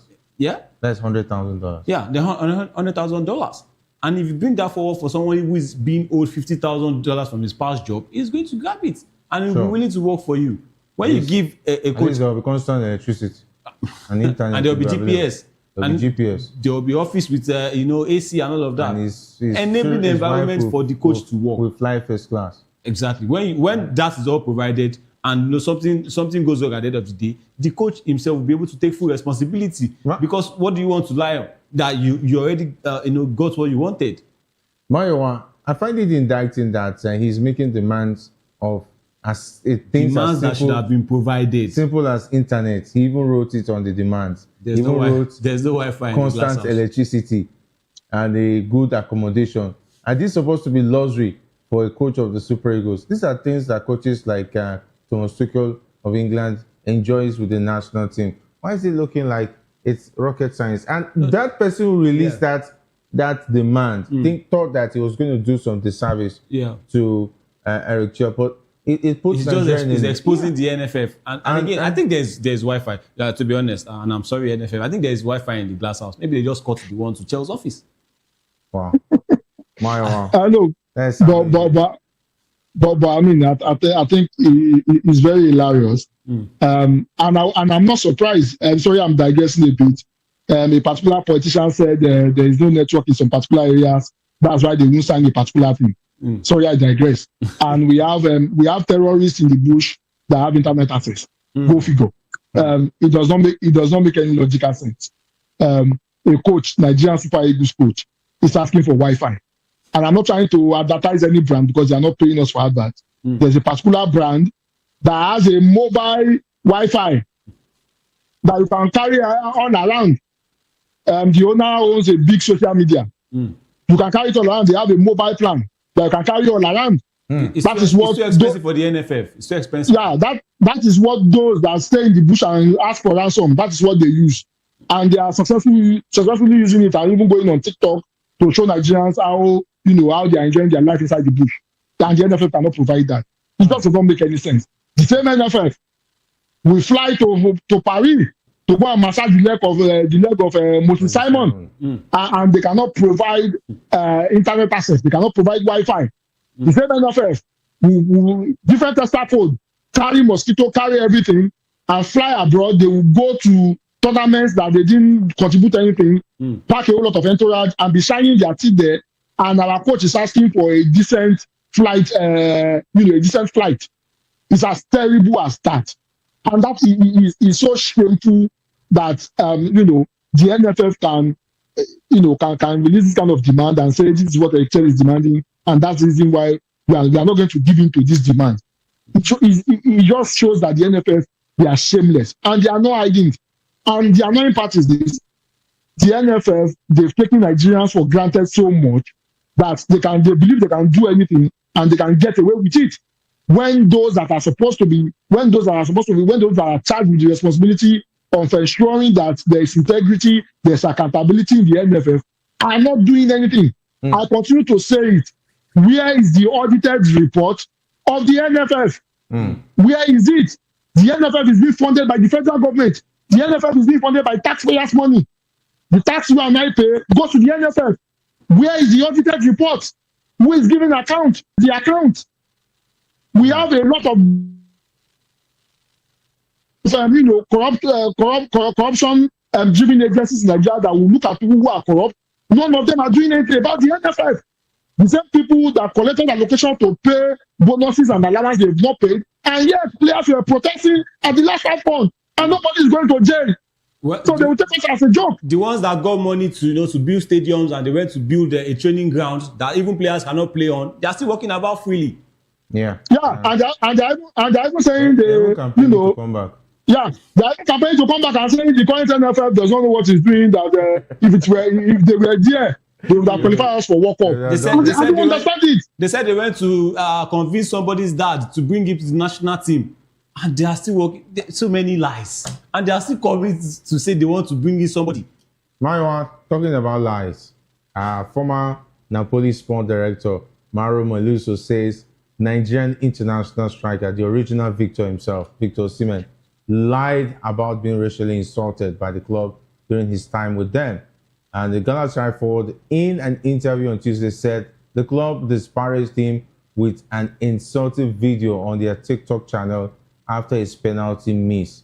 He also claimed that he was racially insulted and got no support from the club, leading to his exit from the club, initially on loan before signing permanently in the summer. And replying to claims made by the 27-year-old, Meluso said his claims are false and moved on to state his own side of the story and what the club did after the TikTok video incident. And of course, he made mention even that the government had to intervene, that a government representative from Nigeria, that's the first I'm hearing about it. It shows at least they are not sleeping all the time. Anyway. But they are still sleeping. The sleeping giants. Anyway, and he said they intervened and they tried to resolve it. They tried to calm Osimhen down. But since then, after that incident, Osimhen was no longer passionate to play for the club side. Of course, you not blame Osimhen, but the video was everywhere. Is it that there's something different about how the racial abuse is? I mean, what else did they want to prove after putting the coconuts I don't know how. They said it was just a... You can't joke. There's nothing you can... The explanation is absurd to me. Absurd. There's nothing you can say. You can't deny that. If the video didn't come out now, if it was like framed or something, we didn't see the video by the official handle of the club, SSC Napoli. We will have said maybe it was framed. Maybe we even call it maybe artificial intelligence and all of that. Yeah. But this one was handled by the official page, verified page of Napoli. So what else do they want to say? It was there for long until backlash. It will break a player. You can't expect a player. If any player that comes back to come and play for your club with his full passion, is strong. What else does he want to do for you? What did he do to warrant that? They actually said it was a joke. You can't joke like that. It was a joke that they didn't expect that Victor Osimhen was going to be that hot. So I don't know. Yeah, they didn't expect him to be that hot. Put it. Very funny. They are joking with racism. Are they serious? I don't know. And even the Melusi of a guy, is he trying to gaslight the whole of Africa or gaslight the world? I don't understand. When the official handle of Napoli posted a racist joke, as he called it, he posted a racist joke, and up to Osimhen left, nobody apologized to him. Nobody. That's why I fought the Laurentis. None of them apologized to him. Nobody apologized to him. Nobody addressed it. Nobody said anything. And the Melusi is coming out to say Osimhen is lying. It was a joke. I mean, are we all seeing double? We don't know. We don't know the meaning of racism. And I will not be surprised. It's not the first time that they want to gaslight, the victim into becoming, the offender, the aggressor rather. The case of Vinicius Junior. Everybody was blaming Vinicius Junior because he went to dance, and that's the reason he deserved to be racially abused. The same thing is being said by Melusi right now. That Osimhen is lying is something that all of us could see. I don't understand it, and I hope, and I will not blame Melusi. It's because UEFA has not done enough in terms of copying racism. All this banner of strong racism and the rest of that is just talk and no action. Until real hammers begin to fall, people will be coming out to gaslight and trying to make the victim an aggressor when we are not blind and we can see exactly what happened. I'm really disappointed, and I hope other African players will take a look at Napoli and never go to that club to contribute their quota, because it doesn't make any sense. They don't respect you as a black person, and the comment from an official of Napoli indicates that. I mean, in fact, I think there was this time where Osimhen, gave the another league title with Varaskelia. I think in the 22-23 season, where they came out to put, they released a picture. I mean, on one of the social media handles, and they put Varaskelia and Maradona beside each other. And people are like, if this man was not even the top assist or something, what happened to the top scorer? Before they had backlash, they received backlash from Nigerians before they had to change that picture. It just shows that Napoli has been playing this sort of game, with Osimhen ever since he was there. Come out and explain publicly what you have with him. They refused to do that. And the player said, look, we know how Osimhen can react. And of course, he said, I can't play for you. Maybe he must have taken it to another extent, to another level, fine, all well and good. But you can't tell me that he cannot react to what you posted. And for me, I think I can only ask how Frank Zambo-Anguissa is surviving at the club. Because he's Cameroonian, he also must have known what he's facing out there. Maybe when a friction happens between him and Napoli, now maybe something else is going to come out, from the Cameroonian. But of course, I don't think that place right now is really safe for Africans at this point, and it's really, really shameful, both for them and also for football generally. Yeah, very, very shameful. And of course, just to reminisce that video, it was too much. It was too much. Saying that it's not a boy, not a girl, and a coconut. Place your jokes on your Italian players and see their reaction. The man managing the social media accounts we never heard whether he was fired. And they didn't. He might still even be there at this point. He might still be there. Maybe he's related to Laurentis. That's why he's getting away with it. Because the cover-up for the person who did that is so much. It shows that it has linkage to. There are better jokes that you can put. What's that? Wow. Yeah. Okay. I expect people not to give you a backlash for that. Let's talk about the big one this weekend. Arsenal must banish their untimely bouts of title race anxiety as the wobbling Premier League leaders head to Tottenham for the North London derby. Manchester City can pile pressure on the Gunners with a win against Newcastle, while Michael Carrick heads to Everton, aiming to bolster his bid to become Manchester United's permanent manager. And defiant Arsenal forward Bukayo Saka is adamant his side will eventually get over the line and end their trophy drought. Mikel Arteta's men are in danger of blowing a commanding position in the title race after successive draws against Brentford and Wolves left them with just 2 wins in their last 7 league matches. Is it exactly 2 wins in the last 7 matches? So have they been playing draws? Yeah, it's been draws. In the last 7 matches? And Manchester United lost to Manchester United. One win. Yeah, they've won 2 games. 2 games. They lost to Manchester United and draws. Wow. That's a whole lot. So anyway, it's not over until it's over, Maiwa. Jerry, I said it before. I owe, a charity organization 50,000, any charity organization of your choice, I will donate 50,000 naira to them. I think Arsenal has already lost the league. My name is Charity, but anyway. Your name is not charity organization. My charity is my middle name is Charity. I will give my certificate to prove it. But I mean, see, I'm saying it again, and I hope one of the producers will not be angry and cut me off. See, the thing is Arsenal is not winning the league. They are going to draw against Tottenham again. What was Arteta thinking playing Saka as a 10 in that particular game. You have a Berichese on the bench. You decided to experiment against a Wolverhampton side. That's number one. Number two, how do you throw away a 2-goal lead in this critical stage? It is not that kind of critical game that you'll be experimenting. There was an FA Cup, you could have experimented against a Wigan. He didn't do that. He was playing in a very important game. The same team that drew you in the first leg, you started to behave like that. To be honest, I don't think Arteta is serious. And if he ends up losing this league again, I think he should be fired. You cannot continue. Yeah, you cannot continue to condone incompetency because you are qualifying for Champions League. And at heaven's sakes, this is an opportunity for them that they want to blow again. And if they don't win the game against Tottenham, it will be very. If they don't win the game against Tottenham, I think Man City begins to lead them, and I don't think they can catch up to Man City again because Igor Tudor is coming in to try and save Tottenham. Remember, Tottenham is also battling for relegation. They are also in the relegation fight. It might not be like that. It might not look like that. They are also in the relegation fight. 1 or 2 more losses, they are deep in the relegation fight. So I'm hoping, for the sake of the heartbroken Arsenal fans for the last 22, 23 years, that Arteta do it, but I don't think Arteta will do it. I think Man City wins the league at the end of the day. Yeah, it's going to be a difficult one because something tells me that Tottenham might win this game. And if they do, it will put Arsenal in a very difficult situation. But that does not mean the title race is over for Arsenal. We used to say that Manchester City, there will be times, we've seen it in seasons past, where they'll just go on the run of 10 games. And if there's one thing you don't want to do as the rival manager, do not let Pep Guardiola be the one chasing you. We've seen it in times past. Don't let Pep Guardiola chase you. 5 points is nothing to Pep. A win against Newcastle now, and Arsenal's legs that have been shaking at the top of the table will shake even more. So, and now, just like Amayawa said, Igor Tudor is coming, he has joined Tottenham. There will be a new manager bounce. Even though maybe in the past 3 seasons, Arsenal has been winning at the Tottenham Hotspur Stadium, but there might be, a different feeling about it this time around.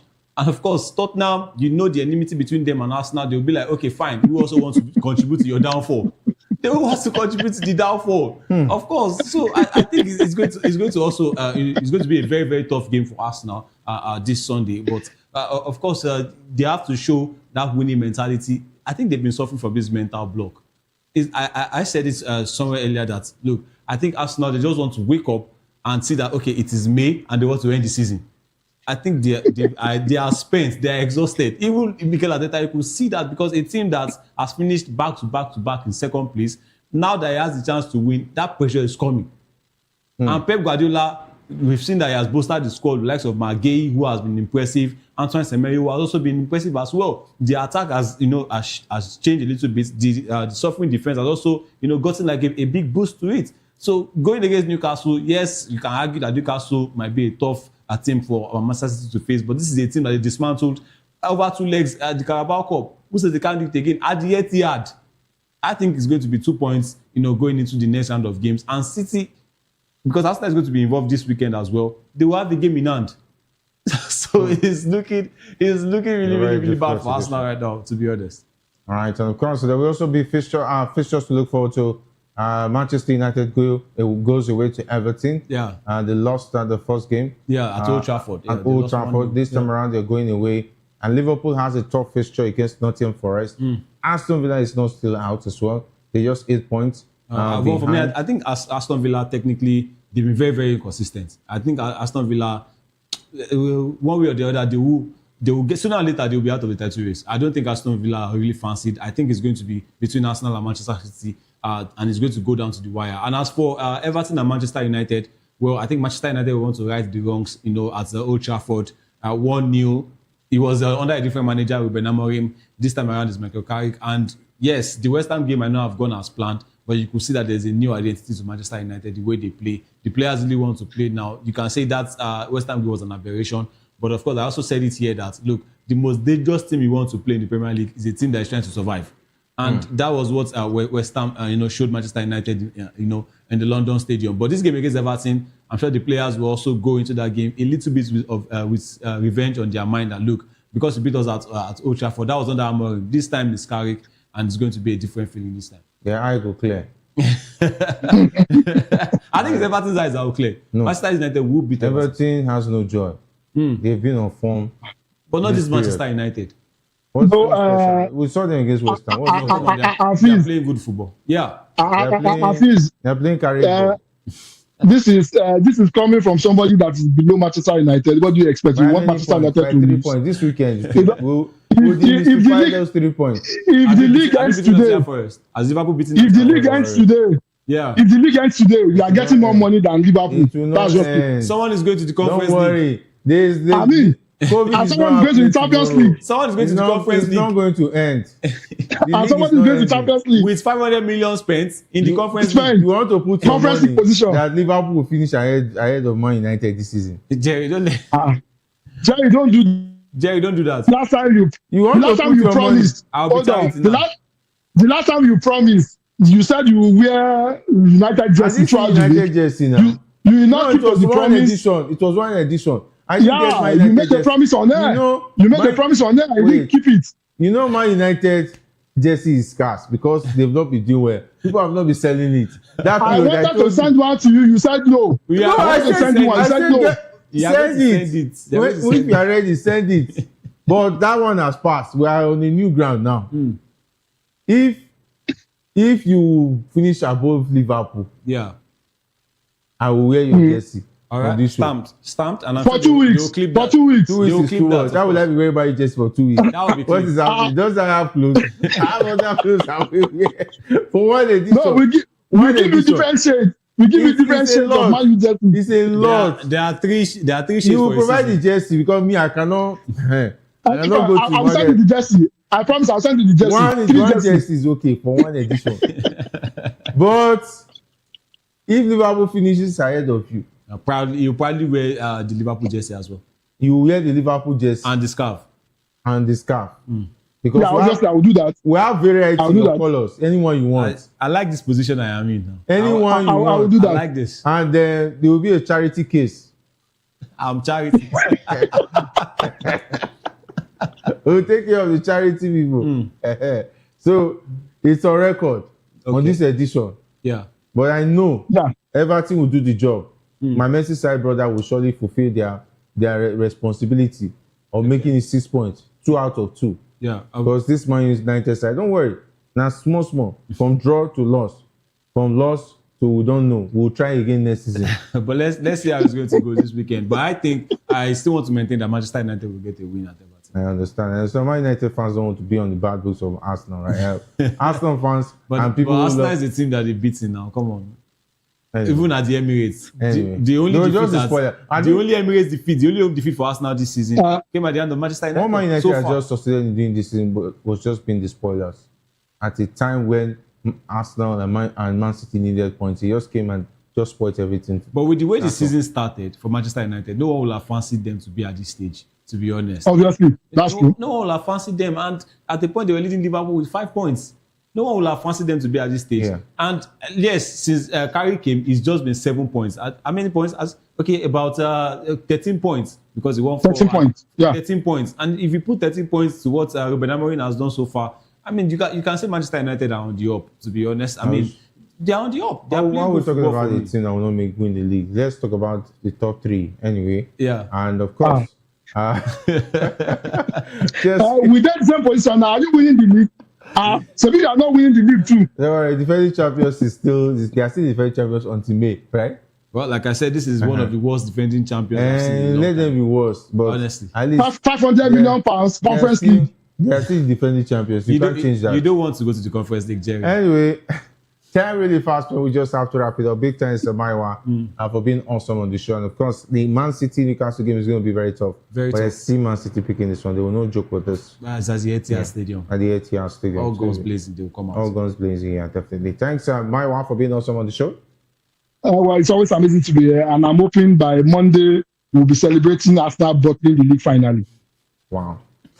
Anyway, hopefully not. Hopefully not. And I think Ikechukwu would agree with my one on that one. Yeah. All right, big thanks to the guys behind the scenes talking about the likes of Manfred Adura as well as Paul and Ikechukwu. Sorry, not my own words. From the words of Maiwa anyway. All right. that's how we wrap it up on The Locker Room. It's been awesome having you. Enjoy the weekend, and make sure you keep a date with the weekend kickoff, which comes up on the Saturday edition of our sports package. And of course, we'll return on Monday with Sport Republic, with Kizike, and of course with Ikechukwu.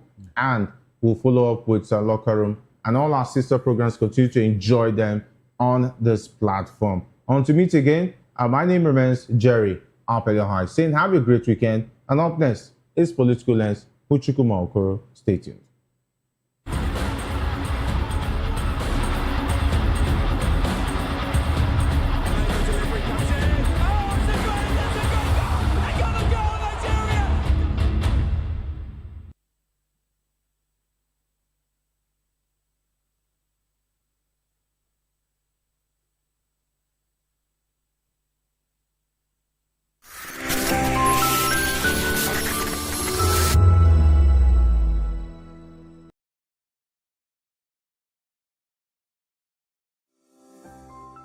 VOP TV.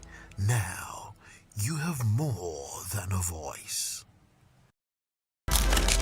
In a world where power shapes with every headline. In a nation full of questions.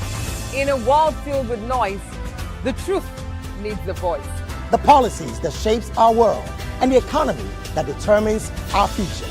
Every hour, every day, the grapevine keeps buzzing. And together, we are committed to telling the stories that shape our world, because your voice is our focus. Don't forget, our voice matters the most. Let us come together and share our concerns.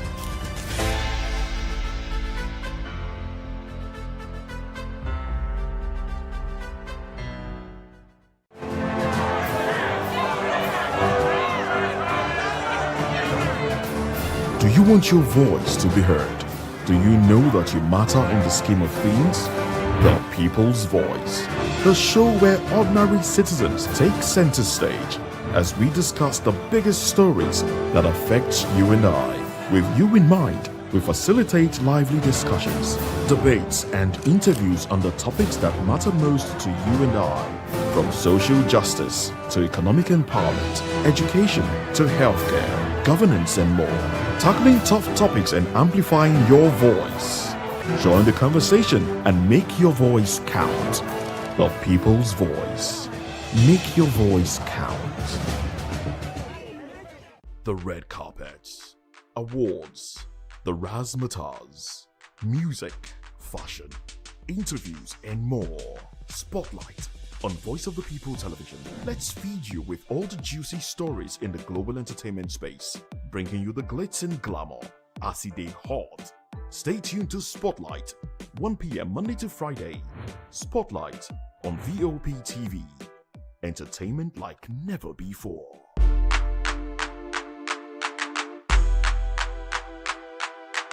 To know the happenings in the maritime sector, join us on the program Maritime Frontiers on VOP TV as we discuss key areas in the maritime sector, from aquaculture, maritime transportation, maritime labor regulation, oil and gas exploration, ferry and passenger insurance, marine pollution and prevention, port operations, and lots more. Maritime Frontiers, exploring Nigeria's blue economy. Are you ready for the extraordinary? Something big is happening on your screen. Introducing VOP TV.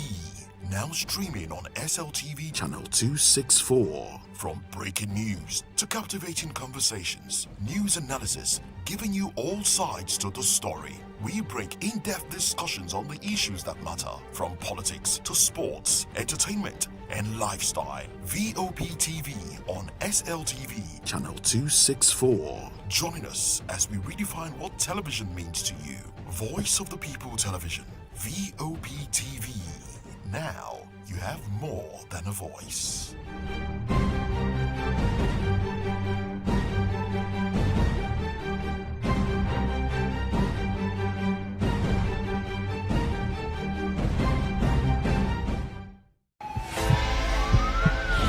This is Health Check, your weekly guide to better living, smarter choices, and trusted answers. From everyday wellness to urgent health issues, we've got you covered. Health Check, only on Voice of the People television, where your health has a voice.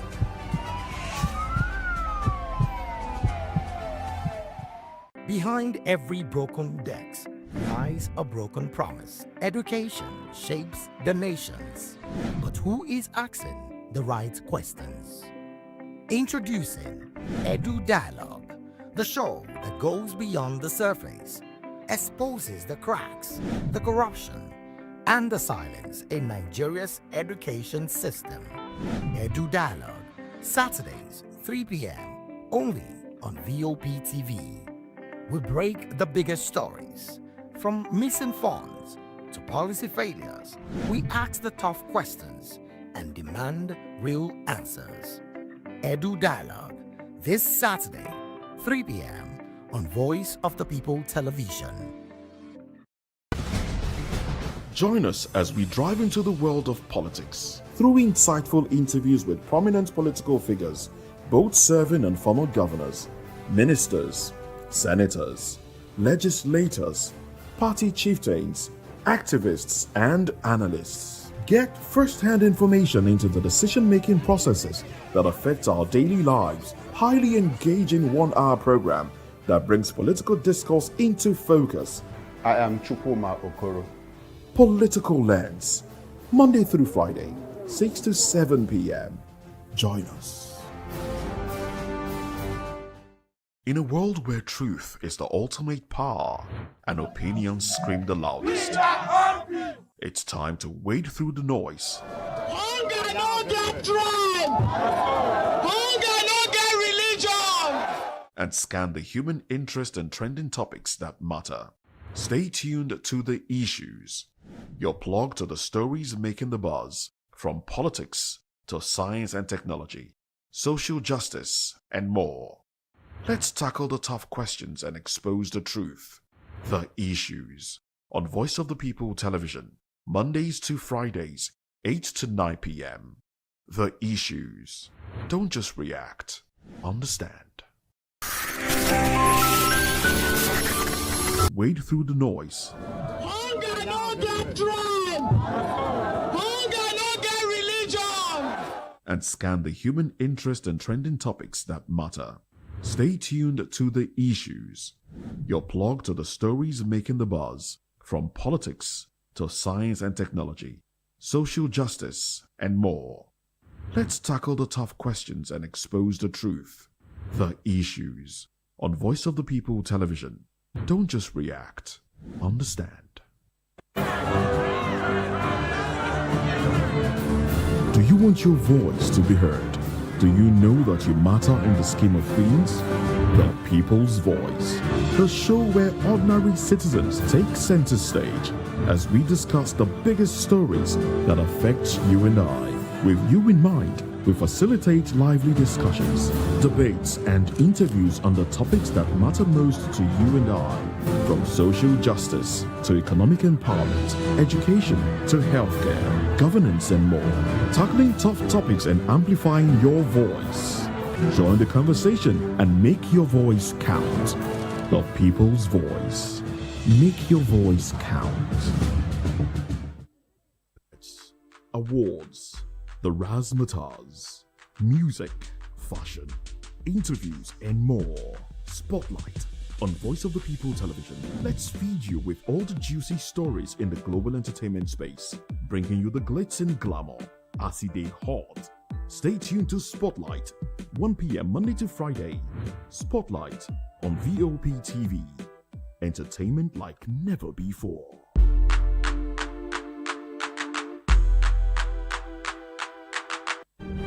In a world where power shifts with every headlines, news breaks and events happens, we bring you unbiased and explicit information on politics, economy, and state of the nation.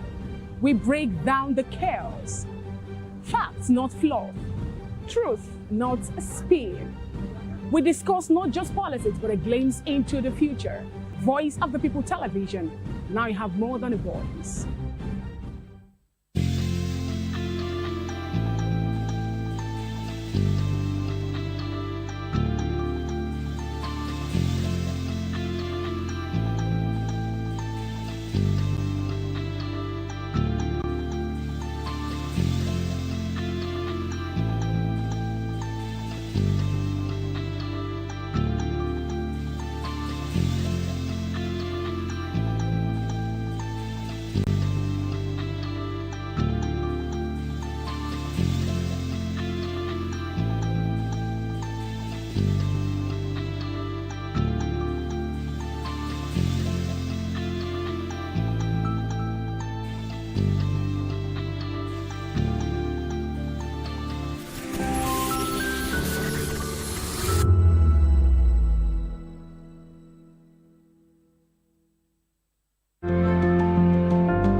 Hello there, good evening, and welcome to the weekend edition of Political Lens. I am Chukwuma Okoro. In case you don't know, we are broadcasting from Lagos, the center of excellence, and we are streaming live on SLTV channel 264, on YouTube and other social media platforms. We are at VOP TV Live.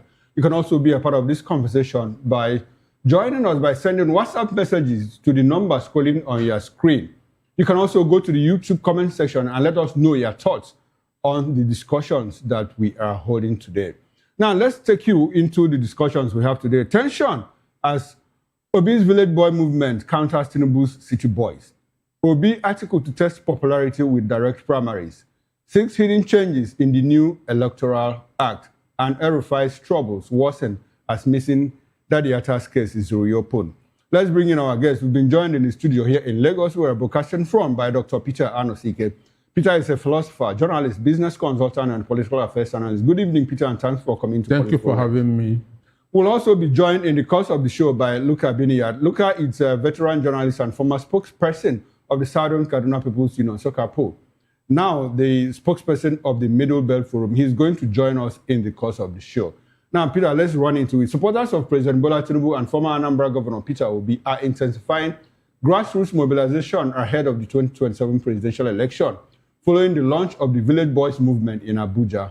Unveiled by its convener, Mazi Tochukwu Ezeoke, the platform positions itself as a civic alternative to what it calls the city boy culture, arguing for end prosperity, service-driven leadership, and accountability over proximity to power and displays of wealth. Ezeoke described the movement as anchored on 3 principles: wealth must follow value, power must follow service, and leadership must follow accountability. While clarifying that it is not anti-urban, he framed the initiative as a moral contrast to politics fueled by access to state resources. He cited Peter Obi's tenure as Anambra governor as an example of fiscal prudence and transparency, stressing that Nigeria needs standards rather than a messianic figure. The group adopted the motto, on board, unafraid, unstoppable, signaling resistance to vote buying and political intimidation. It announced plans for a 2 million man march across all 36 states of the Federation and the Federal Capital Territory, alongside grassroots organizing from village to polling unit level, focusing on civic education, budget monitoring, and election integrity as part of a broader push to reshape Nigeria's political culture towards productivity and ethical governance. Dr. Anosike, let's have your reaction to this development. Clash of ideas to propel and promote governance. Is it commendable or what? What do you see? What do you see happening? Well, City Boys movement and City Village movement. Well, the truth is that I don't even think if there are cities in this country. I don't think if we have cities in this country, because Lagos have been described as one of the most dangerous places to live in the world. I bet it's still a city. That's by your own definition. No, by urban planning definition. By your own definition. The fact, okay. So I don't even think if or there are cities that warrant city boys. Okay. And I don't even know their mission and vision. Understand? Okay. And the members that I've seen, that the members of the city boys that I've seen so far, especially from the southeast, are people without integrity, people with questionable wealth, questionable character, and everything. But Dr. Anosike, I wouldn't want us to reduce the city boy movement to a southeastern thing. I mean, it's I say those that I've seen, especially in the southeast. Especially in the southeast. I don't know of the other areas. I want us to look at it at a broader level. They say that charity begins at home.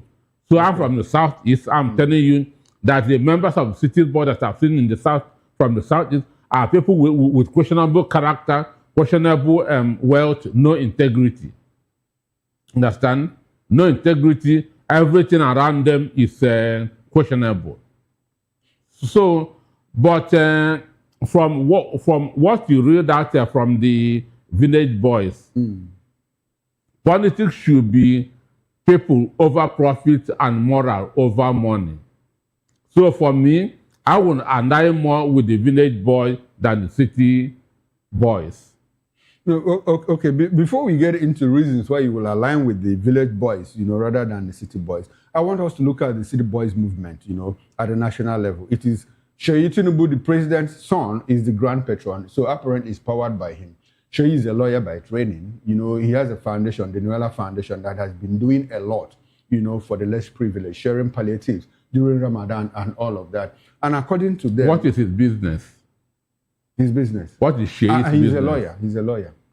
He's a trained lawyer. Where has he practiced? UK trained lawyer. Have you ever seen him in court? I don't want to... Have you ever seen him in court? What business is he into? Hold on. That he is sharing he owns a foundation. He could have businesses. He has business. Mention one. No, it's not my responsibility. That's why I'm talking about questionable wealth, questionable character, and so on and so forth. But he apparently was doing well before his father became president, wasn't he? What business is he into? He's a businessman. What is his own area of business? Okay, you don't know.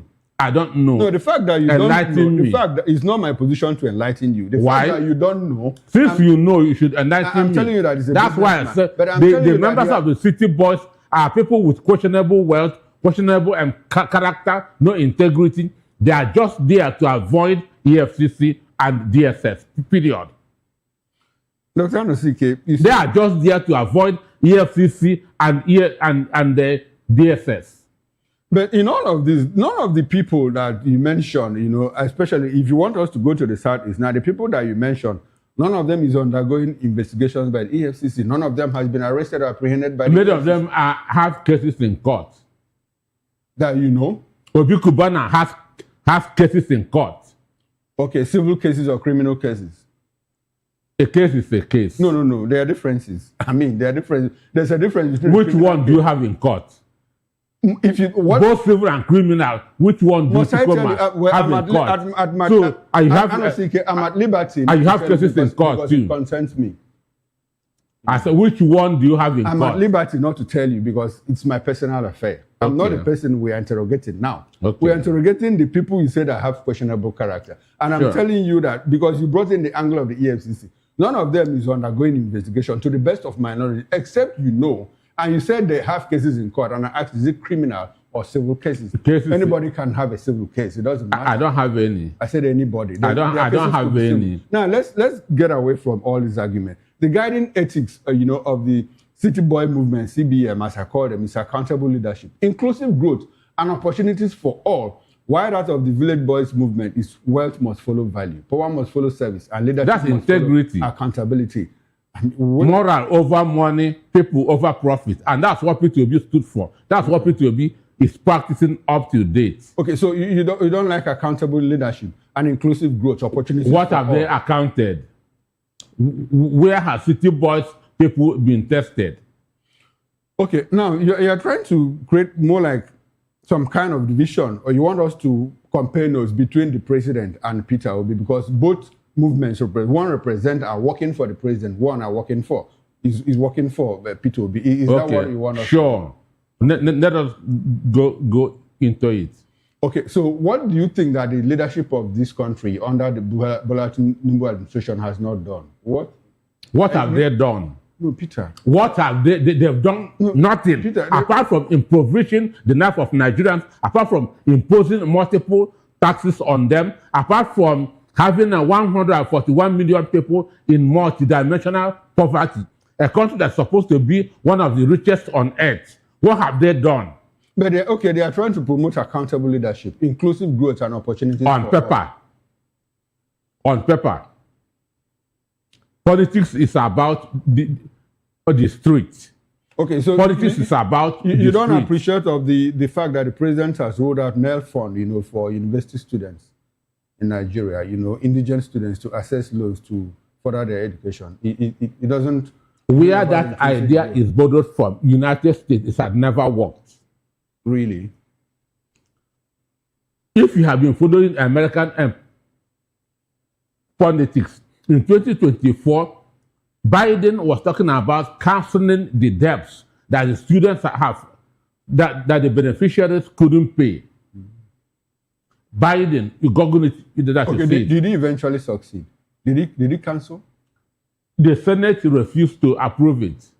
Okay, but at some point, a mass of Americans have been educated using that track. So isn't it something that we can replicate here? The basic thing is to get education first. You know? But I also know about a lot of people in the United States that have paid back. Because there are jobs there. Okay. In Nigeria, are there jobs? If there are jobs, where would there are jobs and they are not paying, the NEL fund, you know, the grants, the education grant in the US is not working. How can you explain that? I say it has not worked because they are finding it difficult. You cannot be paying debt and running family at the same time. Okay. It is difficult. They have jobs. Here, there are no jobs. And I'm telling you, that thing will be cancelled very soon because it will not work. Okay, so you think that is not a track we should follow here in Nigeria? It will not work. Have done that. It will not work. Okay. Because the conditions that you start paying immediately after your NYSC, where is that job? People that graduated 5 years ago are still looking for a job up till now. Okay, now we are still interrogating what the president has done, you know, for these people to come and drum up support for him. Can we consider what people... They are just being coerced. They are just being promised money and so on and so forth. Okay, let's examine the other side. People that say we promote what? Wealth must follow value, power must follow service, and all of that. The P2B people, what have they done? What has P2B done? What P2B did? A blind man have seen what P2B did. A blind man has seen what P2B did. Dr. You seem to come across as you are combative. You don't need to be all. A blind man, educate our viewers. A blind man has seen what P2B did to deserve their support. One, P2B is the most prudent politician in this country. Okay. He lives it, he practices. How many governors left money in the account of the state while he was exiting? How many governors? Tinubu left Lagos State in debt in 2007. Google it and you see it. P2B left Anambra State in credit in 2013. Understand me? So you cannot, and they check the allocation of Lagos State and Anambra State when both of them were in office. That's where we begin to judge who is You will also better. recall that at some point, the Lagos State government under Bola Ahmed Tinubu was owed 3 years of their local government funds by the Obasanjo. Which was paid in 2004 after the Justice Owaya's judgment. Okay. So should not have slowed development during his time? During his time? Yes. You know how development is. Capital projects, some of them take time to mature, to be executed and all of that. When the money was paid, you go back and do what you didn't do. Okay. Understand me? You go back and do what you did not do. The money that was sealed between 2001, because when that happened was when he created the LCDS, yes. which up to today has not become functional. LCDS, are they not functioning? They are not functional. I don't get it. What do you mean? What I mean is that in the federation account, Lagos State still have 20 local governments. And so when Lagos State gets the money, they split it between the local government areas and the LCDS. Which means what he did, the federal government is yet to recognize it up to date. That was the judgment of the Supreme Court. You cannot create local governments. It's an act of parliament. And until parliament does that, it's either you collapse or you don't expect to get money from the federation account. So whatever you get, that was the Supreme Court judgment. Whatever you get, you can share with whatever. You share. And so that's what they are doing. Is it not working for them? I say that thing that he did up to today, federal government is yet to recognize the LCDS. Okay, so Dr. Anosike, on a scale, between Peter Obi and Tinubu, you think that the people that are the CBM that are supporting Tinubu, that they are misfiring? Is that your position? They are not thinking right. Okay. They don't love this country. Understand me? They have skeletons in their cupboard. You know, before we'll come to all of that, we'll go to the Southeast.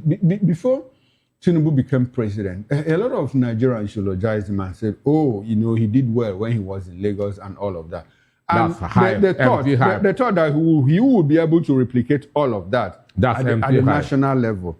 Now we see him, you know, struggling to do all of that. That's why I said it was hype. It was hype. I was here from 1999 till date. Okay. So I witnessed his 8 years in office. Okay, now... So when I'm talking of governors that did well in Lagos State, Tinubu, I will mention 5 without mentioning Tinubu. Okay, you know, what I want us to do is I want to extrapolate, you know, because people are saying, well, based on what Peter Obi did in Anambra State, according to you, he will be able to replicate it at the national level. Is there any guarantee? Because you see a Tinubu that supposedly did well. Well, you don't admit that, but a whole lot of people believe that he did. And now at the center, he's struggling. Do you think that Peter Obi will get into that kind of quagmire or what? At the foundation is the character of the individual. Okay. Peter Obi and Tinubu don't have the same character. Peter Obi is by nature prudent. And one of the problems of this country is that we are running that's a bogus economy. That's a bogus system. But what will move Nigeria forward is being frugal, cutting cost of government, which Peter Obi will do better than any other person, because that is who he is. Understand me? That is who he is. So that's why I believe, and nobody can make me think otherwise, that Peter Obi will do far better than Tinubu anytime, any day. Okay. Because where frugality has been tested, those countries moved forward.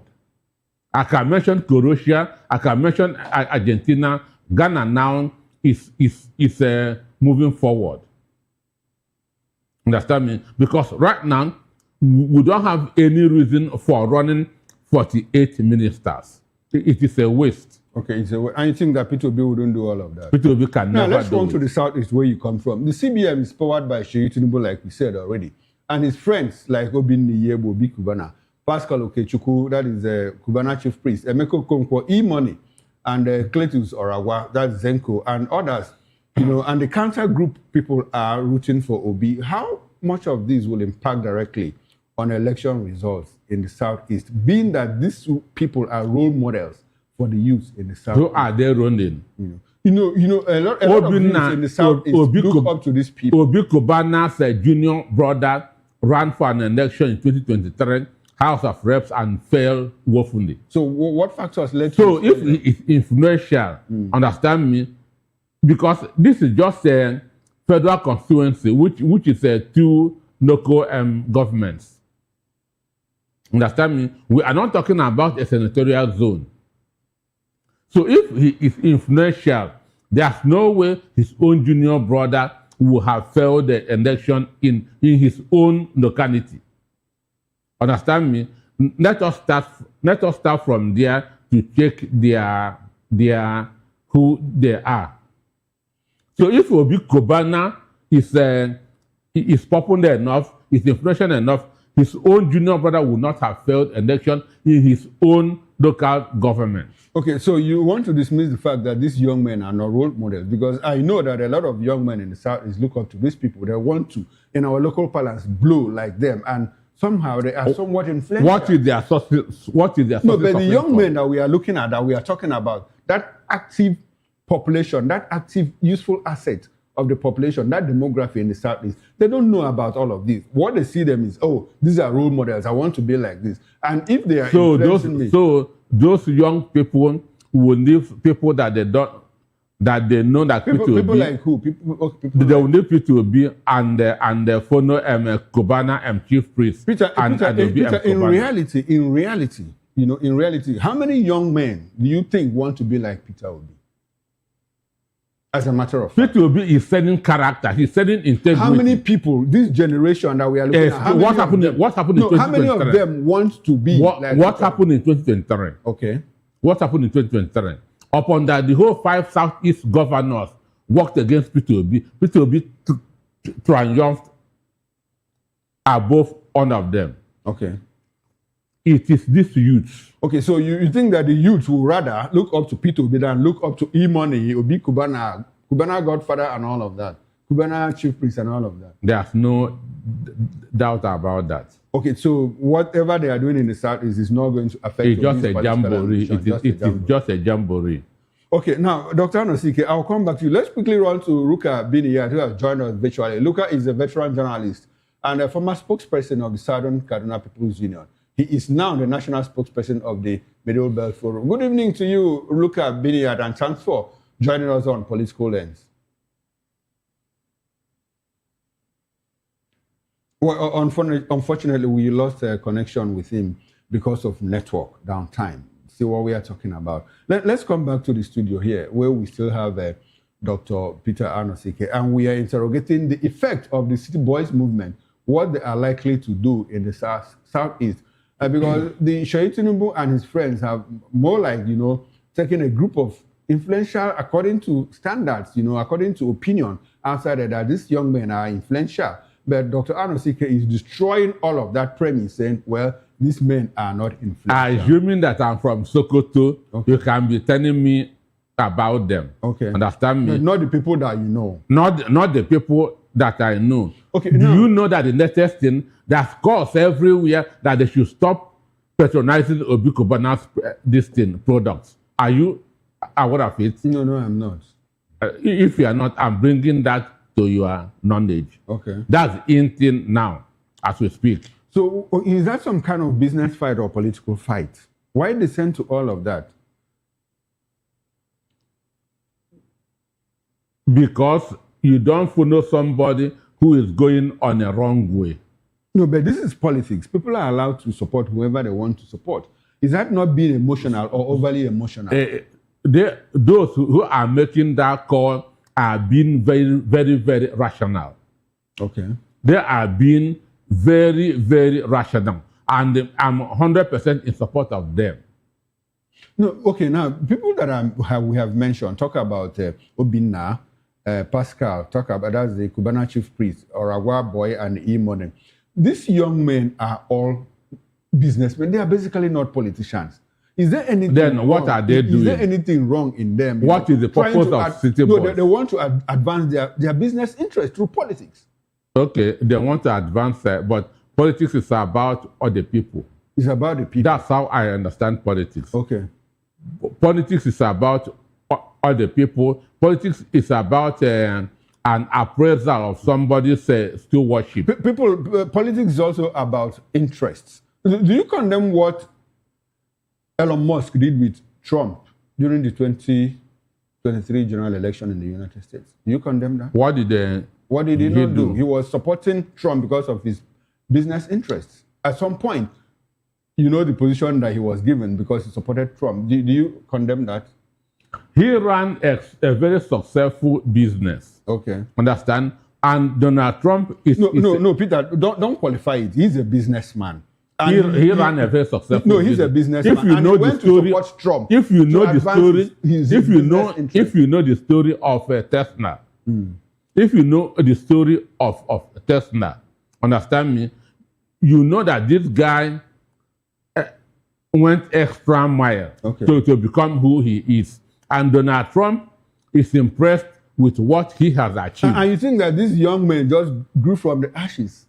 You know what have been through in business to get to where they are? I said, what for the presidency to recognize them and say, come and do this. What is the source of their income? When you say what is the source of their income, you want to take us back to the issue of has anybody arrested or investigated? I know the story of Elon Musk right from age 10. Okay. Understand me? I can tell you to the end. Why is he having problems with Trump at this point? Why is he having problems with Trump? Anywhere there are two or three people, there will always be misunderstanding. There will always be misunderstanding. Okay. Now, let's quickly run back to Biniyat. Luca, good evening and thanks for joining us on Political Lens.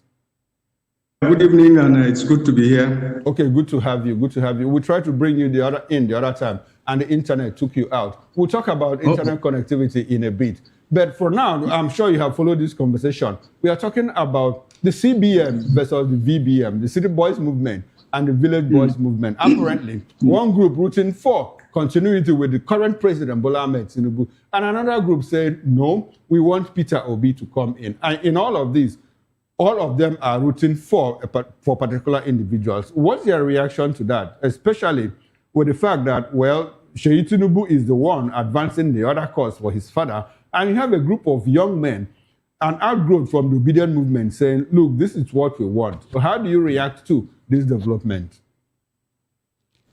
Well, it's nothing different from what we saw in 2019. The obedient movement was largely constituted by youth, youth who were optimistic that Obi was going to bring the desired change that this country desired. And then the city boys, as it were at that time, were also rooting for Tinubu. Those ones are largely, followers of conservative politicians who believe that if Tinubu should get to power, their masters will be, on the sharing table and the crumbs will fall to them. So they represent two, different political shades. One conservative, the other one's liberal. And you are bound to find this in, most climes where two political parties or three are dominant. So it is something that's going to be very interesting, because the city boys have a lot of money to play with. They have the power of the states behind them. They can intimidate, they can bribe, they can do what they like. And then you have the village boys whose spirit is for real change, but they are very determined, they are very inspired. And they believe that with Peter Obi, Nigeria will be a better place. So they represent two different values, and I think it's a welcome development. Okay, it's a welcome development as far as politics is concerned. Now, these young men, especially the people of the CBM, the City Boys Movement, these young men are basically politicians who want to advance their economic interests, not political interests, by the way. Or even if they are playing politics, they are using it to advance their economic interests. Is there anything wrong in that? Well, yes, everything is wrong in that if in the end it is your own economic and political interests that you are pushing, as the core agenda, and not the interests of the people. Politics should be about service. Politics should be about self-sacrifice. So any group of people who form themselves into an ambitious clan just to pursue untoward, self-interest, are doing it to the detriment of the country. So everything is wrong with that. If in the end the pursuit of power, is to further your economic and political nest, I think it's a disservice to the country. It should not be encouraged at all. It's a shame anybody who's engaged in that kind of politics.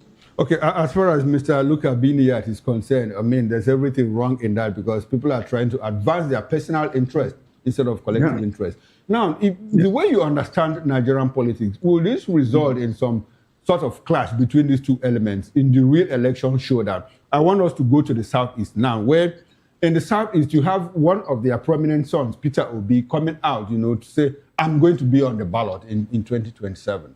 And you see this group of people, the CBM, of Igbo origin, going to the Southeast to say, no, it's not Peter Obi that we want. We want some form of continuity. They are apparently affiliated to the son's president. They are his friends. And they're saying, this man has done well and we want him to continue. Will it result in some form of political clash, probably, that could lead to some kind of conflagration in the Southeast? If you recall what happened in Ogoni land, when one group was in support of and another group in support of, and the way we have our politics of antagonism that we play now, will it, by in any means, result in some kind of killings, bloodshed, or what?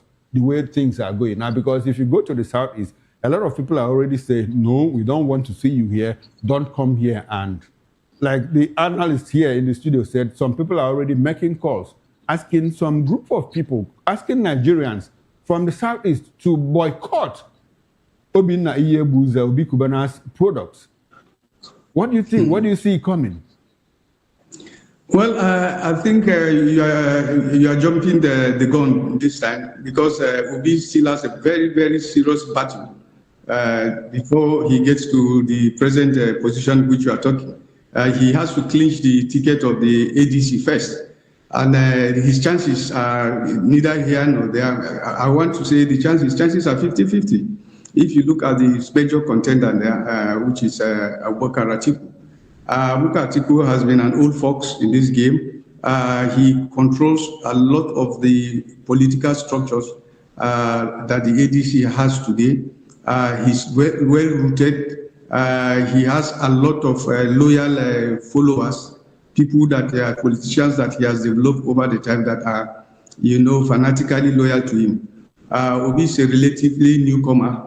A lot of the obedience are not yet in the ADC, from all I know. The ADC itself, the labor movement itself is not a registered political party. So his popularity is not really rooted in the membership of the party. And with the electoral reforms Mr. Binier, I'm sorry to butt in at this moment. I wanted us to simulate a situation where, peradventure, Peter Obi is on the ballot. Fine. That should be it. So that scenario, yes, as you painted, may likely point out. Like I was saying, I would say that the City Boys movement have a lot of money. They have power behind them. They are also ruthlessly ambitious because they believe that if Tinubu should continue, better things will come to them. And then the obedience too are tired. I mean, the village boys too are tired with the system. They are frustrated and they will do anything to ensure that there is a change for once. So if Peter Obi eventually clinches the ticket, these two fronts clash not only in the southeast, maybe even in the southwest, especially in Lagos. Okay, it may turn out to be. Yeah. All right, that would be very dangerous, and we just pray that it doesn't get to that. Now, let's segue into the second conversation, which is basically about, and we're going to talk about Atiku and Obi, clinching the presidential ticket of the ADC. President Bola Tinubu recently signed into law the 2026 Electoral Act as amended, passed by the National Assembly, introducing 7 major changes ahead of the 2027 general elections. One key reform tightens voter registration requirements, limiting acceptable identification to only 3 documents: a birth certificate, a Nigerian passport, and a national identification number, NIN. Where the amendment removes the national identity card and driver's license from the list of valid documents. The bill also introduces a downloadable voter card, allowing citizens to obtain their cards directly from the INEC website, reducing long queues and potentially boosting voter participation. Additionally, it formally approves real-time electronic transmission of election results via INEC's result viewing portal IREV, while permitting a fallback to the physical form EC8A for collation if technical failures occur. Now, that is one that Nigerians have been talking about lately. Another significant reform affects party primaries. That is where we are going to chime in on now. The amendment abolishes indirect primaries and recognizes only direct primaries and consensus candidacy for selecting party nominees. This change aims to curb vote buying during and among delegates and broaden participation among registered party members in candidate selection. Finally, the law adjusts election timetables, timelines, and funding procedures. It reduces the time frame for disbursing election funds to INEC from 12 months to 6 months before elections. It also shortens the deadline for parties to submit candidate lists from 180 to 120 days before elections, and requires INEC to publish the final list of candidates 60 days before election day instead of the previous 150 days requirement. Now, Binia, let me stay with you. How will you, I want us to talk about the issue of the direct primaries. How do you think that might affect, the ADC in choosing their presidential candidate? Now, the provision here, as stipulated by the Electoral Act 2026, which the president signed into law day before yesterday, if the leadership of the party or if members of the party fail to arrive at a consensus, you adopt direct primaries, doing away with delegates. So there is no issue of, oh, delegates come and take $1, delegates come and take $40,000, as happened in the past. If that happens, how do you think that, will it be a test of popularity between Atiku Abubakar and Peter Obi ahead of the 2027 election, talking at the level of the primaries? What do you see coming? Well, if you look at it at the surface, it's a very good development. It's a very exciting development that the delegate system has been abolished, and party members now can directly choose their members. I mean, their what is called their flag bearer. But you see, like I was saying the other time, I said when it comes to issues of grassroots politics at the national level, Atiku is already long-rooted. He has a lot of clannish supporters all over the country. It is easy for him to mobilize members who are deep pockets like him, and also, use their influence, to seek for, members' loyalty at all the grassroots in Nigeria. Peter will be maybe hugely popular among the masses, among the middle class, the educated youth, the suffering masses, and so on. But he does not have the reach. He does not have the structures. He does not have the political capital, to fight Atiku to clinch the ticket. And put in mind that even when it comes to money politics, as we see, even during the elections, they still try to bribe voters. So removing the delegate system will not still remove the ability of desperate, politicians who wants to be on the ballot to still bribe. So, yes. Okay, so it's going to be business as usual. All right, thank you, Mr. Bini. Okay, I would like for us to run back to the studio because we need to get into. Peter Obi would not want to be engaged in that kind of practice. Okay. So his chances of being at the ballot, in this dirty Nigerian politics, it's too slim as far as you're concerned. Yeah, that's my own take. All right, thank you very much. I'll come back to you in a bit. So we'll go to Kaduna State, where you live in, where you are from. Dr. Anosike, how do you react to the direct primaries, as stipulated by the new Electoral Act? Will it be a test of popularity between Atiku and Peter Obi, and what do you think will be the outcome? Well, the primaries is not yet here. Okay. So, and it is too early to begin to shortlist Peter Obi and Atiku. Other people might but both of them are the two major contenders, as it were now. Okay. One, there's no doubt that among the youth in Nigeria, which constitute over 65% of Nigerian population, understand me, Peter Obi is the most popular.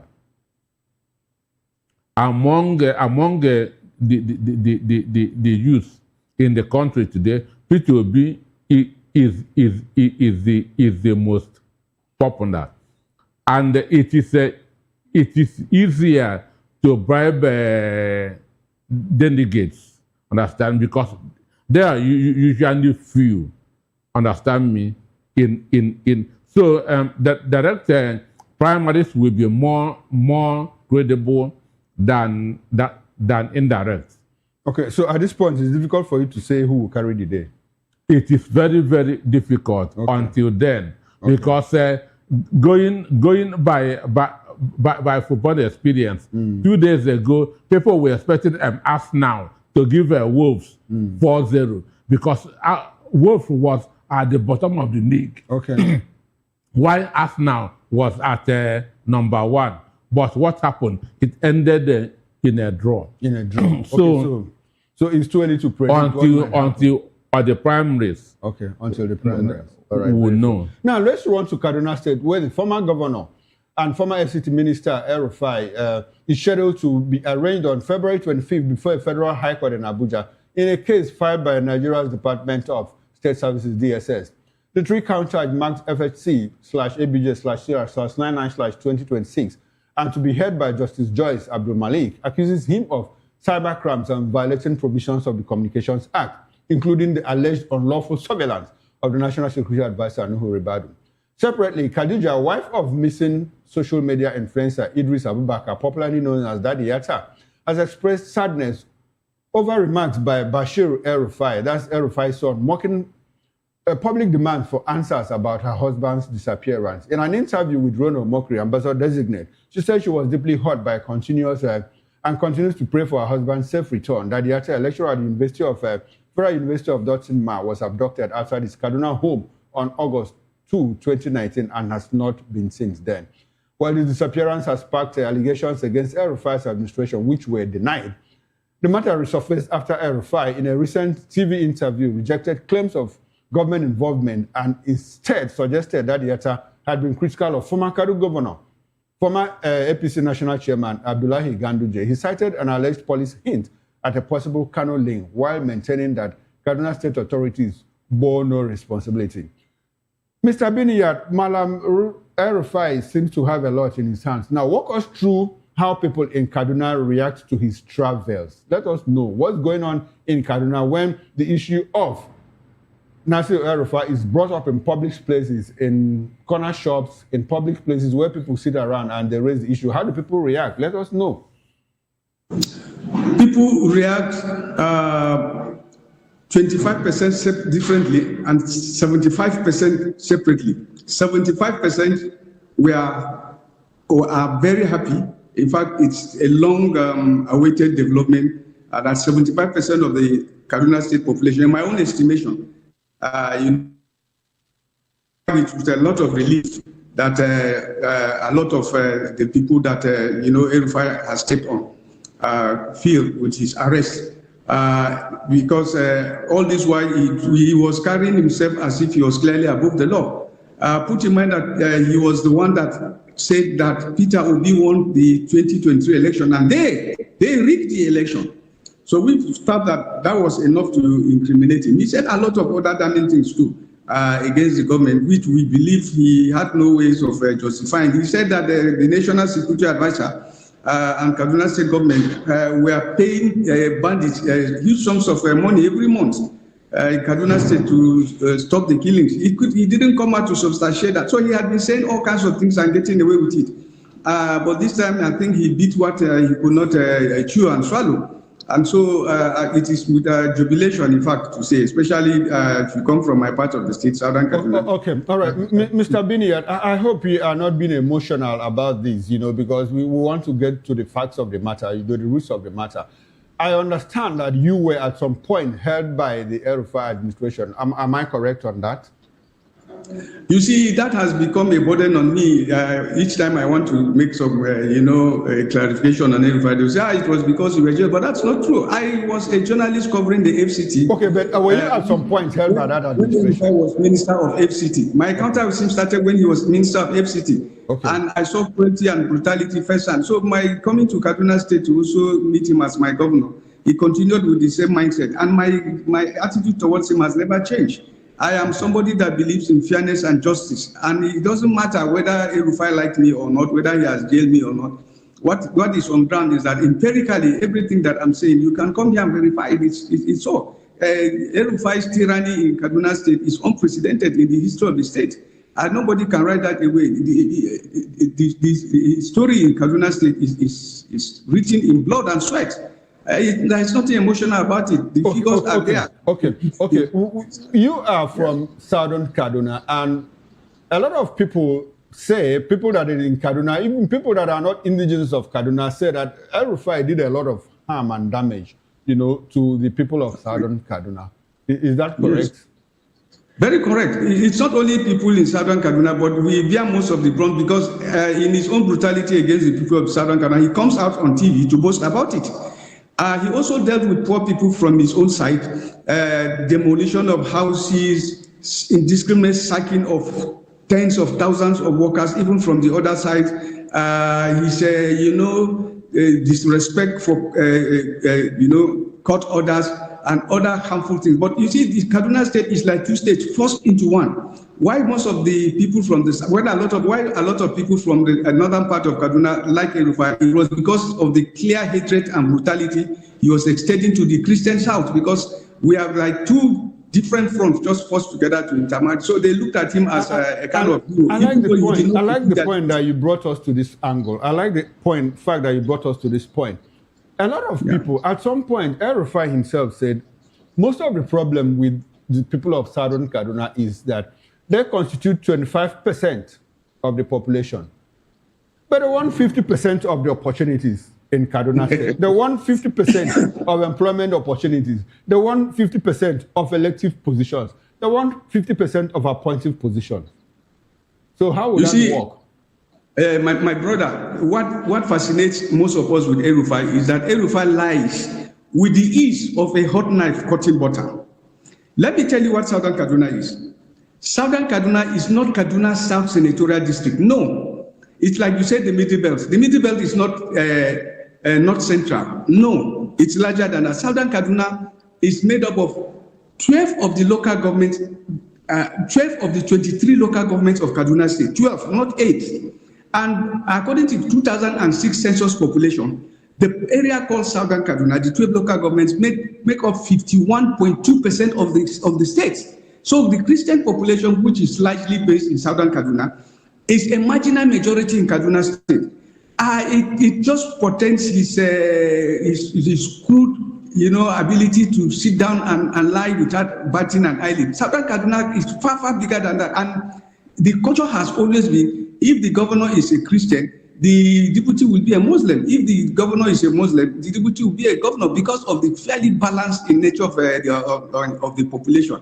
We produce the same number of commissioners. If we have 2 ministers, we share them into us. But El-Rufai brought in politics of bigotry, politics of division, and he treated us as if truly he really believed that we were 25% or less than 25%. That's not true. Okay. Most of them are 60%.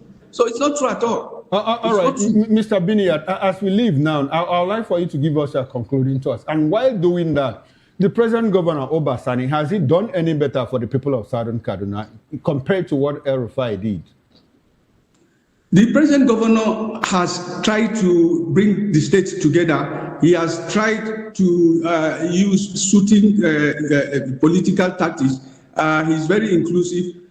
He does not look at the southern part with disdain. But he's still not largely different in terms of giving opportunities to the southern part. If you look at his political appointments and those he has also, recommended for appointment at the federal level, it's not too different from that of El-Rufai. But at least he does not arrest us and lock us up. At least he does not insult our traditional leaders and jail them. He does not also balkanize our chiefdom. So he is somebody that is more acceptable than El-Rufai. He's far, far different than El-Rufai. Okay, he looks like a seasoned politician. He's a better person. Okay, better person than El-Rufai. I'll take that as a concluding thought. And thank you very much, Mr. Luka Bini. I would like for you to come back, to this program some other time so that we can expand the discussion about what is going on in Kaduna State.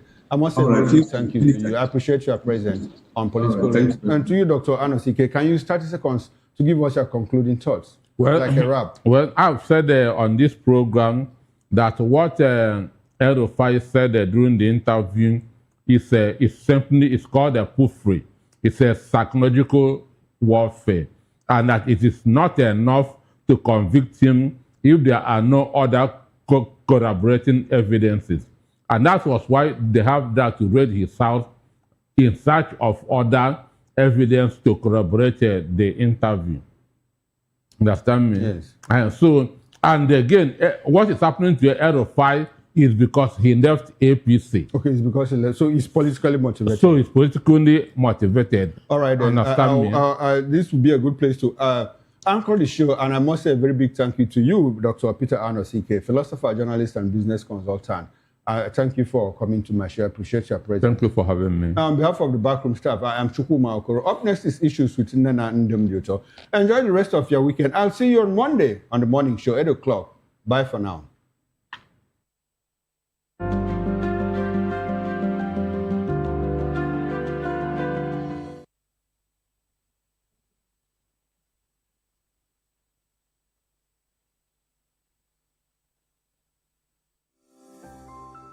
VOP TV. Now, you have more than a voice. Africa is on the move, a continent of rising voices, untold stories, and powerful transformations. From the streets of Lagos to the heart of Nairobi, from the mines of Congo to the tech labs of Cape Town, the African story is being written every day. Bold, dynamic, unstoppable. This is African News on Voice of the People Television. We don't just bring you the news. We analyze and bring you Africa's heartbeat, the politics that shapes our nations, the economies that drives our future, the cultures that defines who we are, the voice that must be heard. Africa News, Africa's voice, Africa's future. Where Africa speaks, the world listens.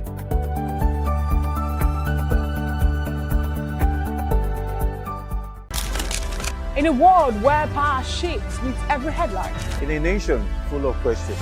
In a world filled with noise, the truth needs a voice. The policies that shapes our world and the economy that determines our future. Every hour, every day, the grapevine keeps buzzing. And together, we are committed to telling the stories that shape our world because your voice is our focus. Don't forget, our voice matters the most. Let us come together and share our concerns.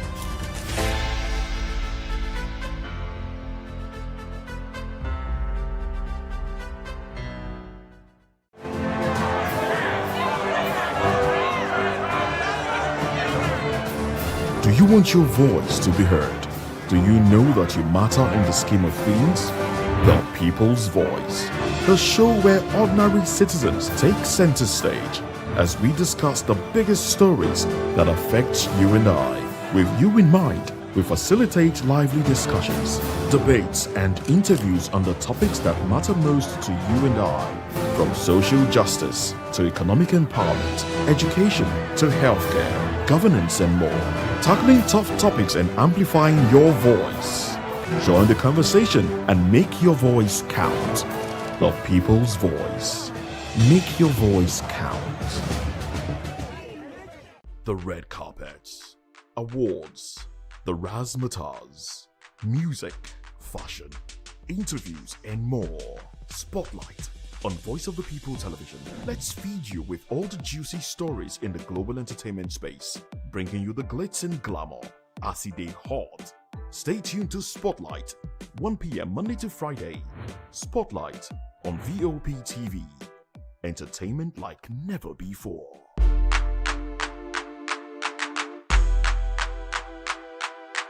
To know the happenings in the maritime sector, join us on the program Maritime Frontiers on VOP TV as we discuss key areas in the maritime sector from aquaculture, maritime transportation, maritime labor regulation, oil and gas exploration, ferry and passenger insurance, marine pollution and prevention, port operations, and lots more. Maritime Frontiers, exploring Nigeria's blue economy. Welcome to the locker room, the home of football talk that matters. I am Jerry Arraign. Join us every weekday, Monday to Friday at 5 p.m. Nigerian time, as we share the hot takes and hot debates in the exciting world of football. And joining me are the usual suspects, Ikechukwu and Mayowa, as we break down all the hot takes and everything that's happening in the football. Don't just watch football, live it with us. Catch us on the locker room and Voice of the People Television at 5 p.m. Nigerian time. And like I always say, if not going to the talk, please the sport. And it's Hakim Ziyech who puts the This is Health Check, your weekly guide to better living, smarter choices, and trusted answers. From everyday wellness to urgent health issues, we've got you covered. Health Check, only on Voice of the People Television, where your health has a voice.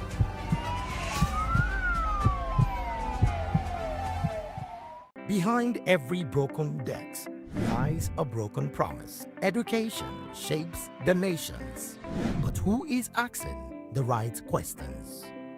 Introducing Edu Dialogue, The show that goes beyond the surface, exposes the cracks, the corruption, and the silence in Nigeria's education system. Edu Dialogue, Saturdays, 3 p.m., only on VOP TV. We break the biggest stories, from missing funds to policy failures. We ask the tough questions and demand real answers. Edu Dialogue, this Saturday, 3 p.m.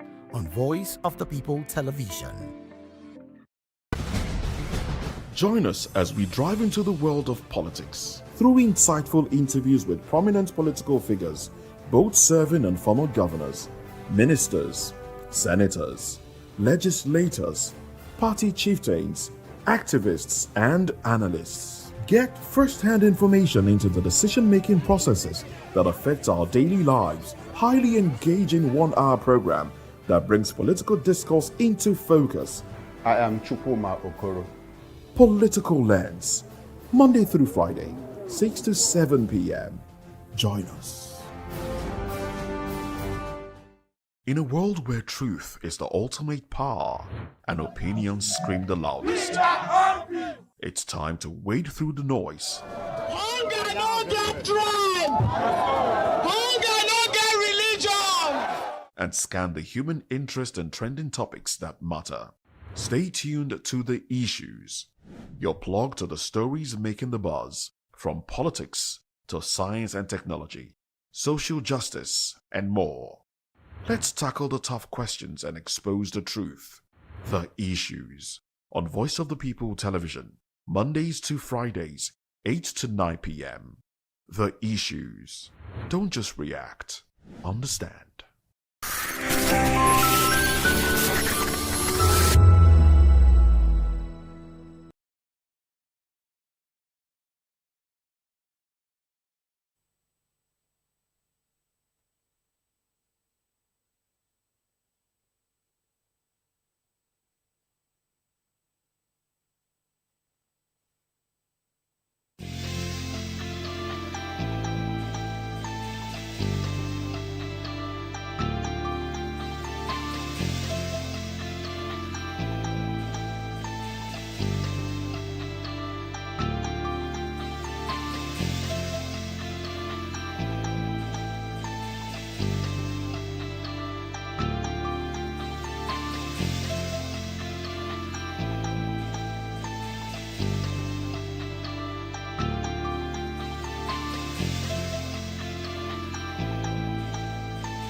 My name is Made Kuti and you're watching BOP TV. Keep watching. Welcome, my name is Zika Davis. Distinguished ladies and gentlemen, boys, viewers, everybody, boys and girls. This is VOP TV. Do you know what that means? Voice of the People TV. You don't have a voice, don't come here.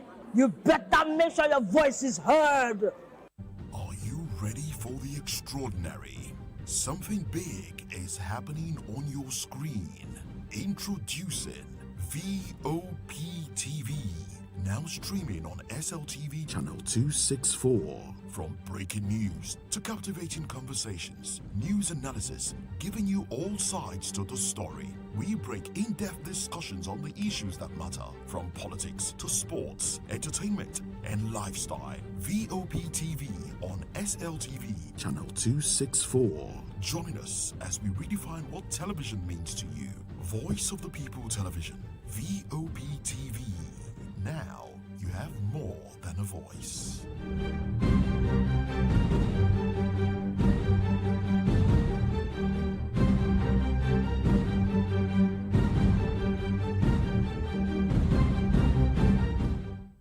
In a world where truth is the ultimate power and opinions scream the loudest, it's time to wade through the noise. Hunger no get tribe! Hunger no get religion! And scan the human interest and trending topics that matter. Stay tuned to The Issues, your plug to the stories making the buzz, from politics to science and technology, social justice, and more. Let's tackle the tough questions and expose the truth. The Issues on Voice of the People Television. Don't just react, understand.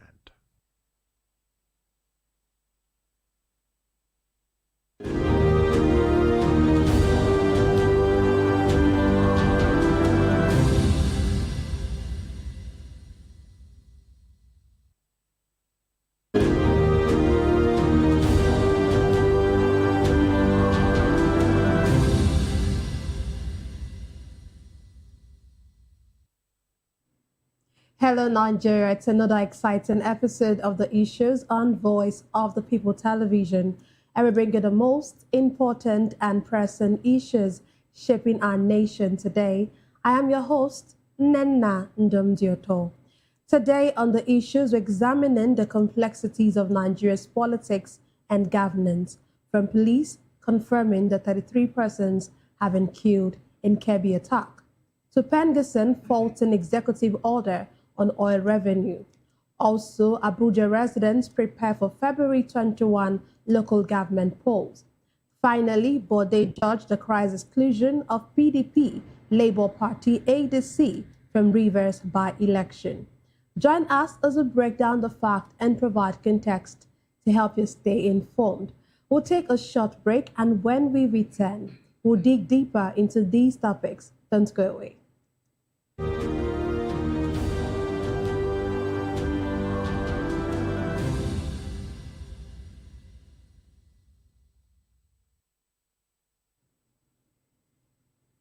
Glad to have you back. Let's dive straight into what we have for you today.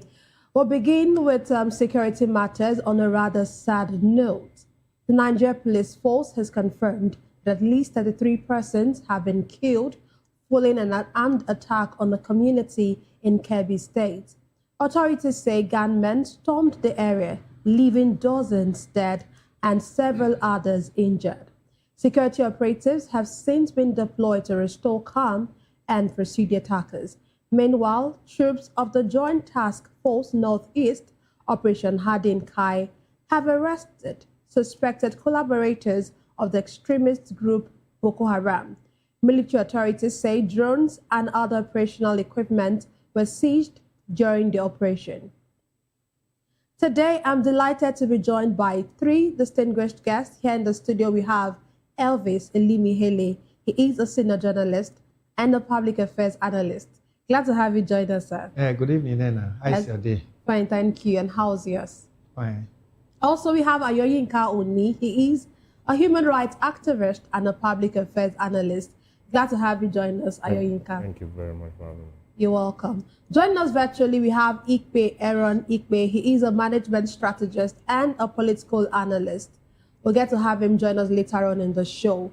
Let me start with you, Ayoyinka. It's troubling, I'm sure, for you as well, when you get to hear these stories from the Northeast, from the North Central, and Kebbi has been on the news for a while now. It's one killing, one set of killings upon the other, and now this week we have 33 persons killed. Wouldn't you say this is one too many? I want to say to Nigerians, and because I always like to speak to Nigerians, that we need to understand that in some developed countries, I would say many developed countries, the animals in the forest are well protected by we than we Nigerian citizens. And it is sad. The only reason why I was not the one killed in Kebbi is because I'm presently not in Kebbi. So, in a nutshell, any of us still alive in Nigeria today could have been the one that died in Kebbi, in Benue, Jos, Kwara, and every other part of the country that we have been having news of deaths every week. In fact, as far as I'm concerned, it's basically every day, and it is basically we citizens, journalists, activists still reacting, through protest. And on the media like this, the government has been doing nothing. Basically confirming the news when it has been out already by journalists, basically going for condolence visits that has been done so many times. You know, sometimes if I saw them when they visit the location of an Ondo State monarch that was killed, and I saw the police officers even laughing while they were marching in. I said, these guys are not serious. You know, the issue of security is still a joke to these people because the 1% of the 1% still feel that they are safe, still feel that they are protected, while Nigerians are dying no longer like chickens anymore. They are basically dying like mosquitoes and flies every day, that you just jam your hands together and they get killed. I'm not going to say, yeah, and pretend and say, oh, the government should wake up, they should do this. The government of Bola Ahmed Tinubu and the statistics governors cannot protect the life and properties of Nigerians.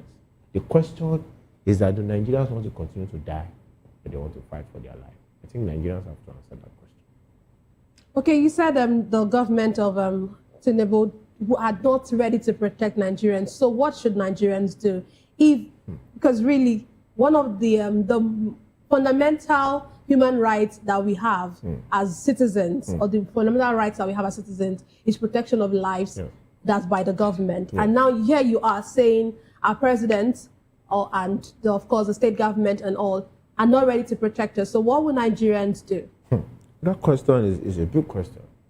And the question is for all Nigerians. So we will propose and we will, advise, because you cannot continue to be in your country.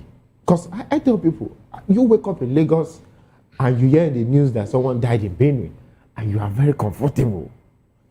You're not supposed to be comfortable. People will not wake up in New York and hear somebody die in Arizona and they'll be comfortable.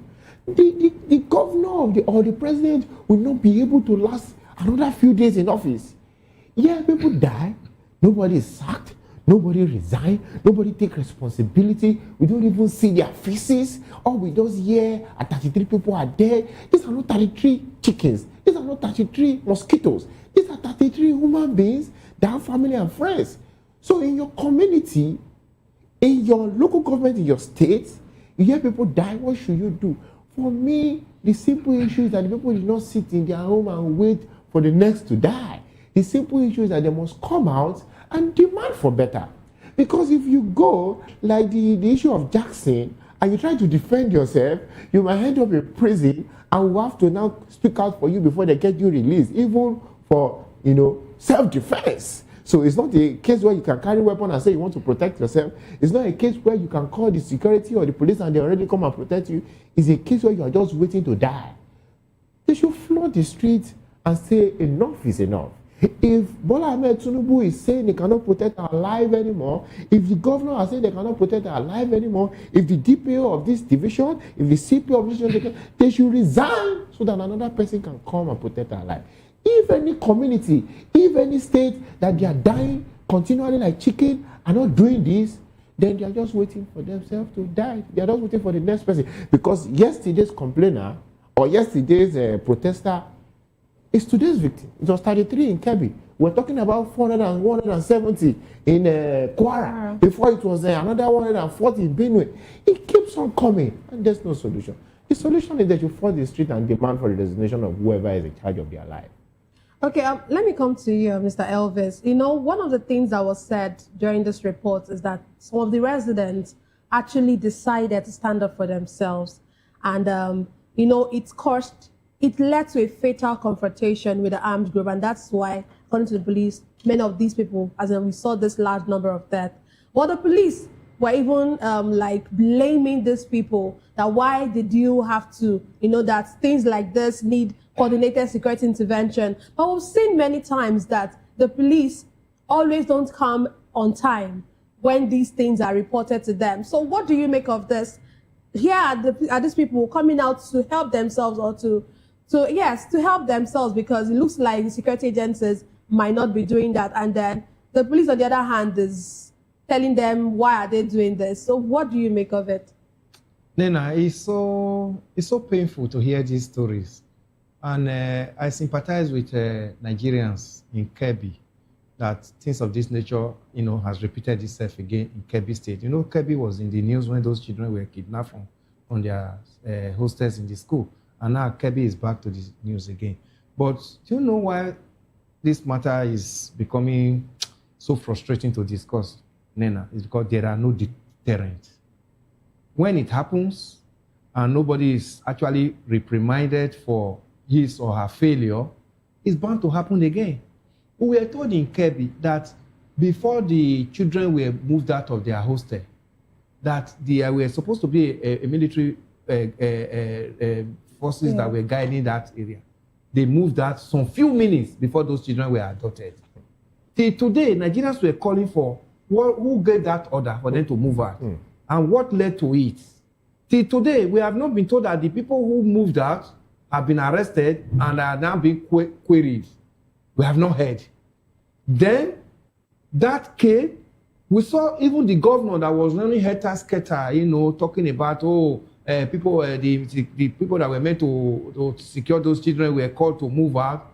The governor was actually crying and running up and down. But that governor has a lot of security votes monthly that is not announced to anybody in Kebbi State. They don't know the amount. He enjoys it. But when issues of this nature happen, then they'll tell you, we are only just being tagged chief executive of the state. We are not in charge of the security of the state. But when the security vote is coming into his pocket, he doesn't tell the Kebbi people that he's not in charge of their security. He pockets it. That money belongs to the Kebbi people that is meant to be protected. You see, this is where we start shifting this goalpost left, right, center. We are not helpful to Nigerians. That's why what my younger brother here said, that Nigerians should ask for the security of their lives and property from the government. That's exactly what it means. You see, these people felt that even when they call on the security architecture, they will not say them. They will not come on time. People would have died before they come. That's why they try their best to resist and see whether they'll be able to. Unfortunately, the number these insurgents always come with. They come like 200, 300 with a lot of motorcycles. These motorcycles are driven around the town, through footpaths and all that. But Nigeria security will say they did not see them. And when they finish all these their nefarious activity, they go back. Where you park 10 motorcycles, it's not a small space. Let alone parking hundreds of motorcycles. So Nigerian armed forces intelligence cannot capture where they live. They cannot even capture them when they are moving on the road to go and cause this mayhem. It's so sad. Then the people now decided that, okay, let us even see if we can resist them on their own. But because of the number and because of their sophisticated arm, they were able to, outwit them. I just pity them because there's a failure from the government. The governor they voted for also disappointed them. Even everybody that within that thing place, these people have a representative in the House of Assembly. Everybody, every ward you see in Nigeria has a representative, even as a councillor, as chairman, as member of the House of Assembly. Before you now get to the governor, before you now begin to talk of House of Rep and Senate. Tomorrow, what we only hear in Senate is that, the person that is from that constituency will only stand up and announce the number of deaths in his own senatorial district. And then after that, they will do 1 minute silence. The next thing you hear the federal government will say, they have asked them to show up security in that area and investigate. Investigation that will never come fly and give us the result of investigation. It's the hard time we begin to ask the government that we voted you into power, not because we want to become victims that will be slain, at beck and call. We voted you because the first responsibility of government is security and welfare of these people. It's a constitutional responsibility. If you cannot do it, why don't you resign? Then if you cannot resign, the people will call for your resignation. Because this debt is just becoming too many. It's just becoming too much. Okay, we have just shifted away now from Kwara. Because we have had Operation Savannah's Shield in Kwara. Then it has now moved to Kebbi. We don't know the next state now. Kebbi owner is already gone. 30-something is gone. This 30-something they are breadwinners that are gone. But when we are announcing it, you now hear that the next thing that the police also will now issue statement, it's just 25. As if these 25 are not human beings. So when these things are trivialized in this manner and deterrent are not meted out to people who failed in their responsibility, things of this nature will continue to happen. Okay, you know, the police, one of the things they said in response to this particular incident, they said they had deployed additional personnel. And you made mention of it, that this is what keeps happening, additional personnel, and then investigations, to be said that investigations will be carried out. Why does it look like we keep having reactionary responses? Does it look like our responses are always, why is it that our responses are always reactionary every time things like this happen, and we don't get to nip these things in the bud? It's because the people have not actually grandstand on this matter that we need to be protected. This reactionary security matter is supposed to be proactive. You don't allow it to happen before you start talking about, we are deploying more. These deployed armed forces that are deployed now, in another 1 week from now, they'll move out. Because one, they don't even have the number to begin to police everywhere. And again, you now discover that most of these areas that are very vulnerable are ungoverned spaces. Unfortunately, there are still so many parts of Nigeria today that have never seen a third road in their enclave, their locality since independence. We saw Kajuru in Kaduna when the governor visited, when those people were adopted from the church. These people said they have never seen a governor in their locality all their life. No roads. But that's the place now. That's a state now where the former governor is now being questioned for 400 and something billion.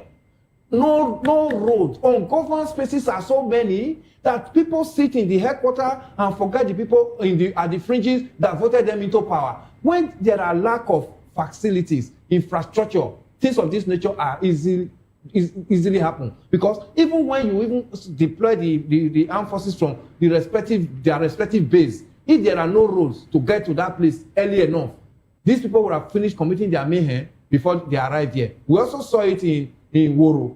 Woro is supposed to be like 45 minutes, 1 hour drive from Ilorin. But they said because of the nature of the road, over 4 hours you cannot access Woro. Where is the governance? There's no governance. This is why the people must begin to call for good governance, infrastructure, and protect their lives. Because living in for these so-called politicians that are elected into power, they are only coming to line their pocket and go. The governor insists on humongous security vote every month in that state. Yet you only come to make statement. The statement, we have just made deployment, and the government now. The next thing now is pay condolence visit. After that, the people are left, to continue to wail and remain in the same circumstances that the government plunged them into. It must not continue in this manner. But when you talk about people demanding for good governance, Arraign also mentioned them coming out. But we've seen that things like this don't hold water in this country. We saw the protest that happened last week. We saw how it eventually looked like everyone who was protesting over the National Assembly as a result of the National Assembly issue, it looked like their time out there was just like a waste. So, if you are saying Nigerians should come out, would it really count? Would it really count? It counts. You see, when you are fighting for liberation, Nena, it's not a one-day thing. It's not a sprint. It's a marathon. Don't just think you do it. Today, people are enjoying freedom in America. Go on, the people that died in America, we remember Martin Luther every day. Do you know what it takes for the black and white to not sit down in the same room in America? It wasn't like that. It was not just one day thing. The people that are doing this to us, it's not up to 10% of Nigerians. 200 and something, over 200 and something million. How many are the politicians that are doing this? So if you are saying it was not successful, it's successful in a way. In the first instance, you see the way they hurriedly adjourned sitting and went on recess after they passed that electoral act. Because they know too well that what they have loaded in it, the landmine, they quickly hurried and closed the National Assembly and said they were going on recess. But because Nigerians now interpreted what they said they passed, and Nigerians have now made them to understand that we understand what you are saying, they now hurriedly call for emergency sitting. That sitting alone, that tells you that they hear what we say. They respond to some of our protests. That emergency sitting that they have to cut short the recess and started sitting on this matter is part of the success of what we are protesting about. The protest may not be that, as soon as you just do it, you get 100%. But there are systems. Systems are being in place. You see, they hurriedly came, the House of Rep came, Senate came, and they started meeting. Even when they were meeting, people were still protesting. So it's not just that when you now come out on the street, you expect that, that same day, a military base will be built in your village, then a military barrack will come. It's not like that. Government also have system, they also work in systemic form. as you begin to tell the government, begin to follow it up. It must not be that when you finish, you now retrieve and leave it for them again. Leaving it for them, they will never find solution to it. I don't know if you want to chime into this particular question. Yeah, of course, protest is important. Protest works. I've been leading protests in this country for over 10 years now, and I can tell you many results of protest. But the problem, just like it says, that many people expect one-day result. That's one. Also, many people will not come out. They expect somebody to do it for them. I'm going to give you a very quick example. The state of Minnesota pursued ICE, out of their state. And that is a federal might of Trump. By doing what? They are occupied everywhere. You will see, if you look at the protests we have led in this country, the crowd, and look at that of the US or the UK, you will see the difference. It is the crowd that gives the message. Yes, sir. So when the president sees that kind of crowd, he knows that these people are not here to joke. And he has no choice than to wake up. But I can tell you clearly that in Kirby, in Benue, they are not protesting properly. I've been leading protests in this country for years now. It takes a lot of strength for us to get the Northerners to revolt, except when we did the end-back governance, which many of them joined, but it has still not become a culture like we do here in the South. So protests work, you just have to organize properly. I say it again, the people that are dying in all these northern countries, all these northern states, North Central, Northwest, Northeast, if you want this to stop, you need to demand for the resignation of your governor and the president. And you have to do it in mass. If you don't do that, you're not going to take your life seriously. Bola Ahmed Tinubu does not care about the life of every Nigerian. Neither does your governor. They will just play this service and they will move. If I left for them, it should not be reported. As long as it's not reported, they will rest. Why did Bola Ahmed start talking about insecurity? Until Trump started shooting him. That was his interest. And when he has handled Trump, he's back at enjoying himself. So when you say he has handled Trump, what do you... Handled in the sense of they have reached an agreement. The U.S. to solve the problem of Nigerians, hope they know. They landed 300 forces. Have Boko Haram stopped attacking. The U.S. are here for their own international politics, not to hand. I've said it here before. The United States of America have never handed any terrorist group in the entire world. They are not going to start with Boko Haram. So if Nigeria is going to end terrorism, it has to be done by proper leadership. Unfortunately, we don't have one.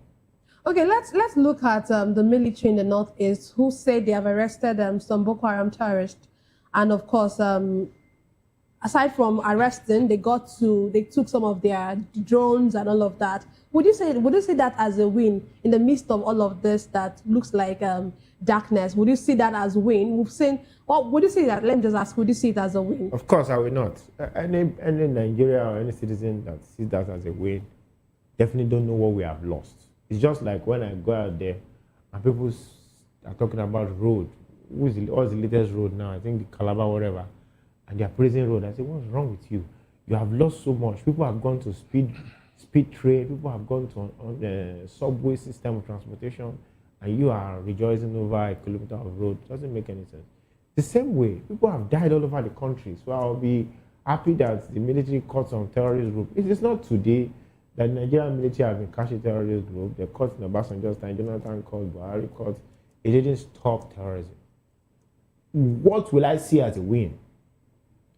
What I'll see as a win is when all the people that have been playing games with Boko Haram terrorists over the years, that are politicians and also in the military, are exposed publicly and allowed to go on trial so that anybody that wants to do that again will know that our country does not negotiate with terrorists. 1. 2, what I will see as a win is when these terrorists that have been killing people are not pampered, are not taken back into the army. People have killed people, destroyed villages, and you are doing insurgency or whatever you are doing for them, amnesty.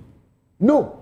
When they are taken to court, try publicly. Let their faces be known. Let their mother know them. Let their brothers know them. These are people that are killing our society, identified and meant to what?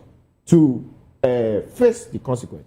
What I will see as a win is those people that have suffered for terrorists. Let's even say my own regime alone. Those people that have suffered for terrorism since Tinubu came to power, Their family has identified, there's storage funds for them, they're properly settled, properly compensated, their family are recognized, and the country weeps for them. That's what I will see as a win. What I will see as a win is the military officers, just like to give an example, they want to attack a village, there's intelligence, you a military army, you did not go, and you got intelligence, yes, got intelligence. Those leaders of those reinforcements, those cantonments and all that are actually sacked for their failure or demoted. That is a win. That will want to make people to take issue of insecurity seriously. The IGP impeached, he has been failing. That is a win.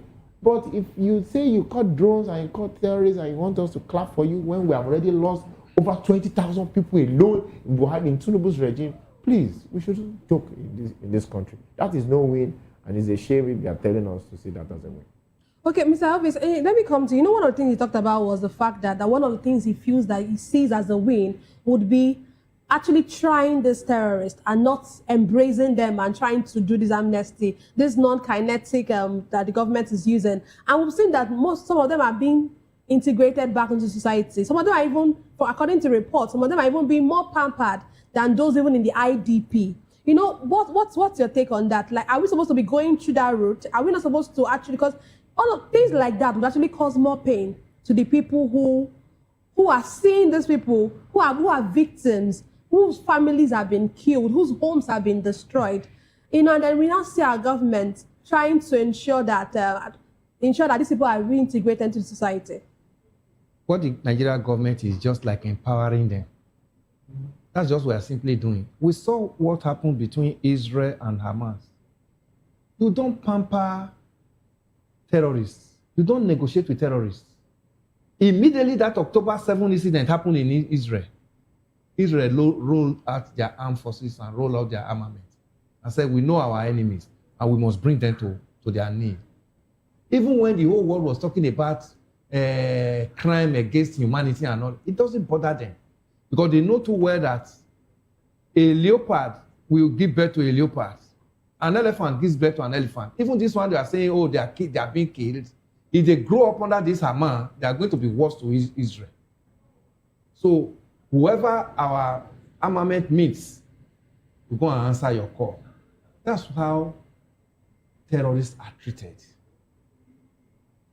Unfortunately, it's only in Nigeria here that don't even have the facility. If America tell you we are releasing these terrorists to you, they've tagged him. For life, there's no way that guy will move, that all his movements are not traced. But here we release them and bring them to the society. They now become informants to their brothers in the bush. That's why you see logistics gets to these people easily. Do you know what it means to even buy one motorcycle? No, Nena, if you buy a motorcycle in Lagos and say, oh, I have an uncle in village, I want to go and give it to him in the village, do you know what it will cost you to move it down to your village from Lagos? Just one to appease your uncle. But unfortunately, we see 200 motorcycles. How did they get into the bush? How did they get into this country? Are they made here? Apart from even the motorcycle get into the bush, these motorcycles that get into the bush, they are not powered by air. They use fuel. So they actually go to a filling station too. These people get fuel, not even going to the filling station. They have a fuel dump. They have a fuel dump site in whatever camp they are, where they fuel these motorcycles. These motorcycles are not motorcycles that does not spoil. They get spoiled too. They have spare parts to fix them. People go to the bush to go and fix it for them. Who do you think are the people that are doing this? There are some of these ones the Nigerian government are pampering, release them. They said they habilitated them, release them to the society. There are still some of these people that arrange all these things for them. A terrorist has no other business. The only business he knows is how to kill and to maim and to harm and to destabilize. So when the government is not coming out to say all these people that are in the bush, if they are in the bush for 1 week, no food, they'll begin to come out. They will become easy prey for Nigerian soldiers. They get food, not even food alone, they get drugs.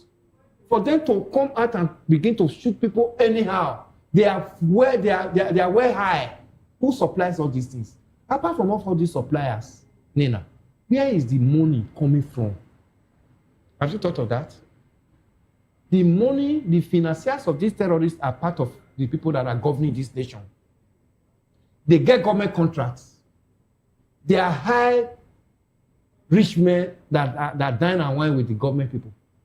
If those people are not fished out and tried, these boys will fester in the bush. If you carry an AK-47, there's no bullet inside. It's like a walking stick. It's useless. It's the bullet that made it different from a walking stick. So the people who release these bullets at all time to them, buy it and take it to them in the bush, those are the enemies of Nigeria. Not these boys that carry them. If that chain is caught, these boys will be useless in the bush. They'll begin to come out one after the other. And they'll become easy prey for Nigerian armed forces. So if the government is making all these things and sugarcoating it, they know them because they also finance government campaign, finance politicians campaign, and politicians are not ready to bring them back. Nigerians must make them to realize that they are part of their enemies. And that's what we are seeing. Okay, let's move on. The Petroleum and Natural Gas Senior Staff Association of Nigeria, PENGASSN, has criticized a recent executive order on oil revenue. The national president of PENGASSN, Festus Osifo, who described the order as inconsistent with existing petroleum laws, said it undermines provisions of the Petroleum Industry Act. He lamented that the order is an attack on the legal framework governing oil revenue management and warned that it could distort transparency and accountability mechanisms embedded in the Act. PENGASSN has called on the president to rescind or review the directive, arguing that major policy shifts in the oil sector should undergo broader consultation with stakeholders.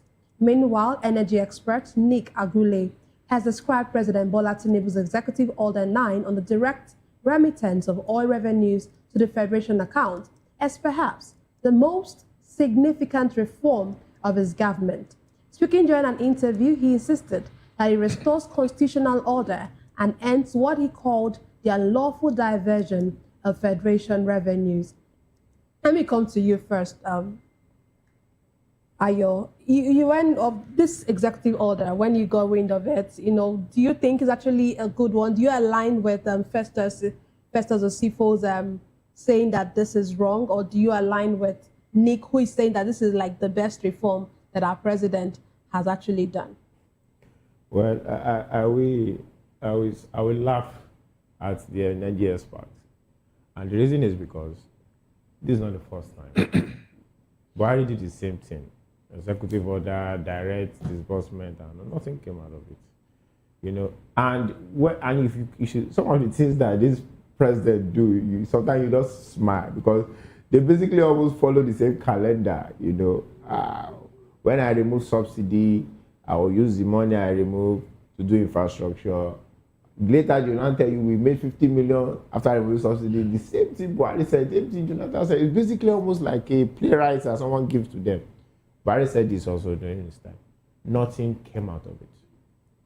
You are saying that you are going to the funds or the revenue gotten from oil and gas should be taken directly to the federal government account. Oh, because of transparency. The question is this. All the oil revenues of the past 20 years, of the past 10 years, of the past 15 years, 5 years, where have they all gone to? Let's say after it was remitted to NNPPC and all that, they now gave to federal government and all that, the sharing formula, where did all those funds go to? Where are they in the society?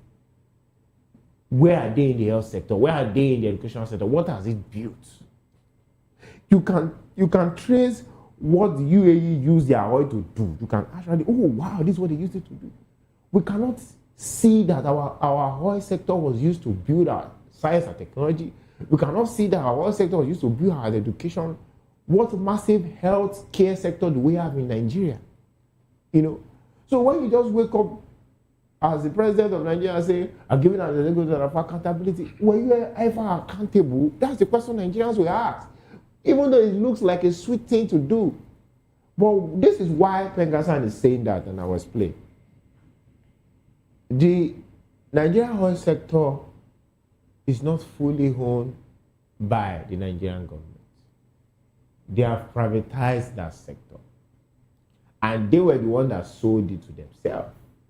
And persons who are workers under this sector have been battling with the private sector and the government for years, discussing policies that will favor their workers and them. I also have issues with this union, you know, but they are still our friends in a way, because we protest together sometimes, you know. So they meet government today. These are surrounding our workers. They meet the public sector, the private sector who are involved. These are your, and they keep going back and forth, back and forth. So when there is a policy change by the government, it affects them immediately, because the private sectors, who are also their employers in a way, will somehow have to adjust to favor their profits. Do you understand? And that is why he said there should have been proper consultation with them before this executive order are given. But that is not the issue. This is the issue.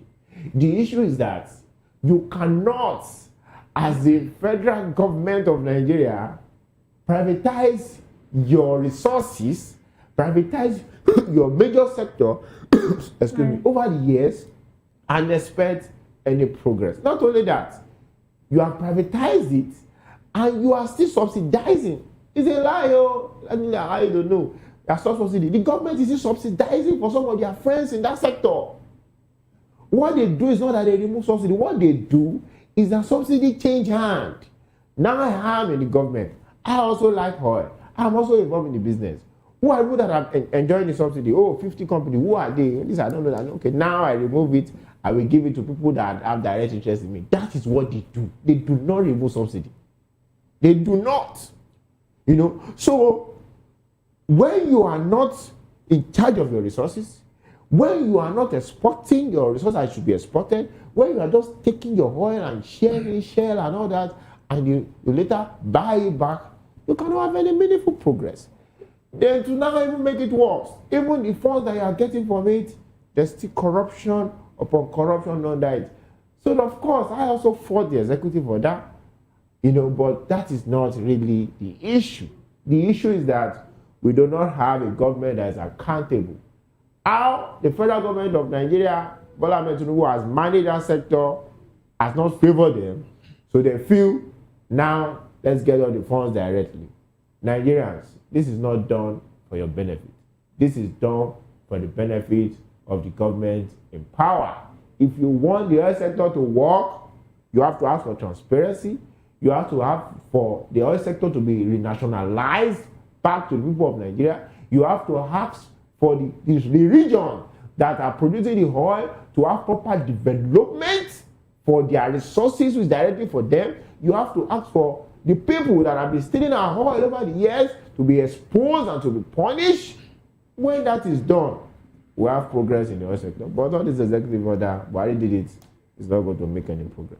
Okay, Mr. Evans, this is, according to the president, this whatever revenue that will be gotten from this, or that is being gotten from NNPC, will be moved to the federation account. But we know that it means that there will be more monies to the 3 tiers of government, which already some of the monies that are being given to them are not accountable for. Don't you think that, what do you make of it? It's more money for the revenue, isn't it? And more money for the state governors and the local government chairman. Let's even say state governors, because local government today, the local governments have not been able to find themselves out of the jokes of the governors. So the more money for the local chairman, the governors, to be junketed around the globe. If as we sit here this evening, if we want to take the statistics of the 36 state governors in Nigeria, you'll discover that about 10 are not even in this nation. Maybe more. Or even more. They are not here because they have so much on their hands. So now, the president has so designed it in such a way that he knows too well that the governors are too vital to his coming back in whatever form. So the governors must be pampered. That's what is just going on. They must be pampered. When fuel subsidy was removed, I cried in this studio. I said, "Hi, the government is removing fuel subsidy. The government did not set up any agency that will help to manage the fund that is going to be brought back from that subsidy removal." We never saw. We saw Shopee when Jonathan in 2012 wanted to remove subsidy.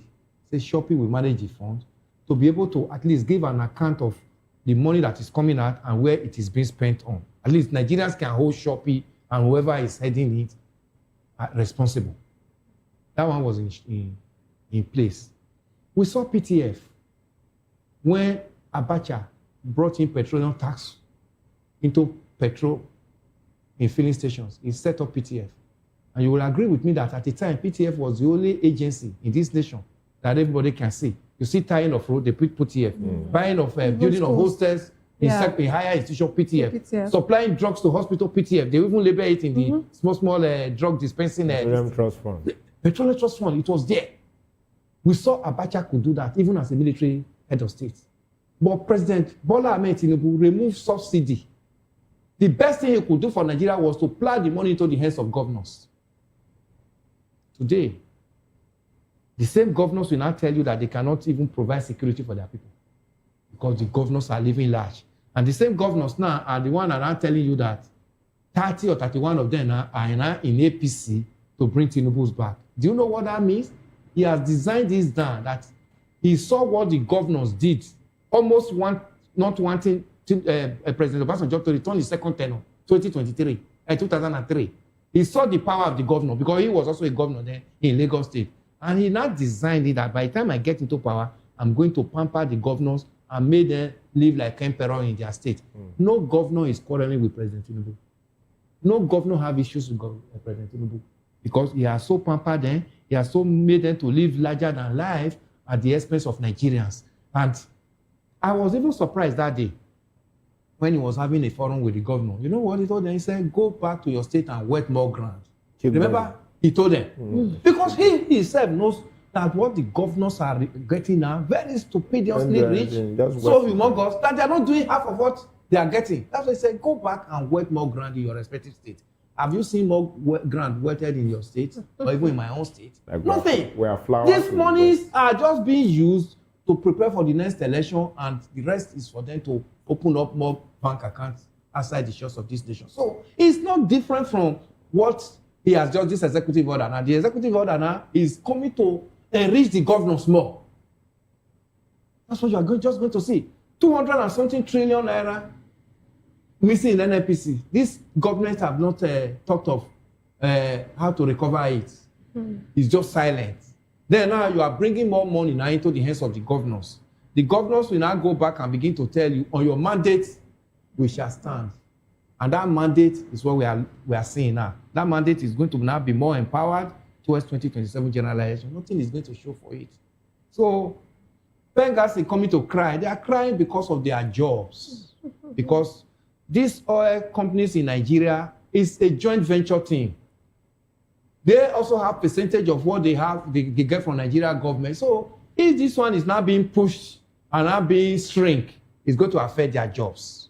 That's why Festus Osifo is telling Nigerians that this executive order the president signed, he was misled. I don't so much bank on Benghazi because I remember when they sold dummy to us that Port Harcourt refinery is working. This Festus Osifo was even one that was campaigning for he even said it recently that if the listen is almost can actually work. Yes. If the government wants it to. So he was one of them. He was one of the propagandists who was telling Nigerians that, oh, he's working and all that. At the end of the day, Obasanjo, former President Obasanjo said, these things are junks. It will never work. They now began to abuse him.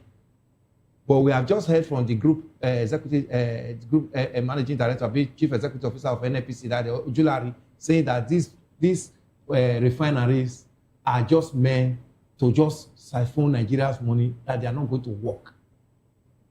Whom are we deceiving? Benghazi has said their own.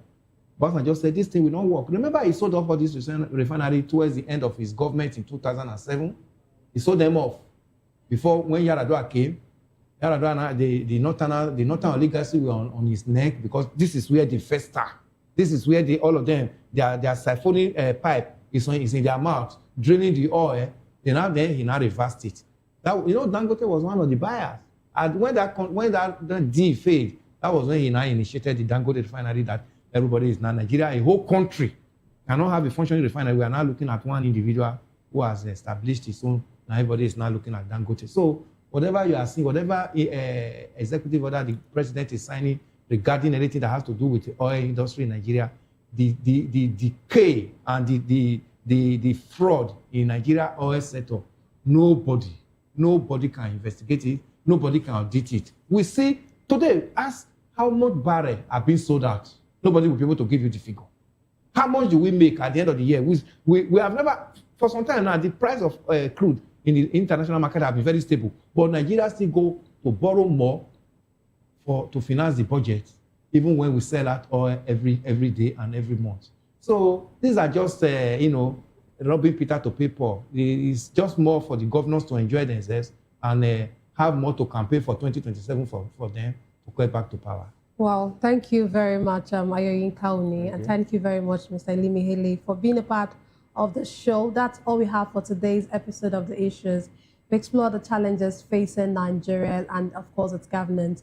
Thank you for being a part of it. Don't forget to tune in next time for more in-depth analysis and discussion. Follow us on social media to stay up to date on the latest news and insight.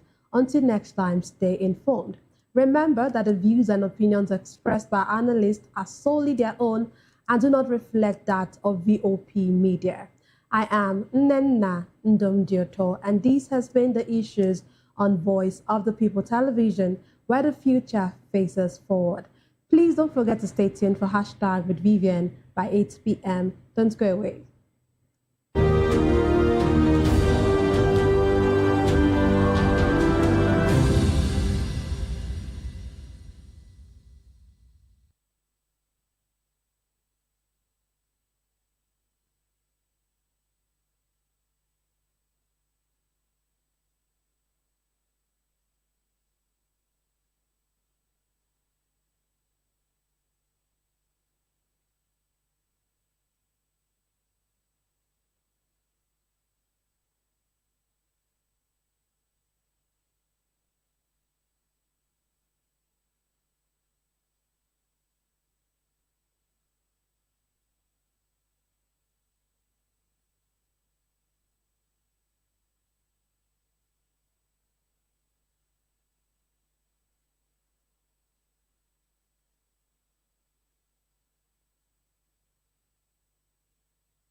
VOP TV.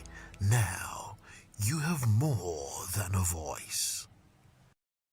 I'm Sarah Nystrom from Sweden, aka Chief Omobawale, Communication Queen. Keep watching VOP TV. Hi, I'm Samantha Jacobs, representing the States. Miami's in the house, and I want to make a shout out to VOP TV. I'm a humanitarian, and I'm also a rep in the film industry and the art industry. I help dreams come true, and I help you keep on that path. Shout out to VOP TV because you're helping people stay on their path too. Cheers. All right, my name is John Odibo. Keep watching Voice of the People because it's a fantastic station to be with all the time. Thank you very much. My name is Pastor Elvis Ciro, the convener of the Voice Achievers Award, and keep watching VOP. Yes, that is the channel for all the people. No color, no race. Thank you so much. Yo, ladies and gentlemen, this is Abbas Sunkan from the Netherlands. I am a designer and I'm here in Eco Hotel and Suits. Keep watching VOP, the voice of the people. Don't touch that dial.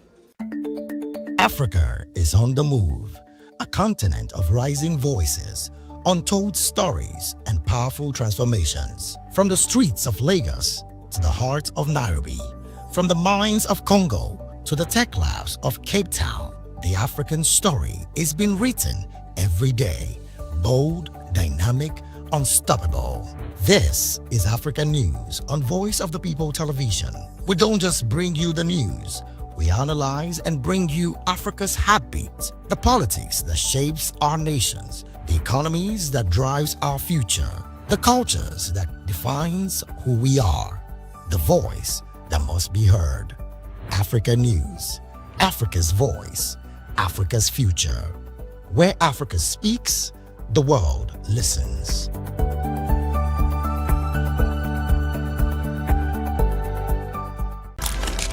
In a world where power shifts with every headline. In a nation full of questions, In a world filled with noise, the truth needs a voice. The policies that shapes our world and the economy that determines our future.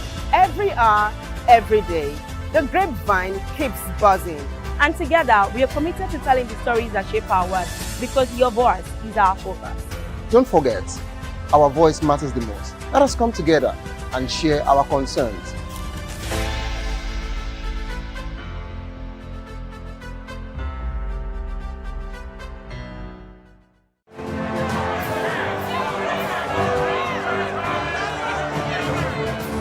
Do you want your voice to be heard? Do you know that you matter in the scheme of things? The People's Voice, the show where ordinary citizens take center stage as we discuss the biggest stories that affect you and I. With you in mind, we facilitate lively discussions, debates, and interviews on the topics that matter most to you and I, from social justice to economic empowerment, education to healthcare, governance, and more, tackling tough topics and amplifying your voice. Join the conversation and make your voice count. The People's Voice. Make your voice count.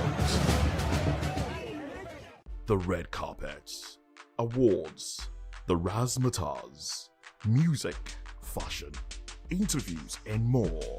Spotlight on Voice of the People Television. Let's feed you with all the juicy stories in the global entertainment space, bringing you the glitz and glamour as it is hot. Stay tuned to Spotlight, 1 p.m. Monday to Friday. Spotlight on VOP TV. Entertainment like never before.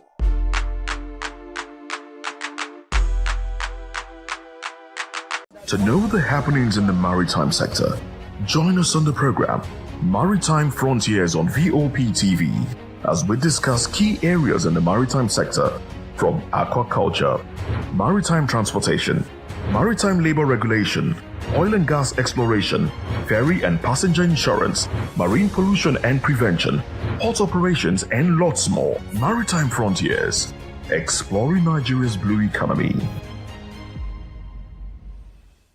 Are you ready for the extraordinary? Something big is happening on your screen. Introducing VOP TV.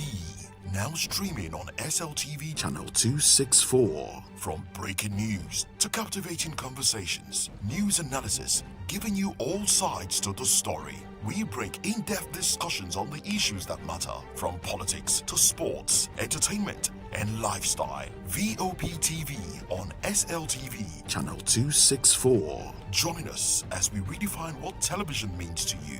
Voice of the People Television, VOP TV. Now you have more than a voice.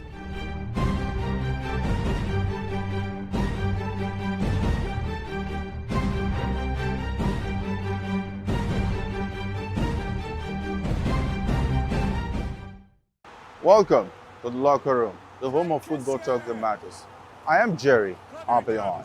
Join us every weekday, Monday to Friday at 5 p.m. Nigerian time, as we share the hot takes and hot debates in the exciting world of football. And joining me are the usual suspects, Ikechukwu and Mayowa, as we break down all the hot takes and everything that's happening in the football. Don't just watch football, live it with us.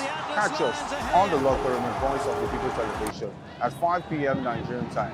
And like I always say, if not 20 minutes off, with the sport. And it's Hakim Ziyech who puts the This is Health Check, your weekly guide to better living, smarter choices, and trusted answers. From everyday wellness to urgent health issues, we've got you covered. Health Check, only on Voice of the People Television, where your health has a voice.